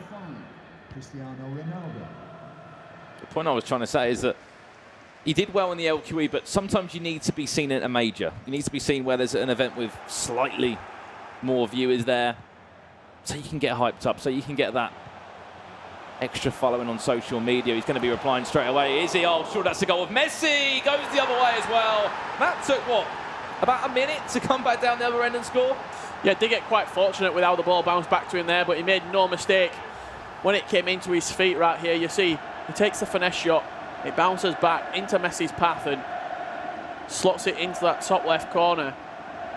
We've seen over the years, while we've been doing this FIFA commentary, Brandon, that we sometimes see Brazilians just sort of turn up when they need to in certain competitions. I'm thinking back the FIFA 17 FIWC qualifiers. Zazinho, new kid on the block. He took his mum to the event, and that was his first ever FIFA event. He got all the way to the final and clutched up and won his knockout game. I think as well, Dylan's mum's here as well. I've seen her supporting him throughout the few days here, and it's great to see, obviously. Tour, SPQR Tour, when he was back in London. Just great performances, and then Bucharest as well, now signed to Ajax. It seems as though every single tournament we seem to have another Brazilian or another South American player just bursting onto the scene. Iago this year, Tor, Vinny now, Resende. And as this esport will get bigger, more players will just suddenly start falling through. And it's great that these tournaments will be hosting 64 players from all around the world. We can see the names like that, as you mentioned, Richard. 22 different nations arrived yesterday. One of the biggest kind of events where we've seen so many different nations from all over the world, where this esports is really starting to go global. Here's a chance now. This is Vinny now, a fake shot or two. Going to win a corner, though. This is good pressure, though, from the Brazilian. And that red strip. Maybe going to play short. If not, just watch how he's going to probably control someone in that box. Ramos has been controlled as well. Didn't need to. Courtois will punch out instead, but this attack isn't over. Marcelo played inside to Messi. Back now to Eusebio. He's going to try and just twist and put that one in the bottom corner. Will be another corner. The pressure doesn't stop for Dolomite. Yes, he scored straight away after, but he has to deal with all this pressure first. Plays short to Eusebio, back out on the edge once again. This is N'Golo Kante with the finesse. Corner after corner after corner here for Vinny. I like it as well, different corners. Not becoming too readable, not becoming too mundane. Mixing it up every single time. Went short, played into the front post, played to the edge of the box. Corners at speed as well. He wasn't just waiting, he was just whipping them straight into the box, playing it short, then playing out to the edge of the box, trying to be different, be unpredictable is what you exactly need to be. Added time of 3 minutes. Are we done, referee? Yes, we are. 1.5 time between the two. And it was an opening goal that came out of nowhere for NSC and Vinny. Straight down the other end, it was Dylan Mike that replied. Yeah, Dylan Mike with a good bounce back from this game. He shows that even though he is only 16 years of age, he has got that sort of resiliency in his game. He didn't let his head drop. He knew that he could get straight back into the game, and that's exactly what he did in this first half. You can see him, both players there on your screen there. Picture them earlier a few days ago, I should say, on the media day. Obviously, SK game in there. Obviously, a kit that is in the game of FIFA, and you can see the badge at FC Cologne, the team he does represent in the virtual Bundesliga. And you've got Netshoes Esports, the likes of Spider Kong used to play for them. I'm sure you remember that guy, familiar face in the Brazilian scene. Fortunately not at this tournament though, but was it the last major? Yep. Here in Bucharest, the first one of the year. And of course, other games taking place. As we know right now on the Xbox side, that game, Salzor up against Ajax Dani. A battle of the football clubs, you have to say. This is Dolomites though. Messi all the way across the free header! And you could say a free gift of a goal as well. Lit up Kylian Mbappe. So much space as well. It's going to be the show of Ronaldo normally, but Mbappe this weekend has been just leaping up above the rest time and time again. Yeah, good header as well. Downwards header from Mbappe. Timed it green as well, did Dulan Mike. Messi with a beautiful ball into the box, just curled it in onto the head of Mbappe, and he's making no mistake from 8 yards out. Reclaims the lead, 2-1. Does the young German. Now it's Vinny's to come back and play for. Still got another 90 minutes though, still got ages left in this half. The start that Dylan really would have wanted. Back down the other end straight away, went for a fake shot there to try and get past Rafa Varane, but he stood strong and said, no thank you, not this time. Just looking down the bracket here, it should have, you know, German players left in the competition. We got 2 over, or 3 I should say, over on the PlayStation side. On the Xbox side, we've only got 2 left, depending on how this result goes. Straight down the other end again. Vinny head down in hands moment because the keeper was moved slightly and it was just a gaping goal. Yeah, he knows he made a mistake there, doesn't he? He moved the goalkeeper over to the left-hand side to cover the finesse shot, and Dulan Mike saw that and just rifled it in to the bottom left corner. Nice timed finish. You can see the formation there from Vinny. 4-2-3-1, second variation. The main difference being that left mid and right mid, they sit a little bit deeper than in the 4-2-3-1 regular formation with the left cam and right cam. As we know, a very familiar formation that we used to see with the 4-2-3-1, always being used in competitive FIFA. You can see it just waiting to see if there's been any changes made by his opponent Dulan there, just looking at Vinny saying, are you changing your formation? Are you changing up at all because you're 2 goals down? So look at the keeper movement. He moves pretty much to the middle of the goal and just gives him all that space no to matter hit how. into. He actually moves backwards. If you move it backwards, you see your goalkeeper make a few better saves now and again. But on that occasion, Ruud Hullet firing at Dulan Mike into a 2-goal lead. No matter how much you move Thibaut Courtois, if you move him too far away, even how tall he is, he's still not going to get that one on target. I thought that was going to nestle the top-hand corner. Vinny did as well, outside the boot of Cristiano Ronaldo. 99 finishing for a reason, and that one just whiskers wide. Vieira. A play out to Ramos, who's slotted himself in at right back and has done the same for a few teams this weekend. It's the player that everyone seems that they can't pass up. The in-game stats that he does possess in that team of the year. Neymar on the edge of the box. That was time green. Attack not over yet, though. Taking with Messi instead. I looked for a minute that Courtois was going to let that one go. Yeah, just quite a weak finesse there in the end, but Courtois made a meal of it. This is for a place, remember, in the last 4 of your console. Jumping up, as you said, to 625 Global Series points. And edging closer and closer to the console final, then, of course, the cross-console final. Semi-finals and all that action taking place tomorrow on Championship Sunday here in Bucharest. Well, the final 8 players, the best 8 players over the course of the weekend, competing for $50,000 and 1,500 Global Series ranking points. Which, as we said, points for Vinny would be huge. You look at the points that Dylan's on at the moment. I think he's on about 518 points as he comes forward now once again with Mbappe, who's already scored 1 goal today. Dispossessed, though. It's crazy to think that the point difference between the two at this stage in the season. Dylan's already on 518. As you can see, he's waiting for that pause. This is so big for Vinny because we don't know what else he's qualified for this year. Well, I think what's even crazier to think is there's roughly about 200 spots between the 2 players and only 500 points, which it's a lot of points, but that's maybe a quarter-final here and there, a semi-final here and there. One semi-final, and you threw that point total is completely vanished. Oh, this is so good. Doesn't matter if he's waiting for a pause. Dylan might whip it back over. Doesn't want to. Instead, goes to Mbappe. I think he rushed his chance. But back to that point you mentioned, with the LQEs, you'd have to at least to get to the last 4 on your console, but out of the 16 that arrive at the LQE to get that kind of point total. So we mentioned it doesn't sound like that many points, 500 points or 400 points more, but it is a lot. Even if you go out in Swiss style format in a tournament like this, you only get 100 and so. But Dolomite will extend his point total at least by 450 in the rankings. Which is going to be fantastic. We said he's pretty much there anyway for a playoff spot. If he adds an extra few hundred as well, he's going to move slowly towards those playoffs. And then if he can ensure he gets some more points as well via the qualification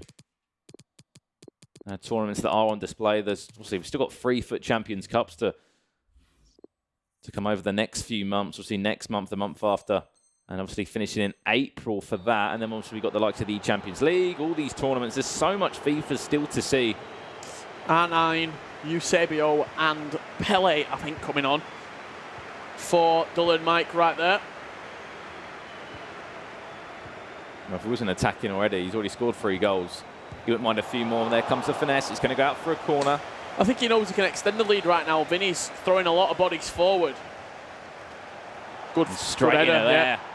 Whipped into that front post. That's where Mbappe or Ronaldo can do the damage. And he's constantly checking. So what Vinny's done is switched from 4-2-3-1 regular to 4-2-3-1. 4-2-3-1 second variation to the regular 4-2-3-1. Has the Brazilian. And I think, if anything, Dylan's so disappointed to concede that because he was controlling Ramos. We'll see it again on the replay. He controlled Ramos and still lost the aerial battle still. I think that's why he's disappointed. He's jumped into a pause straight away. You can see the corner again. I was expecting Ramos to win it any day, but he got sandwiched. It was Mbappe between Varane and Sergio Ramos, and Mbappe is still winning that battle. Just in the right place at the right time, and when you're that close from the goal, all you need to do is make contact on the ball. That's exactly what Mbappe set himself did. up for a fantastic last 10 minutes as well, Richard. If he can get himself another goal back, it's been a game that's kind of confused me more than anything, because 1 minute I'm looking at Dylan being so confident, expressing himself in the way he's playing. He's had a few great chances. And all that Vinny needs is 1 or 2 chances. He can be straight back in this game. Even though he's leading 3 goals to 2, he still looks a little bit nervous. I think that probably because of his age. I think he's not had much experience. It's his first year of LAN experience for such a young player. You look how a year of LAN experience helped F2 Tex now. He's still in this competition. After going 5-0 as well. We will get 1 more chance, Vinny. Oh, no, just a little bit heavy. Just rushed that ball, went all the way through to Courtois in the end. If you have been watching all the action all day, we're into the last hurdle. See these 2 quarterfinals, and we've got the Xbox quarterfinals to finish with. Dylan can open up a bit of breathing space with 2 goals here. Pele all the way across. Oh, no! That was a chance. And he leans back in his chair. He knows that was the chance to extend that goal lead. 2-2. One man you'd always put your money on, wouldn't you? Cristiano Ronaldo. From that close as well. I think it's because he hit it outside the boot. I don't know why he performed that mechanic instead of just with a basic inside the boot finesse. Maybe he already pre-planned the shot, and that's nice. Well, Ronaldo could be making up for those areas. It goes across once again. It doesn't matter now. It really, really doesn't matter. From Ronaldo missing down one end to crossing it back in again for Pele to leap up this time. Yeah, all started with Dolomite down that side with Ronaldo. Couple of big fake shots down the left-hand side, dink to the back post. And a lovely green timed header. All his finishers have been greened. Dolomite's got his GCSEs in timed finishing. It seems like as well it's just been the battle of the aerial show. Honestly, there's been quite a few headers in this game. From corners, from set pieces, and that's how leg one's going to finish. Dolomite could take a breather. He's 2 goals up, 4 goals to 2, and I'm sure both players will just be going outside for a breather now in that one. But Vinny, you gave it what you got there. Still 2 goals behind Richard. How did you see that one? Yeah, it was just a game of missed chances and missed opportunities and then taking chances. That's exactly what young Dylan Mike did do. A couple of back post crosses, and that could be the difference in the end. Interested. So I've just heard that Ajax Danny and Salzar is currently 1 goal apiece, 1-1 after the first leg. So you've got one game which is 4-2, slightly going in favour of one of the players in Dylan Mike. The other game between the two more experienced pros, 1-1, very cagey affair on that side. Exactly that, Richard, of course. And then we'll have 2 more games to round up day 2 here in Bucharest for the FUT Champions Cup. But, the game of focus, of course, is this game between Dylan Mike, 16 years of age. We'll say it again and again and again. I'll probably make it on the internet again for referencing the man's age. And he's up against, as we said, NSE Vili. Again, a Brazilian player. Kind of scraped his way through in that last game. It's still a great performance for the man. Don't get me wrong. He won 3 goals to 2. But this is more important for Vinny. Because if you look at Mike, whatever he finishes with now, he's guaranteed playoffs. We have to say he's guaranteed playoffs. Oh, 100%. If Vinny can get this through, he's looking towards just over 700 points, which that is playoffs. Yeah, in my opinion, I think it's about 600, 625 points to get into the playoffs, to get into the top region of players that you have to be in to even be valid to enter the playoffs. I think it's about 600, 625, 650. So if you're getting 625 for getting top 4 at a major, with Weekend League, you're looking at 700, 710. That will put you through into the playoffs, and you'll be eligible to play. For Vinny, what's he sat on currently? I think it's like 90 points at the minute, plus the 450 that he's already got if he gets eliminated from this stage. Add that onto Weekend League, it'll be really tight. It's going to be a grind, nevertheless. If he wins this game and turns this game around, gets 625, I think he's guaranteed playoffs. Well, he knows he can score goals. He scored 2 goals in that game compared to Dylan's 4, which, we questioned at times. Dylan, he's still so new to competitive FIFA. Don't get me wrong, he's had a few LAN experience tournaments already. He went 3-0 in Swiss-style format, seems so confident, seems so up for it. Comes into the next day, lost to Tim Latka in the first game. Yeah, but then will he learn from that? That's what we're looking at right now, and he learned from it. He beat Gorilla in his first game today, which is not an easy feat, and he beat Gorilla by a little bit of a decent goal margin as well. I think it's safe to say. If you are watching Gorilla, happy birthday! I've just seen it. It was your birthday today, so happy birthday for that, and hopefully this weekend's results haven't dampened the big day too much. But Dolomite did go through into that quarter-final, and right now we're seeing quite I'd say mature performance. It sounds quite weird to say that about a 16-year-old, but just the way that he's playing FIFA, he's taking the easy chances as they come in. He's not overcomplicating anything. He's playing for the 90-95% chances, like the one he had with Ronaldo then. A few players might try and cut inside. If I'm 16 years old, I'm 3-2 up in the 90th minute, I might try and get a little bit flashy, maybe try and do a spin inside, a Berber spin, a Magidi spin, an El Tornado. He took it down the line with 2 fake shots, got past his man, and dinked across into the back post. That shows maturity in his FIFA ability, and there's a reason he's leading 4 goals to 2. It makes him look so fearless as well, as we said. In the other game between the 2 football clubs, of course, with both FIFA players there, Benedict Salzor 1-1 against Ajax Danny. Obviously, coming into that game just in front of me here, they both took out big names in the competition. Danny beat MS Dasari on penalties. Of course, that one finished 8-6, including all the goals there. And obviously, it was a 5-3 win as well for Salzar over Goal Machine. But this is what they're all playing for. You can kind of see there, a few names engraved there between all the tournaments that we've had so far. Tex's name will be in there. There's only 3 people who's lifted it. Tex, Dasari, and Rocky. They're the 3 who have held that trophy high. Tex on 2 separate occasions. MS Dasari on 2 separate occasions. And Vitality Rocky, when he was at Vitality all that time ago. Funny story Coming as well. up on 2 years ago. It's actually Rocky's birthday as well today, so happy birthday, Rocky to as PSG well. Rocky. There's been so many FIFA player birthdays today. But he was one of the players that lifted that trophy, and that's what everybody wants to do at the end of the day. Of course, there's fantastic prize money up for grabs. There's $50,000. There's 1,500 Global Series ranking points. But at the end of the day, you can't take that name out. That name is there. It's in It's engraved, and it's going to be on forever. It's never going to change, no matter if you quit competitive FIFA in 2 years' time. You're not playing at the level you knew you could. Your name will always be in that trophy. Yeah, Rocky's name will forever be on the FUT Champions Cup. Desari and Tex will be the first ever 2-time winner of a FUT Champions Cup. Desari matching him. And he'll be the youngest winner for a very long time as well. Unless Dylan Mike. I'm not sure actually about on the dates. Both 16 players both 16 years of age when they did win. Could you imagine the story headlines a year ago this weekend for Dylan Mike to go 16, yep. Fantastic. Win a major? You just can't imagine. The difference is obviously Dylan's now signed to SK Game, and they saw a lot of potential in him before we really saw what DH Tex was about before he moved, of course, to the F2, and the rest was history. A year on now, he's still in the competition. Of course, those games taking place tomorrow. However, we've still got a 90 minutes of FIFA time left. This could be a great start. Yes, it is for Dylan. Forget the 2-goal advantage. Now it's 3. Messi outside the boot. 6 minutes into it. What a start from Dylan Mike.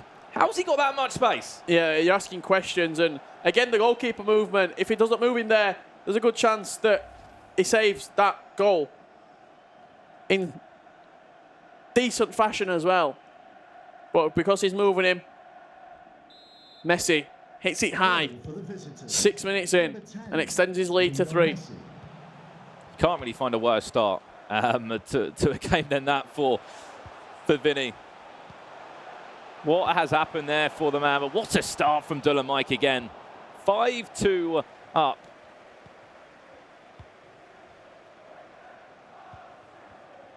Of course, we'll keep you up to date on the other games that are taking place. We might even jump over to one shortly, depending on how this goes. But if Dylan runs away with it, and if he continues to have a fantastic start here, Richard, he could be 4 goals up with the opening 20 in-game minutes here. He's on the attack again, Ronaldo. Tried to play a cheeky pass through to Neymar, but not on this occasion. Yeah, Vinny just looks a little bit bewildered right now. He looks a little bit lost. Does the Brazilian. He seems like he's sort of getting just drowned at the minute by Dylan Mike. It's the worst possible start as well. When you go and concede straight away. It completely ruins your mentality, ruins your... If you had a game plan coming into the second leg, that's just thrown out the window right now. Straight away, went for a time finesse. Keeper's side, though, easy for him to collect. But those like 5-10 minutes of that small break that we just saw there, they got a few words of wisdom to say, right, go into this game with this attitude. Best possible way you could have done that, Dylan, is score straight away. It's not any confidence. It looks relentless right now, does Dylan Mike, looking for Mbappe.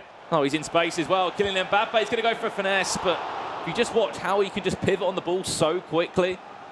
He's making Vinny guess. Where's that ball going? Is he holding it up? Is he trying to bring other players into possession? We'll highlight it a little bit more when he attacks again, but it's really the small things that these players can do that makes them so good. Mbappe looks so good in the air. He's getting to like Ronaldo levels in the air. Jumping, he wins pretty much everything. Played right back occasionally yesterday. Yep. And the stats as well that he does possess. So good from the Frenchman. Again, such a young player. You know, you can't imagine how many more years in the game we're going to have him if he continues to compete at the high level he is. Seems all Dylan Mike, though, at this moment in time. 3 goals up he is. Play it through if he can. Will it be worse? Yes, it will. Make that 4 goals in front. 6-2 on aggregate. Vinny has to scratch his head and think, right, how am I getting back into this one? Yeah, and he's caught cue to pause right there. 6 goals to 2. We are going to jump over to Salzor versus Danny as that game does look a little bit wrapped up, and I think I'm just hearing in my headset a goal from Cristiano Ronaldo, and it is Ajax Danny taking the lead 2-1. It's a shame, obviously, Dylan didn't go and score then. We might have joined that one and saw the goal that Ronaldo did score, but this game's a bit more contested. Only at 2-1, you've got a player that's been in this scene for ages and ages and ages. One of the first players to sign for a professional football club as a FIFA esporter, as they call it out in Germany. He's on the attack now as well. Could we see an equaliser from that man? Just offside anyway, but Ajax Danny, what a story he's done so well. Coming into that game against MS Desire, we said, has he got a plan? MS Desire was playing so well. Bearing in mind, he wasn't feeling too good.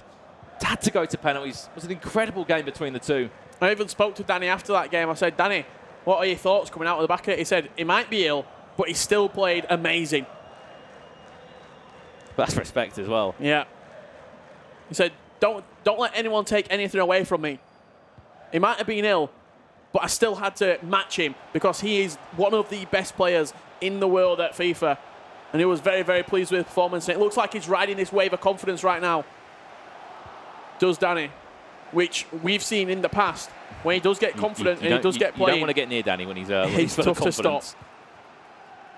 The way I look at Ajax, Danny, though, in the last few years, he's changed the way he's played. I think first and foremost, he's matured as a FIFA player, which there's probably people listening and going, how can you mature as a FIFA player? The way you manage games as such, slowing it down when you need to, keeping possession when you need to, and that's all down to the help of his coach that he got involved with ECV Esports, got Coach Bass involved, and just basically said to Danny, keep the ball when you need to. There's no panic to rush, because before Danny had a coach, it was always attack, attack, attack. He loved scoring goals, and that was always a play style of him to outscore his opponent. He changed that slightly, was more of a possession-based play, tried to break through there with Cristiano Ronaldo, but not working that time. And we saw this transition on training day, a weekly show that Ajax were doing, the players at Ajax Esports, and this was basically over 10, 12 weeks. They were inviting other football clubs, other esports orgs on, and having real serious games, best of threes, best of fives against each other. And we got to see this sort of transition from Ajax, Danny, from the goal scoring, attacking, aggressive player to this more defensive, conserved, mature FIFA ability. And since then, he's picked up 2 Eredivisie titles. Signed a 3-year deal with Ajax, one of the longest deals we've seen in competitive FIFA. He's been fantastic in major competitions, grand final back-to-back years, playoffs top 4. He's going to be on the attack there again, tried to find a way through Neymar. But speaking of his opponent now, which again deserves still so much credit as well. 27 years of age now is Benedict Sousa. He's been involved in the competitive scene for so long as well. He whips that one in. Is anyone going to be there for it? No, we didn't get to change player to the one he wanted to. I think he wanted to switch onto R9 by the look of it and wasn't able to at the last second. Of course, on the rankings coming into this one as well, the slight difference in both of these two. It's a top 10 placing at this moment in time for Danny. Over for Sousa, needs to try and rank up. Quite a few more points for him. Just looking here in front of me, obviously Danny's 7th at the moment on the Xbox rankings.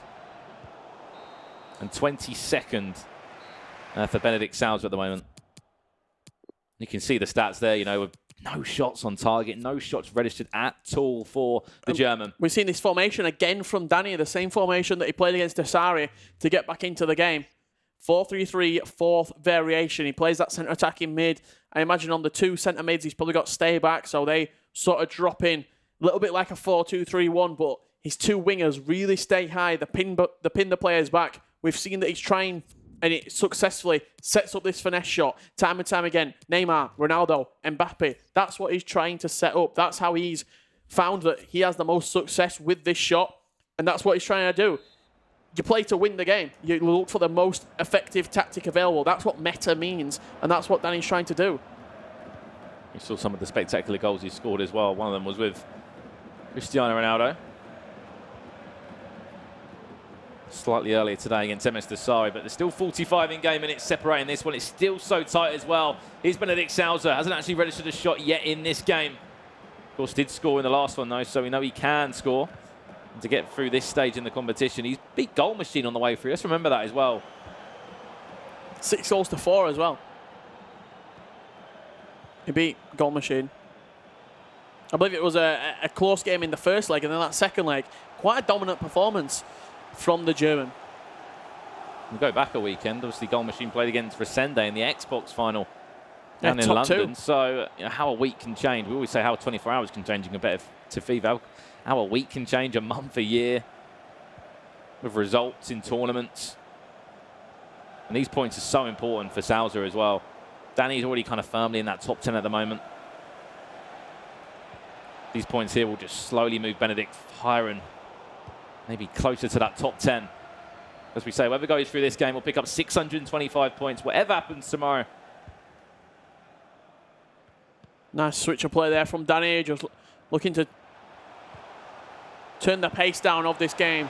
Take the spark out Well, a goal for will do that. Sousa. Another goal, just keeping possession for 10-15 minutes. Building into the game, a finesse straight away. We thought it was in. He was off his seat. He thought it were in. He was celebrating right there with Danny. He thought that was flying into the back of the net. Timed it green. Looking for that top left corner. I like this from Salzar. Playing out from the back. Really nice bit of play there from Salzar. I think if anything, he was just trying to take a moment to have a breather there, and he's paused it as well. Clearly something not working for him. Mbappe there. Ramos somehow got something on that just to deflect the pass back to his own man. Now it's going to be Danny on the attack, and possession switch once again between the two. He's waiting for that pause. Is Salzar. He's got space as well with Neymar. Can he take the keeper on? Just chipped it up. And again, he's got away with that. Kind of just pushed back onto the ball by the defender, saying thank you very much. I've got an open goal, and now we're all square again. How on earth has that gone in? It looked like he squandered the opportunity. I don't know what he was doing. He kind of just chipped it up with his right foot. I thought he was going to play a square pass. I thought that was the pass that was on. I didn't actually see Neymar going through. I thought he was going to play the left side. I thought that was the better pass, but Neymar in the end, latching onto a loose pass, putting Salzar into a tied position right now. Is it going to be another penalty shootout for Ajax, Danny? 4-2-3-1. Kante, Eusebio, and Ronaldinho. All three substitutes at the same time for Salzar. See there as well on the bench, likes of Van Dijk, Kevin De Bruyne. I don't know if you saw anything down from there, but he's made the changes he needs to, and they're not bad changes, are they? The ones we used to be seeing in the competitive structure at this moment in time. He flicked it up, and then he got pushed off the ball by Marcelo into the ball. It's like the fellow Brazilian was helping him out there. And basically what happened there, Courtois got tackled by the centre-half of I think it might have been either Varane or Ramos. I'm not too sure. I think it was Maldini coming across. Maldini. It was just a big tangle in the end, and somehow he's been given a lifeline to Salzar. That was his first shot. I think he's registered. You only need one shot. Dua Lipa says one kiss is all it takes. Salzar, one shot is all it takes. Let's put that one all square again. At 2-2. Maldini. The man who was involved in that huge coming together. Gifting Neymar a goal way back into this game for Salzar, and we're slowly edging towards the latter stages in this one. If we need extra time, we'll go to it. Don't you worry. And if we need to go to penalties, I'm sure we'll go through that as well. Building into the attack is Danny. Look for R9. Look for that same finish out wide. He'll try and bounce it up and glide it into the goal again. There's Ronaldo. A ball roll or two. Back to Hull. I don't think he's going to be having a shot heel to heel there. Happy to keep possession. This is so good from Danny. Not phasing him at all. He can keep possession. He's looking for that area again. He's got Mbappe there. Fake to go back. Plays aside. This is going to be Vieira now. He won't be having a shot. It will be Mbappe instead, and that's gone right into row E. I'm going to go for on that. Yeah, rash from Danny there. I think he was just getting a little bit impatient, trying to set up the finesse shot there. Rushed it in the end with Mbappe. Salzar's going to come forward because Ronaldo was always going to win that. That's why he's in your team. Always an outlet. A man that can finish, step up to the plate when he needs to. Slightly rushed there by Salzar. Now possession falls straight back to Danny again. I can just see Salzar not really getting much of the ball. So when he does get it, you have to keep it, Salzar. You have to make something of it. This is what I said about Danny being a different kind of FIFA player in the last 12 to 14 months. And he's matured as a player, happy to keep possession when he needs to. Doesn't score maybe as many goals as we're used to seeing from him. But he's scoring big goals. He's scoring winning goals. Had to go to a penalty shootout to beat the world champion MS Desari. He's got that space again. Oh, he didn't fall to the foot he wanted to. It doesn't matter, though. It's R9. Has he been fouled? Oh, he hasn't. Could have been a penalty right there. He was reluctant to shoot or cross it into the box. He wanted to play back onto the edge. I think he wanted it on his left foot originally, but it just fell onto the right one instead. He'll try and find it again, probably. Instead, he's gone with Hullet. Actually nearly scored a big goal for him in the last round, I believe, against MS Desari, a fellow Dutchman, nearly stepping up for him. Lovely threaded free ball down the line now. Yeah, Ronaldinho, you just saw him get away from Maldini, and he's going to continue to get away from Maldini. He's going to whip it across. He's got a leap as well. To the edge of the box, N'Golo Kante, can he be the hero? Centre-half just dived in front of that one, said no. Better from Salzar. We know that's the way he can try and create a chance. He's got people in the box that can leap up. down the line. Whip it into the box. And we see him do that time and time again. I think it's a little bit too early for Danny to prioritise the 90th minute right now and try and get that final chance. But that's what he could be doing. If you know what we're talking about there, basically, you keep the ball until you need to let go of it. And we're just hearing through our ear as well that Dylan Mike, bearing in mind he was 4 goals up, he's actually just conceded 3. He's 6-5 up still, hanging in there. If he goes and concedes that now, he's still such a young player and he hasn't had all that experience in the tournament. Richard, if he goes and concedes that after, we'll talk about if this corner comes in. This is one hell of a chance for Salsa. Oh, Ronaldo jumps up, but the corner again. We'll come on to the Dylan Mike game in a second. In it goes again. David Hay, can you collect that one? Yes, you can. But Vinny, he's pulled back 3 goals, Richard. Yeah, I didn't know if Danny were going to force a quick outlet there from David De Gea, but he takes his time. Oh, he's giving it away. Salzar's going to get the last chance of this game. Oh, no, this could be one hell of an end into this. Oh, I don't know why Ronaldinho He's onside. didn't actually blink onto that one originally. I think we're going to extra time, Another Richard. extra time. Ajax, Danny match. And as you were saying, Brandon, repeat it again. Dylan Mike is now 3 goals down. Is that correct? No. He's still in front, but he's conceded 3 goals. He was 6-2 up.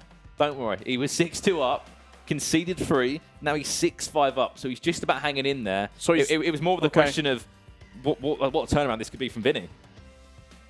So he's conceded 3 goals. Conceded 3 goals. Needs 1 goal to take that to extra time. Wow. 2 clutch quarterfinals going on right now, and that's the 71st minute, so there's plenty of FIFA left to be played over there. But we're going to focus on this game. This is the game in focus right now.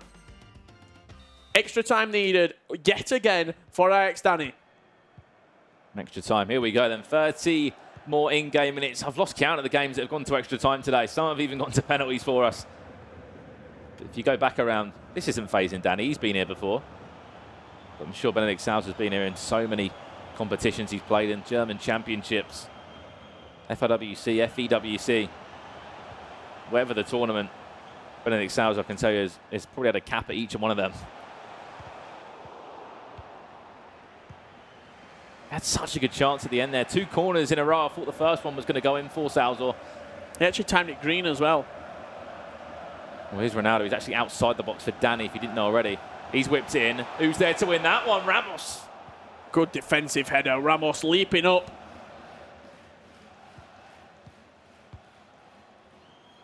And after these 2 games, we'll finish the day with the PlayStation quarterfinals. The last 2 there. Lost in the waves up against Fifilza.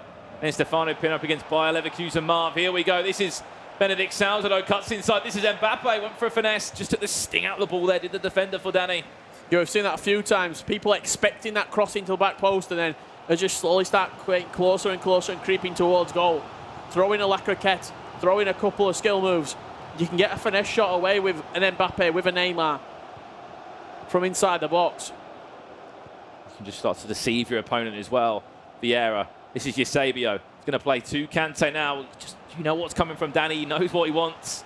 Round the edge of the box somewhere. Look for a finesse if he wants it. There's that finesse, and there's the goal. Eusebio this time stepping up. We knew it was coming. It was just who was going to take the finish, who was going to take the plunge. Could that be the goal to send Ajax, Danny, into the semi-finals? 625 Global Series ranking points could be going the Dutchman's way. He's the flying Dutchman right now. Ajax, Danny. And of course, Lev Vinkany went out in Swiss style form. Yes, I'm sure he'll be supporting his ex-teammate and fellow countryman there. And just looking down here at the prize money, the point breakdown there, you go through to tomorrow, you're guaranteed at least $7,500 as well, just for getting through to tomorrow. Whether you lose there, if you go through again, you know, we'll talk about that all tomorrow, but 625 Global Series ranking points is the big talking point. And you're just jumping into a bit more prize pot now, aren't you? Before he's even thinking about the extra points, the extra money. He's got 10, 15 minutes left to defend. And it's going to be Salzor coming forward. I think that's balanced, width, depth, all going forward. This is it now, Salzor. You got roughly 18 minutes left. You got a few minutes in this first half still. Switching 4-2-2 as well. We shall see. Strap yourselves in, people. We've still got loads of competitive FIFA left. And that's why Danny likes to have his 5-star weak foot players on the pitch towards his back end of the game. He likes to, he's only just stopped using Cruyff. He likes Eusebio, he likes Hullit, he likes Neymar, these players who can finesse. That's his main strength. Danny, that's how he's winning a lot of these games, because he's mastered a craft in the game. Just heard there as well, we were worried for Dullen, but he held in right until the end. Dullen Mike, 6-5 win, and he'll be waiting for one of these two tomorrow. So it could be an all-German game if Salza gets through. Here we go, here's Benedict Salza. Ronaldinho, where's he going to go? To the edge of the box, lovely turn, Ronaldo. Good keeper movement. Met with the save of David De Gea. Really good keeper movement. Salzor seemed to hit it straight at him, but that was Danny moving him to the left. The pressure's not over though. Ronaldo to Hullit. Saved again. And that's going to take us into half-time. Seems as though Salzor gets a couple of chances just before the whistle does go. He had 2 corners on the stroke of the 90th minute. He's had 2 great chances there on the stroke of the 105th minute. And he's got 15 more minutes to get back into this game and force a penalty shootout. You see the possession there, 61% Ajax Danny. That's typically what he wants around that mark, and fantastic pass accuracy as well. More than 90%, and he's switched into that 5-4-1. To be honest, I would not expect anything more from Danny, just to not really attack in the second half, to just manage the game. Just manage the game, keep possession. Tournament football, you're 15 in-game minutes away from sending yourself through to better prize money, more Global Series ranking points. And just to confirm again, Dullen Mike won 6-5 against NSE Vinny, the Brazilian there. So the youngster, the 16-year-old, the dream still lives on for him. And that's the furthest he has gone in a tournament to date. So he'll be through to tomorrow to face one of these two. Again, really impressive stuff from such a young player. Benedict Salza, though. He needs something all the way across. There's no one there for him. That was a nice little cross as well, a diagonal. Played into that back post. I think Salzar was going to go 3 at the back. So he switched Varane and Maldini just there. Interesting change. Balanced and... not balanced, I should say. Depth and width both going forward yet again. Not kind of fully committing yet, I can see from Salza. Maybe in 5 minutes he'll pause it again. He's not in a Sihan, which usually everything goes forward from his fellow German. And of course, as you know, last year it was all about the sliders, wasn't it? You know, 100% was, if you're doing aggression, you're going to be pretty aggressive at 100%. This year it's more of a, see that the bars as such, to show exactly what you're doing. You can see the dynamic tactics as well, which show the movement your players will be doing. However, this is what we expected from Danny, to be honest, keep hold of the ball. However, it's risky. If you make a mistake, you could be conceding. And there we go, he's lost the ball there. Lucky for him, it's bounced back. Now Ramos is out of position. Lovely dink down the line. Pele just out of play, though. Salzar's maybe going to get 1 to 2 chances left in this game. He's going to get one fantastic chance, and he has to take it if he does want to see himself go through to the semi-finals and force a penalty shootout. Ronaldo inside. This is... for me, I think play one more. I think he's just too keen to try and shoot there. Corner comes in now. No, it's going to be played short instead. Out to Kante, back to Maldini. I don't know why he's just been given the ball. I think he just passed it off saying, why have I got the ball? There's Ramos. Back post. What a ball that is! What a defensive header from Sergio Ramos. It was Ramos to Ramos. He could do it attacking. We've seen him score goals, but defensively, Ramos, by far, the best defensive centre-back on the game. Well, that was one of his chances, Richard. This is going to be another one. He won't get many more. This will probably be it. Ramos once again holding on to the ball. We are really into the latter stages now. Danny's panicking, just trying to get this final whistle heard. Just hold on for a few more minutes. I'm sure Coach Bass will be saying, Benedict Salza there once again. It's going to go out for a throw-in for him. Throwing deep in Danny territory for Salzar. Can he hold on? Everything has to be perfect now. He's looking for an option. The time's just ticking down. He's probably thinking to himself, why is no one maybe an option there? Giving the ball back to Ajax, Danny.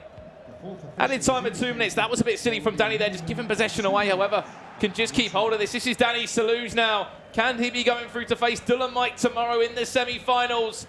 Seconds remain, and what's been a fantastic two-legged game. We've had to have extra time as well. It'll be the end of the road for Benedict Salza and Ajax, Danny. As you mentioned, Richard, the Flying Dutchman I don't know when this road's going to end for him. Beat Emis Desire in the last game, and it's just taken out Benedict Salzor 3-2 in a fantastic 2 legs of FIFA. Ajax, Danny's journey in Bucharest does continue.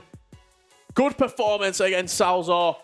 Did the job that he needed to do, saw out the game in quite a mature, quite a experienced manner, played it all the way back to his goalkeeper, knew he didn't have to score another goal, just hold that lead, and he set up a fantastic game in the semi-final that we're going to see tomorrow, live on stream, versus Dulan Mike.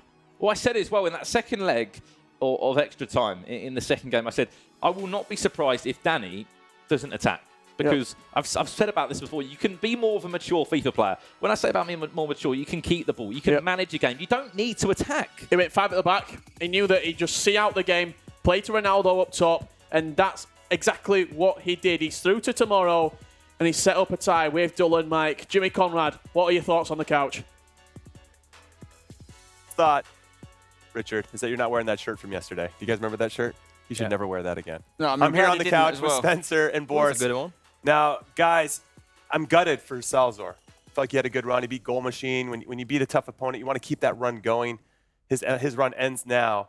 But now, we talk about Ajax Danny. He beats Desari, feeling very good about himself. And now he can kick on and potentially beat Dulan Mike to get into the console final. He's knocking out big names, you know, the Salzor gentleman of the scene, the gentle giant, if you will. Sad to see him go, but delighted for Danny, who's getting a reward for a lot of his fine work over the last few years. There's a German in every semi-final so far, That's a fun fact. Germans are doing very well. They had a lot of people here. That's 25% Yeah, the odds of the were field. they're going to have a few guys sneak in. But what are they doing, the Germans? What are they doing different than everybody else? Well, it's hard to say. First of all, of course, we have to say it's a big country. I think it's a population of 90 million, approximately. So, of course, they're also going to produce more great players. But also, what they're having is that their community is very strong. They have always tournaments coming every year.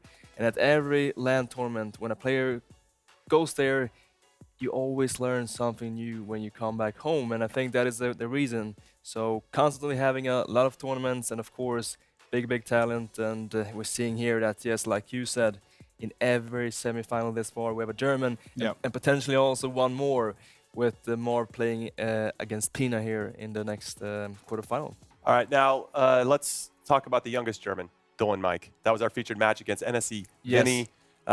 Spencer, we both had Vinny. It's your first loss. Yeah, he broke my unbeaten record, but I don't mind it. I'm happy for Dulan Mike. He's a really promising young player. That's a goal from Vinny there, which was getting him back in the mix, but it was not enough to beat the young German who's got serious potential. We've got to take notice of this guy, and no one can be underestimating him if they were making the mistake to do that already. We could argue that was the most important goal of the tie because it was right before the end of the first leg. Yeah. Again, we've said it time and time again, giving up a goal at the first 5 or last 5 minutes of any half is a dagger into your heart. Yeah, but Vinny comes back. Yeah, this is Dulan Mike still here, about to get another goal, and the keeper there on his line didn't come off at all, didn't close the angle down, and couldn't get it across in time. And yeah, he's just pretty relentless, the young lad. And I mean, it just shows you that anyone can come onto the scene at any one time and shake things up. You know, every year, someone might be watching at home that's 15 right now and thinking, oh, next year could be my year. Well, look at this guy. Yeah. I mean, 6-2 at this point, but somehow Vinny finds his way back into it, Boris. Yeah, that's what we're seeing also with Mike, that maybe not still the most consistent player. I think that is, of course, because of his age. There's still a lot of experience there to be creating. But, I mean, he was struggling in the Swiss format. He was 1-2, and he drew the first game he was playing with Kevin Asia. He drew that game, but in that second leg, he completely destroyed. He found some new form. Yeah, he found something special, because after that, he's just been a train that has been a very young train that is hard to stop. And even though he almost lost this lead, he's still looking like a big threat. He was playing actually 6-7 against Tex in the Swiss format. So this is a player that potentially could beat Tex. But first, of course, there's a long way left. He has to take on Danny, and also Tex has to win his round with Rasek. But Dulan Mike looking very promising. Well, I'm glad you brought up Dulan Mike, because he's with our Kyle Walker right now.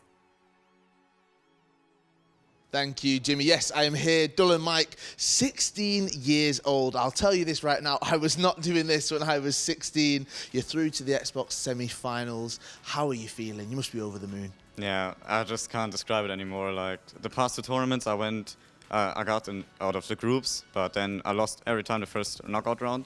And then when I won the first round against Gorilla 8-3, I was looking pretty confident. And so now I'm just buzzing.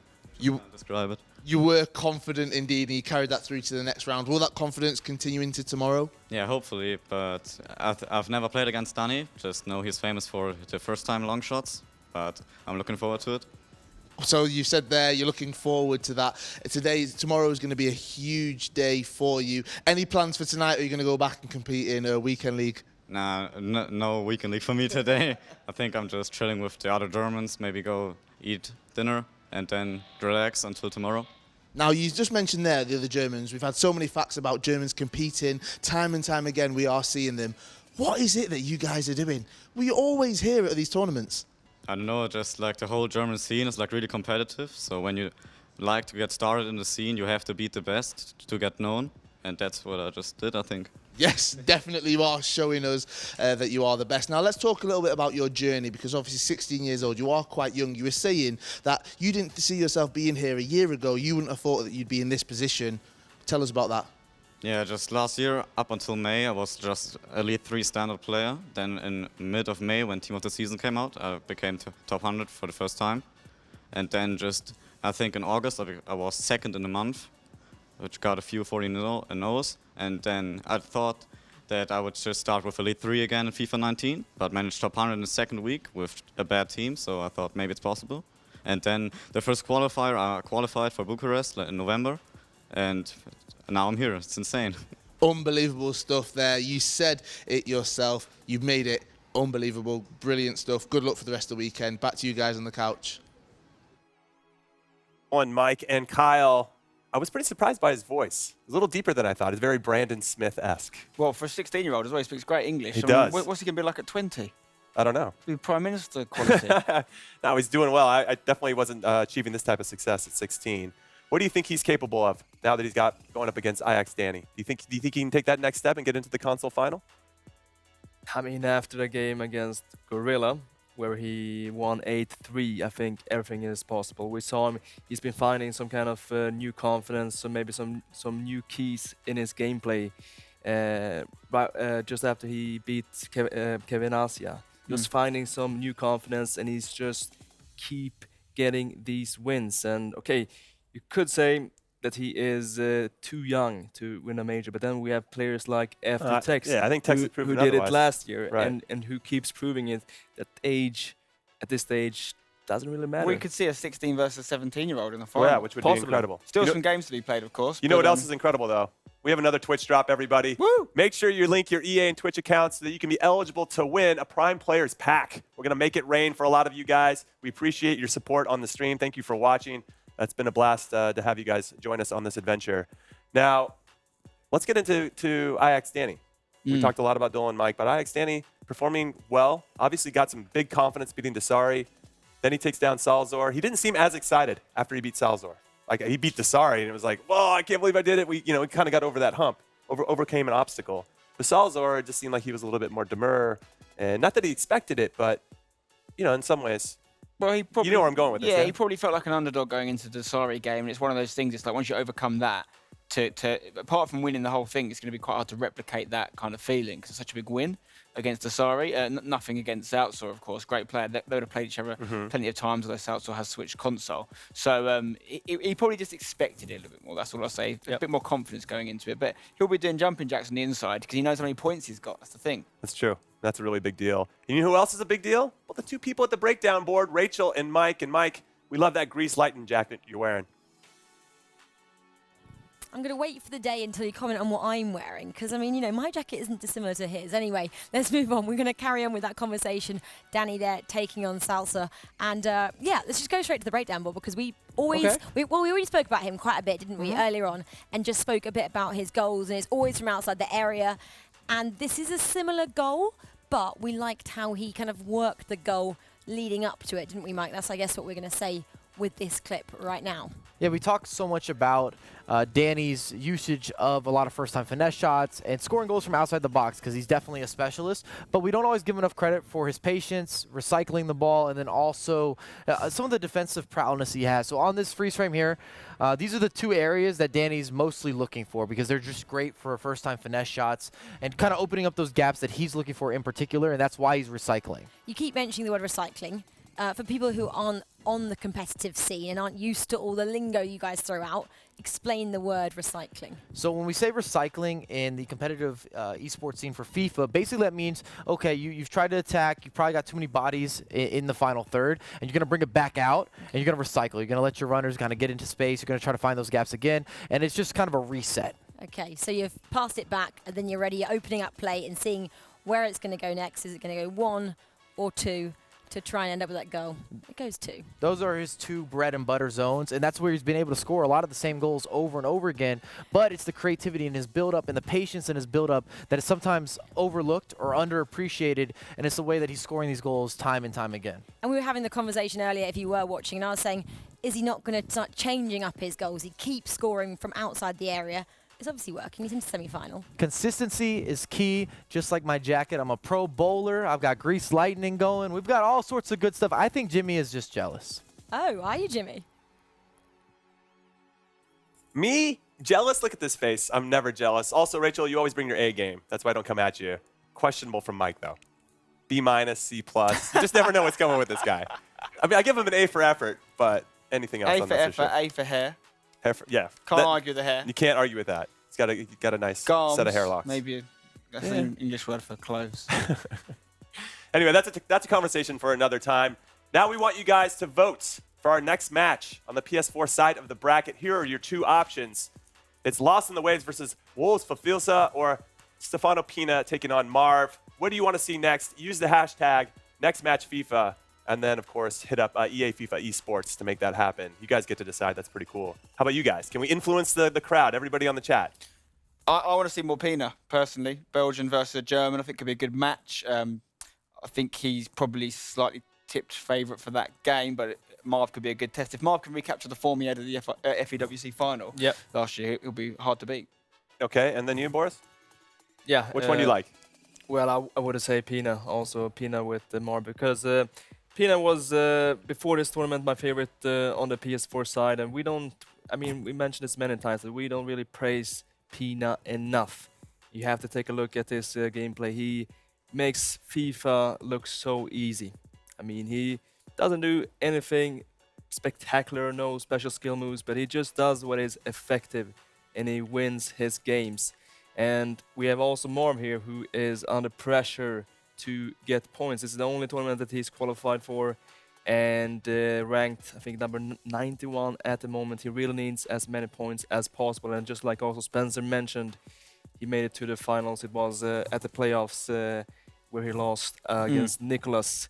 So this is a player that when he plays his best level, amazing player. And we can see a very tough game and a great game here, definitely. So we've seen 6 players book their spots for the console semifinals that are going to happen tomorrow, but who is going to join them? That is the question. Come back and join us to find out.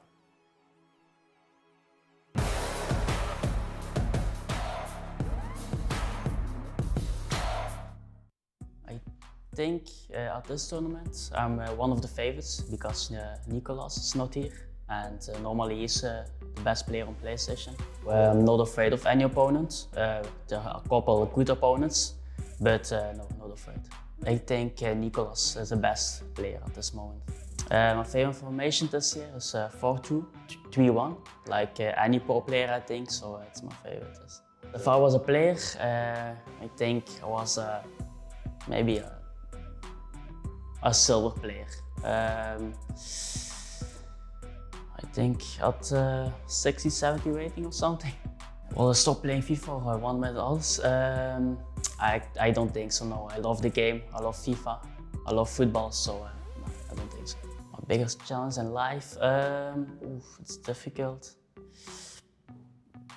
I think my FIFA game against Marcuso last year at the E-World Cup. It was a big game, a lot of prize money, a lot of fame. It's So it was a big game, yes, against him, I think. If I could trade lives with anyone, yeah, I think Messi, because he's my favorite football player, and yeah, I think Messi. Oof, how long can I resist without checking my phone? I think maximum 2 minutes or something. My favorite FIFA 19 icon is, I think Vieira or Cruyff. I think I go for Cruyff because he's 5-star weak foot, 5-star skill moves, and he's amazing to play.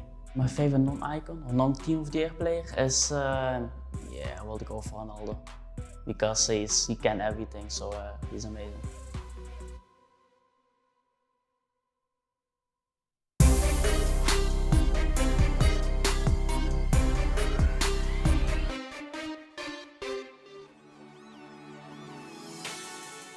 Welcome back, everyone, to Bucharest for the FUT Champions Cup presented by PS4. I'm Jimmy Conrad, and I am very excited because we are on the last set of matches for the quarterfinals. And I'm with Spencer Owen and Boris Legend. Now, guys, the votes have come in, and the featured match is going to be Wolves Fafilsa taking on Waves. Okay, so they just don't listen to us at this point, Boris. No. Brazilians are Maybe they just expect voting. Stefano Pina to win. Like, it's going to be a yawner. Let's watch the other one and see what happens. Maybe. I think Boris is right. I think it's Brazilians coming out strong for their Coming out boy. strong, yeah. They were let down last time. Vinny didn't make it through. Nor did Senna. Oh, Senna's still in, actually. No, he's not. No. Senna's No, out. Senna's out. So it is their last hope. The final Brazilian hope. Could be their last vote. Well, maybe they jinxed him by putting him on as the feature. Maybe. I don't know. Well, let's get into predictions. Boris, Fafilsa versus Waves. Now, Waves had a remarkable comeback against FUT Marco in the round of 16. He was down 4-1 after leg 1. He won the second leg 5-1. So, yeah, I mean, he's got something in him, that fight, that spirit that you need to have success at the highest levels. Yeah, and that was surely the comeback of the tournament against Marco. I mean, he was trailing, it was looking very, very bad for him, but then he switched up his tactics and made his comeback. And what's also fun is that I played him once in the qualifiers, and I was also leading with three goals, and he got a guy sent off, and he won the game. So he's the comeback king, is what you're saying. Comeback king, yes. And then we have also here the last hope from Brazil. And this is really a good hope because I mentioned one of the favorites for this tournament, playing the FIFA of his life at the moment. We hyped him up in the last Bucharest Cup, but he was maybe not really embracing the meta yet. But now he's combining this fantastic passing play. I mean, his one-touch passes are amazing, and he's combining this with the first-time finish, and I think he's gonna win this game. All right, well, let's take a look at the players now.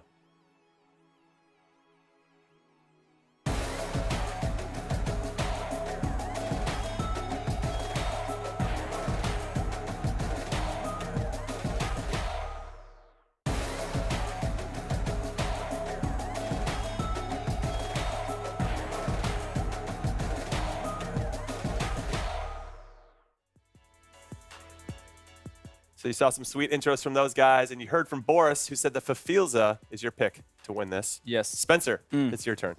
Well, you'd be a brave man to go against the Germans because the Germans are just dominating things left, right and centre at Great the point. moment.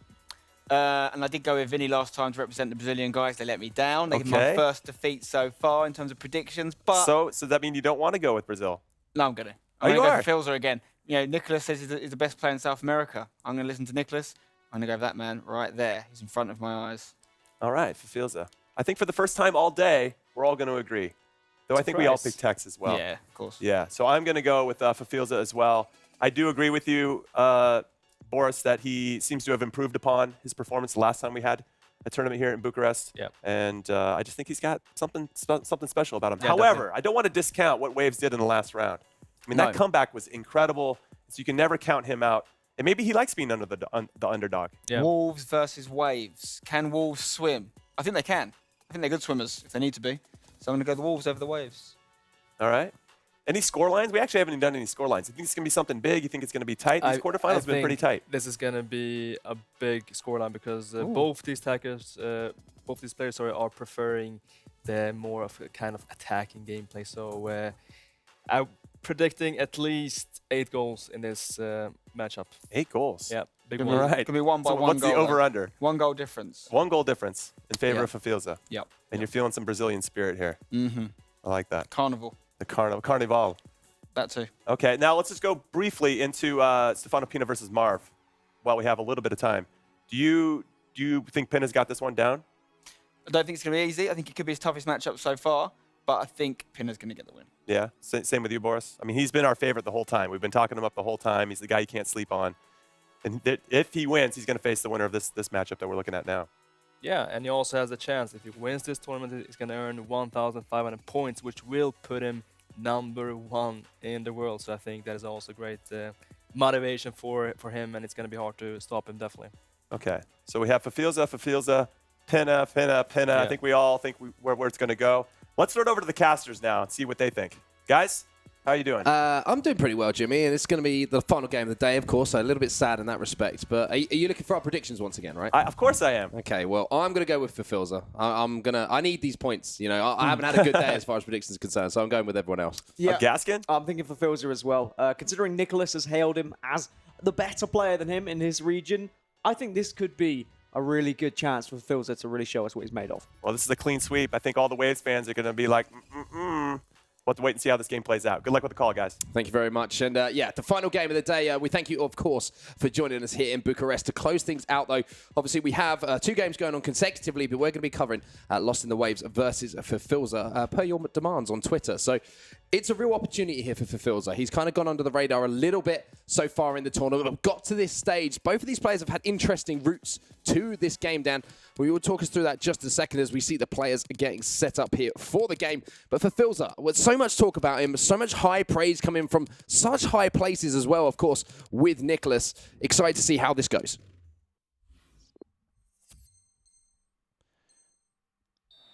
Here we go then. Game number 1 is underway. Ronaldo going to be on the ball early, and we know how dangerous that these opportunities from the kickoff can be early on. A little bit of a pause here, a little bit of a technical issue. Just waiting to see. Well then, here we go. For Filza with a chance to really show what he's made of. He has been hailed as an incredible player by Nicholas, and he was beaten by Nicholas last week. And that was the end of his run in London.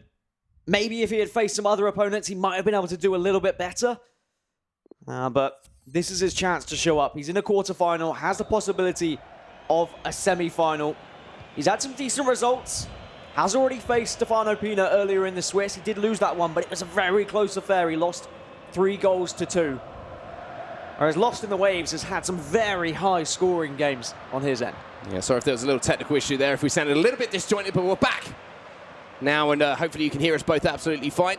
Ronaldo coming forward for the Wolves man for Filza. I know that there's a lot of Brazilian fans out there who are wanting to see him succeed. And already early on in that left wing position, we saw him maybe lining up that El Tornado for that back post cross. So keep an eye on that. Seems like it's something that the Brazilian will like to try and pull off in this game. But now straight up the other end, Lost in the Waves. He's formulating an attack of his own, and here's Messi inside the box. Oh, there's a deflection. It just goes wide of the upright. Waves has scored at least 4 goals in every single match that he's played in so far this tournament. It has been goals galore for him, and he's the one who's looked dangerous early on. Great Neymar! And he carries on his fine form. Fafilza can do nothing but just watch and learn at this point. He tried to defend, he tried to pressure Neymar, but from the corner, he found the space, and Waves goes 1-0 up. Such a difficult situation to defend there. When you have that player with your back to goal, when you can't dive in, he's just going to move it either side, because you've obviously got that 5-star weak foot with Neymar. Can take it on his right, can take it on his left. And then when you're that far out, don't even have time to react, to move your goalkeeper to try and make a save, to make something heroic happen. But straight up the other end now. Lionel Messi's on the board. He strikes it, big, strong fist on it from David De Gea. Tries to fire it back across goal, but we've seen some big saves coming in from De Gea today, and there's another one to add to the collection.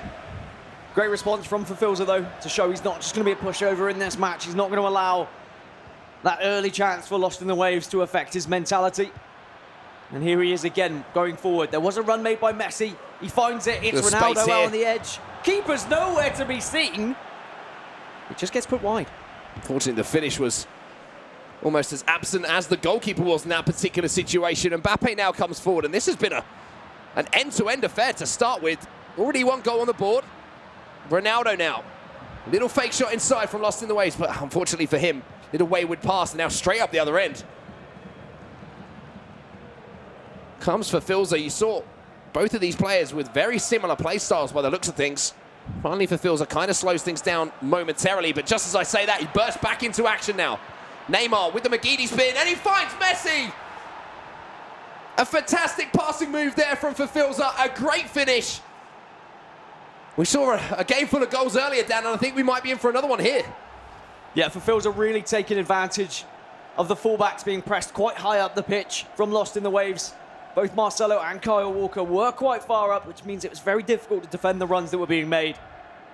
But yeah, you're completely right. I mean, if I look across the games that Waves been in, he won 6-5, he won 4-2, he won 9-5, he lost 6-5, he lost 7-4, he won 5-1. They have all been goal fests. He's been scoring a lot, but he has been conceding plenty too. Well, it's going to be a fantastic way to close out the day here in Bucharest. Obviously, only one of these players can progress into the semi-finals. Lost in the Waves, tries a catch. Fulfills are off guard there, but Courtois just about got across to it. Now the corner. Ferdinand on the edge of the box, looking for that little pass into the 18-yard box. Two hill-to-hills from Mbappe. Courtois just palms it out into a dangerous area. Luckily for Filza, there wasn't any on-rushing striker to convert that chance. And I feel like you at home might have voted for the correct game. Oh, what a move. There's going to be so much great space. patience. Oh, no! It almost felt like there were two goalkeepers then, but he has it again, and that time it's gone in. He finds the finesse shot on the edge of the box after working the initial opportunity. You almost thought it was a guaranteed goal for the Brazilian. Unfortunately for him, the initial chance didn't go in, but he kept his composure, Dan. The ball fell back to him on the edge of the box. And it was the right foot of Neymar that found that far corner. It almost felt like he had too much time initially, and it allowed those centre-backs to get on the line, and he couldn't get past the centre-back, who felt like he made the diving save in the end. But sometimes after a save and the keeper's hit the ground and the ball does come back out, it takes a little bit of time for that keeper to reset. The goalkeeper movement isn't going to be as quick as usual. And Filza taking full advantage of that. And does take the lead after going 1-0 down. So interesting to see the contrasting play styles that you have between players. Ronaldo now coming forward for Waves. We have some games, Dan, like the Dax versus Nicholas Razek game earlier. A real attritional battle. Both players playing almost a game of chess against each other. And then you have players like this who are just trying to outscore their opponents quite simply. Very end-to-end stuff. But that does mean that every attack is going to present an opportunity. Both players leaving slight gaps at the back, allowing those runs to be made past those fullbacks. And here's a chance on the edge of the box. A nice little pass. It's Ramos. You don't really want him with the ball at his feet. Although I suppose Team of the Year Ramos, it's not too bad. Much prefer a Team of the Year Mbappe, though, that's for sure. Here comes Filza then. Look at the overlapping run outside from Mbappe here. If he can find a ball through the middle, might be a chance for another goal as we approach the half-time whistle as well. Vieira now decides to go back to Hullet. Just work in this midfield space here. Neymar. Little Criqueta tries to hit that drag back. Now there's this pocket of space for Messi. Hit it well. Defender in the way. Mbappe having to do some work at the end of the field that you don't really want him doing work, to be honest with you. And that was a really nice movement as well from Filza. Oh, Ronaldo's through. Risky touch. Great composure from Waves. Ball around the goalkeeper. Cristiano Ronaldo showing his worth. Bullying Rio Ferdinand off the ball, I think that was. And then the composure, like I said, the ball around the goalkeeper. A simple finish at the end, and just like that, we go from one end to the other, and it's 2-2. And we have had games today with some players who didn't really have that kind of composure in their locker. They didn't have the ability to bring out the ball rolls, the drag backs, the croquetas. Fiddle is a name that sticks in my head. He was very much a pass and move kind of player, which works the majority of the time, but sometimes you need that little extra bit of spice. And that's exactly what Waves has done there to equalise against Filza. A shame after such a promising attack from Verfilza, where he was working on the edge of the box with Messi, open upping his body and then shooting the opposite way. And it seems like that's going to be his approach here for this game. Try and maneuver his way around goalkeeper movement. Wonder if Ronaldo's just come back from an offside position. Yes, he has. So a free kick here for Waves towards the end of this first half. Just a few moments left, plus stoppage time. But both these players have looked so dangerous going forward. There might be a chance for another goal. Neymar, Courtois with a save. The statistics at the end of this first half, or at the end of this game, is probably going to be quite high in terms of shots. Both players not afraid to pull that trigger. The last chance of the half looks like it's going to go for Waves. Oh, and Mbappe finds the net as well. 3-2 inside the first half. Kylian Mbappe, what a foot item this is. And that's twice now that it's come from a corner and it's been played out, and players just haven't been able to find their footing in the box, haven't been able to close down the players quick enough. We're talking about surprising the goalkeeper and trying to get past them before the goalkeeper movement happens. Perfect example. And we've seen the lead once again traded back, but this time in favour of Waves. And there is that half-time whistle then. What a first half that was of our first leg. Goals galore, chances galore from both of these players. Possession shared, pretty tight to be honest with you. But I like what I'm seeing from these two. They've really taken it to each other, giving us some real entertainment towards the end of the day here in Bucharest. The question is, who's going to win this first leg here? Because it seems at the moment it's like a heavyweight fight. Both players are just trading blows. Look at that for Filzer as well, just adapting those dynamic tactics, changing to drop back. Drop back does definitely seem to be heavily favoured in the meta. It will allow some of those players to be further behind the ball and stop those finesse shots from outside the box. But at the same time, you've got to think, is drop back the tactic you want to go for to get back into a game? I was speaking to both of the Ivans about this, and they were saying, well, they still seem to create the same amount of opportunities going forward when playing drop back, but just defensively, they felt that little bit stronger. They felt that their opponents struggled to break them down. And for Filzer, who was unbalanced, it seems, now he's going to go into that drop back role. Waves then coming forward again. That goal at the end of the first half was huge. Almost breaks here to Lionel Messi. Marcelo, slightly rushed clearance there. You can see what he was trying, and Waves is trying something special. Using that active first touch system, getting that ball up in the air and looking for that volley. Didn't time it perfectly, and you have to wonder if he hits that green. That might have been one to write home about. Chance though, space for Mbappe. We've seen what he could do at the other end of the pitch. Messi plays it into Cristiano Ronaldo. Oh, it's and beautiful. It's just a simple finish at the end of the day. The keeper was moving left and right, but he couldn't quite get the prediction correct. And we're all tied up again. 6 goals inside 53 minutes here.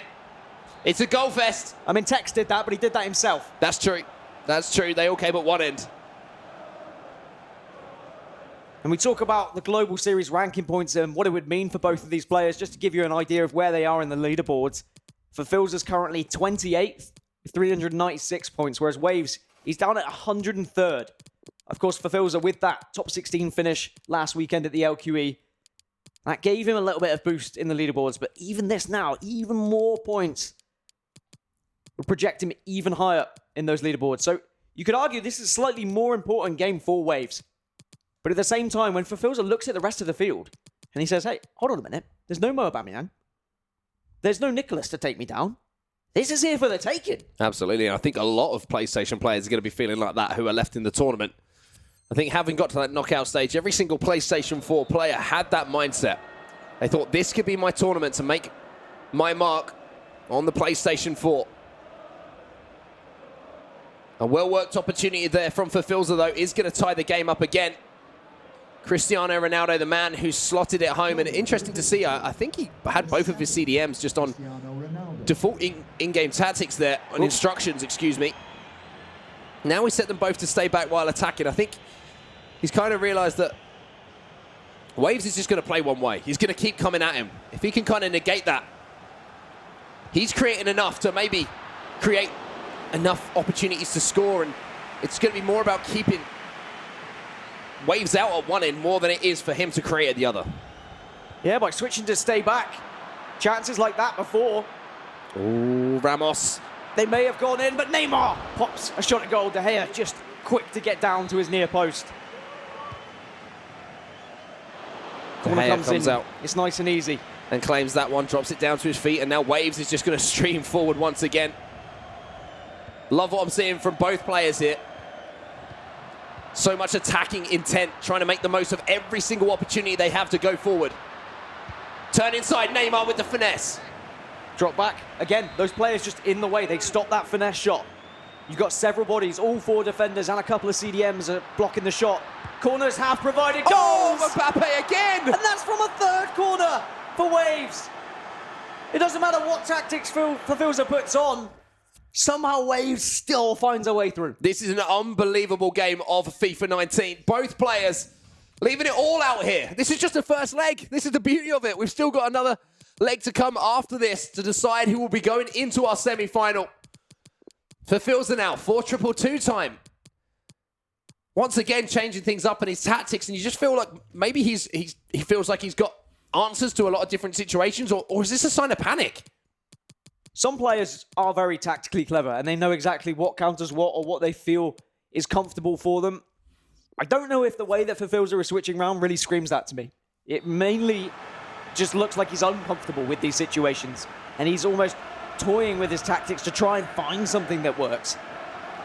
I'd like to think there's some method in the madness, and we will see, because he has managed to come back into the game a couple of times already. But he needs to find a way to defend against these corners that are just being passed onto the edge of the box, and then goals are being found left, right and centre. Offside trap, perfect there from Waves. Catches out for Vervilza, and he will regain possession. And I think if you asked a lot of people, analysts, ourselves included, if Lost in the Waves would be one of those players we were talking about potentially winning a tournament here on the PlayStation 4 side of things, let alone the cross-console, you have to put your hand up and say it probably wouldn't have been up there. Someone like Vervilza, with the reputation that he's gathered from South America, though, you would have to say, yeah, maybe. He could come out with a tournament win. But this is a real statement in this first game from Lost in the Waves. And it's the way that he's going about it as well. He's entertaining. He's really taking the fight to his opponent. And with about 20 minutes or so left in game, he currently has the lead. But Vervilza's looking to change that almost immediately. Couldn't quite squeeze that ball through to Ronaldinho, who was lurking, and now Waves immediately goes back on the attack, and look at this mess he's in behind. He's got so much space, but he's got no one to help him, so just a couple of ball rolls. He doesn't need now any help. Finally has Pele Pele! him. Oh, he doesn't need the help! He gets a 2-goal cushion he's been searching for. Vervilza starting to get a little bit frustrated now.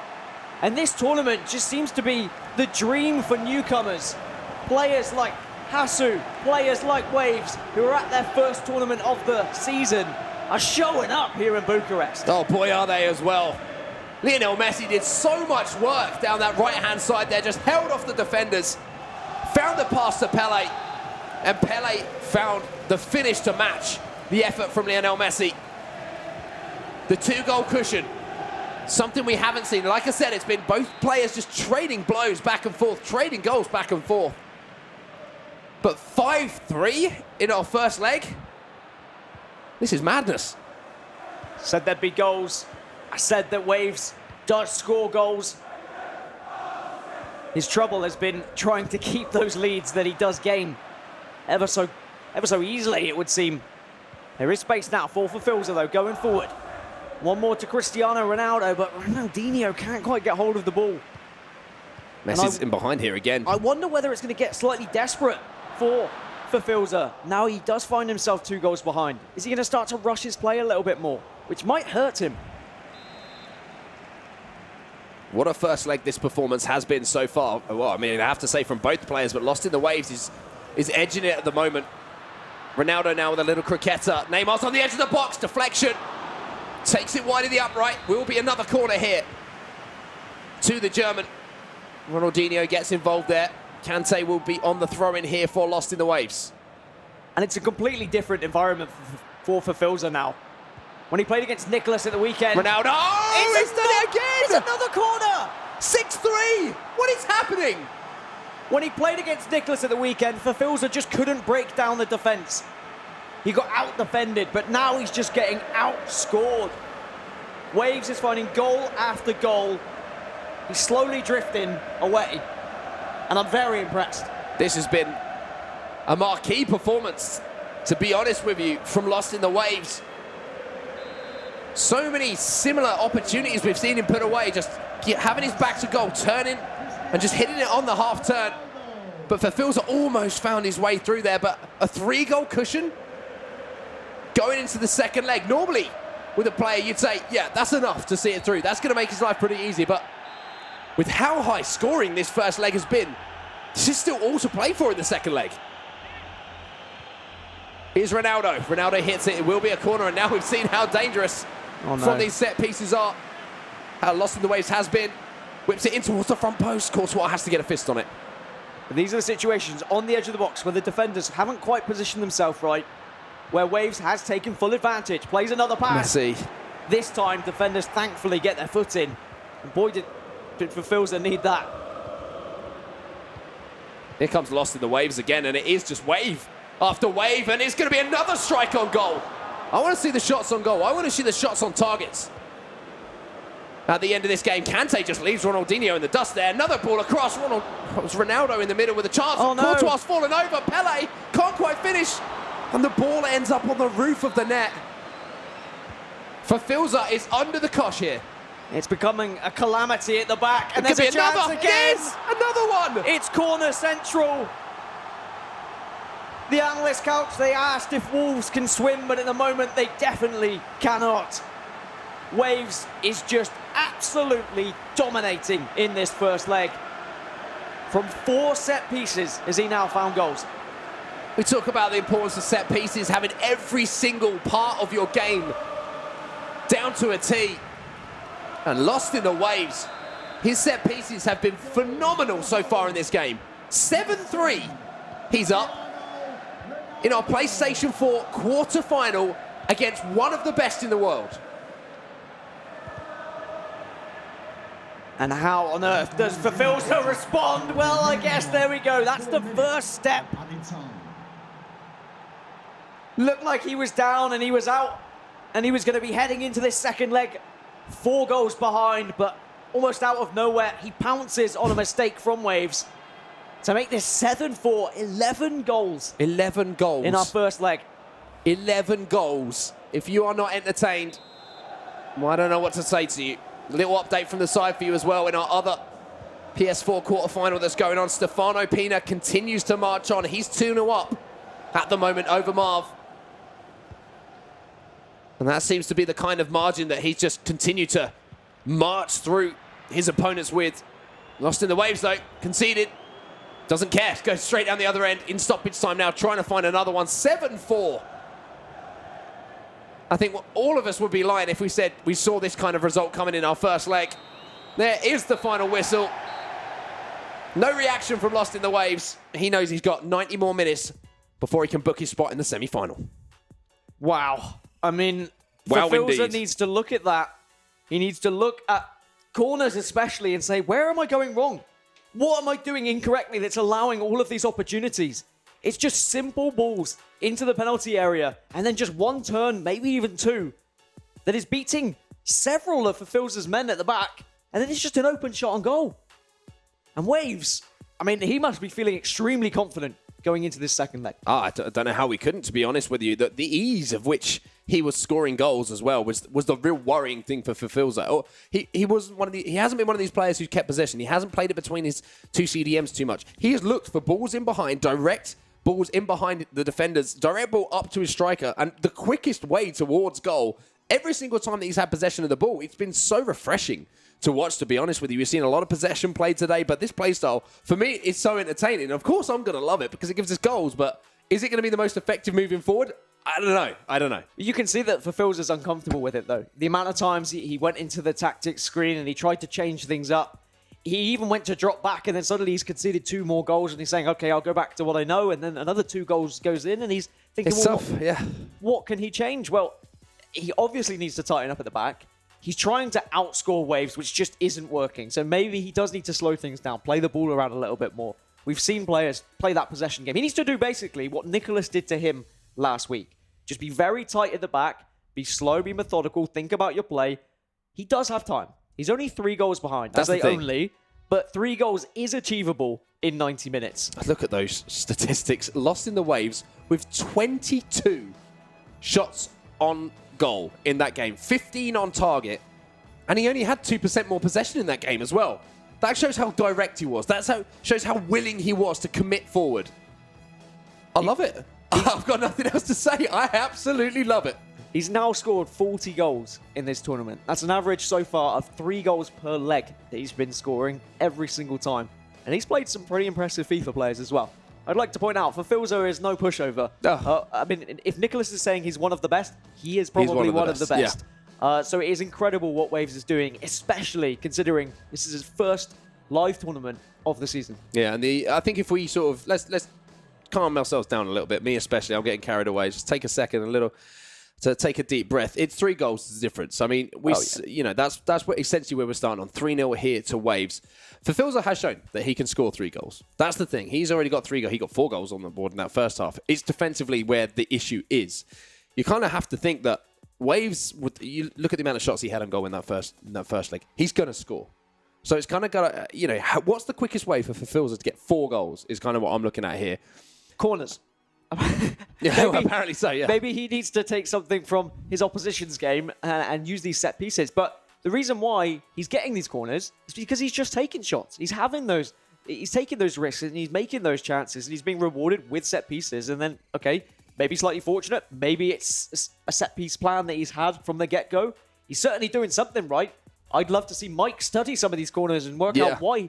We haven't seen 4 set pieces go in one leg this whole tournament. It's in such a similar style as well. It's not like it's just like different ways of it going in. He's just found those simple passes into the box and then turned and hit the finesse into the back of the net. It hasn't been rocket science. It's nothing that we haven't seen before, but for some reason, Fulfilzo seems to be struggling. So I think that's one for you, Mike, as you say. Yeah? That's some homework for Mike LaBelle to be doing on the touchscreen. And I think on the other side, of course, we heard that Stefano Pina is winning his current game. If you put either of these players, Fulfilzo or Waves, against Pina, what's going to happen? Are we going to have the same kind of clash we saw last week where Nicholas just put a block at the back and no one could get through it? Or are we going to see people finally bringing a player like Pina out of his shell where he has to get on the offensive or he has to score more goals? He's not going to be comfortable, maybe. That's what's exciting about a potential PS4 semi-final coming up. Yeah, it's very, very true. The one thing that I would say about that is take ourselves back to last weekend. We were talking about Nicholas, how good his defense was, and then we had players like M10 Houston go up against him. We're like, he's an absolute goal scorer. This could be the player to break him down. There's no way that he couldn't score. Nicholas just defended him off the pitch. So my thing is here, is what we're seeing from Lost in the Waves better than what we saw from players like FIFA Houston when they're going up against defensive players? Not so much defensive players. That's unfair to Stefano Pina because he has such a good all-round game. But someone who is so good defensively, is it going to be the same result or is it going to be something different? Waves hasn't just been using one-dimensional football. When we saw Houston go up against Nicholas, Houston just only had the finesse shots from outside the box, and he didn't try anything else. He wasn't able to because Nicholas just controlled the game. Whereas Waves is doing plenty. He's going down different routes. He's getting goals from corners. He is trying finesse shots. He's trying crosses. He's just trying a little bit of everything. Everything he knows from the meta that works, he's adapted and he's put it into his game. Fulfilzo does have the capability to get back into this. He also has maneuvered those things into his game as well. But he's just been kind of lackluster in the defensive side of things. He will probably be feeling quite unlucky. I think he'll be feeling a bit shocked. I think so too. I don't think he would have been expecting Lost in the Waves to come out of the blocks quite as quick as he did and to be hit by that many set pieces as well. That many shots as well. I mean, it's going to take its toll. He's going to be looking at those statistics at the end of the game and thinking, how what have I done there? Have I played that badly, or is this guy that good? Because I can't remember a game where we've seen that many shots. Maybe go back to that Tex game earlier, but those statistics are an anomaly at this level. So it's going to be interesting to see if he can bounce back here in our second leg. Well, he's the first one to get kick-off, the first one to have possession. And can he come out of the blocks as fast as we saw Waves did in the first leg? Or is he just going to be gobbled up once again by the sheer amount of pressure that Waves had to offer? It's going to be the first shot going to Fulfilzo. But it's just a comfortable save for Waves. Well read, a little bit of keeper movement. 11 goals in the first leg. Can that be topped in the second? I certainly hope so. There's certainly hope that there's more goals in this. The hill to hill there, and Ronaldo has picked up the ball, and Mbappe's around the outside, and already Waves looking dangerous. Vieira now. Across to Hullet. Beautiful turn. Great shot, but Courtois in behind that one. Didn't nail the green time finish there. But given away almost immediately from Filza. And that's got to be a worry for him. He knows that he has to get the ball up the pitch here and create opportunities in this game. Is that going to cause him to make some mistakes and give extra openings to Lost in the Waves? I feel like naturally, Filza does just have to go forward. You are completely right. There is going to be opportunities for Waves, and Waves knows that. So that means that Waves can be a little bit more patient about his play. He can wait for Filza to make those mistakes, to try and push up the pitch a little bit more. And then that's when he pounces on him. But it's a corner for Waves. What can he do? Nothing this time. Or can he? This has been the danger moment when it comes from outside the area. Mbappe! Oh, what a save from Courtois. Again, he's finding it so easy just to turn for Filza's men on the edge of the box and fire away those shots. And it's a variety of shots as well. It's not just that finesse shot. We're seeing those driven shots as well, and they're all pretty much being time green as well, which is making life so hard here for Filza. Now, this is where he does want to be playing the majority of the game. In Waves' box, but a strong challenge there. Means that he will get the ball back here, but gives it away. This has been a bit of a sloppy start for both players. And I think that's what happens Great when ball. you get two attacking players. There's one. There's one. It's a 2-goal game now. Filza can start to build from this. He's shown and he knows that he can open up Waves at the back. Waves just slightly not predicting that one correctly, moved the keeper the wrong way. And sometimes you can have that. If you move the keeper too early, it just presents the opportunity to your opposition. Filza waited, didn't shoot, and played that mind game of you move first and I'm just going to slot it whichever way you don't go. So 2 goals the difference between the two players. It doesn't sound like a lot, but look at the amount of goals that have been scored already in this. Waves looking to answer back straight away. He's kind of bundling his way through and he gets a lucky deflection there. Almost a sarcastic clap there you saw from Filza. He knows he was unlucky there, but Waves ties up the game at 1-1. And now the 3-goal cushion is restored. And Filza, obviously, not particularly happy about it. Hullet got himself into a decent position, to be fair. It's come off the bottom of Ramos in the end. And yeah, Filza won't be happy, but on the other side, Waves is going to be completely okay with it. He'll be like, all right, well, I'll take it. I've been gifted that one. And after Filza worked so hard to get back into the game, he has to go again. Right then. This game has been the most unpredictable game. And I'm sure there's going to be a few more twists and turns before it comes to its conclusion. Pull it then for Filza, comes forward. Ronaldo, great move. Oh, big hand there from David De Gea. He'd made the chance pretty beautifully there for Filza. Mbappe struck it well. Fight in now, Ronaldo. Flicks it back across the 18-yard box. Pressure here from Filza. Gets the ball into the box. Ronaldo now. Looking for that ball inside. Ramos with a big interception there, and now he'll drive it away. And here comes Lost in the Waves once more, trying to find Neymar in behind. Kyle Walker with just enough pace to get there before the Brazilian. And both of these players on their player cams reacting to every single pass, every single shot. Filza needs to be careful, though, not to get too frustrated. You can see the frustration that is starting to hit him. If he allows that to get the better of him, he might struggle, but he has a chance here. Needs men to join him with Neymar. Ball back to CR7. Ball across to Messi. Save from De Gea. Still another phase of this attack, though. Mbappe whips it in. De Gea gets another hand on it for Lost in the Waves. And moments like that might be what decide this game. Little moments. And now Filza comes once more at the defence of Lost in the Waves. That's a great little ball out to Lionel Messi. Across to Mbappe. Mbappe strikes it. The ball falls to Messi. Can he find one? Oh, it's wide of the target. Kyle Walker gets just enough on it. Filza cannot believe it. CR7 now. Finally it goes in. Back to 2 goals. It's a corner, but on this time, Filza grabs it. Every time the keeper has made a save, Filza is opening his eyes wide, he's laughing, he's saying, how am I not scoring these goals? Well, I've got to give it to Waves. He has had some fantastic goalkeeper movement. He's been reading the play beautifully. But he moves the keeper out of the goal for that corner, and he's punished because of it that time. And Fulfills back in the game once again as we get our 14th of the tie. I've Not got very a often you request get to down. say that. I want to see these two play every game forever. This has been nothing short of good fun and entertaining, and some fantastic FIFA 19 from both of them. Mbappe now tries to squeeze it back and lost in the waves. We know he can score goals. Great turn. There it is. Every single time he goes forward, he seems to score. And I'm wondering whether Fulfills is getting lost in the waves. It's more like a tsunami at this point. It's just... He's been swept away. It's incredible how Waves just instantly responds any time Fulfills thinks he's going to get into this game. And you saw pure anger from Fulfills. A slap of the leg. He should be a little bit angry as well, because he's jumping into these tackles in and around the edge of the box so much. And it's making those dragbacks, a simple dragback, so effective. It's just creating the angle for the shot. And it's not the first time we've seen it. There's a few goals that have been conceded here where I have to kind of question Fulfills' defending, but he's gone back up the other end. What is happening here in Bucharest? Oh Two my. goals. The difference between the two players once again. I don't know what to say anymore. And I Over don't to you, think- Dan. I don't think any member of talent who made a prediction in this game is currently feeling confident in their prediction.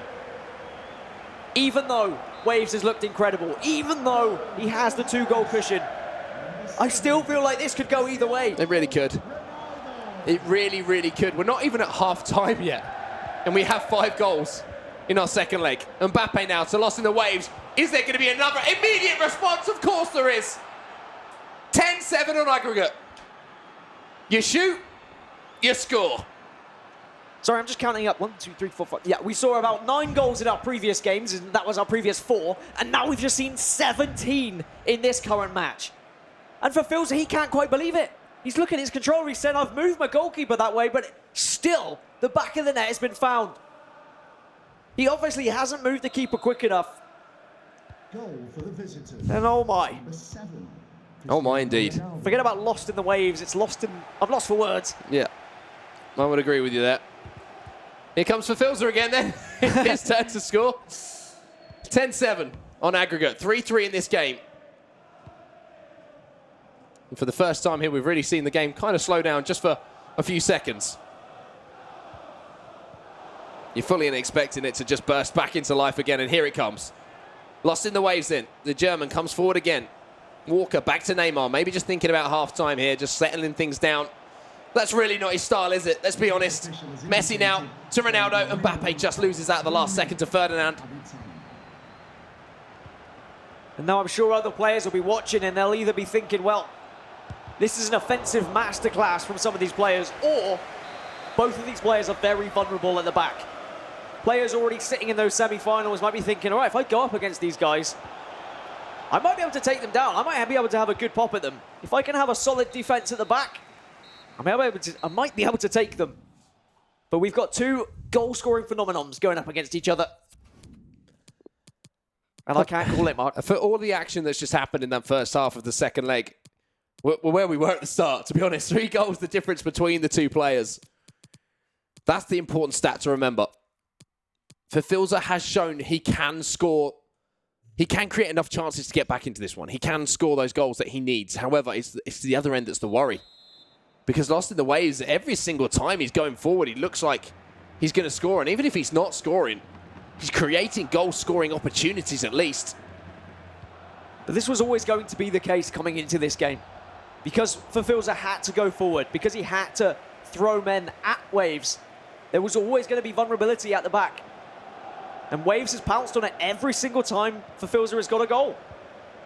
Fulfilza needs to break this pattern. He needs to get 2 in a row so he can get within 1 goal of this tie. Let's put the pressure back onto the German. And there is a loose ball from the German. Messi's inside here. Can R9 get there? Can't quite beat Sergio Ramos in the foot race. Neymar picks it up then for Fulfilza. Pressure coming in from Mbappe. Works it round the corner to CR7. CR7 picks it back off of Hullet. Lovely drop of the shoulder. Ronaldo now with a chance to strike. Goes near post. De Gea with an important save there. And again, fantastic reading of the game from Waves. The body language was all teed up to hit that finesse top right-hand corner, but he has predicted that it was going to go near post.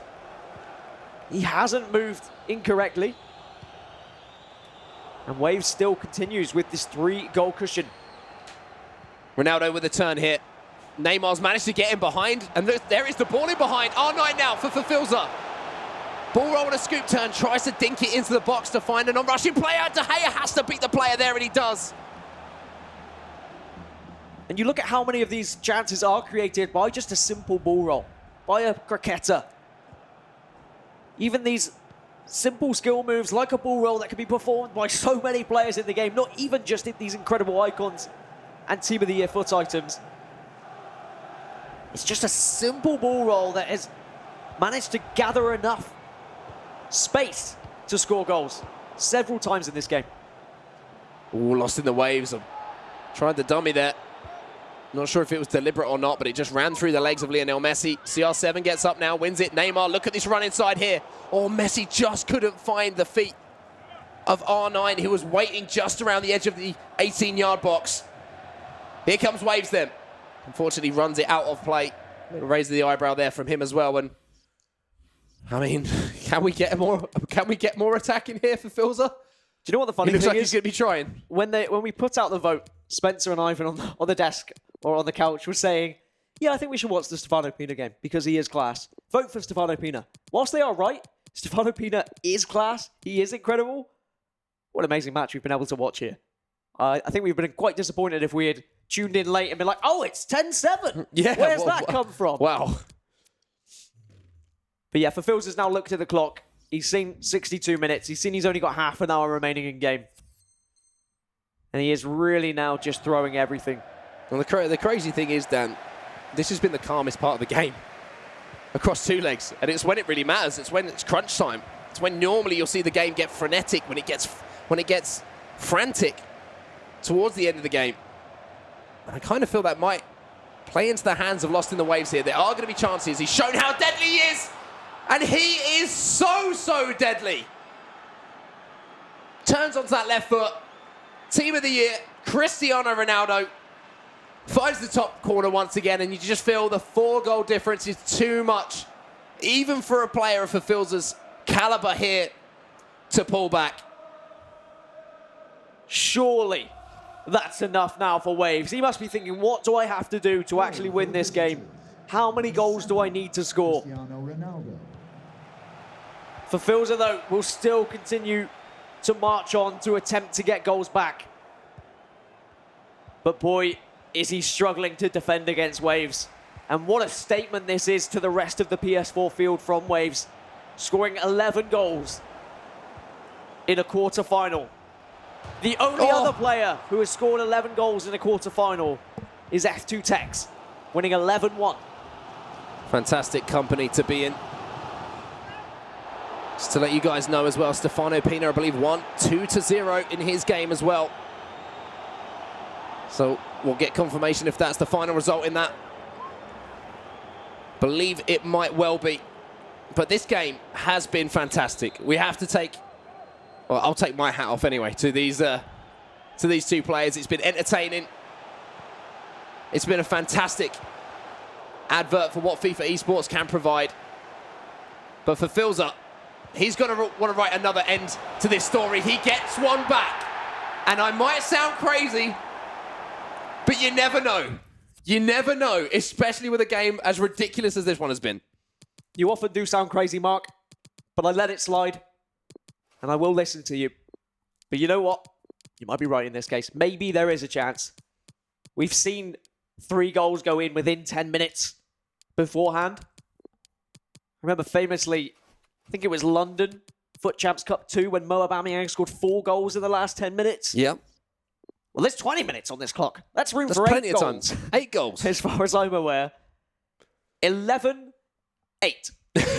Is this I'll tell you football? what, if anyone sat at home Or is this a rugby game? who predicted that, well done. Well done you, because no one saw this coming. I don't care if you say you did predict it. No one saw this coming. 4-4 in this game. 11-8 on aggregate. 3 goals between the two players. And the crazy thing is, we're both sat here thinking, this might still not be over. And I mean, usually you say, oh, it's close to be a cricket score, and you exaggerate. But if you saw how many England got against West Indies the other day, Actually, this isn't that far off. It really isn't. A cricket score. Marcelo then forward for Waves. He's managed to score pretty much every time from the restart in this game as well. Fulfills gets the ball back though. And here comes the flood of Wolves players. And is he offside? He is offside. Oh, he's pulled another one back. Game on. Hold on to your hats. We're in for a grandstand finish here. 20 goals. And Waves is just completely open.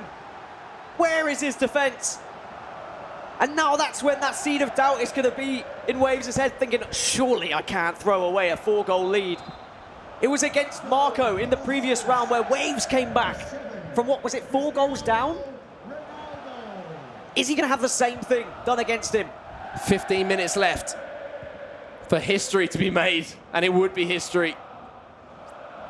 Can Fafilza get the ball back a couple of times, create a couple more chances? You can see Waves now, his game plan's completely changed. He just wants to keep the ball. He doesn't want to give it away.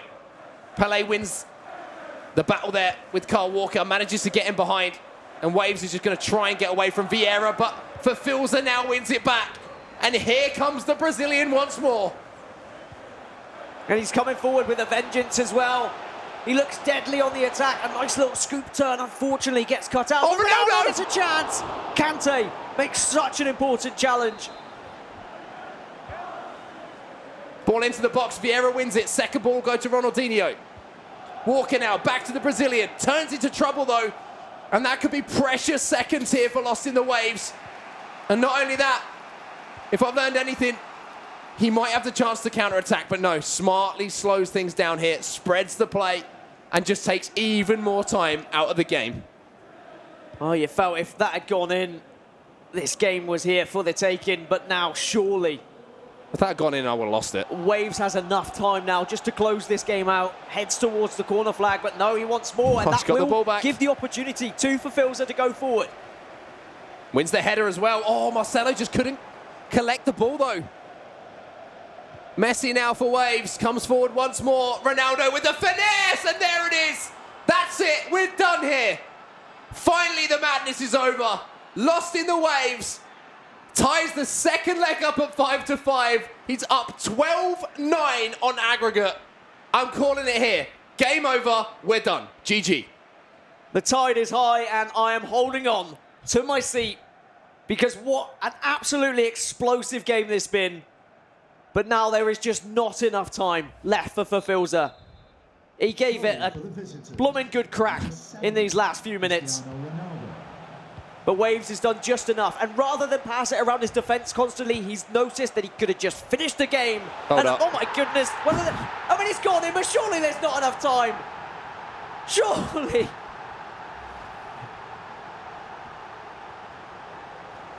Someone bring an oxygen mask in for Dan Gaskin, because he's struggling it. 12-10, 22 goals. I love my statistics, Mark. And boy, is this going to be a nice I believe addition this to is them. what a statistician, if I could say it, will call an anomaly, Dan. Lost in the Waves, 3 minutes of added time. Please don't give the ball away. Because Fafilza will make you pay. Goes back to the goalkeeper smartly here. I said GG, and I stand by that. Kante just playing it around at this point. The clock is running down. And the pad has been put down, I think, by Fafilza as There well. it is. There it is, ladies and gentlemen. It was a spectacle. It was dramatic. It had absolutely everything you could want, unless you like defending. And that man on your screen, Lost in the Waves, somehow, some way, finds his way into our semi-finals. But what a performance from both gentlemen. That was insane. That was just ridiculous. Your defensive players like Joxan and Nicholas are sat at home just tutting slowly, but I'm sure they enjoyed it as well because it was blooming entertaining. But it is Waves who progresses. The tide is firmly staying in. Yeah. It's not leaving at this point. Incredible stuff. Unbelievable stuff. It was, I mean, that's what it's all about as well. That trophy there, Lost in the Waves. I just want to watch all of his games moving forward because it was so fun to do. Thankfully, it was so entertaining. It was so full of goals. It was crazy. We hope you enjoyed it as well. And we will get to watch all of his games because tomorrow we watch every single game on broadcast. Isn't that right, Jimmy? That is right, Gaskin. We are going to see every single game tomorrow for day 3. But what did we just watch? I'm here with Spencer and Boris. That was My crazy. first question for you guys is this. Was that great attacking or terrible defending? I think both. A little bit of both. Yeah, both. I think we're seeing two very tired players here. We're seeing, I mean, it's been a long, long day.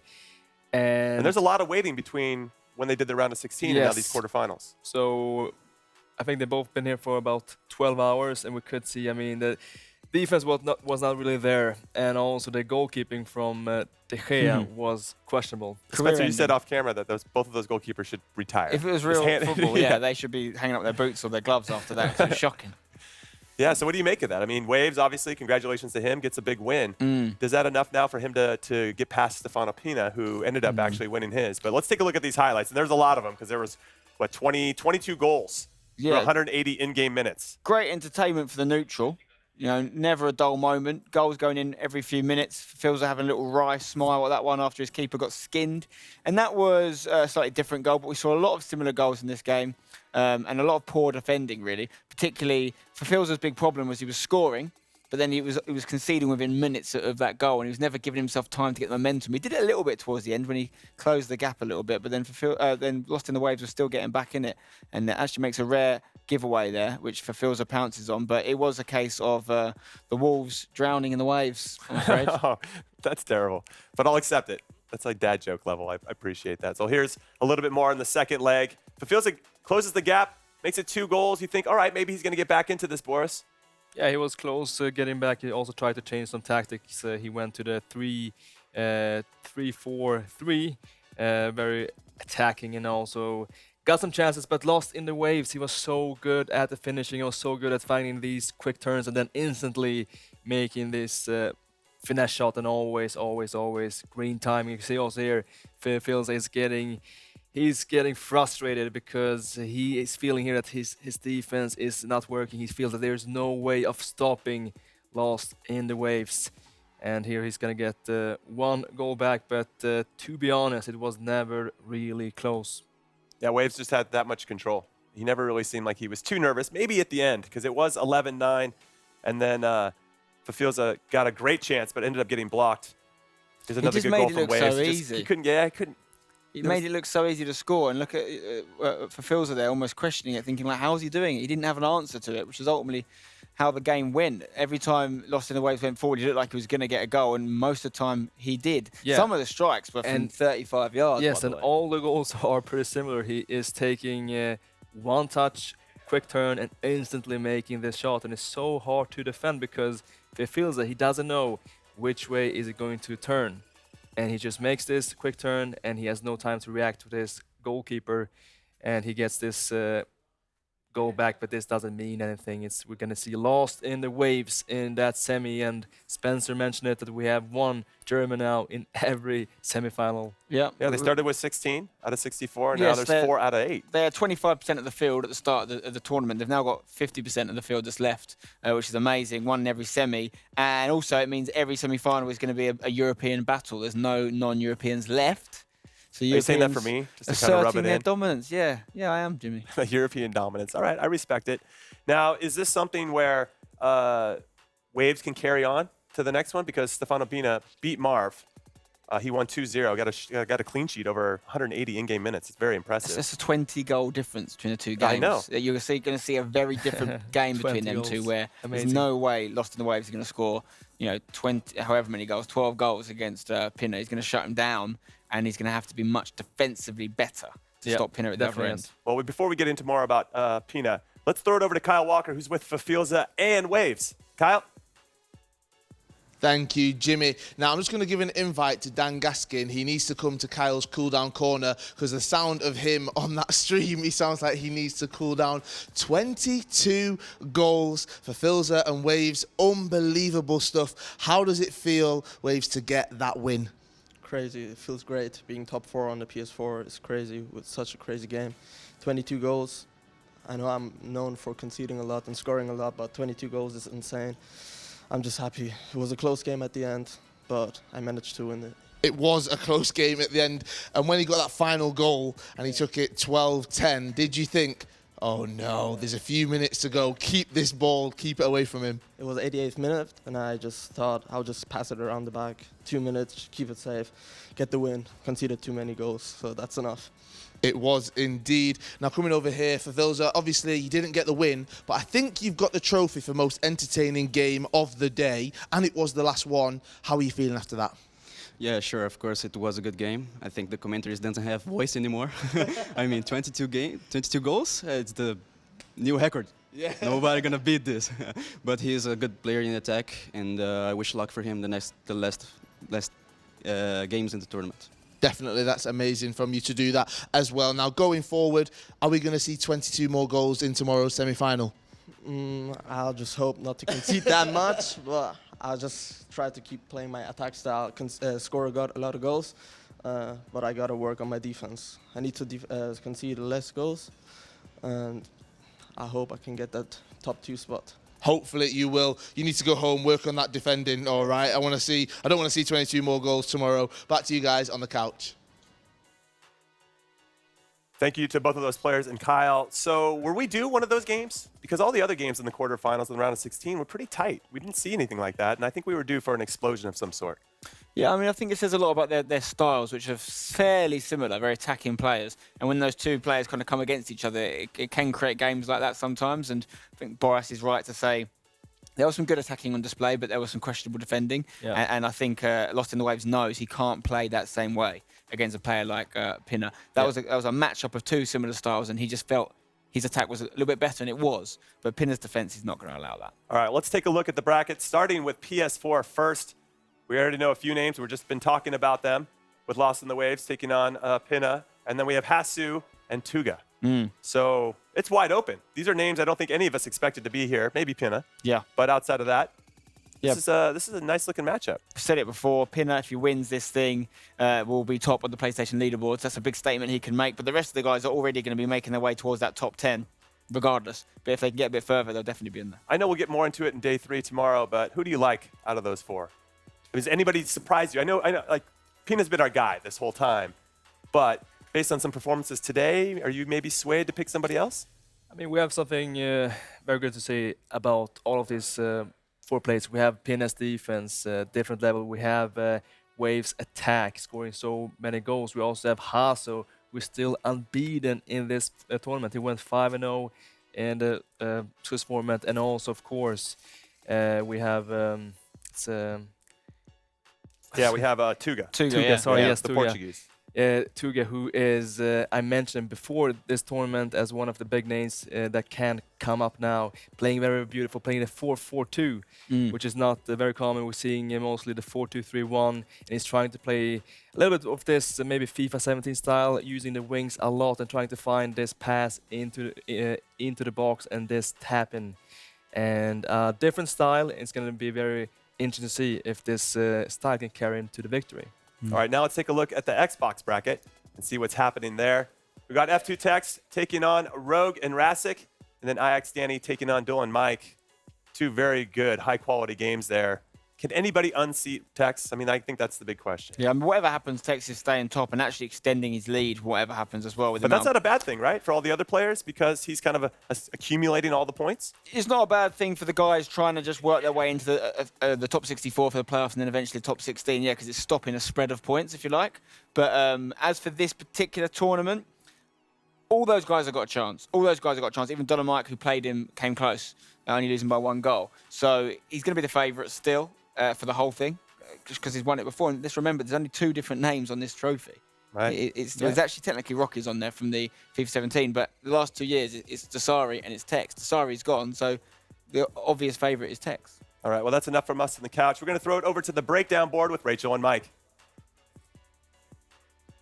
The last time this evening as well, and we saved the best till last. These guys have been here for like 12 hours now, and if their energy was dropping, it's well back up now. I don't think Waves will be sleeping tonight. I mean, he must be on top of the world right now. Hey, Mike? I mean, he was not lacking in terms of goal production. I didn't expect to see a game like that in the knockouts. Most games are very cagey. They're tight affairs. Everybody's sweating it out, and that just was almost YOLO, no structure. Everything was happening everywhere, and if you turned away, you missed an opportunity, missed a goal. We loved it. We loved it. We're just going to go through 4 of Waves' many goals that he scored. Mike, you don't need them because they're exactly the same. Yeah, just throw them away. We've picked 4 set pieces here, and they don't really change at all. Go on, Mike, just roll through them. They almost all look identical, and Fafilza could not figure out a way to stop Waves from scoring corner kicks. Basically, he's going short, he's hitting the top of the box, and then he's using that top of the box location as almost like running a point man, where he's looking to do a drop-off. Can we get a first-time finesse shot?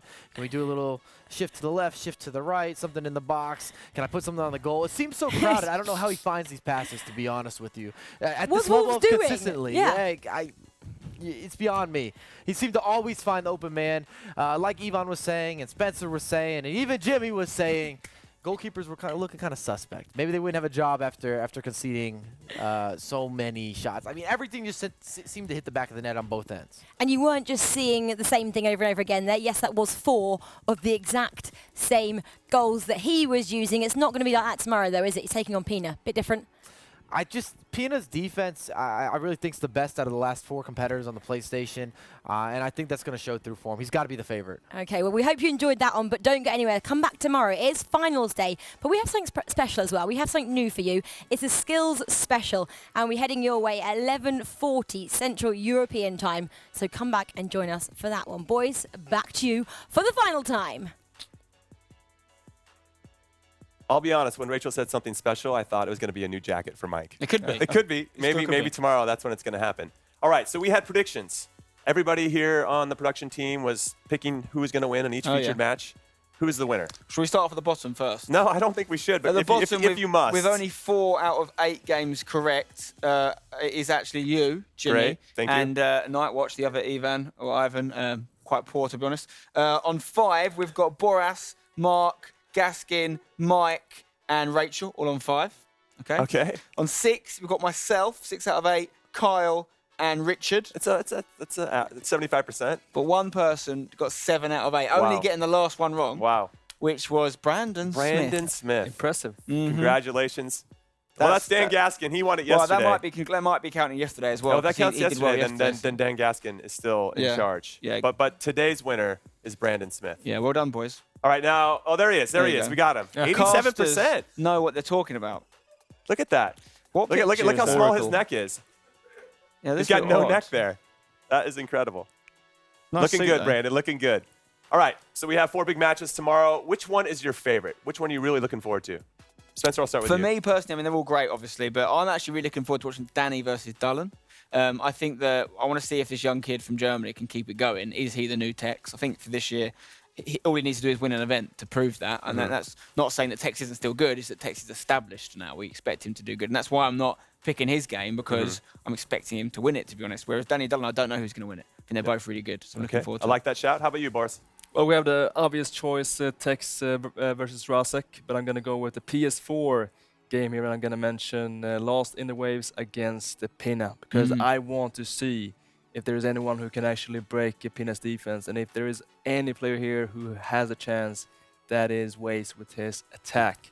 That's going to be a very, very interesting matchup, definitely. Well, I appreciate you guys' insight. Thank you again for your time. Everyone at home, this has been an exciting day 2 of the FUT Champions Cup presented by PlayStation 4. But day 3 should be even better as F2 Tex looks to win yet another tournament here in Bucharest. But can he do it, or will someone upset him? That is the big question. So you have to tune in tomorrow to find out. Okay? So we'll see you then. Thanks for watching. Bye.